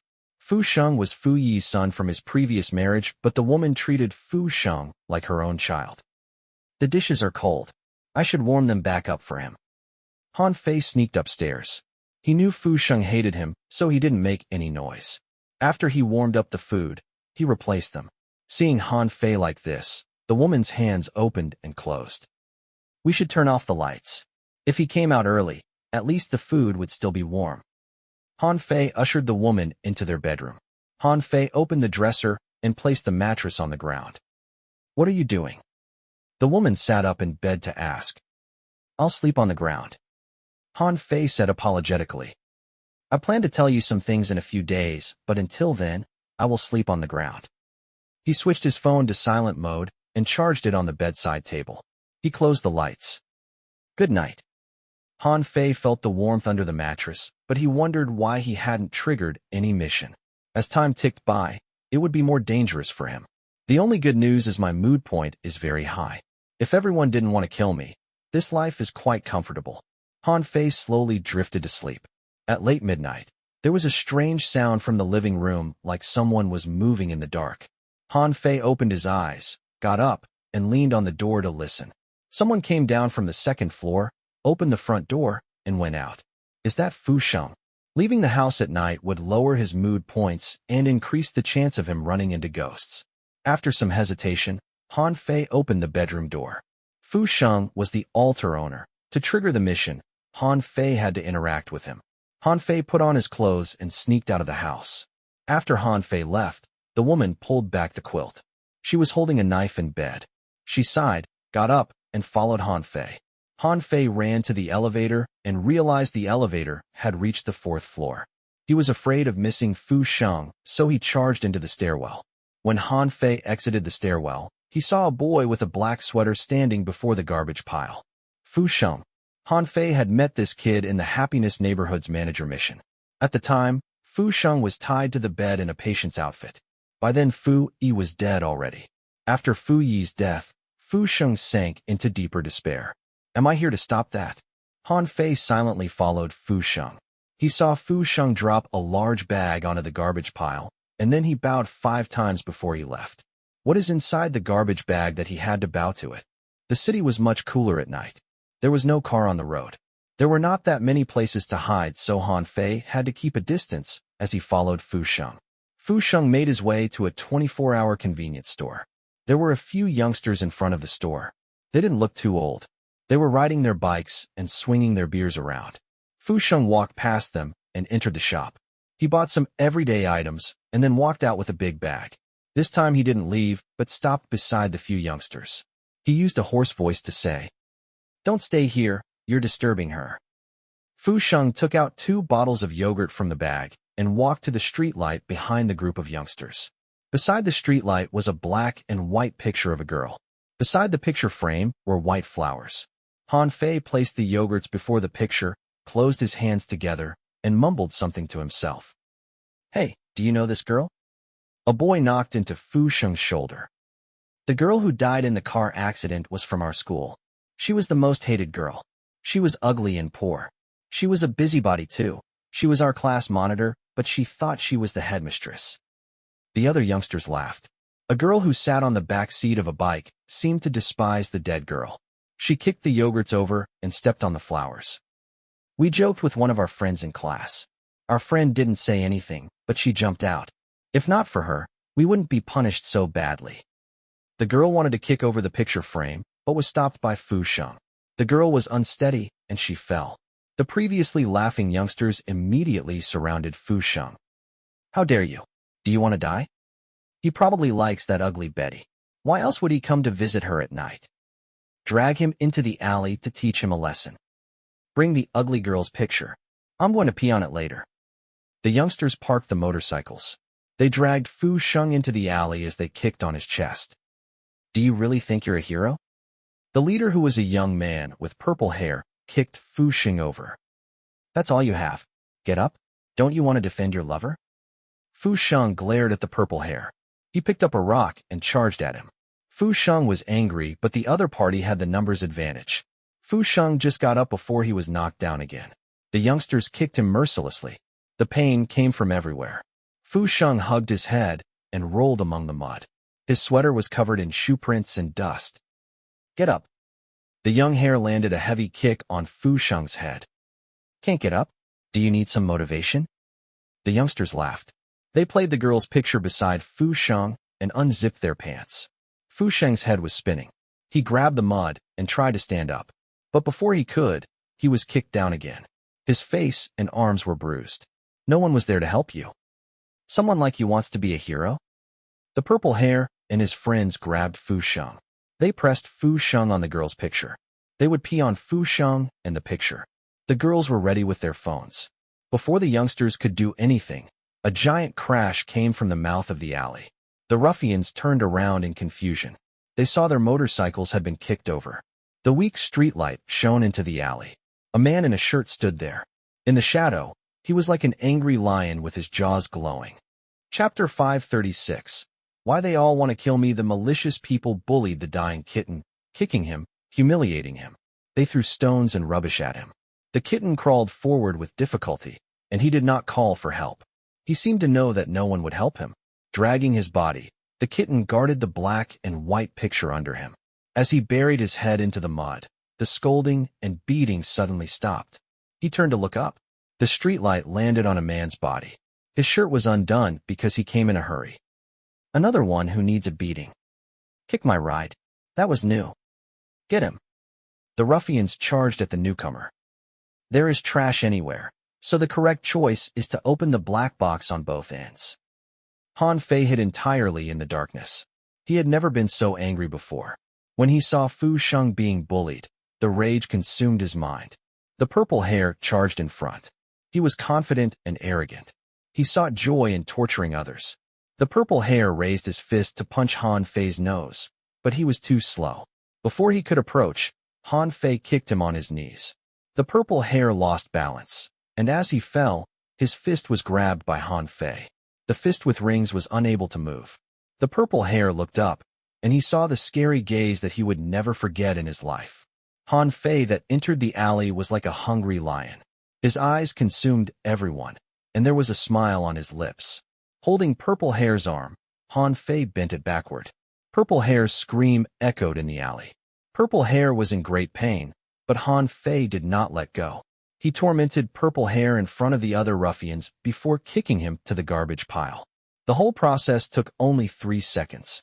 When the other ruffians saw the Purple Hare's arms twisted into a bow, they were too scared to move. There are so many of you, and one of me. Why are you so scared? There was an oppressive pressure in Han Fei's eyes. The 2 ruffians in front stopped moving while a ruffian at the back took out a folding knife from his pockets. As Han Fei moved forward, the 3 ruffians at the back flew at him. They yelled to give themselves confidence. The ruffian at the back hid the knife in his sleeve. He glared viciously at Han Fei, but he noticed with shock that Han Fei was staring at him too. The man's eyes appeared to look into his heart. When they were only a few meters from Han Fei, the ruffian at the back suddenly picked up speed and pulled out the knife. Grabbing the heavy trash can, Han Fei slammed it at the ruffians. The ruffian blocked the trash can, but Han Fei's punch landed on his face after the trash can fell. The ruffian collapsed. Han Fei grabbed another ruffian and then flung him around like a rag doll. I, Fu Yi, am not a good man, so don't think I will hold back. Han Fei snapped the ruffian's fingers off one by one. Han Fei listened to him scream and dragged him to his friends. Han Fei smiled, but his tone was chilly.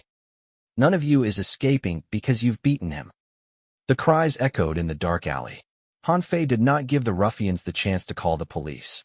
When the last ruffian was dumped into the trash can, Han Fei walked towards Fu Sheng. Fu Sheng had already stood up. He was covered in mud, but the picture he protected was unharmed. Fu Sheng did not acknowledge Han Fei. He walked out of the alley towards the streetlight. He cleaned up the white flowers, replaced the girl's picture, and then bent down to collect his scattered items. Lastly, he returned 2 new yogurts before the picture. He stood silently for a while before leaving. The child looked so lonely. It was like he was detached from the world. After he walked for a few seconds, Fu Sheng stopped. He slowly turned around to look at Han Fei in the alley. Fu Sheng said his first thing to Han Fei. A faceless woman is standing behind you. She wants to kill you. Then Fu Sheng turned back to walk away. Looks like Fu Sheng can see ghosts. Han Fei walked out of the alley. He didn't chase after Fu Sheng. He knew Fu Sheng still hated him. Han Fei sat beside the girl's picture. He studied the girl and then Fu Sheng. Fu Sheng is a child who would sacrifice himself to save an unknown soul. Why would a person like him end up choosing to destroy the cryptic world? People bullied Fu Sheng, giving him pain and pressure. He was injured, but he chose to protect others. He must be in great pain when he made that decision. In Fu Sheng's memory world, Han Fei saw the child who tried to protect all the ghosts. This was different from Han Fei's impression of Fu Sheng. No matter how he is, I need to protect him because he is my child. Han Fei looked at his bloody hands. I will help him on his path. After Fu Sheng left, Han Fei shouted at the alley. If I notice any problem with this picture, you'll all be dead. Then Han Fei turned to head back to his neighborhood. When he arrived home, Fu Sheng had trapped himself inside his room again. There's a start for everything. At least he has spoken to me today. Han Fei was in a good mood. When he removed his shoes, he realized the angle of his wife's shoes had been changed. She went out too? Han Fei pretended not to know anything as he slipped into the bedroom. He saw his wife sleeping in bed, and he moved slower. He crawled into the mattress on the floor. When Han Fei was about to sleep, he heard the system say, Notification for player 0000. Your wife's hatred towards you is lowered by 1. Hatred lowered by 1. Han Fei was shocked. He had no idea what he had done to move his wife. Perhaps it was a collection of many things. Either way, this is a good start. Han Fei soon fell asleep. His tense nerves unwound, and Han Fei slept until morning. The curtain was pulled back, and the sun fell on his face. When Han Fei opened his eyes, his wife was standing at the door. You're going to be late for work. Okay, coming. Han Fei crawled up. He folded the mattress and quilt before washing himself in the bathroom. When he was out, the woman had served breakfast. Your feet are injured. You should have left the housework to me. Han Fei finished the breakfast and glanced at the clock. You should stay home to rest. I'll bring Fu Tian to his kindergarten. It's all right. You should go to work. The woman handed the briefcase to Han Fei and walked him to the door. Are you coming back for dinner? I will make dinner tonight, so of course I'll be back. You need to rest until you recover. Han Fei left. I'll be going. Take care. I will. Han Fei took the elevator downstairs. This time he was cautious. He checked the road before he walked out. He was conscientious and arrived at the company before 9 a.m. I'm on time today. This is worth celebrating. When Han Fei came to the office, his 4 members were working already. We will get off work when it is time, but we need to focus when we're at work. Han Fei took his seat. He started another round of Plants vs. Zombies when Li Guo'er walked towards him. Leader, this is the new design you want. Li Guo'er handed the printed document to Han Fei. It had the corresponding pictures and explanation. The main plot was about a man being in a relationship with 5 women. After it was exposed, he was chased by 5 women and 2 female ghosts. There were sweet interactions, funny back and forth, but the main feature was horror and scare. Han Fei poured out in cold sweat as he read through the story. In Li Guo'er's pictures, the male lead died in worse and worse ways. She poured her soul into it. Li Guo'er leaned down and said, Leader, I've written 7 different endings for 7 deaths. But the game can't have all bad endings. Nevertheless, I can't come up with any way that the male lead can survive. I think he'd be dead too. But this is a game. We have to give the players a chance to achieve a positive end. Han Fei put the document down. Everyone has done well. We should stop to discuss this issue first. Let's see how we can make the male lead survive until the end. Mainly the question was for Li Guo'er. Han Fei did not want to die at work suddenly. Among Luo Guo'er's drawing, the male lead was pushed off the building and was stabbed in the neck when he was sleeping at work. Han Fei was not so scared before, but he shivered after reading her plot. I've thought about it for a long time. The male lead has no chance to survive. The brother who watered the fake plant said. Furthermore, I do wish for the male lead to die. I'm still single, but this dude is in a relationship with 5 women. He even has a wife. He deserves to die? Han Fei scratched his head. Don't place yourself into the problem-solving framework. You have to think of this from the player's perspective. The player is in the role of the male lead. So you need to envision the problem from the perspective of the horrible man and figure out how to survive. If I'm that horrible man, Brother Fake Plant thought about it. Instead of living in fear, I'd rather end myself. After all, I've already enjoyed everything. That's so pessimistic. I was in a relationship with 5 women. What more could I want? No one else spoke until Ligua Air gave her opinion. I feel like the man will die no matter what. His best ending should be the one he died with the least pain. And before he died, he should try his best to lower the women's hatred of him. You have a point. Continue. Han Fei memorized Ligua Air's words because he planned to use her method to lower her hatred towards him. The wounds have been made. Even if the injury might heal, it will leave behind a horrible scar. There is no way to correct the past. If I were one of the women, I would not be able to forgive him. The best thing I could do is to kill him least painfully. Ligua Air didn't give any solution. She pushed on her glasses and returned to her seat. Xiaohua Air, you're too kind. Brother Fake Plant shook his finger. If I'm one of the women, I would cut off the man's genitalia. That will make him suffer more than kill him. Leader, why are you looking at me like that? You agree with me, right? Only men can understand men's pain. Anyway, we should get back to work. We'll try to finish the proposal by the end of work. Han Fei looked at his screen. He felt the game of Plants vs. Zombies was not so exciting anymore. He glanced at Ligua Air, and he shivered. The plot Ligua Air came up with was too real, like she had planned them before. My charm is already -13. Why would I still run into missions like these? Han Fei pulled his hair with annoyance when the door opened. Fui, it's your turn to clean the storeroom. You've foregone the chore for several months already. An ashen middle-aged man appeared at the door. He was dressed casually, and he had a smug smile on his face.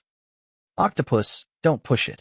It has always been your team who is responsible for cleaning up the storeroom. Brother Fake Plant stood up. We were told to do these menial chores because we were free in the past. But now that we have to work on Immortal, where would we find the time? The man shrugged. Sister Chen agreed. So if you have a problem, go find her. Octopus left with an annoying grin. This octopus is revolting. It's all right. The 4 of you should continue to work and finish the proposal. I'll check out the storeroom. Han Fei stood up. He didn't want to stay in the same room as Ligua Air, so this was the perfect excuse. He walked down the corridor. The store and filing rooms were deserted because not many people came here. My mood point hasn't moved, so this is safe. Han Fei pushed open the door. A giant mess greeted him. There were boxes of files, manufactured props, and broken monitors. Sheesh, what a mess. Han Fei walked in, but soon noticed something was wrong. The shelf is slanted, and why are the heavy props placed on the top? Han Fei was a backstage worker before, so he was very familiar with these safety precautions. Someone did this on purpose. Octopus wanted to kill me? Han Fei closed the door. No, but he did mention Sister Qian. It looks like it was Zhao Qian who wanted my team to come to clean up this room. Han Fei moved forward, and he noticed more problems. A roll of tape was hidden under a pile of shredded paper. The end of the tape was tied around the leg of a shelf. If one were not careful, they would bring the shelf down on them. Han Fei found a broom and swept away the shredded paper. Hidden under them were many plastic props, and most of them were pretty sharp. Usually, they wouldn't harm anyone, but they would pierce into the body if someone fell on them. Who wants to kill me? Ligua Air and the girl in the skirt will make a direct move. But this murderer is different. She hates me deeply, but she is very rational. Immediately Han Fei thought of Zhao Qian. The mature woman was still single. No way. But there's no record between Fu Yi and her on my phone. Has the record been deleted? Han Fei shivered. My subordinate wants to kill me, and my boss wants to kill me. Zhao Qian was several ages older than Fu Yi. She was experienced, mature, and intelligent. If she wanted to kill Fu Yi, she would make it look like an accident. I need to be more careful. Han Fei used the broom to peel off the tape. The already uneven shelf collapsed towards the middle path. Everything on the shelf fell. They will hit the face, neck, and genitalia. The items are specifically placed. Footsteps immediately came from outside the door. Han Fei knelt to the ground. Several seconds later, the storeroom door was pushed open. The first to walk in was Zhao Qian. She glanced immediately under the shelf, but there was nothing there. Then she looked to the side and saw Han Fei. The latter was dumbfounded. She knelt and asked Han Fei with extreme concern, "Are you all right?" Han Fei's lips twitched. He nodded. "Yes, I'm still alive." Chapter 537, Tragedy. What happened? Is someone injured? More colleagues ran to the storeroom. Zhao Qian helped Han Fei up.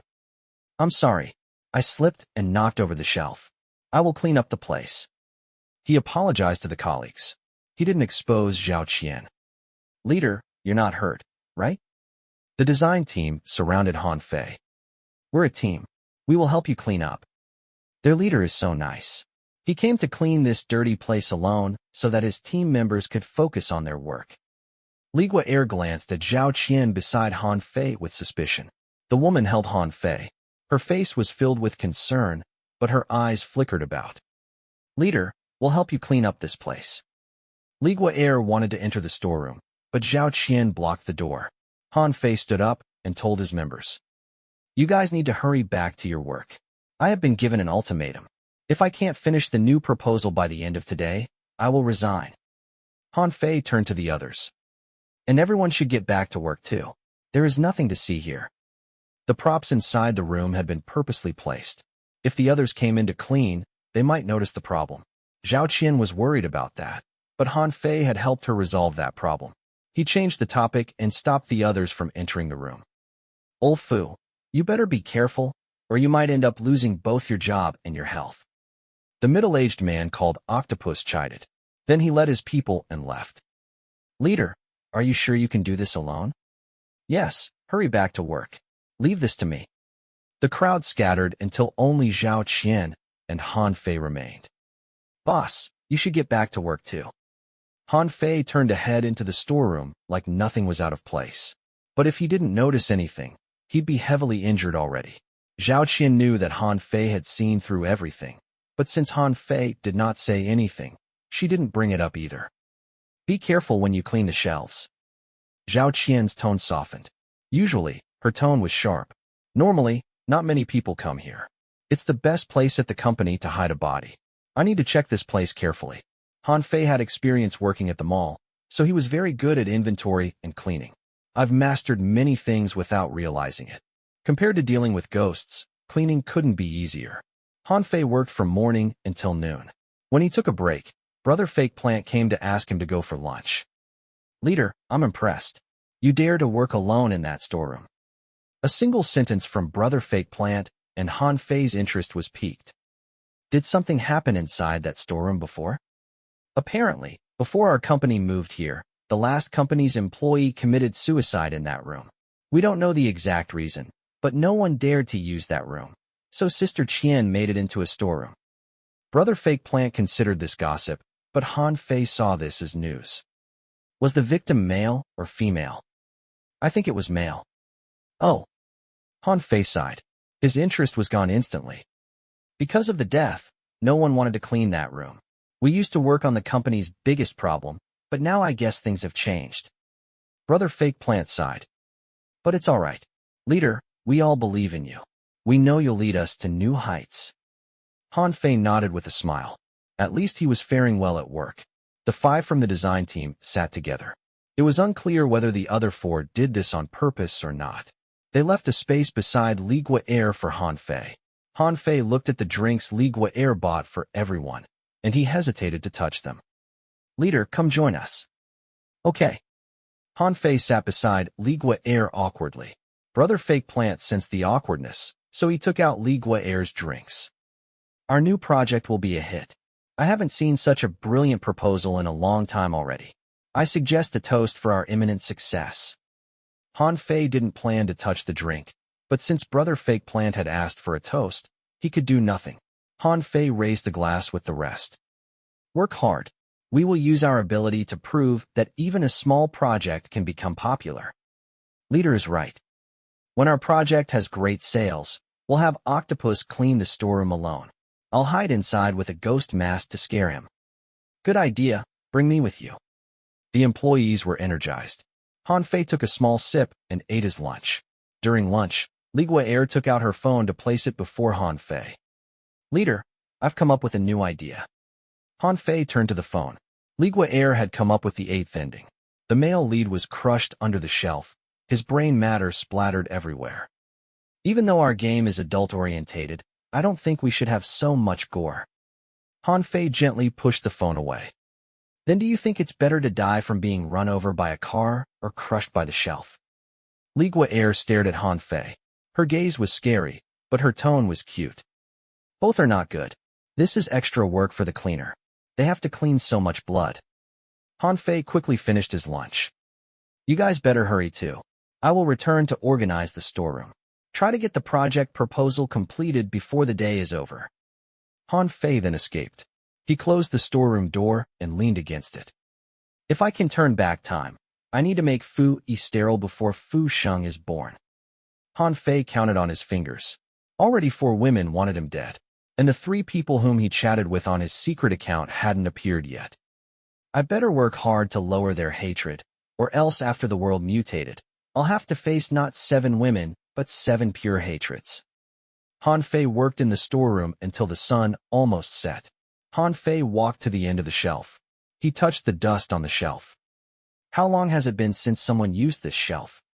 The people at the company were afraid of the ghost rumor, so when they used the storeroom, they stuffed most of the things near the door. This meant that most items were collected near the door. I need to return home before dark and try to lower more hatred with my wife. This was the only way to rectify Fu Sheng's regret. Han Fei noticed something was hanging behind the last shelf when he cleaned it. It was a painting, but it was covered under a piece of cloth. Normally, these kinds of things are taboo, so I will not touch it. Once Han Fei said that the old fabric fell on its own. Then Han Fei's mood point dropped too. Han Fei immediately turned around and walked towards the door. He was shocked to realize his legs had turned to lead. He turned around to look. Under the cloth was a mirror. Inside the mirror was a swinging male body. The carcass belonged to the suicide victim. He hanged himself in front of the mirror, so his soul was sucked into the mirror after he died. Han Fei was currently standing at the spot where he committed suicide. I'm an oppressed worker too. If you're not satisfied, how about I bring my boss to you? Han Fei couldn't access his inventory. Without rest and peace, he couldn't deal with ghosts. Big brother, did you hear that I have a wife and 6 girlfriends, so you came to kill me? That's a misunderstanding. The male body swung greater in the mirror. He was like a flopping fish. Han Fei slowly noticed something was wrong. The man didn't seem hostile towards him. You want me to help you? Han Fei was confused, but that confusion soon turned into fear. There was not only him and the male body in the mirror, but also a blurry, faceless woman. The woman could only appear inside the mirror. At first, she stood very far away, but she slowly approached until she stopped behind the male body. Han Fei and the dead man in the mirror struggled. The world hadn't mutated, and the faceless woman was heavily injured. She needed time to recover. The icy presence filled up the room. The faceless woman slammed against the mirror, frightening Han Fei and the hanged man. The faceless woman repeatedly crashed against the mirror until it cracked. She can't leave the mirror until she recovers to a certain degree. This was good news for Han Fei, but not that good of news for the man in the mirror. Han Fei grabbed the thing around him to throw at the door to attract people's attention. The faceless woman tore apart the dead man. When the body was shredded, Han Fei regained his mobility. He rushed towards the door. The door was locked. In his desperation, Han Fei kicked at the door. The kick of 30 stamina did nothing to the lock. Han Fei's heart chilled. His mood point plummeted. The faceless woman in the mirror stuffed the shredded man into her body. She stood before the mirror, and the face leaned on the mirror's surface. She looked at Han Fei, and the face slowly took on the feature of the dead man. Just as her face was about to appear, footsteps came from outside, and someone opened the door. The light of the setting sun shone into the storeroom, and the chill disappeared. Leader? The bespectacled Li Gui'er appeared at the door. She also guessed that Zhao Qian wanted to kill Han Fei, so she paid attention to the storeroom. When she heard the knocking, she ran over. Han Fei leaned against the shelf. When he turned to the mirror again, the faceless woman was gone. This is bad. She has consumed the male worker. Does this mean she can come out of the mirror next time? Han Fei was distraught. Without rest and peace, he felt so vulnerable. Leader, what are you doing? Li Gui'er frowned. Is there something else in here? He probably saw a ghost. Octopus and his team also walked past. They joked. Fu Yi, if only you can make that much noise with your work. Han Fei ignored them. He walked into the storeroom and replaced the cloth over the mirror. Come, let's go back. When Han Fei passed Octopus, he patted the man's shoulder. I did see a ghost, and she said she would appear in your home's mirror tonight. Before Octopus said anything, Han Fei left with his members. Leader, did you really see a ghost? Brother Fake Plant was very intrigued. Are you done with your work? Han Fei didn't want to scare them with the truth. No, the workload is too heavy. Brother Fake Plant pointed at his computer and reported his progress. I need one more day, or I need to stay back to work overtime. At that moment, Han Fei's phone alarm rang. He switched off the alarm. We have to be done by tomorrow. Don't stay at the office. Go home to rest. There was no overtime in Han Fei's dictionary. He walked to his computer, saved his progress on Plants vs. Zombies, and then prepared to go home. Li Gui'er was packing up too. Seeing this, Han Fei worked faster. He walked to the elevator and realized the elevator was too slow. So he ran into the stairwell.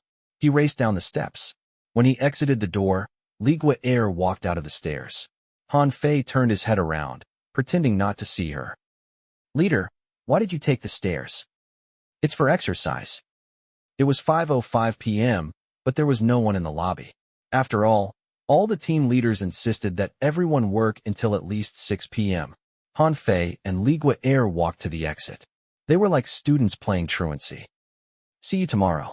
We need to work hard to finish the project. Han Fei glanced at Li Gui'er's bag. He could see the various weapons inside it. You should get to your car.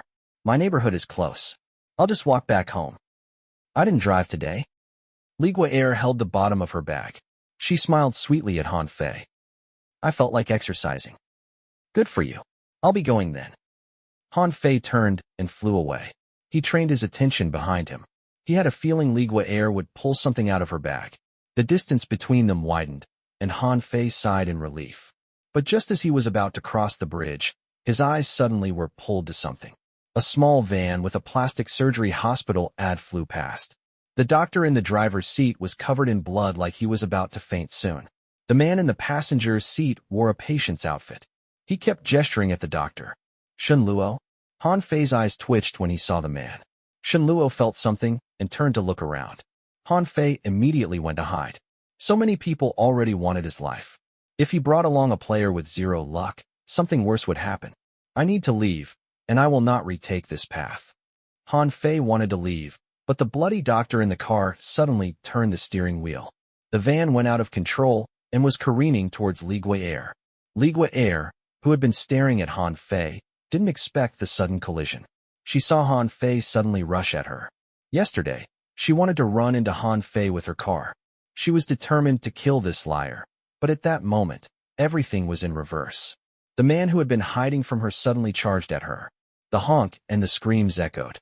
Li Gui'er turned to look, and the van was like a metal beast, opening its maw at her. Be careful. Just as she was about to be consumed by the giant beast, she was shoved away. She fell, but she didn't feel the hard ground. In her shock, Li Gui'er saw Han Fei grimace in pain. The van crashed into the shop. The window shattered, and the shards fell like rain. Han Fei landed heavily on the steps. Even so, he was still guarding Li Gui'er's help. The pedestrians hurried over to help. Han Fei collapsed on the ground. Li Gui'er finally came to her senses. She was just saved by the man she wanted to kill. Shouldn't you be happy if I die? Didn't you want me to disappear? Why did you save me? There's no time. Han Fei crawled up from the ground. He let go of his wounded arm and placed Li Gui'er's glasses before her. I should be the one to die. I apologize for everything I've done. He patted down the glass shards. Han Fei held his back, and he winced from the pain. But his eyes were firm. You. Li Gui'er picked up her unharmed glasses. She looked at the leaving Han Fei and didn't know what to say. There's no more time. Han Fei hurried down the street. If I stayed to wait for Shinluo to come out, then I'd really die. Han Fei shuffled for more than 10 meters when the system rang out. Notification for player 0000. Ligua Air's hatred towards you has lowered by 5. Chapter 538. Can my son still be saved? 10 to 13 minutes. Ligua Air's hatred towards me has lowered by 5. Han Fei was shocked. He saved Ligua Air out of instinct. He was surprised by his good karma. Ligua Air is most likely conflicted after being saved by the man she wanted to kill. But the girl is quite a good person. She doesn't want me to die in pain. He turned around, but the crowd blocked Han Fei's view. Why was Shinluo in the patient's garb? I saw the van had the plastic surgery hospital ad. Did he escape from the hospital? The plastic surgery hospital and the theme park existed in the same city, in Fu Shang's memory world. Did they affect his youth greatly? Through Ugly Scar, Han Fei knew that Immortal Pharma's plastic surgery was initially run by Fu Shang. Fu Tian took it over after Fu Xing disappeared. The crowd gasped as someone crawled out of the van. That was Han Fei's cue to leave. He was still too weak to take care of Shinluo. Han Fei took a detour, and when he arrived home, the day was dark. He entered the neighborhood and saw an unfamiliar electric car park at the door. He didn't think much of it. He just wanted to go home to lower his wife's hatred. I'm back. Han Fei entered the room and noticed a pair of slippers was missing from the shoe rack. Immediately, a horrible feeling gripped him. Fu Tian didn't come to open the door for me. Han Fei entered the room and saw a quiet woman sitting on the living room couch. He wanted to retreat, but Fu Tian ran out, holding a glass of drink. Teacher Liu, have some orange juice. Teacher Liu. Han Fei sighed in relief because no one with the surname Liu was in Fu Yi's phone. I came to visit today mainly to discuss Fu Xing's issue with you. Teacher Liu spoke gently, and she smiled politely at Han Fei. Finally, a normal woman. Han Fei put down his briefcase and sat on the opposite couch. Teacher Liu, I don't want to talk to you about that too. Teacher Liu smiled. Fu Sheng's father, since when do you care about your children? The teacher's voice was soft, but her words were barbed. I admit I have ignored my children for a long time. Perhaps it has something to do with my upbringing. Fu Yi was too absorbed in debauchery to care about his family in the past. Teacher, do you think my son can still be saved? Your son can still be saved. Teacher Liu looked at Han Fei kindly and then whispered. But I can't say the same for you. Han Fei's heart skipped a beat. The kitchen door opened, and the wife walked in with the fruit plate. She smiled welcomingly. Teacher Liu, have some fruits. Thank you, Fu Tian's mother. Teacher Liu called Han Fei Fu Xing's father, but his wife, Fu Tian's mother. This alerted Han Fei. Teacher Liu, can you tell us more about Fu Sheng? There are many reasons why he doesn't want to go to school, but one of them has to do with the school. Han Fei's main goal was to find out everything about Fu Sheng because he was the altar owner. Fu Sheng's results were perfect when he started school. He was the cleverest child I've ever met. He could remember everything with a glance. He is highly responsible too. The only strange thing is, he keeps claiming he can see things others cannot. Teacher Liu sighed. She had great expectations of Fu Sheng. Did he say he can see ghosts? Yes. And he'd do many strange things like opening an umbrella for a small plant during the rain, and buying an extra set of food to eat at the stairs before the education block. He never ate in the canteen. It was like he was accompanying someone. Teacher Liu explained. The wife was filled with concern, but Han Fei never questioned his child. After some thought, Han Fei asked, Teacher, did someone die at your school before? Perhaps near the stairs in front of the education block. A few years ago, a child did jump from the rooftop, and his body landed on the steps. But this cannot prove anything. Many people know that story. Teacher Liu looked at Han Fei in shock. You're not really buying the story that your son can see ghosts? I have confidence in my son. If he were crazy, he was a kind madman. Han Fei didn't like to talk badly about Fu Sheng, and he didn't want others to see his son as crazy. Most crazy people would run out into the street to harm others. But have you seen a crazy person who helped shield a small plant from rain? I'd suggest you check that small plant. Perhaps a dead body was buried there. I'm the school's teacher. If something happened, I would know about it. What if this was covered up? If the headmaster wanted to cover up everything, No one would tell you the truth unless you did your own investigation. Han Fei supported Fu Sheng. Fu Sheng's father. I'm here to discuss how to encourage Fu Sheng back to school. If you continue to instill the wrong belief in him, it'll cause his condition to worsen. Teacher Lu's warm smile disappeared. She was very serious. Let's calm down. Han Fei raised his hands. How about this? I'll stay at home to talk to Fu Sheng, but I hope you'd look into the incident at your school. See if Fu Sheng's strange behaviors have to do with murders and deaths. You really believe he can see ghosts? This was Teacher Lu's second time saying this. I don't know whether he can see ghosts or not, but he is my son. Even if the world refuses to believe him, I will believe him. Han Fei said matter-of-factly. You'll only ruin his life. Teacher Lu took out a few notes from her bag. All the students who bullied him have been punished, and they all wish for him to come back. What have they done to Fu Sheng? They mocked, humiliated, and then beat him up. They also ostracized him. A few apology notes, and all that is forgiven? Han Fei glanced at the notes, which appeared to come from the same template. Take back these notes. If there's a chance, I will bring Fu Sheng to see them so they can apologize to him in person. Fu Sheng's dad, you were never like this in the past. People can change. Han Fei pushed the notes back to Teacher Lu. He was not going to accept these insincere apologies. Picking up the notes, Teacher Lu looked closely at Han Fei. Hopefully, you'll live up to your words this time. Teacher Lu packed her bag and prepared to leave. Teacher Lu, the dinner is ready. Why don't you stay for dinner? The wife stood up. Teacher Lu's eyes wandered from Fu Yi's wife and then to Fu Yi. Since your family relationship is so peaceful, then why would he come to complain to me daily about how he felt so suffocated at home and yearned for encouragement and comfort? Teacher Lu put on her shoes. That was what Fu Sheng told me. I suppose he was exaggerating. I hope you can continue this blissful life and provide your children a healthy, growing environment. Thank you for coming, Teacher Lu. The wife smiled as she followed Teacher Lu to the door. There's no need to walk me out. I know the way.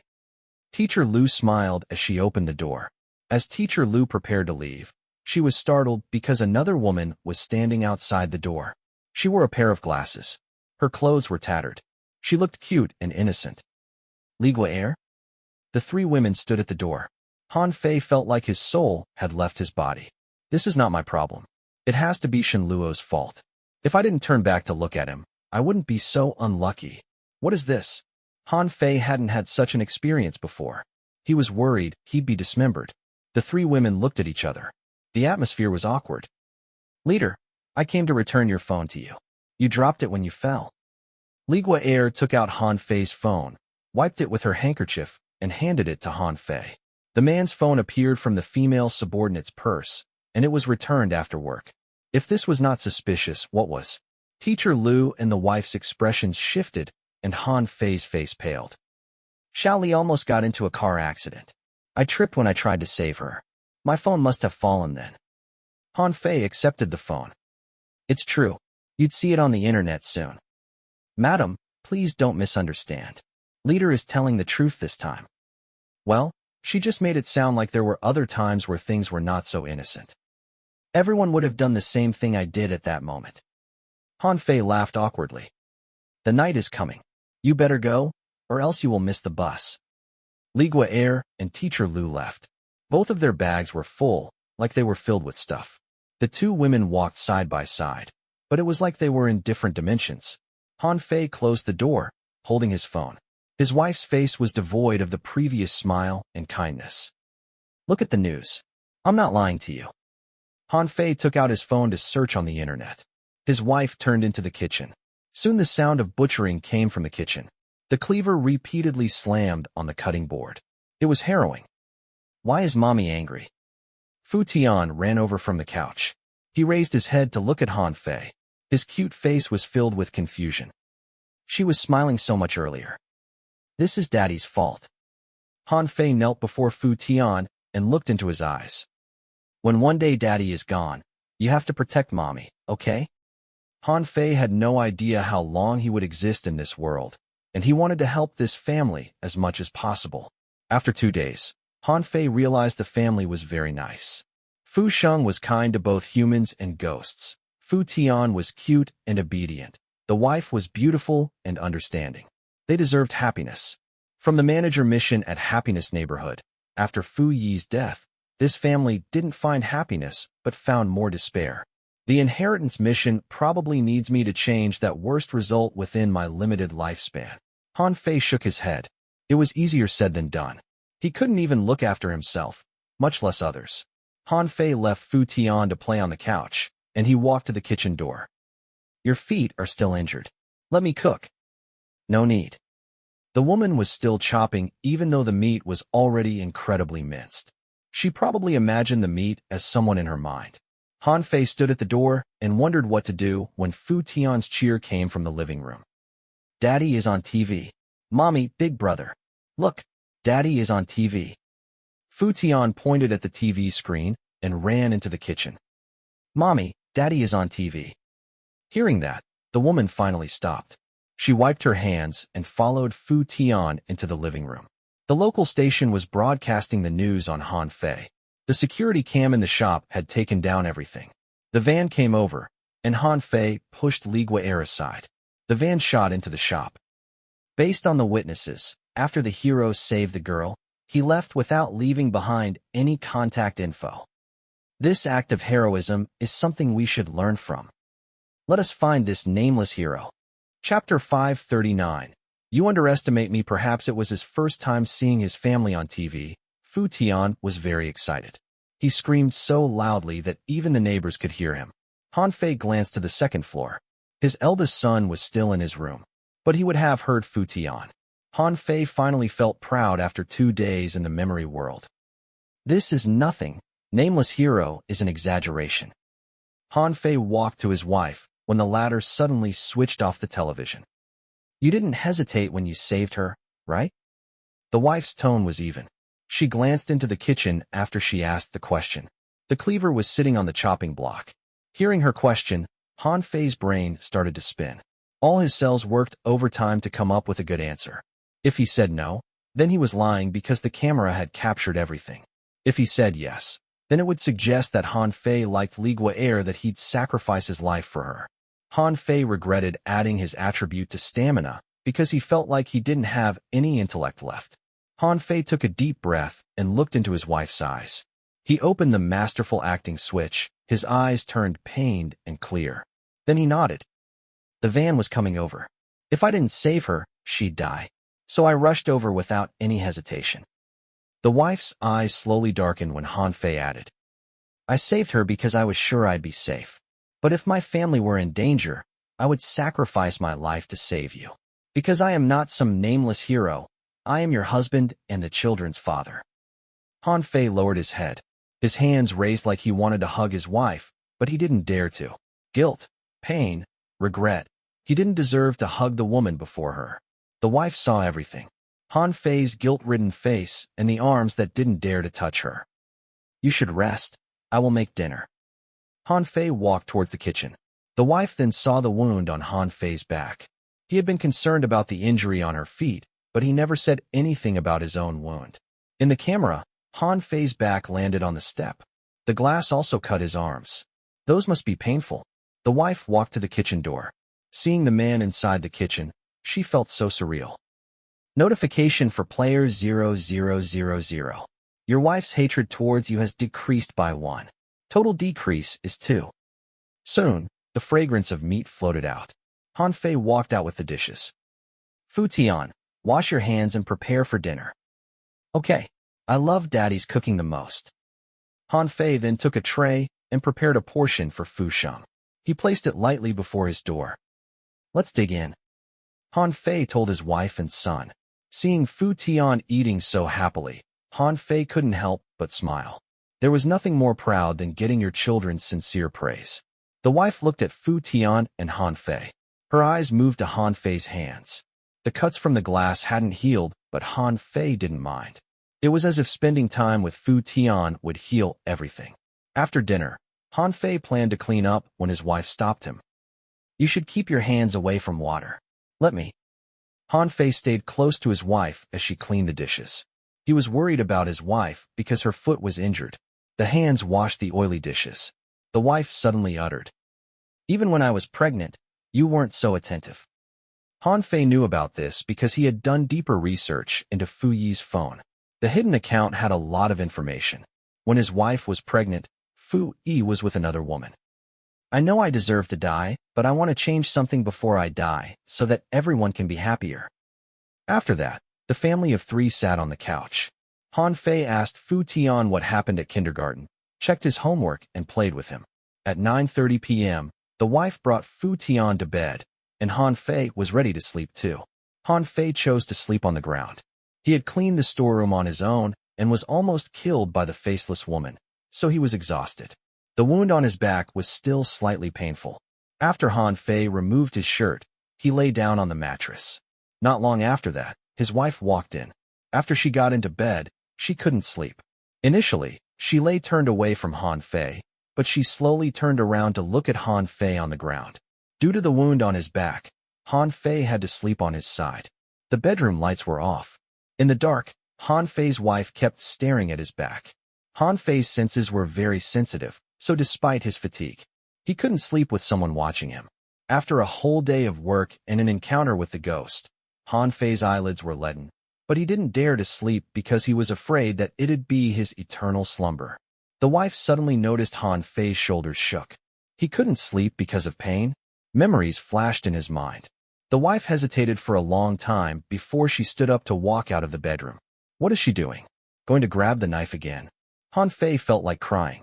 As a man with zero romantic experience, he didn't know what to do in a dating sim. The footsteps returned, and the wife opened the bedroom lights. The lights shone on Han Fei. The wife stood beside him. "Stop pretending. Take off your undershirt. It's already soaked in blood." "Take off my shirt? I know you're not asleep. How can you with such a huge wound?" The wife sighed. "I'll help you dress the wound on your back. You can't do it on your own anyway." Han Fei turned around and realized the wife was holding the first aid kit and not a knife. Honestly, Han Fei almost cried. From knife to medkit, there was a definite change. Han Fei sat up. His wife dressed the wound carefully. The injuries were not that serious. They would heal in a few days.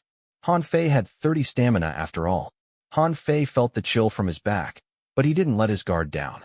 He glanced at the vanity table mirror to ensure there was no weapon hidden inside the medkit.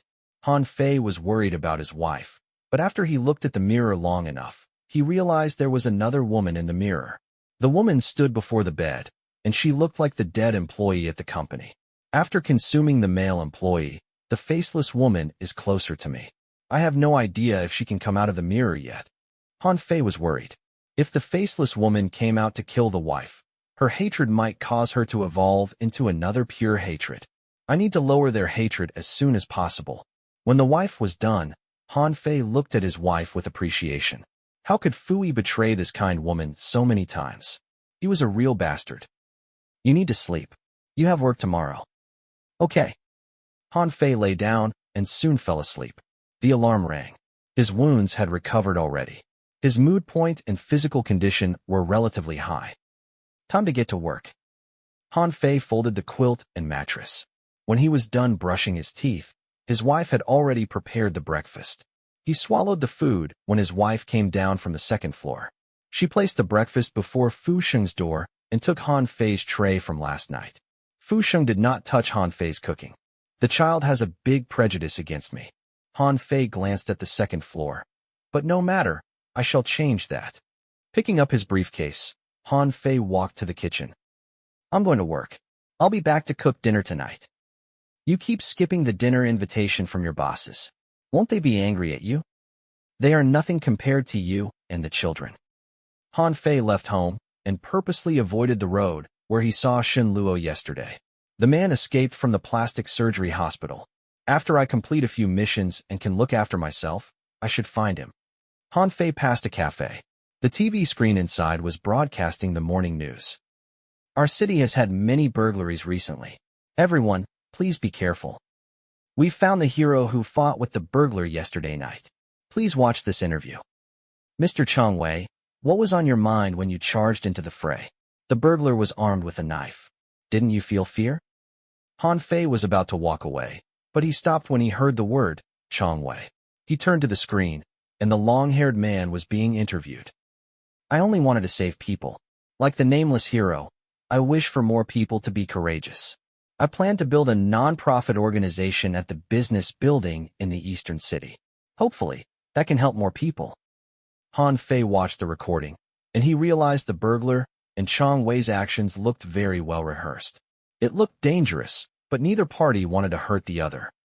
He has directed this, so the burglar is another player? Han Fei stared at Chong Wei and looked down the east side of the city. 18 players, including Chong Wei, have entered the Lost theme park. They found the altar inside the theme park and used that altar to enter Fu Sheng's memory world. This meant that there were 2 entrances to Fu Sheng's memory world. Shen Luo entered the plastic surgery hospital, and the 18 players entered Lost theme park, but they were both exploring this memory world. Chong Wei wants to use this idea to gather all the players. This is a good idea. If Shen Luo saw this, he would reunite with them. I wonder what will happen then. Han Fei could already imagine the situation. The players looked at Shen Luo and shouted, "Did you bring all these ghosts with you?" This is not bad. With so many players, I don't feel so pressured. Chong Wei was a very clever person, and he was a level 19 player. Before the world mutated, they should be able to survive and even find some clues. Han Fei continued to watch the news.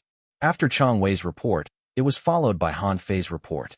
The news anchor reported that the van's driver was dead, but the patient in the passenger seat had escaped. This Shen Luo is quite unlucky. He just escaped from the hospital, but is now wanted by the whole city. Everyone will see him as an escaped mental patient. The news offered a picture of Shen Luo, and the shop owner provided 50,000 to the person who captured Shen Luo. It's impossible for him to leave this place.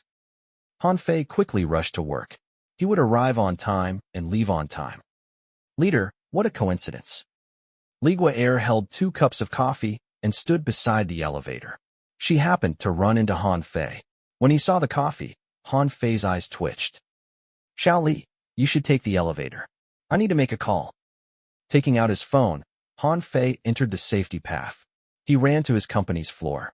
When he wanted to exit, he realized the lock was damaged. It was fine when I used it yesterday. Han Fei remembered this. He was about to be late for work, so he ran down to the other floor and rushed to his team's office. Good morning. Good morning, leader. Today, we have to finish the main plot. If we drag this further, I wouldn't be able to answer to the higher-ups. Han Fei walked to his table and saw there was a cup of coffee there. It had a note that said thank you. Is this her kindest way to kill me? At least I'd have a full body after I die.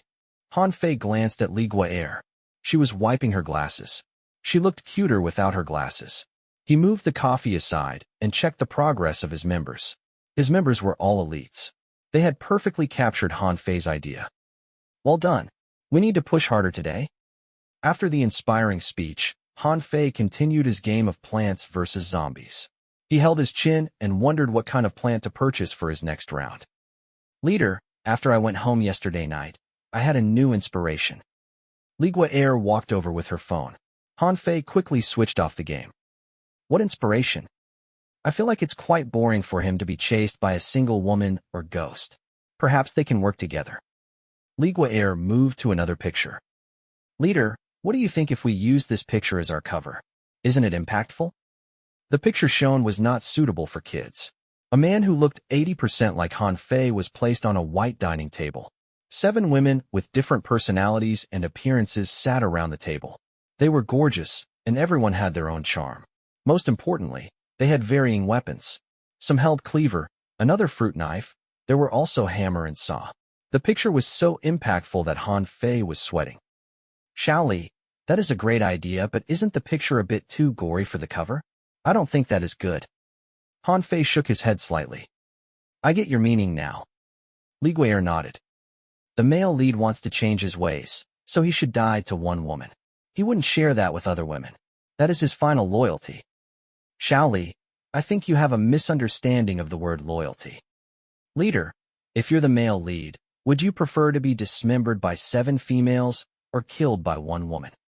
Li Gui'er discussed the game content with Han Fei. The three other members thought this was normal. I think it's time for me to clean the storeroom. Han Fei picked up the coffee and left. Han Fei opened the door and saw Zhao Qian. Zhao Qian was already pretty, and she dolled up that day. It made her even more beautiful. I was coming to find you. Zhao Qian stopped at the door. What is going on with your team? It has been 2 days, and there is no progress? We will hand in the proposal today, guaranteed to satisfy you. Han Fei then turned to the storeroom. Wait. What's wrong? Han Fei turned around and noticed Zhao Qian was staring at his coffee and the cute note on top of the lid. If there's nothing else, I need to go.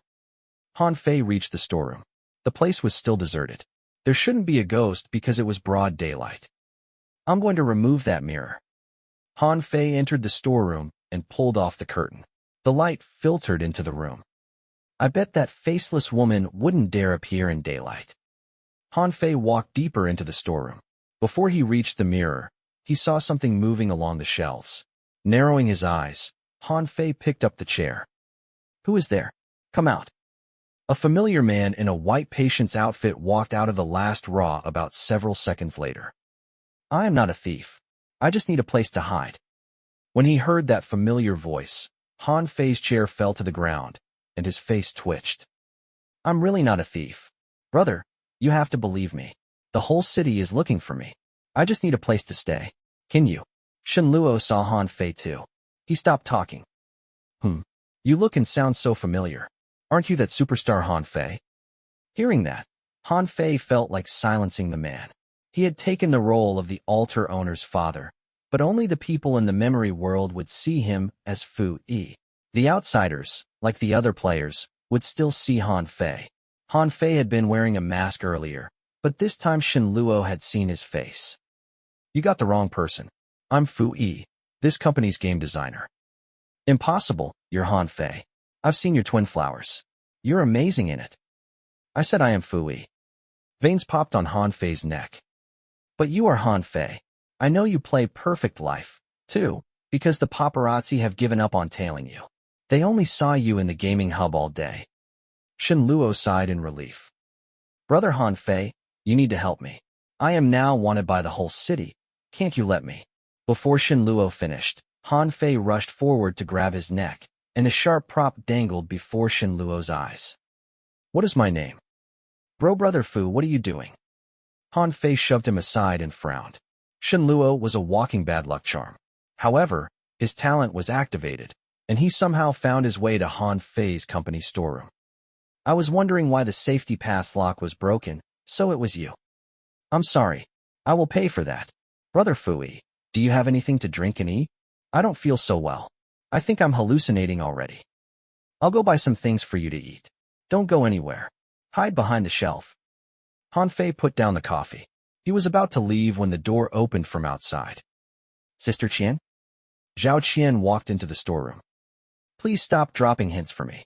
We're already over. What hints? Han Fei was confused. This storeroom is very meaningful for both of us, right? Zhao Qian stared at Han Fei. You've been coming here so often, isn't that what you want? Want what? So be it. If you still want it, then come to my house tonight. Zhao Qian whispered seductively. It was a great contrast to her usual domineering presence. An average person would be hooked immediately, but Han Fei saw the murderous intent in Zhao Qian's eyes. The woman wanted to kill Han Fei, but she knew standard methods wouldn't work, so she lured him to her lair. Remember to stay outside for a while before going home, or your wife will smell my perfume. Zhao Qian smiled and left. Han Fei froze. Not long after that, Li Gui'er walked in.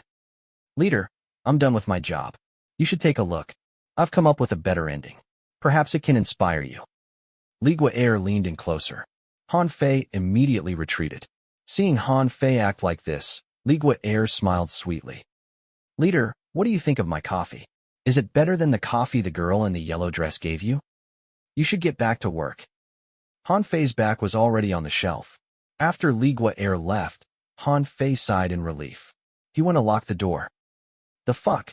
I am playing a survival game, and you're playing a dating sim? Shen Luo walked out of the shelf, and he stared at Han Fei. Your pretty boss invited you to her house. your cute subordinate gave you coffee, and you have a wife? You're dating 3 wonderful women simultaneously? You're an animal. 3. Han Fei was too lazy to explain. He scoffed. You look down on me. Chapter 540. Based on real life, Shen Luo was shocked. Brother Fu Yi, you can't do this because we're in a game. A man should be loyal. Beware of karma. I also want to be loyal. But in these 7 relationships, I'm the passive party. They all wanted Han Fei dead. Others couldn't understand his feeling of possibly being served on the table. 7. Shen Luo's jaw fell. He didn't know what to say. There might be more. Han Fei sighed. The 2 players stood inside the storeroom and considered different problems based on the same incident. See if there are any clothes inside this room. You need to change out of the patient's garb. I'll go buy some food for you. In the memory world, hunger would lower one's physical condition, and when one was weakened, one would be easily targeted by ghosts. Before he left, Han Fei removed the mirror and dumped it inside the trash can. After the handsome Han Fei left, Shen Luo in the patient's outfit shrunk at the corner. After he entered this work, he was captured as a patient. Then he was moved to serious care because he didn't abide by the rules. Finally, he was categorized as special patients who needed forced treatment because he had a mental problem. He had escaped death many times before running away from the plastic surgery hospital. Hugging his knees, Shen Luo hid in the shadow. He thought the hidden map was very scary and everyone should feel the same way, but his worldview collapsed after meeting Han Fei. Are we playing the same game? He came to the hidden map to start a harem. The eyes landed on the coffee Han Fei left on the shelf. He hadn't eaten or drank anything for the night. Shen Luo licked his dry lips. Oof, this is so unfair. I shall drink your coffee. When he picked up the coffee, he saw the note on the lid. Such cute handwriting. He is not satisfied being loved by such a lovely girl. What a bastard. Shen Luo took a sip of the coffee. He liked the taste, so he finished it. The coffee is tasty, but how come? I feel so dizzy. Shen Luo held the coffee and sat on the ground. He felt his tongue go numb and white froth came out of his mouth. The caffeine in the coffee in the cryptic world is quite high. Putting down the coffee, Shen Luo collapsed. I was right, the coffee was bad. Han Fei walked to Shen Luo to examine him. His breathing and heartbeat are normal. He merely fainted. Li Gua'er didn't poison the coffee. Han Fei tried to analyze Li Gua'er's motive. She wanted to knock me out and then bring me somewhere. To slowly kill me or to dismember me. The more he thought about it, the more frightful Han Fei became. Li Gua'er looked sweet, but if one assumed that was her everything, then one would be sorely mistaken. Her hatred towards me has lowered by 5, so she hates and loves me. Maybe she'll enjoy torturing me. Han Fei tapped Shen Luo's face. The man was soundly asleep. I have no idea what Li Gua'er put in the coffee. This world is still too dangerous for me. Putting down the food and drink, Han Fei found a cloth to clean the white froth. Then he found some sacks to place under Shen Luo's head so he wouldn't choke. Looks like I'm stuck with you.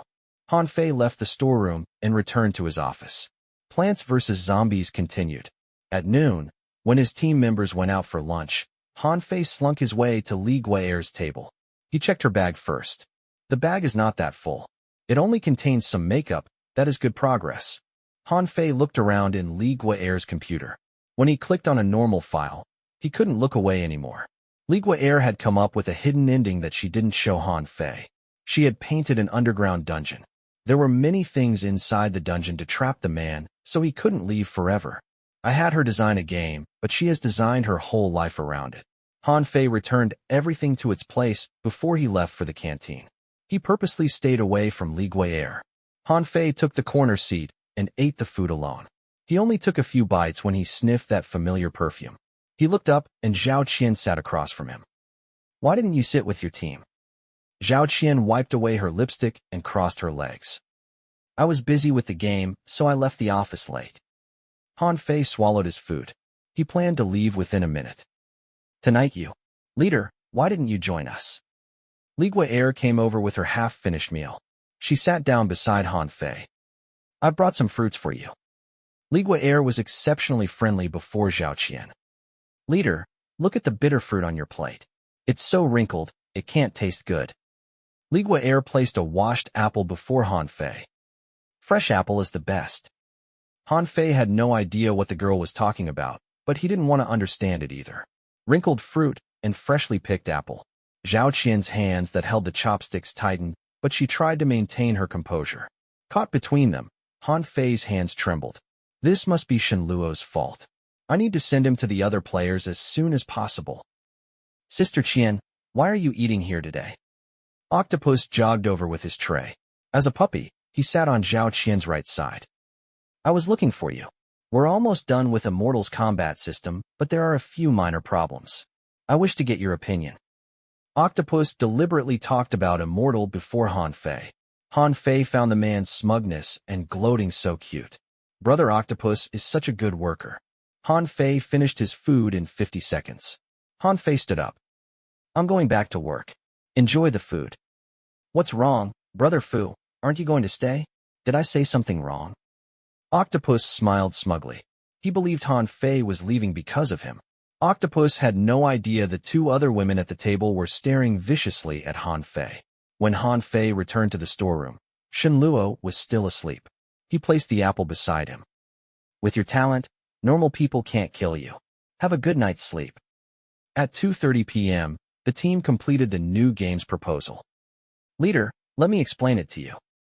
Brother Fake Plant stood up with the printed document. Even though our game contains love, gore, and sex, our main goal is positive. This is a story of penance. Han Fei closed Plants vs. Zombies and paid attention. This is the start of the story. The male lead found himself tied to a dining table, and he was surrounded by women with blurred-out faces. They lifted weapons like a cleaver, a saw with a smile. They planned to dismember the male lead, and then the male lead woke up, realizing it was a dream. Then the male lead started his normal day. He had a good wife and cute children. He had a perfect family. The male lead got to work like normal. He would meet various women. They flirted with him, but this was just an appearance. After the night fell, the male lead received an invitation from his female boss to attend a party, as well as a call from his wife.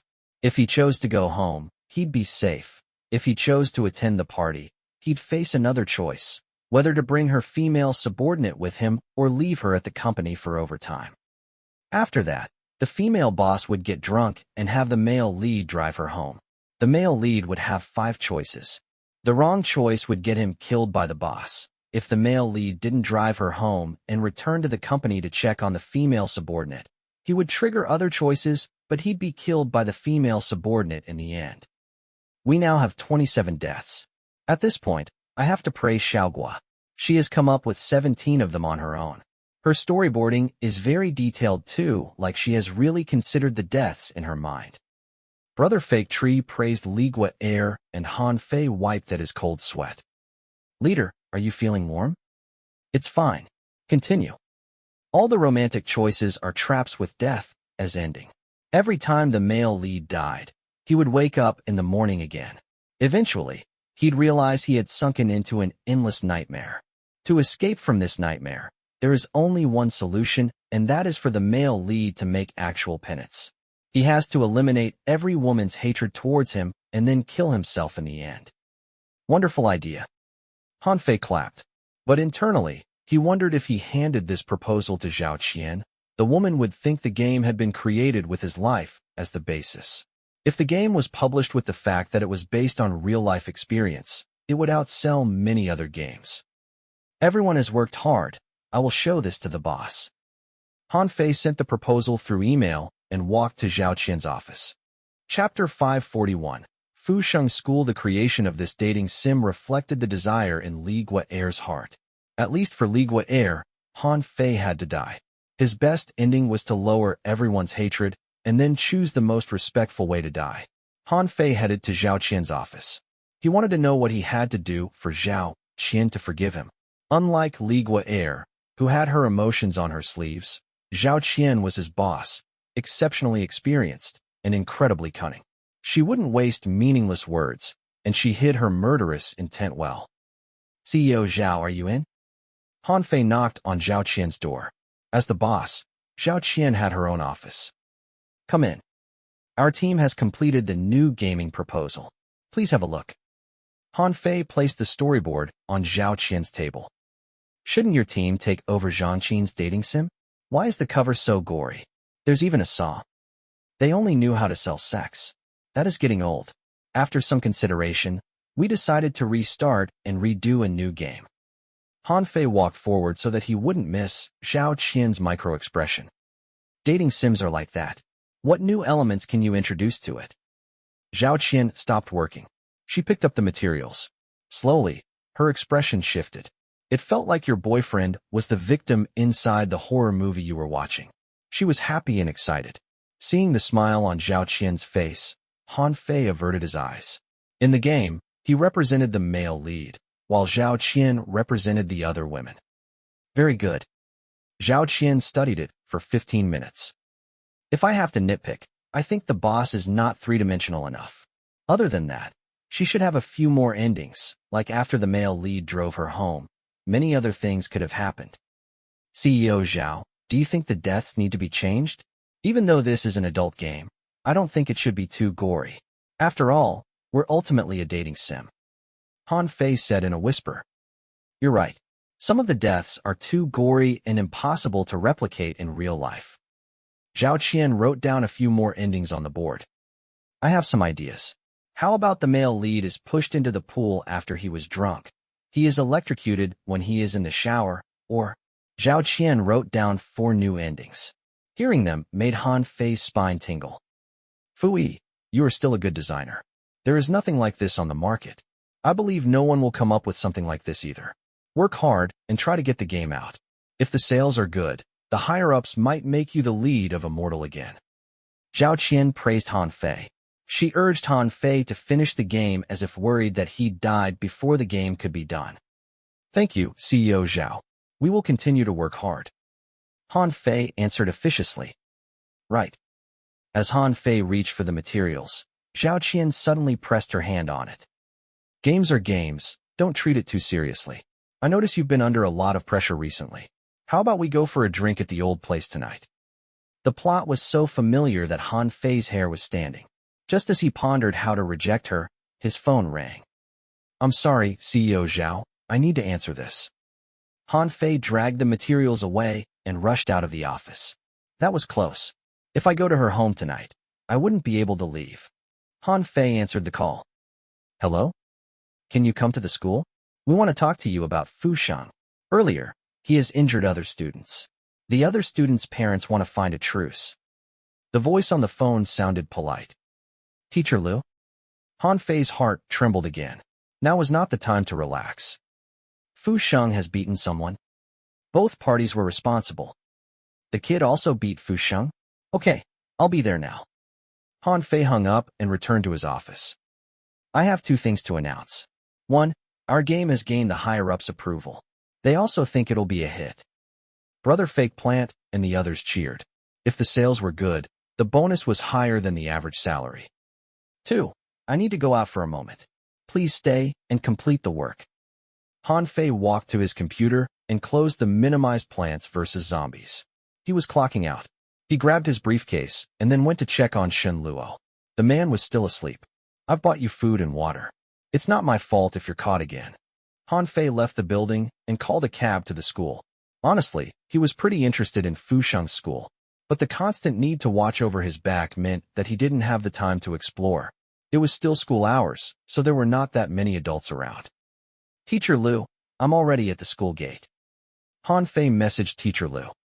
Come to the headmaster's office. After getting the reply, Han Fei only realized he had no idea where the headmaster's office was. The school is quite big. Fu Shang is only in his first year of high school. 2 students fighting shouldn't garner the headmaster's attention. It looks like there is a bigger story behind this. Han Fei was not new to society. He had survived for a long time in the cryptic world and had seen the range of human nature. Right in front of the gate was the education block.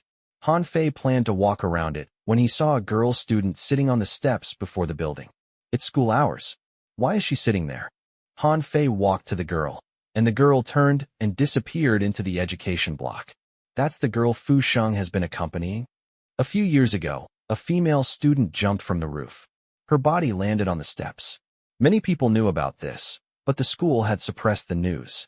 Teacher Liu also said that Fu Shang would carry an umbrella for a plant. I wonder where that small plant is. If they refuse to admit there is a problem with that plant, I'll come at night to see if I can dig up things like a dead body. Han Fei was a father for the first thing. He believed this was the best way to prove Fu Sheng's innocence. Han Fei walked around and finally found the office building. Teacher Lu was waiting for him. This way? Teacher Lu was dressed up that day. She wore a light green dress and appeared very ladylike. But she carried a huge bag.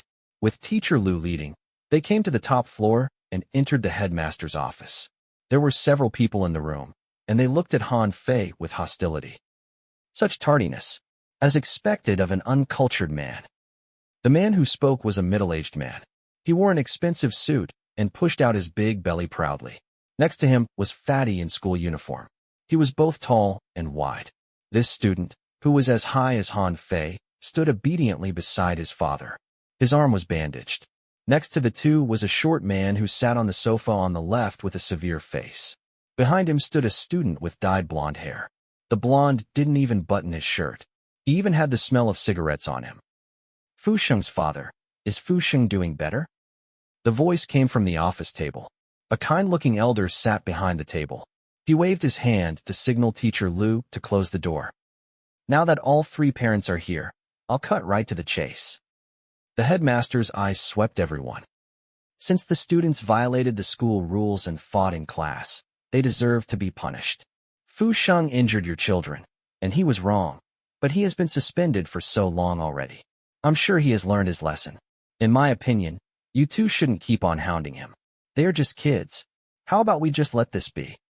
The headmaster told the middle-aged man and the short man. It sounded like Fu Sheng was the only one in the wrong. We are generous people, so we'll let it slide this time. We are not going to stoop to his level. The middle-aged man said. He seemed to come from a great background. Even the headmaster was polite to him. The blonde's father nodded. Fu Sheng's father, what do you think? The headmaster turned to Han Fei. Once Han Fei nodded, this would be solved. Are you three putting on a show for me? Han Fei walked to the fat student. This bandage is not even tied correctly. He yanked off the bandage, and the fatty's arms were perfectly fine. Han Fei looked around for a long time before finding a few scratches on the fatty's arm. These few scratches, and you used a bandage for that? Han Fei dumped the bandage to the ground. Han Fei turned to the headmaster. Plus, look at these two. One of them is tall and fat. The other is a street fighter. Do you really think Fu Sheng can injure them? The smile on the headmaster's face froze. When I arrived, I saw there are cameras outside every class. Let me see what happened that day. Han Fei stared at the headmaster. I am not so easily fooled. I, Fu Yi, will do anything for my son. Han Fei's eyes glowed dangerously. Hearing that, Teacher Lu took out her phone and placed it on the table. She clicked open the video. This is recorded by the students that day, and they uploaded it to the internet. She pointed at the blonde. They thought this was fun. The video rolled. It was raining. Han Fei entered the classroom with a dripping umbrella and washed lunchbox. The students pointed at Fu Sheng, talking bad things about him. Fu Sheng was used to this. He didn't react to the gossip. He walked to his seat when the blonde tripped him with his leg. The umbrella fell, and the lunchbox rolled away. Fu Sheng didn't say anything. He climbed up to reach for the lunchbox. The fatty joked with the girl beside him and then stepped on the lid of the box. Fu Sheng stood before the fatty and told the fatty to let go. Hearing that, the fatty looked at Fu Sheng smugly and kicked the lid to the side. The few boys played kickball with the lid. Fu Sheng stood right there with his fists clenched. The fatty taunted him relentlessly, and finally, he punched the fatty's face. Then the other kids jumped on Fu Sheng. They pressed Fu Sheng to the ground. Fu Sheng knew he couldn't win so many people, so he focused on the fatty. But he was too weak. He was kicked, and his table was toppled over. When the video ended, Han Fei's face was dark. He had no idea how Fui dealt with this. Perhaps he was too busy with women to care. The headmaster glared at Teacher Lu and then laughed awkwardly. You saw it yourself. It was Fu Sheng who made the first move. Both parties are wrong. When bullied, the right way is to find the staff and not resort to violence. That's right. See, Fu Sheng scratched my child's arms. The middle-aged man wanted to say something more when Han Fei slowly turned his head around. So you think that is worse than my son's injury? Your son has surface wounds, but my son is bleeding. When he came home that day, his arms were bleeding so badly. The middle-aged man protected his son. Han Fei knew words were not going to solve anything. He walked to the middle-aged man and sighed. The saddest thing is that the events that happened here have happened in real life. What are you doing? The middle-aged man wanted to retreat, but Han Fei grabbed his neck. A giant force slammed him on the headmaster's table. Didn't you say this is just surface wound? Han Fei picked up the middle-aged man and slammed him on the table again. The headmaster was baffled. Han Fei squeezed the man's neck. Han Fei looked at his expression twisted from pain. Come, use your fingernails to scratch my arms. We'll see who gives up first. Fu Sheng's father, Xie, calm down. This is not going to solve any problem. The headmaster stood up. You're using violence to solve violence. Both parties are responsible. Both parties are responsible? Did you not see the group of students beating my son? Did you not see the blonde trip my son? Did you not see this fatty step on the lunchbox I bought for my son? Han Fei slammed the table. Stop playing Tai Chi with me. At most, my son will transfer school, but I guarantee you this is not over. Han Fei grabbed the man's neck. You said this is just a surface wound, so why are your eyes rolling back? The fatty was too scared to say anything when he saw his father being beaten up. It was the headmaster who stopped this. Fui, this is not the way to solve the problem. We should talk about this. After all, no one is really injured. Because there is no physical scar? Han Fei loosened one arm and pressed the headmaster beside the middle-aged man. Since there is no injury, then why did you summon me? If it's a little pain, they can just rest at home. Han Fei only let go when the middle-aged man was about to faint. He dropped the middle-aged man and the headmaster to the ground. He turned to the fatty. How you bullied Fu Sheng is how I bullied your father. Then he will understand. Protecting you is merely harming you. Picking up the phone, Han Fei sent the video on Teacher Lu's phone to his own phone. Then he walked to the blonde. The short man was scared, but he still shielded his son. Brother, I'll go home and teach him myself. This is my fault. The short man pleaded. The blonde was really scared. The small ruffian had met the legendary murderer. His legs were weak. None of the students inside this video is going to escape. Han Fei didn't care if the students really felt regret or not. He only hoped that Fu Sheng could walk out of his room to face the world again. This time, no one would harm him because Han Fei would protect him. Han Fei walked out of the headmaster's office and watched the setting sun. He called his wife. I might be late tonight. Okay, do you need me to save dinner for you? When will you come back? The wife's voice changed. I'm at Fu Sheng's school. We're discussing how to get Fu Sheng to come back to school. Han Fei turned back to look at the office and walked away. Then what is the discussion result? Prepare for a school transfer. Huh. I just beat up their headmaster. Chapter 542. First alter mission. The wife's voice was gone like the signal had broken up. Hello, are you still there? Fu Yi, our son, doesn't want to go to school, but you made it until he had to transfer school? His wife was shocked. This was her first time hearing the parents beat up the headmaster because the students got into a fight. The headmaster is horrible. He must have received bribes. Fu Sheng should transfer out. Han Fei had the evidence of them bullying Fu Sheng. Plus he planned to investigate the school, so it was best for Fu Sheng to avoid this place. Even though she was still worried, the wife thought Fu Yi had changed. He only cared about himself and his job in the past, but now his life surrounded his family. Are you sure the headmaster is fine? It's just surface wound. I'm telling you, this is nothing. I'll make them regret this in the future. Han Fei promised. Don't do anything reckless. The wife noticed her husband had changed. In the past, he never cared about his family. The home was a hotel, but now her husband was protecting the family. Don't worry. I never do things I have no confidence in. Han Fei hung up and walked down the stairs. After he walked away, Teacher Lu walked out of the corner. She gripped her bag, and her eyes were filled with conflict. Which is the real you? In the past, you were a selfish bastard who would sell out your own family. But now, you show you do care about your son. Teacher Lu gripped her bag. Han Fei leaned against the wall on the other side. He heard everything Teacher Lu said. Earlier inside the headmaster's office, Teacher Lu volunteered the evidence, and even allowed Han Fei to copy the video. Han Fei was appreciative of that. She's quite a good person. If she didn't want me dead, it'd be perfect. Han Fei left the office building. When he passed the education block, he saw the girl again. The girl seemed to sense Han Fei and was waiting for him. Are you waiting for Fusheng? I'm his father. I approve of your relationship with him. I'll even allow you two to marry. Can you follow me home to help me talk to him? Han Fei used cursed words, but the girl disappeared when he tried to approach. Was I coming on too strong? Han Fei walked to the spot the girl inhabited. A wrinkled note was left there. A drawing of two people sitting on the step was on the note, and on the back was the uneven handwriting. Is he better? Take care of him.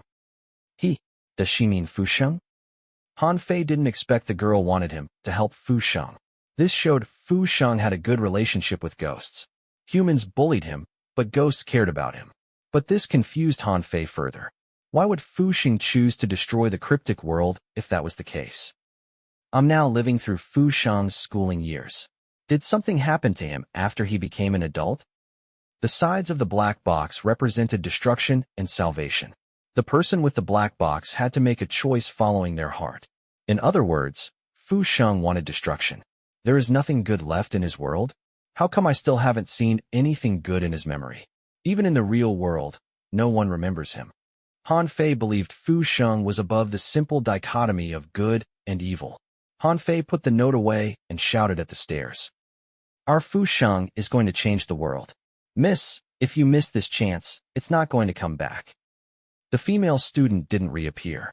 Han Fei gave up after a long time. Looks like they're just normal friends. Han Fei didn't return to the company, but headed home. Han Fei was quite tired after bustling about for the whole day.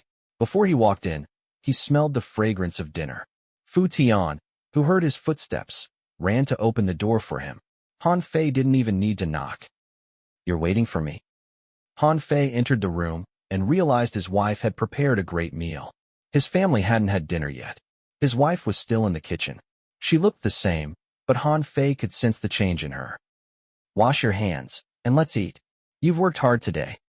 The wife served the last dish. She grabbed a tray for Fusheng.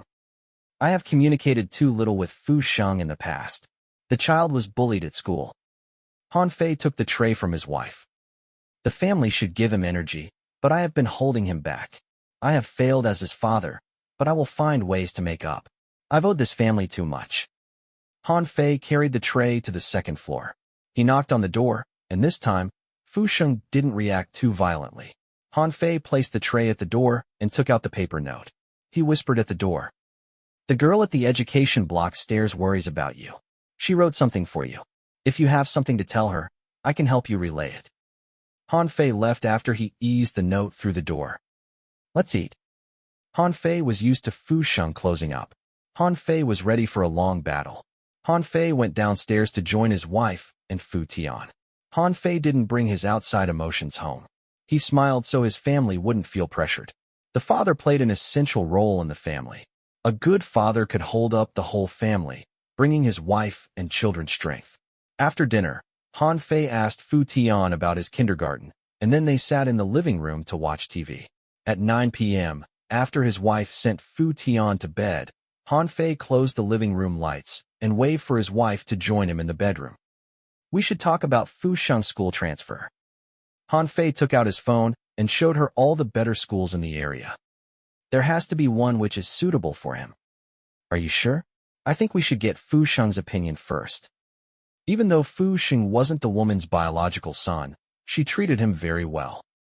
You're right. I'll go back to their school tomorrow. No matter what Fusheng chooses, I'll support him. Seeing how serious Han Fei was, his wife bit her lips.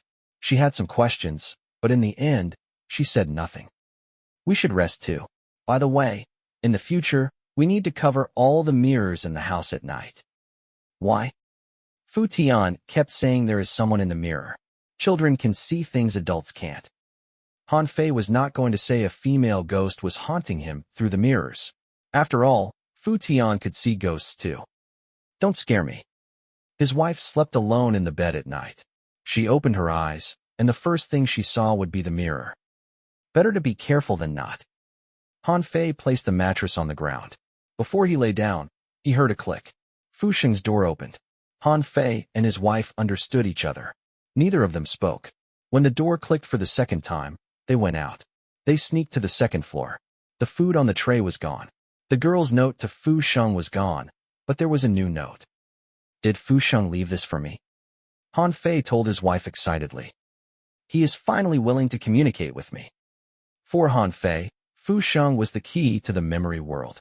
If Fu Sheng were willing to exit his isolation, it would be a massive win for Han Fei. His wife didn't know that. She saw how excited Han Fei was, and she felt comforted. Family really meant a lot to him. Notification for player 0000. Your wife's hatred towards you has lowered by 1. Han Fei held the note like it was the greatest treasure in the world. His wife didn't interrupt him. She took the tray to the kitchen and cleaned the dishes. Han Fei sat at the dining table with the note. When he opened it, the system sang. Notification for player 0000. You've triggered an alter mission. What is right? What is right? Even adults can't tell what is wrong and what is right. Mission requirement. Find the previous headmaster. He can tell you what is right. He finally triggered the first alter mission. Han Fei read the words on the note. It's raining. Help me take the umbrella to the small plant. When Han Fei read the note, there was pattering on the window. It's really raining? Han Fei took Fu Sheng's note and walked into the kitchen. I need to go out. But it's already so late. The wife didn't look too happy. He had done something in the past. He would leave at night to find other women. Do you remember Teacher Lu say that Fu Sheng would hold an umbrella for a small plant when it rains? Han Fei showed his wife the note. It's raining now. I plan to visit Fu Sheng's school and find out more about this plant. But I have to trust my child. If we don't trust him, who will? Han Fei put away the note. They think my son is crazy, but he is always my pride. I'll show everyone that. Han Fei put on his clothes, grabbed an umbrella, and left. The wife stared at the door. Her eyes wandered between the knife and the umbrella. In the end, she grabbed an umbrella and followed. The rain washed away the city. Fu Sheng's memory world was much larger than Mirror God's. Han Fei called a cab to head to Fu Sheng's school. Perhaps because mutation hadn't started, the school didn't appear that scary at night. Han Fei leaped over the wall, and he felt more relaxed at night. Avoiding the cameras, Han Fei went to the education block. He waited for a long time and finally saw the girl in the school uniform. The girl showed up to lead the way. She walked down the steps and walked towards the field at the school's back. The rain filtered through the girl as she led Han Fei through the rain. For Han Fei, this was very weird. He knew the girl was a ghost because he didn't feel afraid. He even felt a familiarity with her. No matter where I am, ghosts are kinder to me than humans. The girl entered the brush behind the field and stopped beside a small tree. Fu Sheng has been taking care of this tree? After Han Fei approached the small tree, he felt at ease, and his heart warmed. This was more than physical warmth. It was like his soul was covered in a blanket. This is a rainy night. A ghost is standing beside me, but this tree gives me warmth. Han Fei opened the umbrella for the tree as Fu Sheng did. He waited until midnight, and Han Fei noticed his mood point raised by 2. Normally the mood points will drop when a ghost appears. This is the first time I have encountered something like this. When Han Fei was shocked, a simply dressed middle-aged man appeared. He placed some dirt beside the tree and walked towards the field. Rain phased through him, and he looked lost. He was acting on instinct. He checked the various equipment on the field and then entered the education block to check each class. With the white walls, new tables, air conditioning in the classrooms, the middle-aged man smiled when he saw this. He has a lot of care for the students here. Han Fei followed the man quietly into the night. Chapter 543. Lothario. The school on a rainy night, and in the day was completely different. The ruckus died down, enveloped in the mist. Even the shape of the building looked softer. Han Fei followed the middle-aged man. This was the first alter mission he triggered, the mission to change everything, so he was very careful. The school wasn't like this in the past. The man is happy with the new changes. 10 minutes later, the middle-aged man stopped at the back door of Year 3 Class 4. He looked through the glass window into the class. His eyes sharpened. He scanned the rows of unoccupied tables before stopping at the podium. He seemed worried that the teacher couldn't handle the class well. The middle-aged man's eyes deepened like he saw something in the empty classroom. Several minutes later, the man pulled his gaze away as if satisfied. The man walked up the stairs. Instantly, the temperature dropped, and Han Fei's mood point fell. Han Fei slowed down and hesitated. There are more than the girl student and the middle-aged man at this school. The middle-aged man didn't stop. To complete the mission, Han Fei had to follow him. The middle-aged man finally paused at the stairs that led to the roof on the 5th floor. Standing under the awning were 4 pale male students with deformed bodies. They had removed their shirts and were sitting on the steps, smoking cigarettes. When the middle-aged man appeared, the 4 students immediately stood up. They appeared to be unaffected by anything before this, but they were so cowardly before the middle-aged man. The man walked to them and told them something. Han Fei was too far to hear clearly. The middle-aged man was stern, but his eyes were filled with pain. The man seemed to understand the 4 students' background, and he kept advising them. 3 of the 4 boys lowered their heads, and one of them cried. The 4 boys didn't fear the middle-aged man. They took him as their family. When they had given up on themselves, a stranger still cared about them. He was willing to talk to them repeatedly. He still had hope for them. Wiping their tears, the 4 students ran past Han Fei and disappeared into different classes. After the boys returned to their classes, the middle-aged man closed the door that led to the roof and exited the education block. Those 4 boys are ghosts too. But how did they die? When the middle-aged man exited the education block, he immediately saw the newly built office building. Seeing the gaudy building, the man frowned as he walked towards it. Strangely enough, when the man reached the entrance, he couldn't cross it like there was an invisible wall. Why can't he enter the office building? Han Fei ran over. The invisible wall only worked on ghosts. It had no effect on the living. Those who did nothing wrong have no fear of ghosts. The middle-aged man patrols the whole school. Whenever he goes, even the raindrop softens, and the soul of the dead silences. Such a gentle soul is blocked outside the office building. Han Fei looked around, and he noticed a few large black flower pots placed at the entrance of the office building. The pots had plastic trees. Are these for decorative purposes? The middle-aged man got more agitated. He started to slam against the invisible wall. Don't worry, I'll help you take a look. Han Fei was just at the office building that morning. He remembered coming across many fake trees. Back then, he thought the staff wanted the place to look greener. Han Fei approached one of the pots. He dug through the soil and eventually found a small red bag. Inside was a black congealed blob about the size of one's thumb. A stench floated out when the bag was opened. Based on his experience, Han Fei believed the thing inside was a piece of rotten human skin. This thing can ward against ghosts. Whose skin is this? The thing was disgusting, but it was a treasure for Han Fei. If it can really stop ghosts from approaching me, I should throw this at the faceless woman when she tries to come after me next. Han Fei looked through the flower pots and eventually found the second bag inside a pot beside the building's side door. After Han Fei kept the 2 bags, the middle-aged man finally could enter the education block. When he saw Han Fei, there was appreciation in his eyes. I need to befriend this polite ghost. Han Fei followed the middle-aged man upstairs. The man who was so patient and kind to students started to have his expression twist. Death spots appeared on his body as he snarled at the offices on the 4th floor. His stained hands touched the spotless wall before he stopped at the door to the filing room. He wanted to enter, but once he touched the door, his face would wince with pain, and his body would flicker. Let me. Han Fei removed his jacket to cover up all the nearby cameras. He stood at the window and looked out. Assuming the guards were not asleep on the job, they would need 8 minutes to get here. That was more than enough time. Brother, I've studied lockpicking. Han Fei could remember the content from Huang Yin's skill book, but when he approached the door, Han Fei remembered he couldn't access his inventory to grab the iron pins. With an awkward smile, Han Fei kicked down the door. The lock fell, and the door slammed on the wall. The giant vibration also caused the red bag hidden behind the frame to fall. Han Fei picked up the bag and invited the middle-aged man into the room. The middle-aged man glanced at Han Fei before entering the filing room. I believe I've left a good impression in him. The middle-aged man walked deep into the filing room and stopped beside a cupboard. The thing you're looking for is inside this cupboard? Han Fei showed off his lock-picking skill again. He looked through the things inside the cupboard, Most of them were normal documents.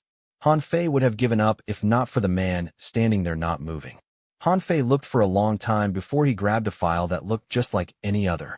Suddenly, the middle-aged man's face turned ghastly. It frightened Han Fei too. The kind man suddenly turned into a monster. Han Fei opened the document. The first few pages were totally normal, but as Han Fei continued, he noticed things were not right. This private high school was formerly a school for the specially abled. Mainly they looked after students with hearing disabilities, mental problems, physical complications, and so on. The headmaster of this school was called Lu Yuman. The picture showed he was the middle-aged man standing beside Han Fei. The school had to close due to some reasons, and this place was turned into a private high school. Lu Yuman tried his best to garner support to stop the school from closing. He hoped to provide these special angels with an educational platform. He won much support from his parents.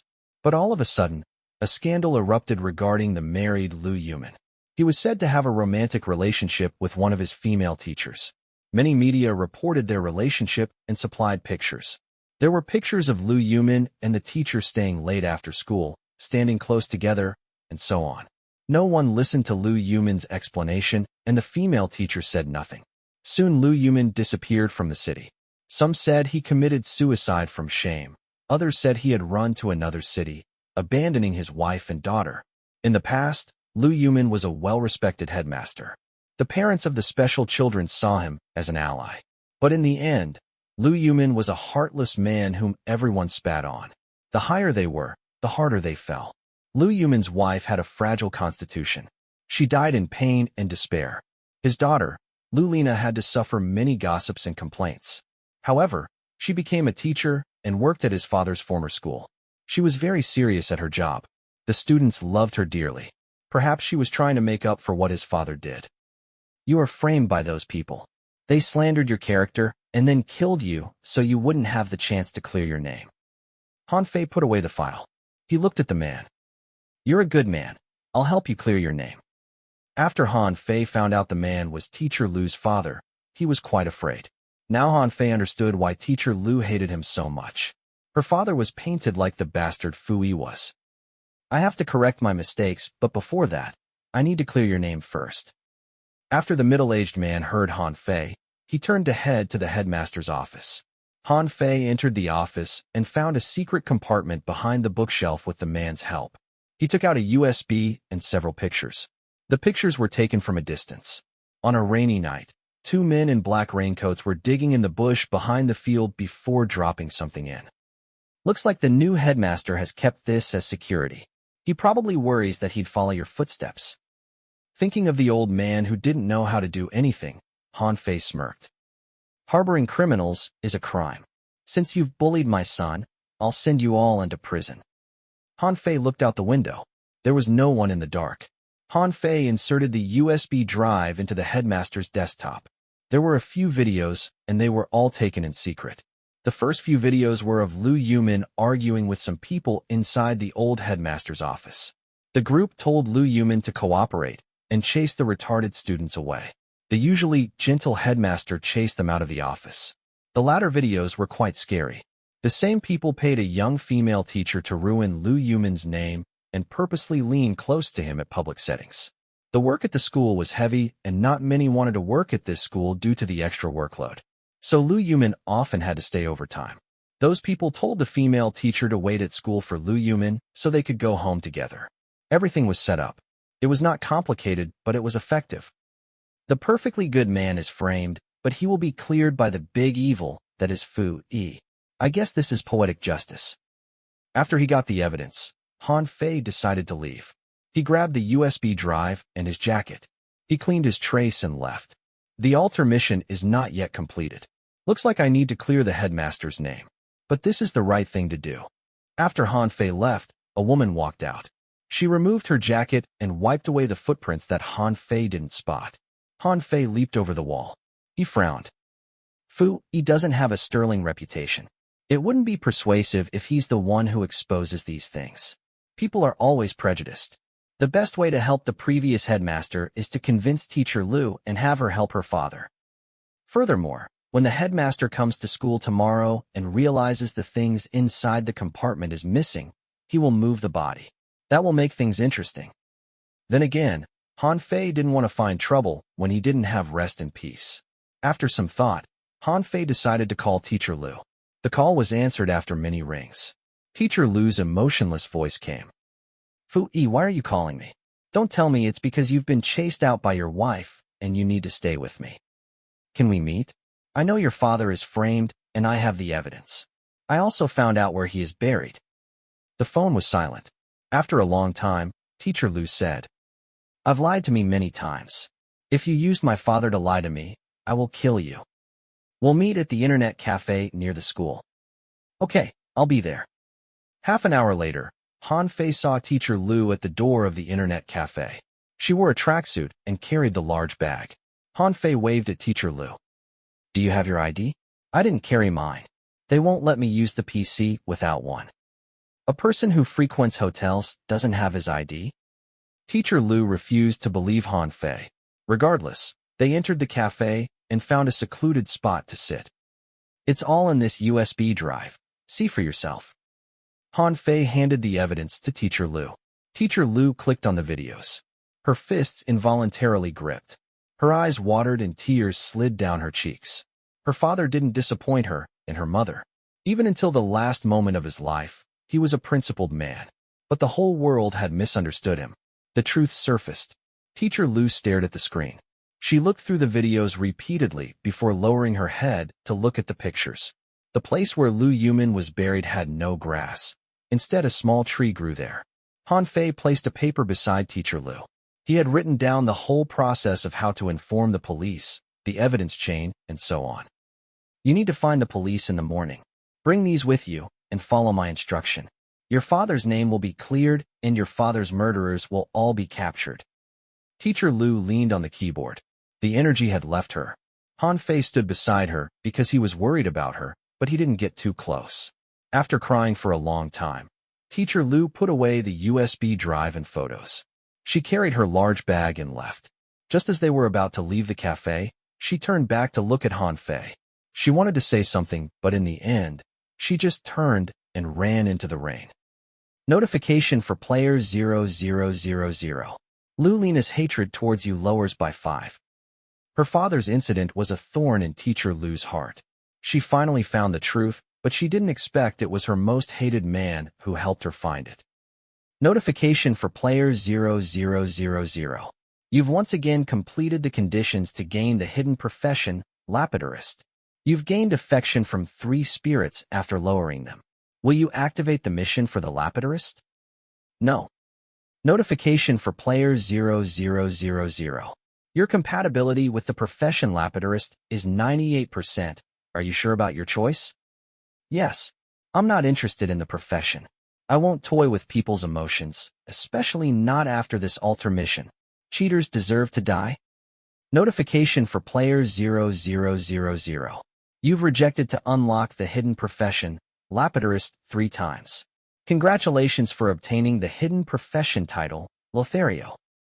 Lothario, you're an expert manipulator of emotions.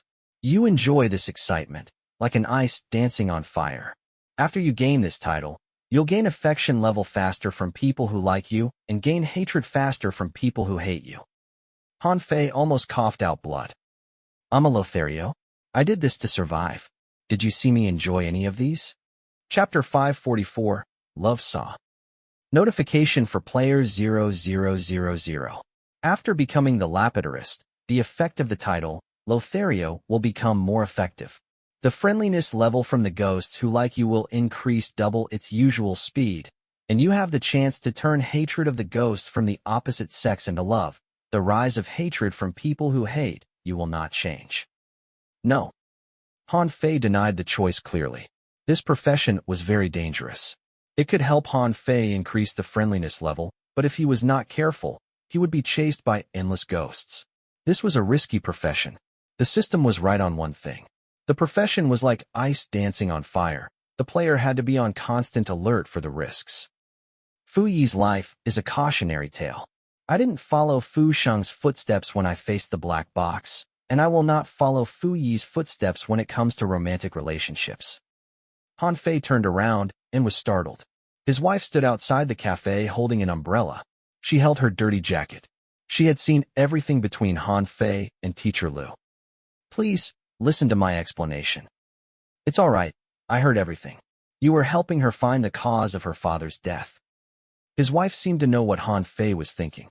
She shook the dirty jacket. There's nothing inside. How did you get your clothes so dirty? Han Fei removed his jacket as he walked to his wife. He draped his clothes on her.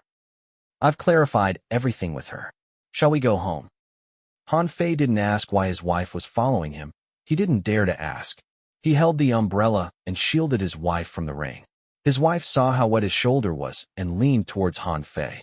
Han Fei had been watching the distance between them. But as time progressed, his wife was more willing to be closer to Han Fei.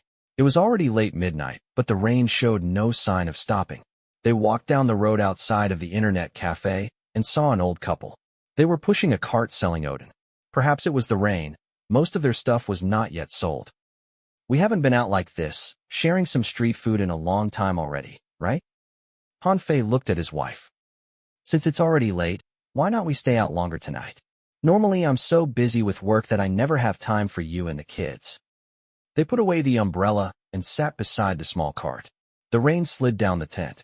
The old couple pointed at the small sign beside the cart and smiled warmly.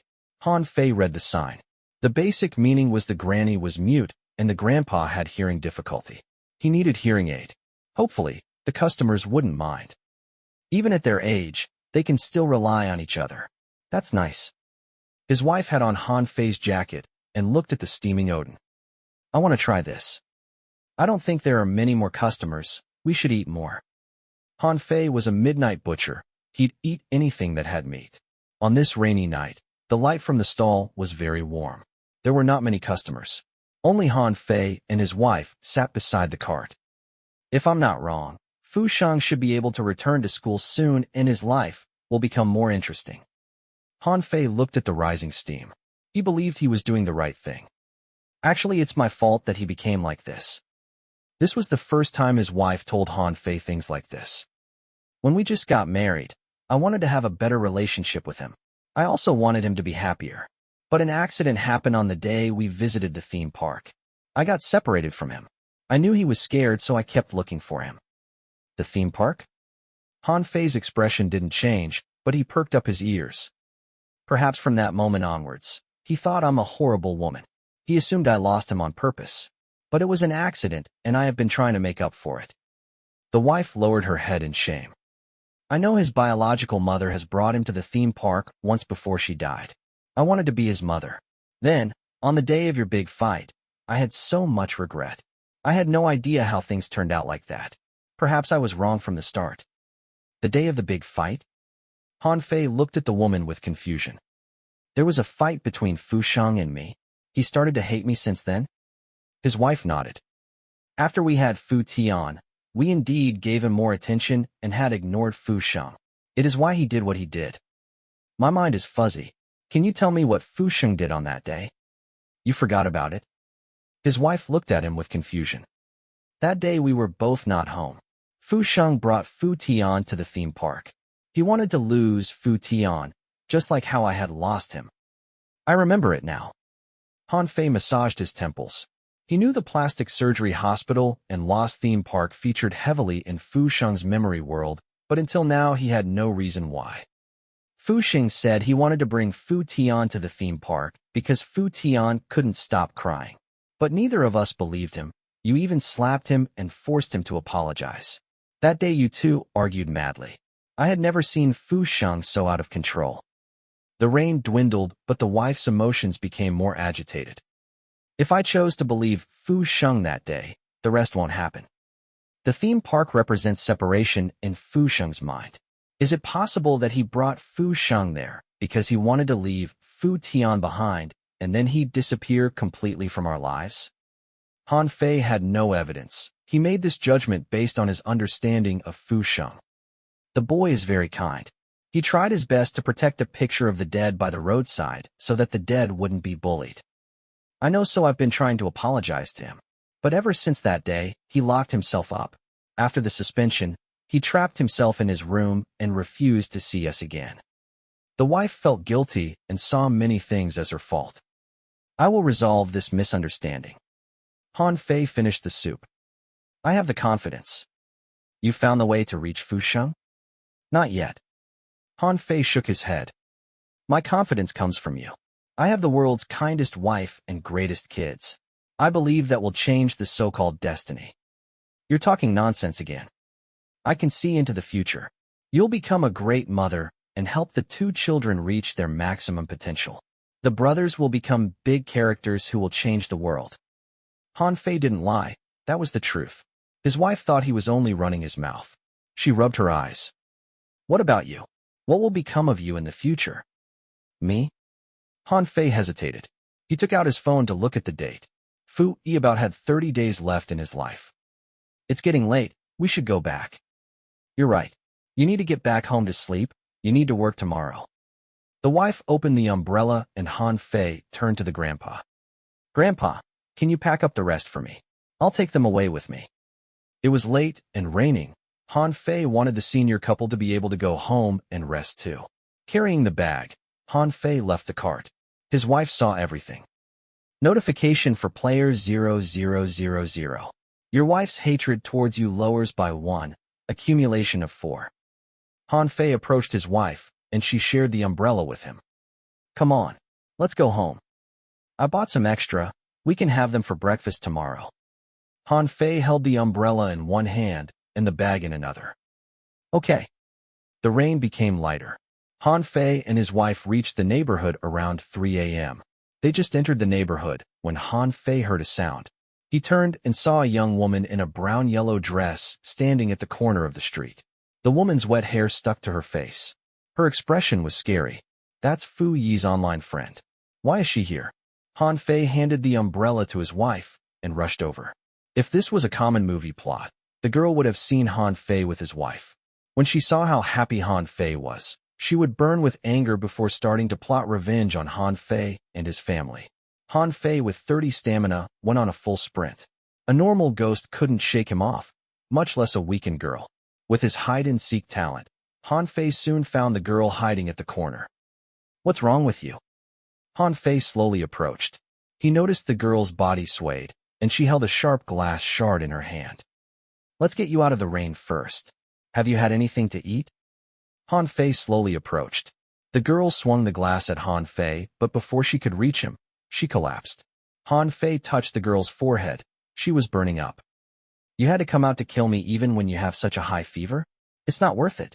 I, Fu Yi, am dying, but you have a bright future ahead of you. Han Fei called his wife, and then he carried the girl out of the alley and towards the nearest hospital. Han Fei went to the emergency room. He paid the medical bills, and then withdrew 1,500 from the ATM and placed it inside the girl's bag. Han Fei sighed seeing the girl in bed. This mission had made him sigh so many times. Take care of yourself. You need to be healthy to kill me. Han Fei stood up to leave, but he noticed the girl was pulling on his clothes.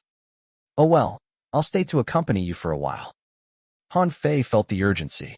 Due to the effect of Lothario, he'd gain affection and hatred at a quicker rate, so he needed to lower everyone's hatred as soon as possible. After the girl's condition stabilized, Han Fei left the hospital and headed back home. His wife prepared a clean set of clothes for him. He changed and entered the bedroom quietly. He realized with shock that the mattress which he placed on the floor had been moved to the bed. His wife slept on the left side and kept the right side of the bed open for him. Honestly, Han Fei was quite touched, but he took down the mattress and rearranged them on the floor. He wouldn't feel right sleeping in the bed. Han Fei took a power nap and then woke up to prepare for the new day. I'm leaving. Remember to check the news.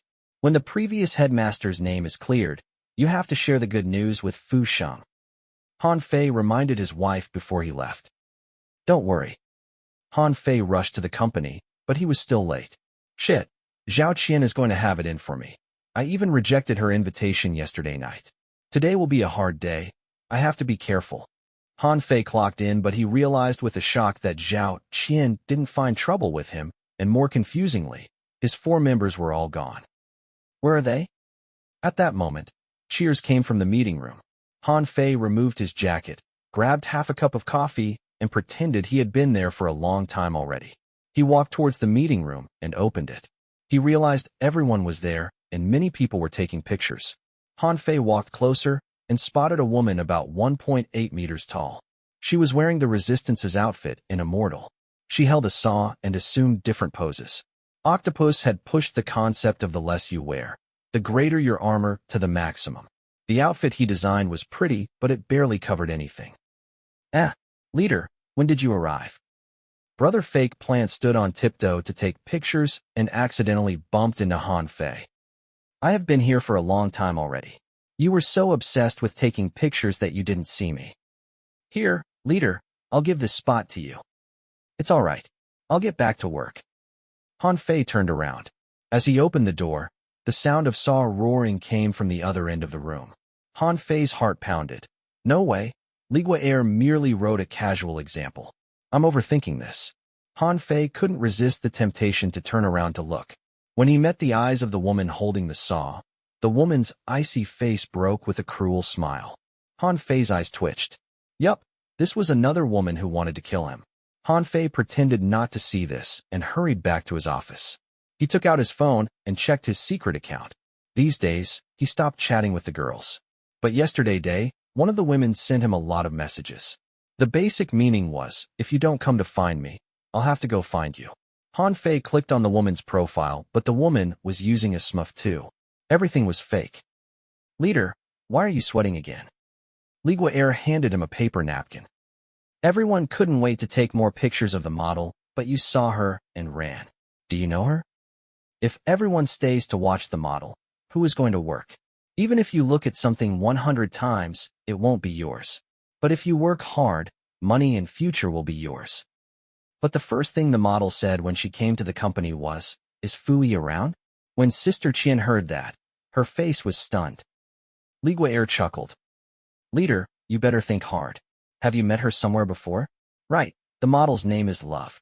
Chapter 545, The Perfect Cover. The model's name is Love? Han Fei glanced at the model's electric saw. With his years of being chased in the cryptic world, he recognized that it was not a prop at first glance. What a sharp love. Ligua Air glanced at Han Fei. Everyone was focused on the model's figure and face. Only Han Fei focused on her saw. With her understanding of Fu Yi, she immediately grasped something. The smile on her face turned sweeter. Leader, I've thought of a new one. Would you like to hear it? Shaoli, everyone should learn from you and your work ethic. But don't overwork yourself. Han Fei pulled his eyes back from the model and met Ligua Air's dangerous smile. He quickly turned back to the office. They returned to the office together. Ligua Air got to work immediately. She put on her glasses and drew the new ending. Her sweet appearance was a contrast against her crazy eyes. I need to be careful. Now, both the zombies and Love want to crack open my skull. Han Fei selected his plants. Before the wave of zombies arrived, footsteps came from the corridor. His colleagues moved away from the conference room to go towards his office. Han Fei minimized the game and pulled up his work schedule. He frowned deeply as if he was pondering something significant. Fui, you're here too? Zhao Qian knocked on the door. She and Octopus stood at the door. Immortal is going to shoot its promo video today. We've rented the venue for the whole day. You should get the video of your game shot too. A horror dating sim. That's quite interesting. Fui, you owe me a big one. If we didn't hire Love, you wouldn't have a chance to make a promo video with your Eroge game. Octopus sneered at Fui. Octopus mobilized many resources to get the famous model, but the model agreed to help Fui shoot his promo for free. Octopus looked at Han Fei with envy, but he was surprised to see Han Fei look back at him with resentment. Such an ingrate. Octopus averted Han Fei's gaze. Collect your files and come with us. Love is very interested in your game. She promised to shoot the promo for free. Zhao Qian left without giving Han Fei the chance to say no. Leader, let me come with you. As if afraid that another woman would kill Han Fei, Ligua Air quickly volunteered. Immortal is the company's grade project. Our game is at most B grade project. Normally speaking, we wouldn't have the chance to work with a top model. We mustn't lose this chance. With his team members looking at him, Han Fei nodded. Fine, I'll go. I've prepared everything. We only need to shoot the cover. Ligua Air took out her painted cover. A man who looked 80% like Han Fei was pinned to the dining table. His clothes were tattered. He was wounded and blindfolded. Around him sat 7 women with different weapons, expressions, and personalities. Are you sure we're going with this cover? Han Fei's lips twitched. Even as a professional actor, he hadn't attempted something this exciting before. Horror, love, romance, food, everything you want is in this cover. Li Gui'er placed the painted cover in her file. She was like Han Fei's best assistant. Okay then. Han Fei switched off his game and went down with Li Gui'er. A crew bus parked outside the company building. Zhao Qian led the crew personally. She valued this promo chance. Han Fei and Li Gui'er were the last to arrive. Is anyone sitting here? Octopus moved to Love's side and pointed at the empty seat beside her. I wish to discuss with you more about the game's background and action details. I'm sorry, but this seat is taken. Love's voice was special. It was quite neutral. It was hoarse but strangely alluring. Octopus' eyes wandered over Love's revealing costume, and he grinned salaciously.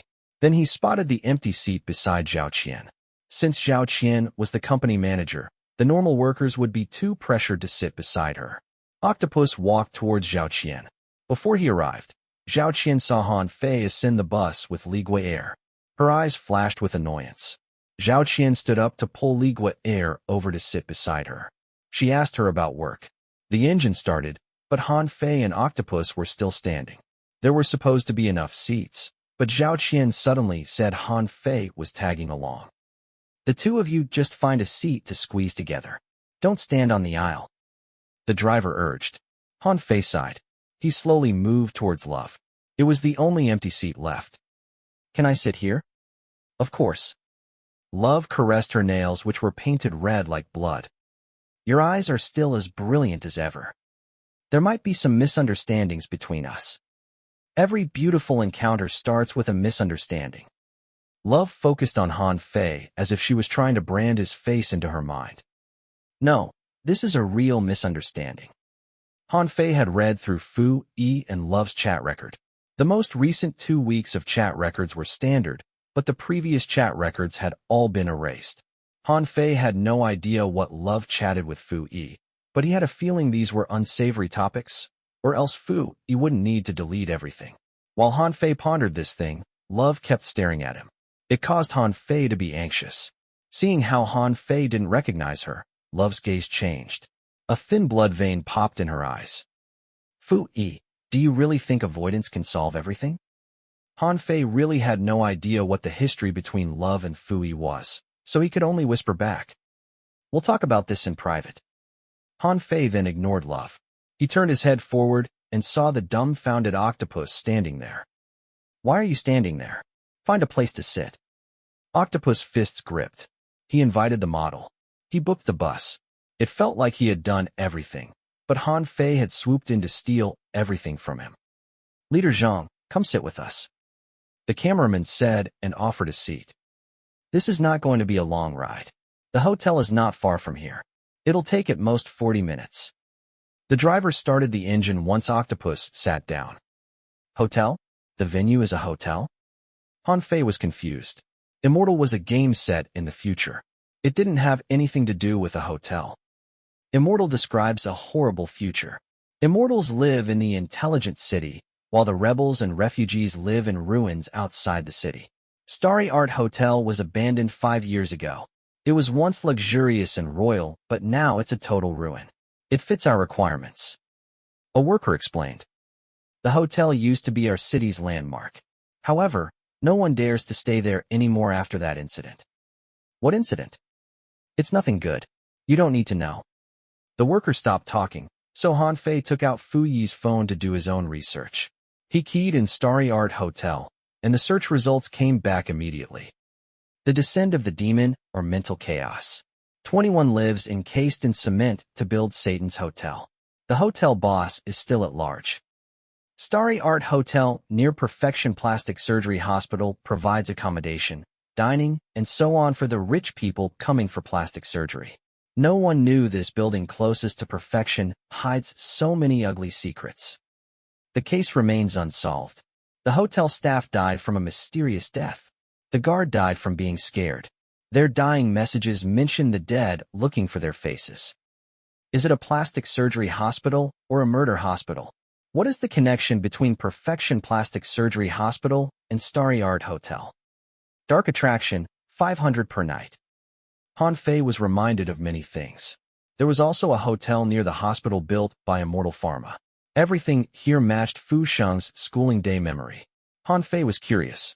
Why would Fu Sheng have such a deep impression of the hospital, and what happened to him there? Since they didn't depart during active hours, the bus only took half an hour to arrive. This place was far from the city center, and it showed. I can't go further because the road ahead is too narrow for the bus to make a U-turn. You guys can cover the rest on foot. The hotel is just around the fork. The drive braked. He rolled down the car window and lit a cigarette to chase away the chill. Okay, grab your stuff. We'll meet under the pine on the left. Octopus clapped. He was the first to leave. To escape love, Han Fei quickly got down from the bus. He found a quiet corner and studied his surroundings. Starry Art Hotel was only one street away from Perfection Plastic Surgery Hospital. It didn't seem like people came here because the police cordon tape was still on the hotel entrance. The sensor on the glass doors was broken. Someone used paint to write, "Return my family's lives." Looking through the glass door, the place was cluttered. The floor was damaged, and there was no intact furniture. We've already notified the admin here. We can use this place until sundown, but we cannot go beyond the 4th floor. Octopus took out his phone to talk to someone. Moments later, a young man in a simple uniform walked out of the security booth. He opened the side door for them. This is Wu San, one of our local police officers.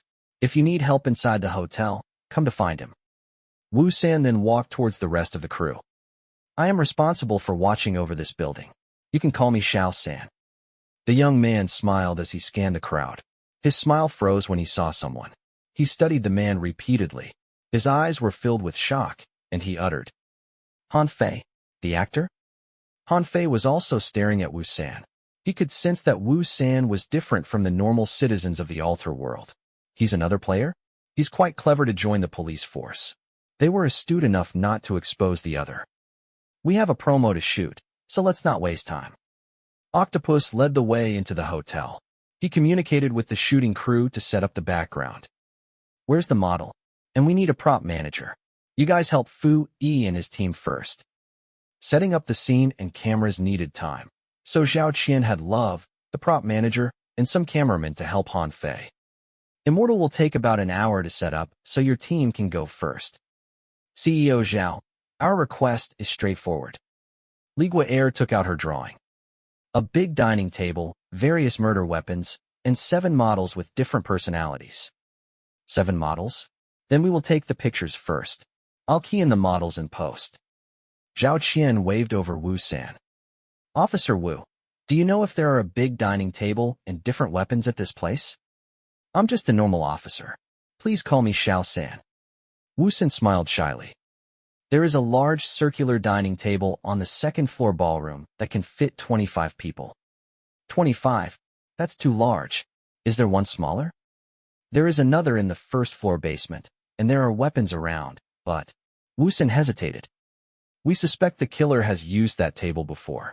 It comes with some torture devices and detaining ropes. That's the one.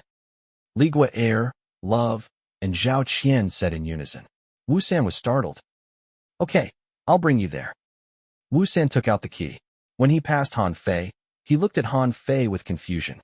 He didn't understand why Han Fei would appear with 3 beauties with wildly different personalities. Normally speaking, the first problem a player needed to solve in a hidden map was survival. They would find a career that could protect them before exploring. Wu San was curious about what Han Fei's profession was. The door to the basement opened. A moldy smell lingered in the air. The place was humid. It was very uncomfortable. This is the place. Wu San led them to the deepest room. The room was luxuriously decorated. There were real leather sofa and arts everywhere. However, in the middle of this room was a large dining table painted red by blood. The dining table was custom-made. 10 chairs were placed around the table. There were utensils and torture devices scattered around. It's just like how I imagined it. Ligua Air caressed the red surface, and her eyes glinted. Her eyes glowed dangerously under her glasses. Leader, quick. You need to lie down. Staring at the 10 chairs, Han Fei had a bad feeling. He could see 10 feminine figures seated on them. Where's the prop manager? Get Fu Yi into the costume. Zhao Qian knocked on the table. She was delighted with the room and its atmosphere too. Han Fei removed his suit and put on the white shirt. The white shirt formed a bright contrast to the red of the table. It was impactful, coupled with Han Fei's handsome face. In the concept art, he is captured, food to be served. He looks too clean. Love walked over, holding the saw with one hand. She grabbed Han Fei's shirt and tore it apart. The buttons rolled on the table. Han Fei was stunned. Come, close your eyes. We'll shackle your arms and calves. You only need to lie here. The prop manager had Han Fei climb onto the table. Have you acted before? Try to look scared. Then add in a little helplessness and struggle. Perfect. Seeing Han Fei, who lay on the dining table, Wu San's eyes widened. He knew Han Fei was an actor, but he was surprised that Han Fei was still an actor inside the game. What is going on? Suddenly the sound of saw grinding filled up the room. Love with a devilish figure and an angelic face walked towards the dining table. Her eyes were bloodshot as she bit on her lips. Han Fei was reflected in her pupils. Who would have thought the coldest love will have the hottest ending? Love suddenly rushed forward and raised the electric saw. Chapter 546. Good brother Han Fei started to struggle when he heard the electric saw. He sighed in relief when he was sure the shackles on his limbs were fake. Leader, don't move. We won't hurt you. Li Gui'er's voice entered his ears. Her voice was cold. I sure hope we can stay like this forever. Han Fei switched on masterful acting in his mind.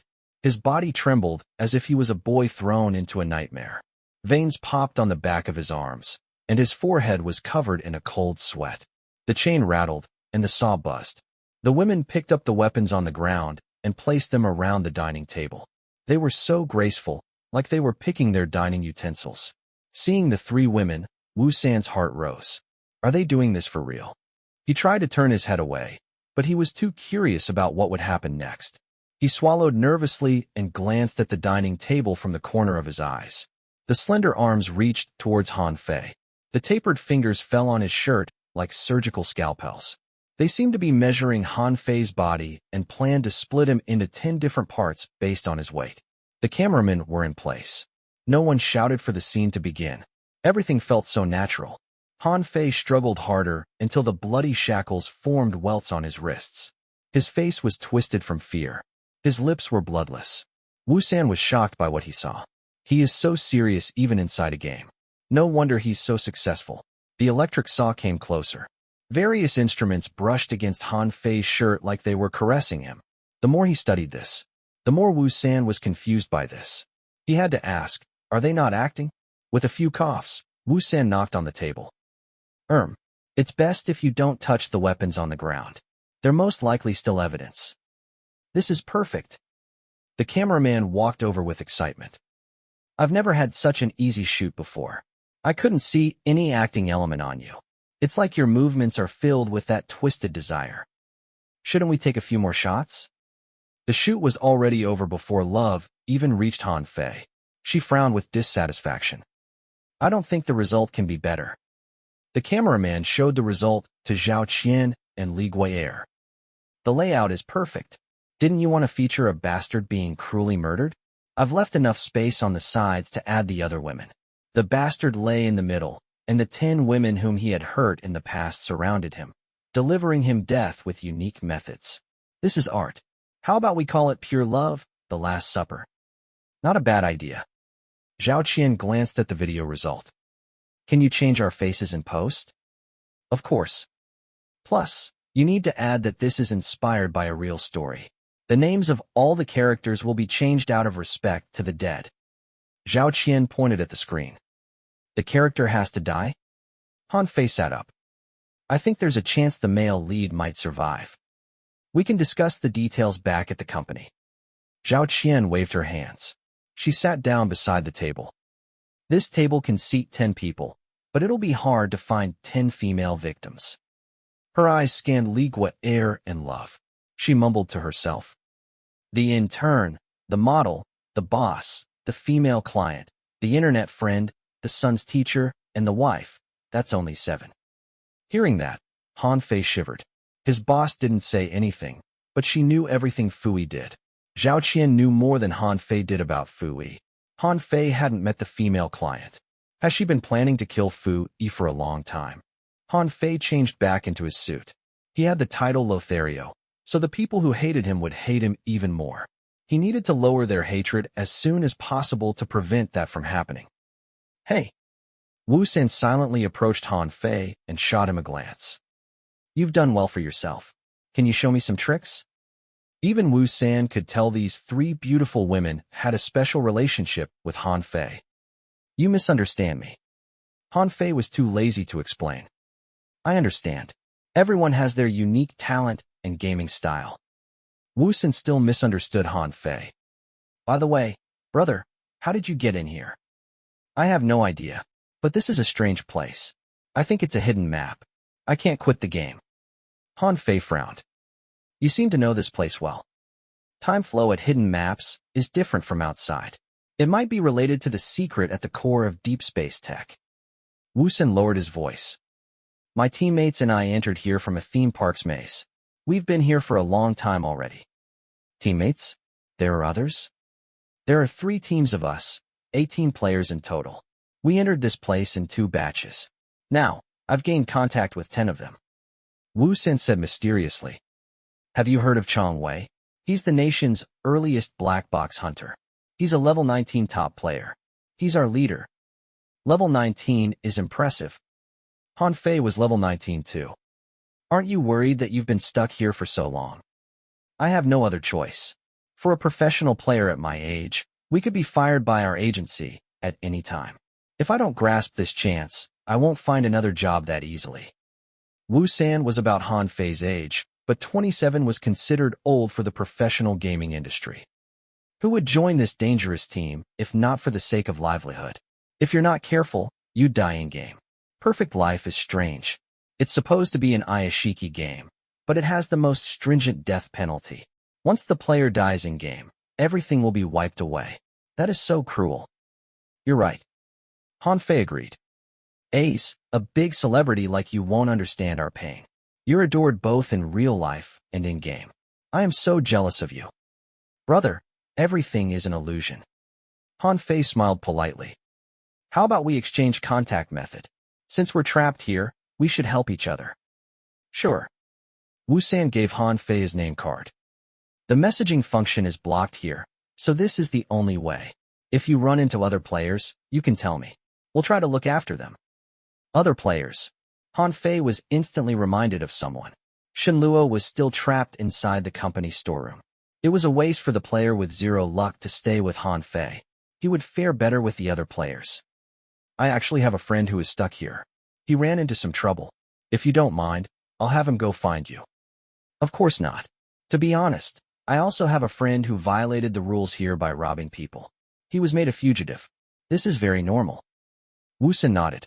But when he met Shenluo, he'd have a new understanding of the word normal. Thank you. This group of players solved one of Han Fei's biggest problems. We'll meet up every 3 days at Gold Leaf Restaurant in the city center to check on each other. You should come next time. Also, one more thing. Wu San leaned close to whisper. After this shoot, you need to leave immediately and do not come out after dark. Why? Han Fei looked at the man with confusion. You might not believe me. Wu San looked around and continued after he was sure no one was listening in.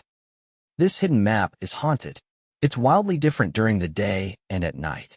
I have a friend who was dragged away by a ghost. Are you kidding? How can there be ghosts in an Iyashikei game? Han Fei was incredulous. It's real. Wu San said seriously. Especially the theme park and the plastic surgery hospital. Do not go near them at night. We still haven't figured a way to deal with the ghost, but we suspect the way to leave is on the ghosts. Chong Wei didn't want us to go into details. You'll find out more when you come to our gathering tomorrow. You can ask Chong Wei in person. He knows many secrets. The theme park and the hospital will become dangerous at night? Then why did you choose to work here? Did Chong Wei arrange this? We're gathering all the strange cases and ghost stories around the city to find their connections. But we don't have enough workforce. If you're willing to join us, I'm sure everyone will welcome you. Wu Sen wanted to say something more, but Li Gu'er walked over. Leader, we have nothing else to do here. Shall we go back first? When Han Fei was chatting with Wu San, Li Gu'er wandered around the hotel. The place seemed to fit some scenes in her mind. Sure. Considering Shen Luo hadn't had anything to eat, Han Fei decided to go back to find him first and then transfer him to the other players. After notifying Zhao Qian, Han Fei and Li Gu'er left the hotel. Han Fei recalled what Wu San told him. He glanced at Perfection Plastic Surgery Hospital across the street. He couldn't find any negative press on the hospital online. However, the hospital exuded a chilly presence even during the day. Shen Luo escaped from the hospital. I better figure out what he has been through before I send him away. Han Fei and Li Gu'er took a cab back to the company. Han Fei stopped at the convenience store to buy some food for Shen Luo on the way back. Leader, nice job today. Once Han Fei exited the shop, Li Gu'er appeared, holding 2 cups of coffee. This is my treat. I've swapped out a new flavor today. Don't waste money next time. Coffee is not good for you. Han Fei didn't dare to drink her coffee. He carried the bags of stuff up the stairs. After playing some games, Han Fei stood up to walk towards the storeroom.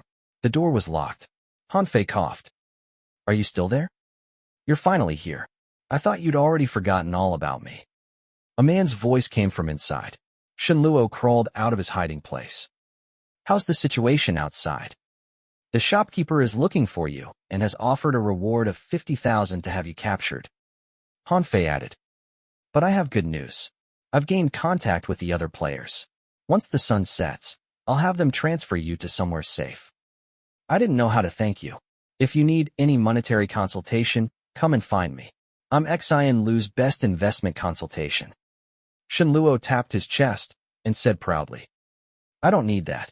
I only need you to answer a few questions. Han Fei placed the bags of food and water before Shen Luo. Tell me everything you've seen at the plastic surgery hospital. No detail is too small. Munching on the bread, Shen Luo thought back to his harrowing past. The hospital is rather special. There are many VIP patients deep inside the hospital. They have bandages on their faces, and they have guardians watching over them always. The patients don't speak. They're like zombies. Some of the serious cases are all wrapped up in bandages like mummies. Have you seen their faces under the bandage? Actually, I have. Shen Luo didn't disappoint. One time, when the doctor changed my ward, he got the wrong number. I was moved to the heavy case zone and was assigned to live with a fatty with severe burns. The doctor came to apply his medication at night. I pretended to be asleep, but really I was watching. What did you see? Underneath the bandage is more bandages which have grown fat with flesh. They are red and have many blood vessels running through them. Shen Luo gestured. I suspect the patient is not even a fat uncle, but a child wrapped under layers upon layers of bandages. A child? Han Fei had no idea why such a thing would be featured in Fu Sheng's memory, but he felt like he was one step closer to the truth. Chapter 547, Source of his Confidence. The patients at the hospital can be separated into 3 categories. The first is the clients who are fashionably dressed and pursue beauty. The second is the elderlies who are there for physical and mental treatment. The third is the serious cases bound in bandages. They have no freedom. Their movement is limited to the building at the center of the plastic surgery hospital. Shen Luo thought about it. The doctors will provide different medications for different patients. Oh, right. The doctors are split into 3 categories too. There are 3 categories of doctors? Han Fei was intrigued. The first type of doctors only works in the day. They are the face of the hospital. You'll often see them on the posters. The second type of doctor only works at night. They will begin their rounds at night. They wear doctor's coats, but they are like the walking incarnations of death. I've only seen the third type of doctor once. They rarely leave the central building. They always have their heads lowered. Their bodies are covered in wounds and bandages too. Shen Luo told Han Fei everything he knew. The man was unlucky. When he first appeared at the hospital, he was only treated as a normal client. But as he had more interactions with the doctors, the staff upgraded him to become a serious case. At the most crucial moment, perhaps Shen Luo's talent kicked in, and he managed to escape with a doctor who had gone insane. Shen Luo swallowed the bread, and then took out a working ID from his shirt. The doctor who escaped with me is called Bai Chong. He's a good man. He often looked after me at the hospital. He was my main physician. Your main physician died, and you survived? Han Fei accepted the ID. There was a door key card behind the ID. He could use this to enter the hospital. You're making it sound like I killed him. When we escaped, he was already severely injured. Shen Luo looked at Han Fei with confusion. Han Fei was very familiar. Shen Luo felt like he had seen him before. I was only making a casual observation. Don't take it to heart. I'll call the other players, and you should be prepared to leave. Han Fei told Shen Luo after he made sure there was no more info he could get from the man. Shen Luo shivered. You're throwing me out? Take care of yourself when you reunite with the other players. Don't come back to find me. Han Fei patted Shen Luo's shoulders with his gloved hand. If you run into enemies who are too strong, just be a turncoat. Don't feel too pressured. Han Fei then left. I feel like I've seen him before. He's so kind. Shen Luo's hunger point dropped, and his mood point rose. Shen Luo leaned against the wall and glanced at the coffee Han Fei left behind. I can't fall at the same place twice. Plus, no one would be dumb enough to use the same trick twice, right? Shen Luo picked up the cup and saw Li Gui'er's love note. He took a small sip and his tongue immediately numbed, and his body weakened. What are they doing to each other? Han Fei left the storeroom and called Wu San. He hoped that the man could contact the other players to prepare a set of clothes and a vehicle at the company back door to fetch Shen Luo. After they decided on a time, Han Fei returned to his office.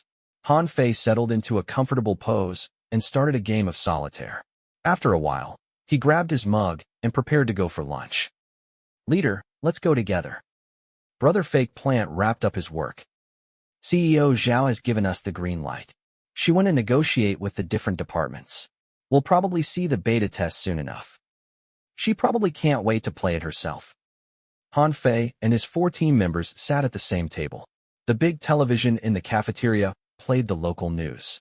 Han Fei purposely stayed away from Li Gui'er. He sat beside Brother Fake Plant and focused on his food. About 10 minutes later, Han Fei heard a familiar voice from the television. He looked up and saw Teacher Lu and the police standing at the field behind a school.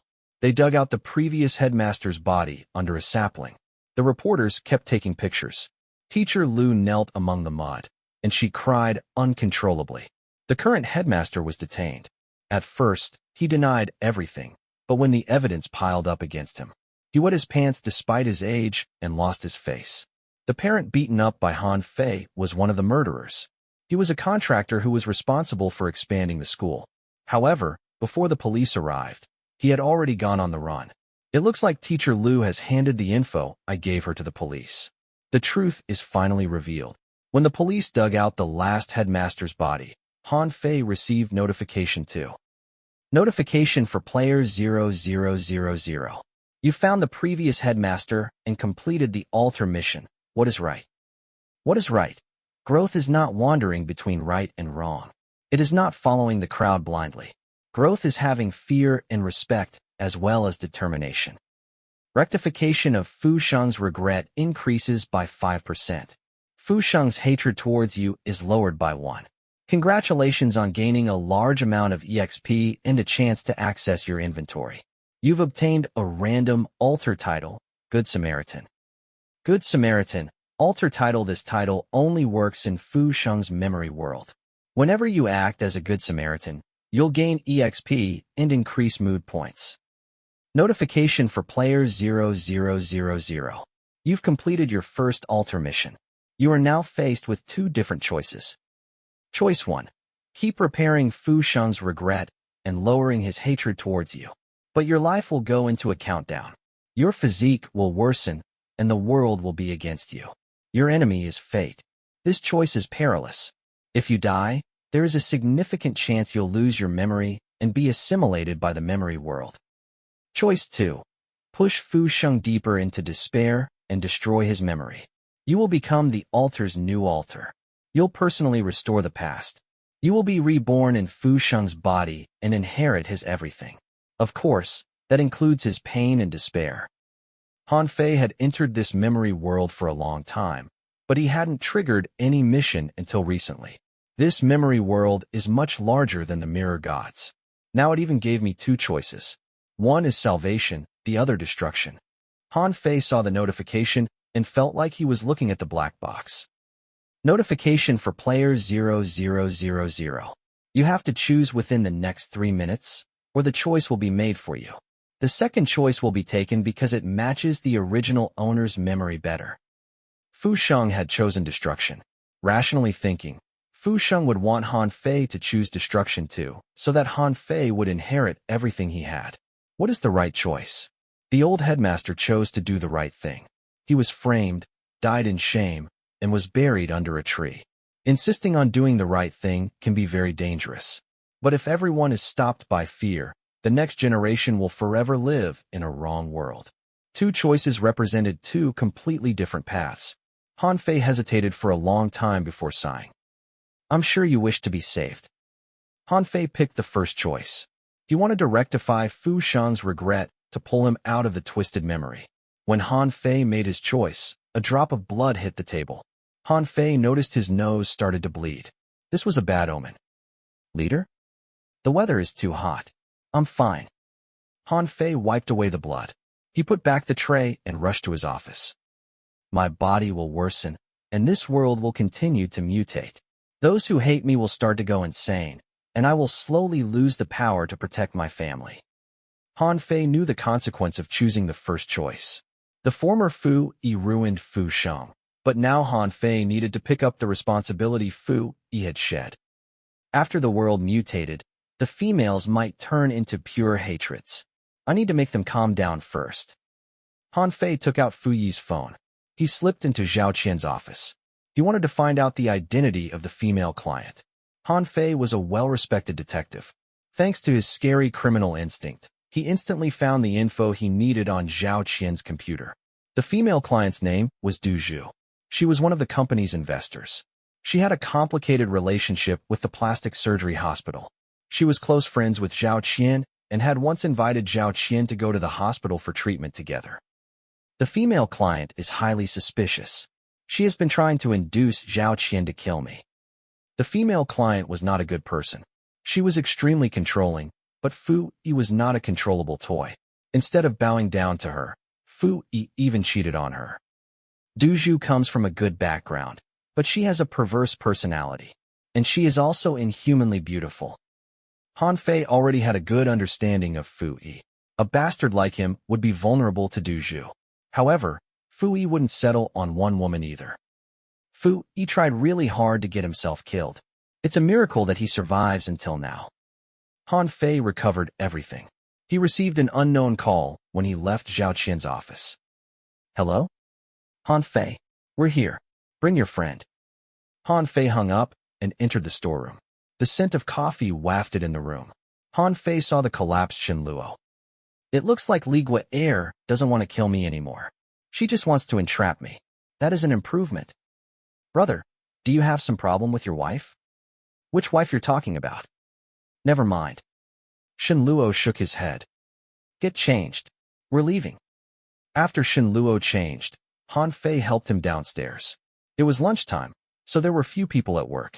Han Fei sent Shen Luo to the back door, and they saw a second-hand van. There were two youngsters inside the van. One of them wore a convenience store uniform, and the other was in a Western suit. The name's Diyu. I'm level 15, a retired swimmer. My in-game profession is an aid worker. I focus on stamina. The man in the convenience store uniform smiled at Han Fei and Shen Luo. He was sunny and handsome. He was extremely muscular. What about you two? I'm Han Fei, a comedy actor. He is Shen Luo. He's in the financial business. Han Fei pressed Shen Luo into the van and helped him with the safety belt. Before we leave, we have something to ask.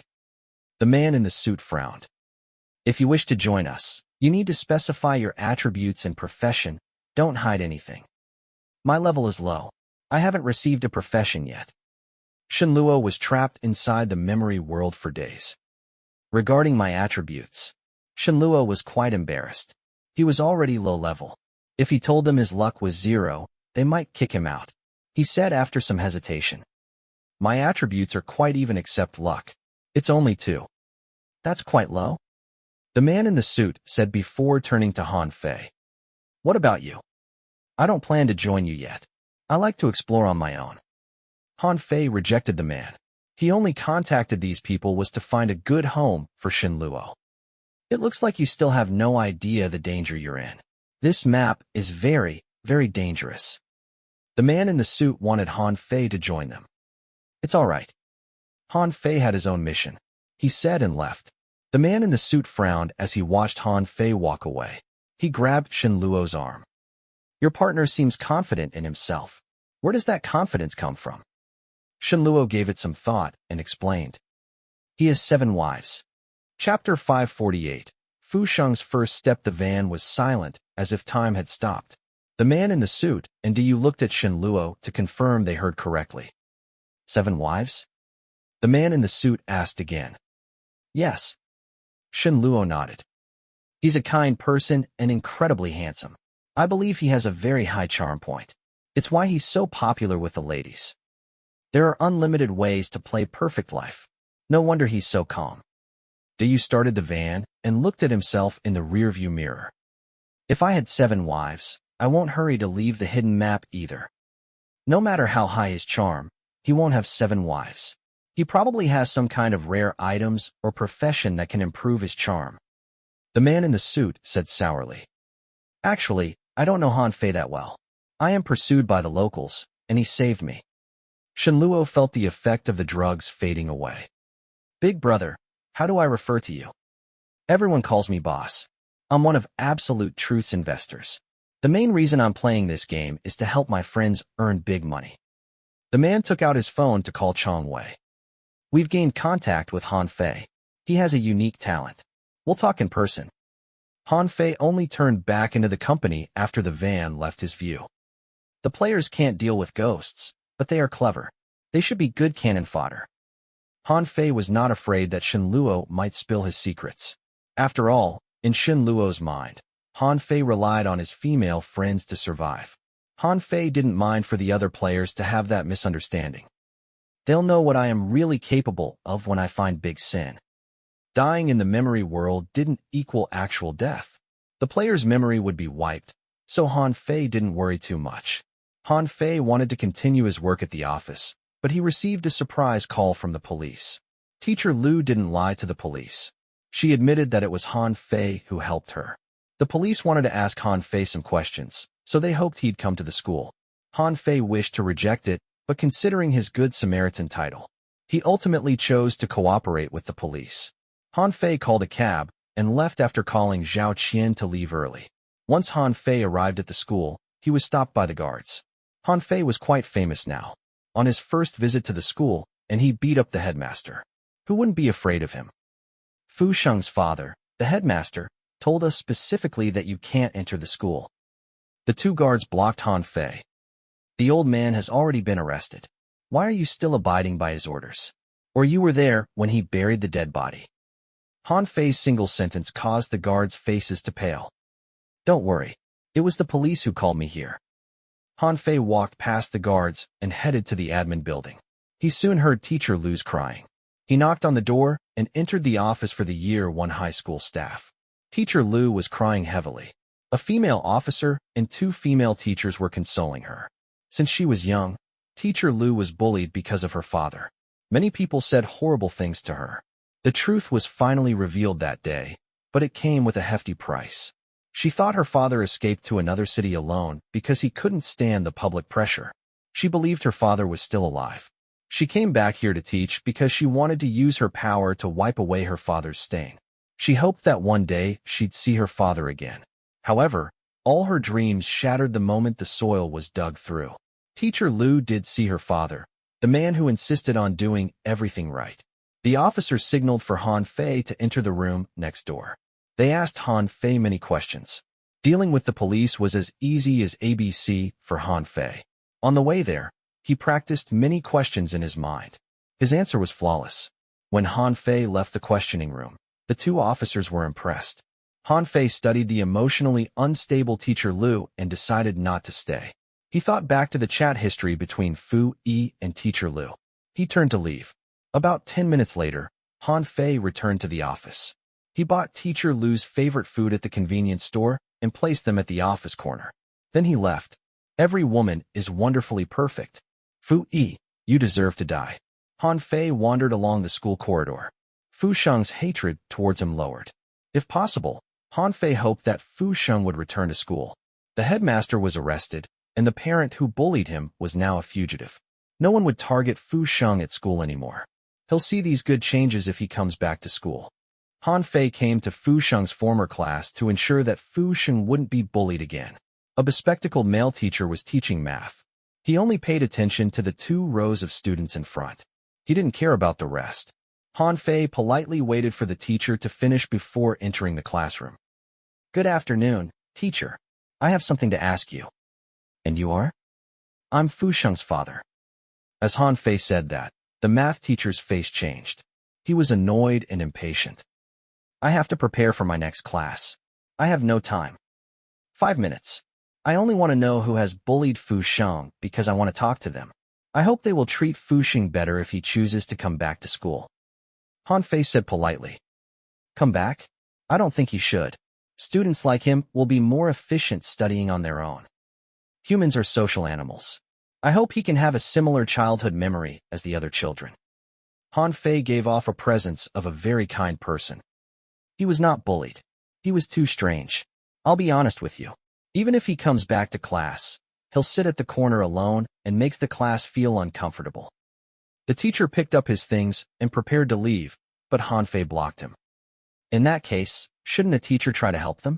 How can they give up just like that? Han Fei was still very polite. Help them? The teacher sneered. Some students can be helped, but not all. People can change. I believe Fu Sheng is capable of change too. Han Fei said sincerely. What's the point? The teacher hated Fu Sheng for some reason. Even if I buy a new cover for the trash can, it is still a trash can. No one will want to sit beside the trash can. But people will still buy trash cans. It is really the trash inside the cans that is hated. Han Fei was getting angrier. Sometimes, the dirty stuff is not the trash can, but its environment. What do you mean by that? The math teacher slammed the book on the podium. He raised his voice. He felt insulted. I was talking nicely to you, but you kept on being sarcastic to me. Han Fei's eyes chilled. His gaze was like a knife as he stared at the teacher's neck. Yesterday, I beat up your headmaster. Nothing happened to me, but your headmaster was arrested. The math teacher finally realized the severity of the situation. He staggered back until his body stuck to the blackboard. This is the school. A place for education. Do you think I'll be afraid of you? I don't need you to be afraid of me. I need you to treat your students evenly, including Fu Sheng. Han Fei noticed the teacher's wobbly legs. He ignored him and walked past him. He stopped before a table. The table was occupied by the fatty who bullied Fu Sheng. He was no longer that arrogant. His body shivered. He probably hadn't gotten used to the change to his identity. Yesterday, he was a rich young master, but today, he was the son of a fugitive. His good friends all left him. In the past, you ostracized and bullied Fu Sheng. Now you know how he felt? Han Fei sat before the fatty, but his eyes scanned everyone in the class. Han Fei remembered every face which had bullied Fu Sheng. You all are still children. I don't think you'll understand empathy even if I spend the whole day explaining it. I only need you to remember one thing. One day, you might become the person who is isolated and bullied. Hopefully, someone will help you on that day. Han Fei wanted to educate the students further to help Fu Sheng ease his way back to school, but he realized it wouldn't be necessary. He stood up and left. As he exited the door, he heard the system notification. Notification for player 0000. Lu Lina's hatred towards you lowers by 1. The accumulated decrease is 6. Han Fei turned his head to look. Teacher Lu was standing at one of the back windows. She was alone, holding the stuff Han Fei had bought for her. I'm sorry. Han Fei nodded apologetically and left. Han Fei took a cab home. When he arrived, he saw his wife haggling with a roadside vendor. He got down the cab and sidled over. Are we making cola chicken wings today? Han Fei startled his wife, who was picking the ingredients. She turned around, and her eyes were round with shock. Normally, you return so late. How come you've been coming home earlier and earlier? It's not even 5:30 p.m. yet. I want to spend more time with my family. Han Fei took the bags from his wife. He had a blissful smile. That doesn't mean you can skip work. His wife studied Han Fei and then reached out to clean the dust on his collar. Did you run into some problems at work? Don't push yourself. If you're tired, then rest. I'm not tired. Han Fei remembered he removed his jacket that morning for the cover shot. The dust probably stuck to his collar then. Come on, let's go home. Today, I'll make cola chicken wings and fried chicken. Fu Tian will be so happy. You should rest. I'll cook. His wife's expression softened. The hatred in her eyes was slowly replaced by confusion. No way, I still need to show off my cooking skills. Han Fei planned to cook more often. He didn't have much time left. He wanted to make more memories with his family in the limited time left. The couple reached home. After Han Fei changed, he joined his wife in the kitchen. Han Fei was busy prepping the ingredients when his phone rang. Compared to Han Fei, his wife reacted more violently. Her hands trembled. She experienced this many times before. Fu Yi would receive calls to go back for OT for no reason. Phone. Fu Tian was a cute kid. He grabbed Han Fei's phone and ran into the kitchen. Seeing this, the wife's expression changed. Fu Yi disliked others touching his phone. He used to scold his wife because of this. I'm cleaning the meat. Help me answer it. Han Fei said without even moving his head from the meat. The wife cleaned her hands uncertainly and answered the call. Hello. We're reporters from Old Street News. We wish to interview Mr. Fu Yi for his heroic actions. Hearing the voice, the wife's heart settled, and she sighed. Han Fei wiped away his cold sweat silently, but his heart was still pounding. Who is it? It's the reporter. After a short silence, the wife held the phone and placed it beside Han Fei's ear. Hello, Mr. Fu Yi. We wish to interview you. It's too late today. I need to accompany my family. Can you interview me at the company tomorrow? Han Fei then had his wife hang up the phone. That means I'll have to get on the television again. So annoying. Daddy is going on the television again. Fu Tian was so excited. In his mind, his father was the most impressive man. There's no need to shout. Han Fei cooked his best recipes. Fu Tian raced around with excitement. The wife saw this, and her eyes softened. She didn't ask for much, just simple happiness. Half an hour later, the delicious smell wafted around the room. Han Fei served the dishes. Fu Tian couldn't wait anymore. He jumped on his seat, and the wife prepared the rice. After all three of them were seated, Han Fei glanced up the second floor. He took a deep breath. He accepted the tray from his wife. He placed the dishes he cooked on the tray and then moved up the stairs. Han Fei knocked on the door and placed the tray before the door like usual. However, as he prepared to leave, the doorknob of Fu Sheng's room suddenly turned. Chapter 549, Getting Better? Han Fei stopped moving and looked at the door beside him with disbelief. There was hope in his eyes. The doorknob slowly moved. The bedroom door opened, and light streamed into the room. Standing beside the door, Han Fei couldn't see Fu Sheng's face. Fu Sheng didn't walk out either. The pair of father and son looked at the open door. Neither of them expected this change. An arm reached out of the gap. Fu Sheng grabbed the tray, and the arm slithered back into the room. The door closed again, but Han Fei was glad. Fu Sheng would react badly whenever Han Fei was close to the door when he first arrived.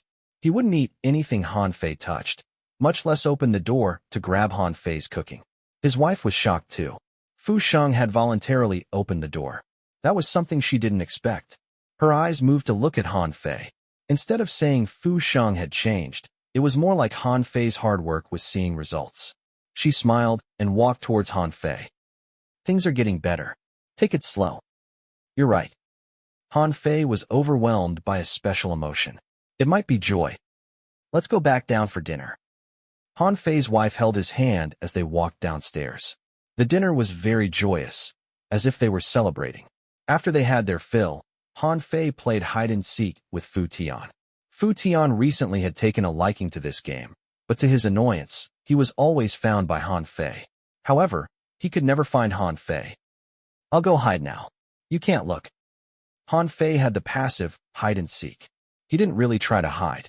He merely stood in Fu Tian's blind spot. The young boy's voice echoed inside the room. Fu Tian leaned on the couch and covered his eyes as he made his countdown. When he opened his eyes, Han Fei was gone. Where's Daddy? He moved around the house, but couldn't find Han Fei. His cute face scrunched up. At that moment, the wife, who sat on the couch, coughed lightly and then quietly pointed behind her. Fu Tian ran behind the sofa with confusion. His chubby hands grabbed Han Fei, who was leaning behind the couch. Got you. Happy giggles echoed in the room. Fu Tian grabbed Han Fei and refused to let go like a koala bear. Seeing this, the wife forgot about the painful voices. She hadn't smiled like this in a long time already. I hid so well. How could you find me? Did Mommy snitch on me? Han Fei picked up Fu Tian. He could feel the special blood bond.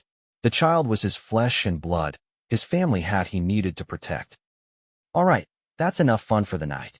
You should prepare for bed. Han Fei had his wife bring Fu Tian to the bathroom. Han Fei sat on the couch and clicked open his menu. Fu Sheng's attitude towards him changed. Everything looked like it was improving, but Han Fei had a bad premonition. He chose to go against fate. Danger could strike at any moment. Han Fei clicked on his inventory. He had one chance to open his inventory. He had two choices, the blood-red paper doll or rest in peace. The paper doll is infused with Su Qin's blood. It's connected to Su Qin. If I choose it. Han Fei stole a glance at his wife inside the bathroom. He hadn't done anything wrong, but he felt guilty. I don't think I should make the game harder for myself. Han Fei decided to preserve his chance for later, during more urgent moments. After the wife put Fu Tian to bed, she joined Han Fei on the sofa. They watched the television together. Time passed. His wife yawned. Her body leaned towards Han Fei. Han Fei reached out to hold her just as their shoulders were about to touch. Come, let's go rest. His wife woke up blurrily. She nodded wordlessly. Han Fei entered the bedroom and placed the mattress on the ground. He lay down. Why don't you sleep in the bed? The weather is getting too cold. It's fine. Han Fei rejected his wife's kindness again. After he switched off the lights, Han Fei was consumed by fatigue. Han Fei was no longer that guarded around his wife. He didn't even realize it. When he decided to protect this family, the family became his safe harbor. The night deepened. Suddenly, Han Fei and his wife were woken up by a loud noise. They got up quickly and rushed out of the bedroom. The sound came from the bathroom. Han Fei guarded his wife and switched on the living room lights. The bathroom mirror was shattered. Fu Sheng stood among the wreckage. His head was lowered, and he held an alarm clock.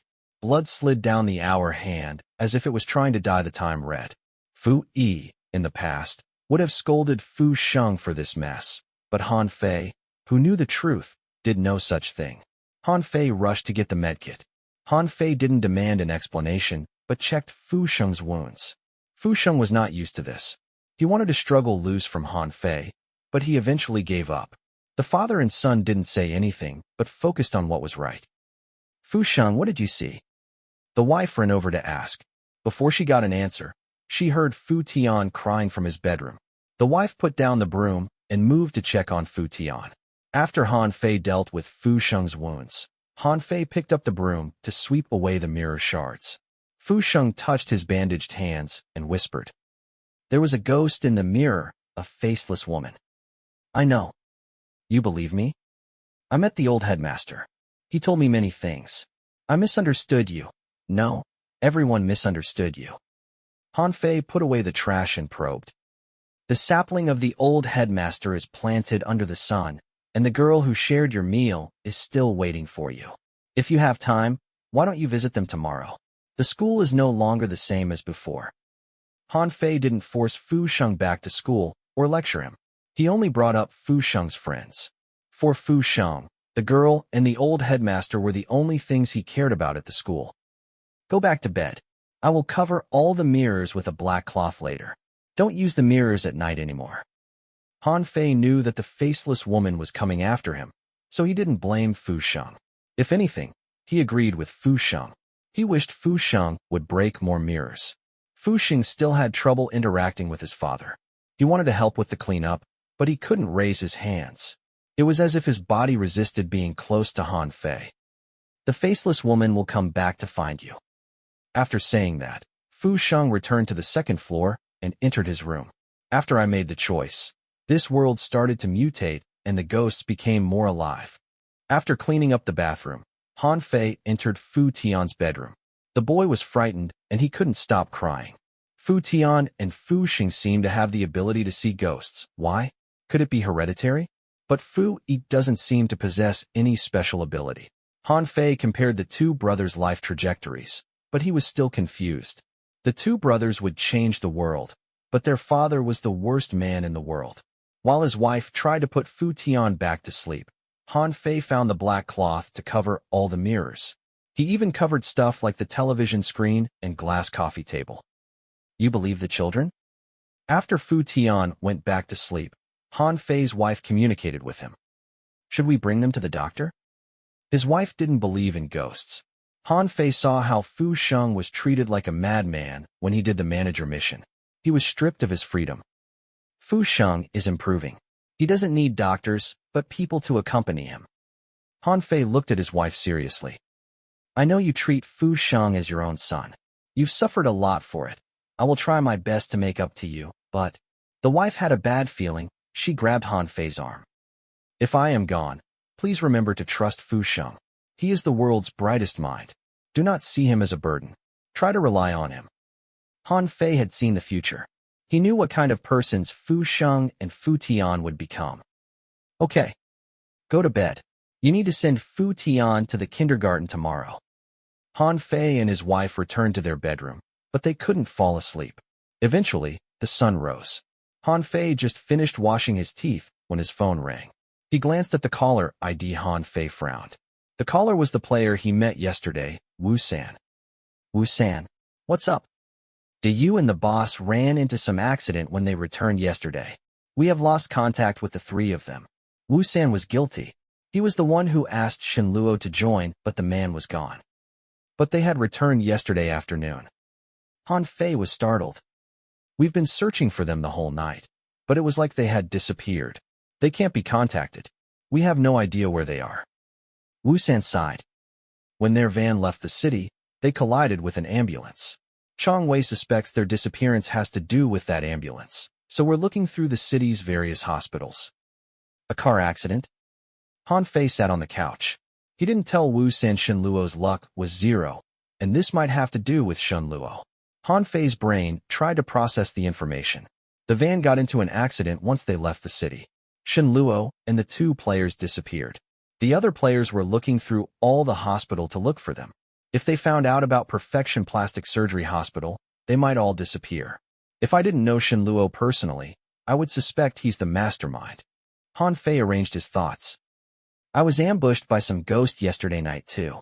This world is becoming dangerous. If you can't find them, try to protect yourself first. I have a feeling something big is about to happen. Why don't you join us? We can look after each other. Wu San extended the invitation again. I will, but not now.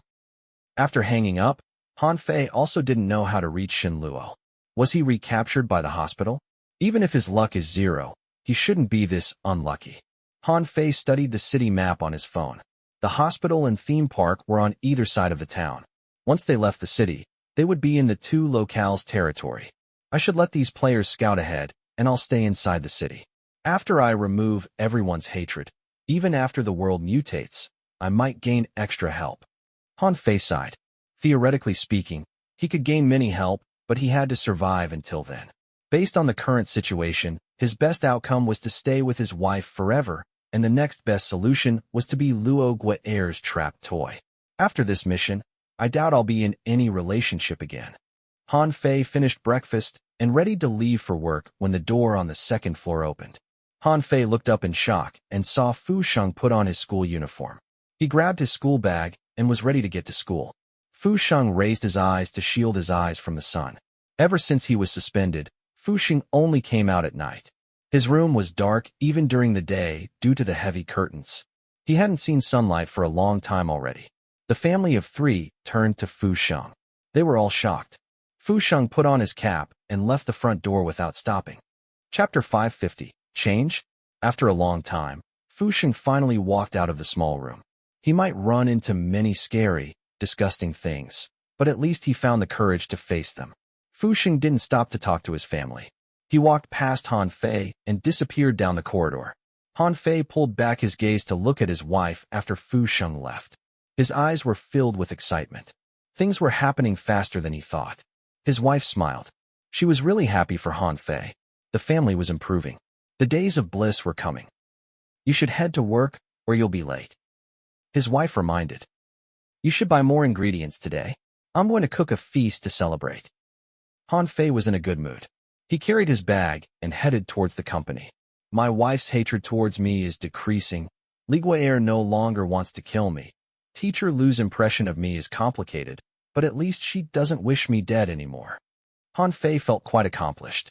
Just as he was about to drown, he grabbed a piece of driftwood. Han Fei immediately headed to the storeroom when he reached the company. He was hoping that Shen Luo somehow managed to find his way back. No one's here.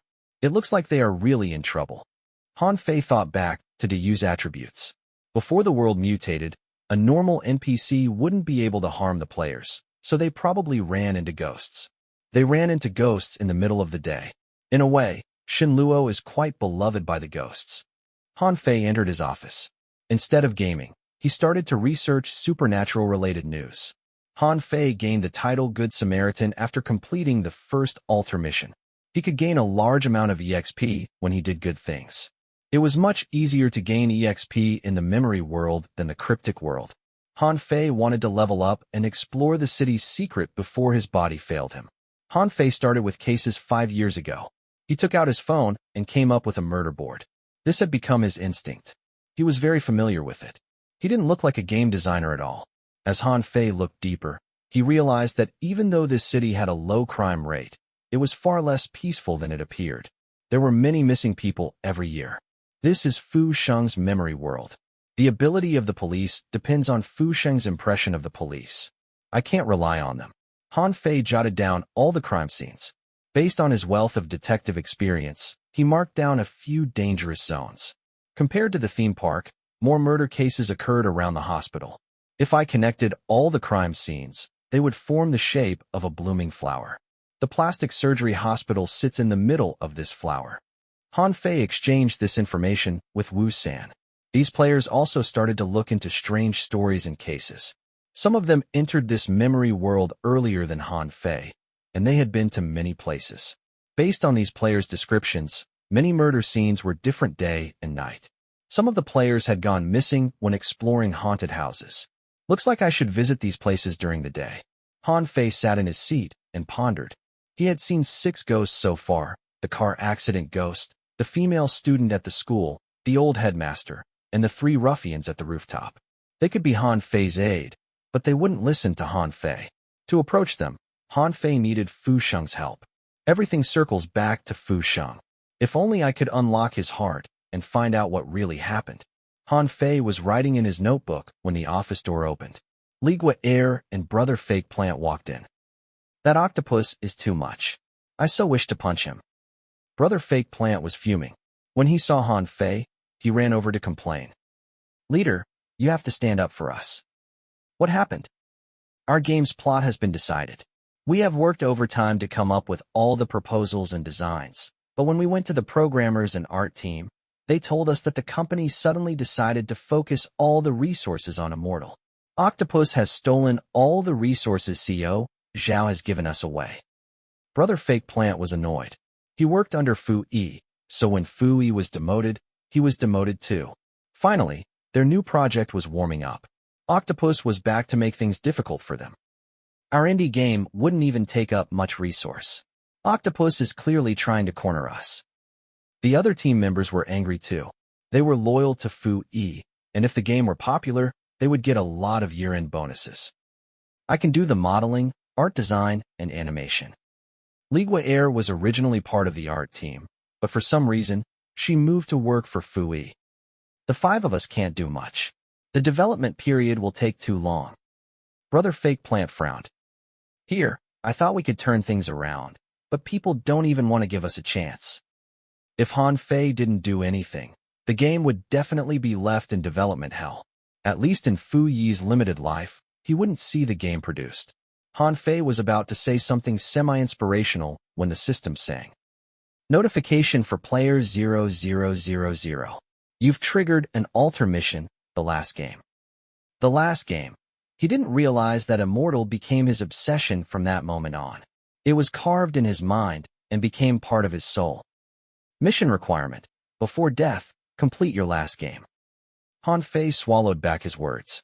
He had no idea that Fu Yi's last game would become Fu Sheng's regret. Fu Yi's last game was called Immortal. The company that the siblings built after they were grown up was called Immortal Pharma. There had to be a connection there. Perhaps in Fu Sheng's mind, Fu Yi's evil nature has to do with that last game. Han Fei needed to finish this game for himself and his family. Everyone, don't panic. I'll talk to CEO Zhao now. For now, try to make contact with the marketing department. Have them release our game promo and info to test the market. Han Fei stood up. He had no idea he would be making a horror dating sim inside an Iyashikei game. Han Fei went to find Zhao Qian. CEO Zhao, our game seems to run into some problem. Our? Zhao Qian put down her phone, files, and looked at Han Fei. That's right. We make games to make money so that our lives can improve. Han Fei sat down before Zhao Qian. Immortal is like an endless hole where we need to feed it money constantly. As a gaming company, we should have this kind of flagship game. But the problem is the quality of this game might be affected because the new lead designer is useless. You're still hung up over the demotion? You do understand that I wasn't the one who made that decision. I know, so I wish to use this indie game to prove myself. You're very good at your work, so you don't need to prove yourself. Zhao Qian dropped the files before Han Fei. Do you really think Octopus is that powerful to be able to convince all the departments to focus on developing Immortal? Is there another reason? Han Fei picked up the files to read. He was not that familiar with the company admin, but he had a feeling he had offended someone. But I don't think I've stepped on anyone's toes. Hearing that, Zhao Qian rolled her eyes. Stop acting so innocent. You should know what you've done. Han Fei smiled sadly and shook his head. Then I'll help you jog your memory. Zhao Qian lowered her voice. Recently, you haven't replied to Du Zhu's calls and haven't gone out with the managers to accompany the clients. What happened to you? Han Fei was very clever. He grasped the situation immediately. It's Du Zhu? Based on how you're acting recently, those who didn't know the truth would think you're a good man who is loyal to your wife. Zhao Qian said sarcastically. You know Du Zhu. You should be familiar with her personality. I think I get it now. Han Fei read through the files. He didn't understand many things. He decided to study company management after he left the cryptic world. Certain people rely on games to find the rush they cannot feel in real life. But for certain people, real life is the game that can bring them the greatest rush. You should know this better than I do. After all, you decided to make the right choice back then regardless of my objection. Zhao Qian was older than Fu Yi. She could already see Fu Yi's ending. I can understand the target on my back, but my team is innocent. Du Zhu doesn't care if they're innocent or not. If you want to change this, then you have to talk to her in person. Zhao Qian pointed at the phone. She just called me to ask about the recent happenings at the company. I understand. Eventually, he would have to face this woman. Han Fei stood up and asked, Can you tell me where she is now? She is having something done at Perfection Plastic Surgery Hospital. She seems to be in a good mood. Zhao Qian's eyes darkened with disappointment. I'll go see if I can make her change her mind. Han Fei put down the files and left. After Han Fei exited her office, Zhao Qian's face was dark. She couldn't focus and turned out the window to stare at the company entrance. Han Fei returned to the office and signaled everyone to put down their work. I need you guys to come with me. We're going to meet a client. Meet a client? Brother Fake Plant was confused. He touched his balding head and looked at the mirror. I have to go too? Yes. After Han Fei knew Du Zhu was at the hospital, he decided to go meet her. This was the perfect chance for him to scope out the hospital. However, it was too dangerous for him to go alone, so he wanted to bring along Li Gui'er. Li Gui'er wouldn't let anything happen to Han Fei because she wanted to keep Han Fei for herself. However, Han Fei was worried that if he only brought Li Gui'er along, she might ambush him on their way there. So he decided to bring everyone. Since the other departments won't cooperate with us and we can't proceed, just consider this a field trip to relax. Han Fei grabbed his coat and signaled for everyone to follow. "Leader, do I look okay?" "Yes, you look quite young, about 30 plus. But I just had my 28th birthday a few days ago. I was only kidding." Han Fei led the way. He was going to visit the most dangerous hospital. When Han Fei went downstairs, Zhao Qian moved to the window. The disappointment in her eyes deepened. "I thought you've changed, and God wanted to give you another chance. After all, you have 2 kids." Her eyes were fixed on the entrance. Soon Zhao Qian saw the well-dressed Han Fei leave the company. "This man can't be helped. I mustn't pity this kind of bastard." Zhao Qian made a decision. The disappointment in her eyes morphed into hatred, but at that moment, she saw the other employees who trailed behind Han Fei. Han Fei was not going to meet Du Zhu alone. To avoid a misunderstanding, he brought his whole team with him. Zhao Qian's pretty eyes settled on Brother Fake Plant's shining head. Her hatred changed into confusion. Her conviction was shaken again. He's not going alone. Has he really changed?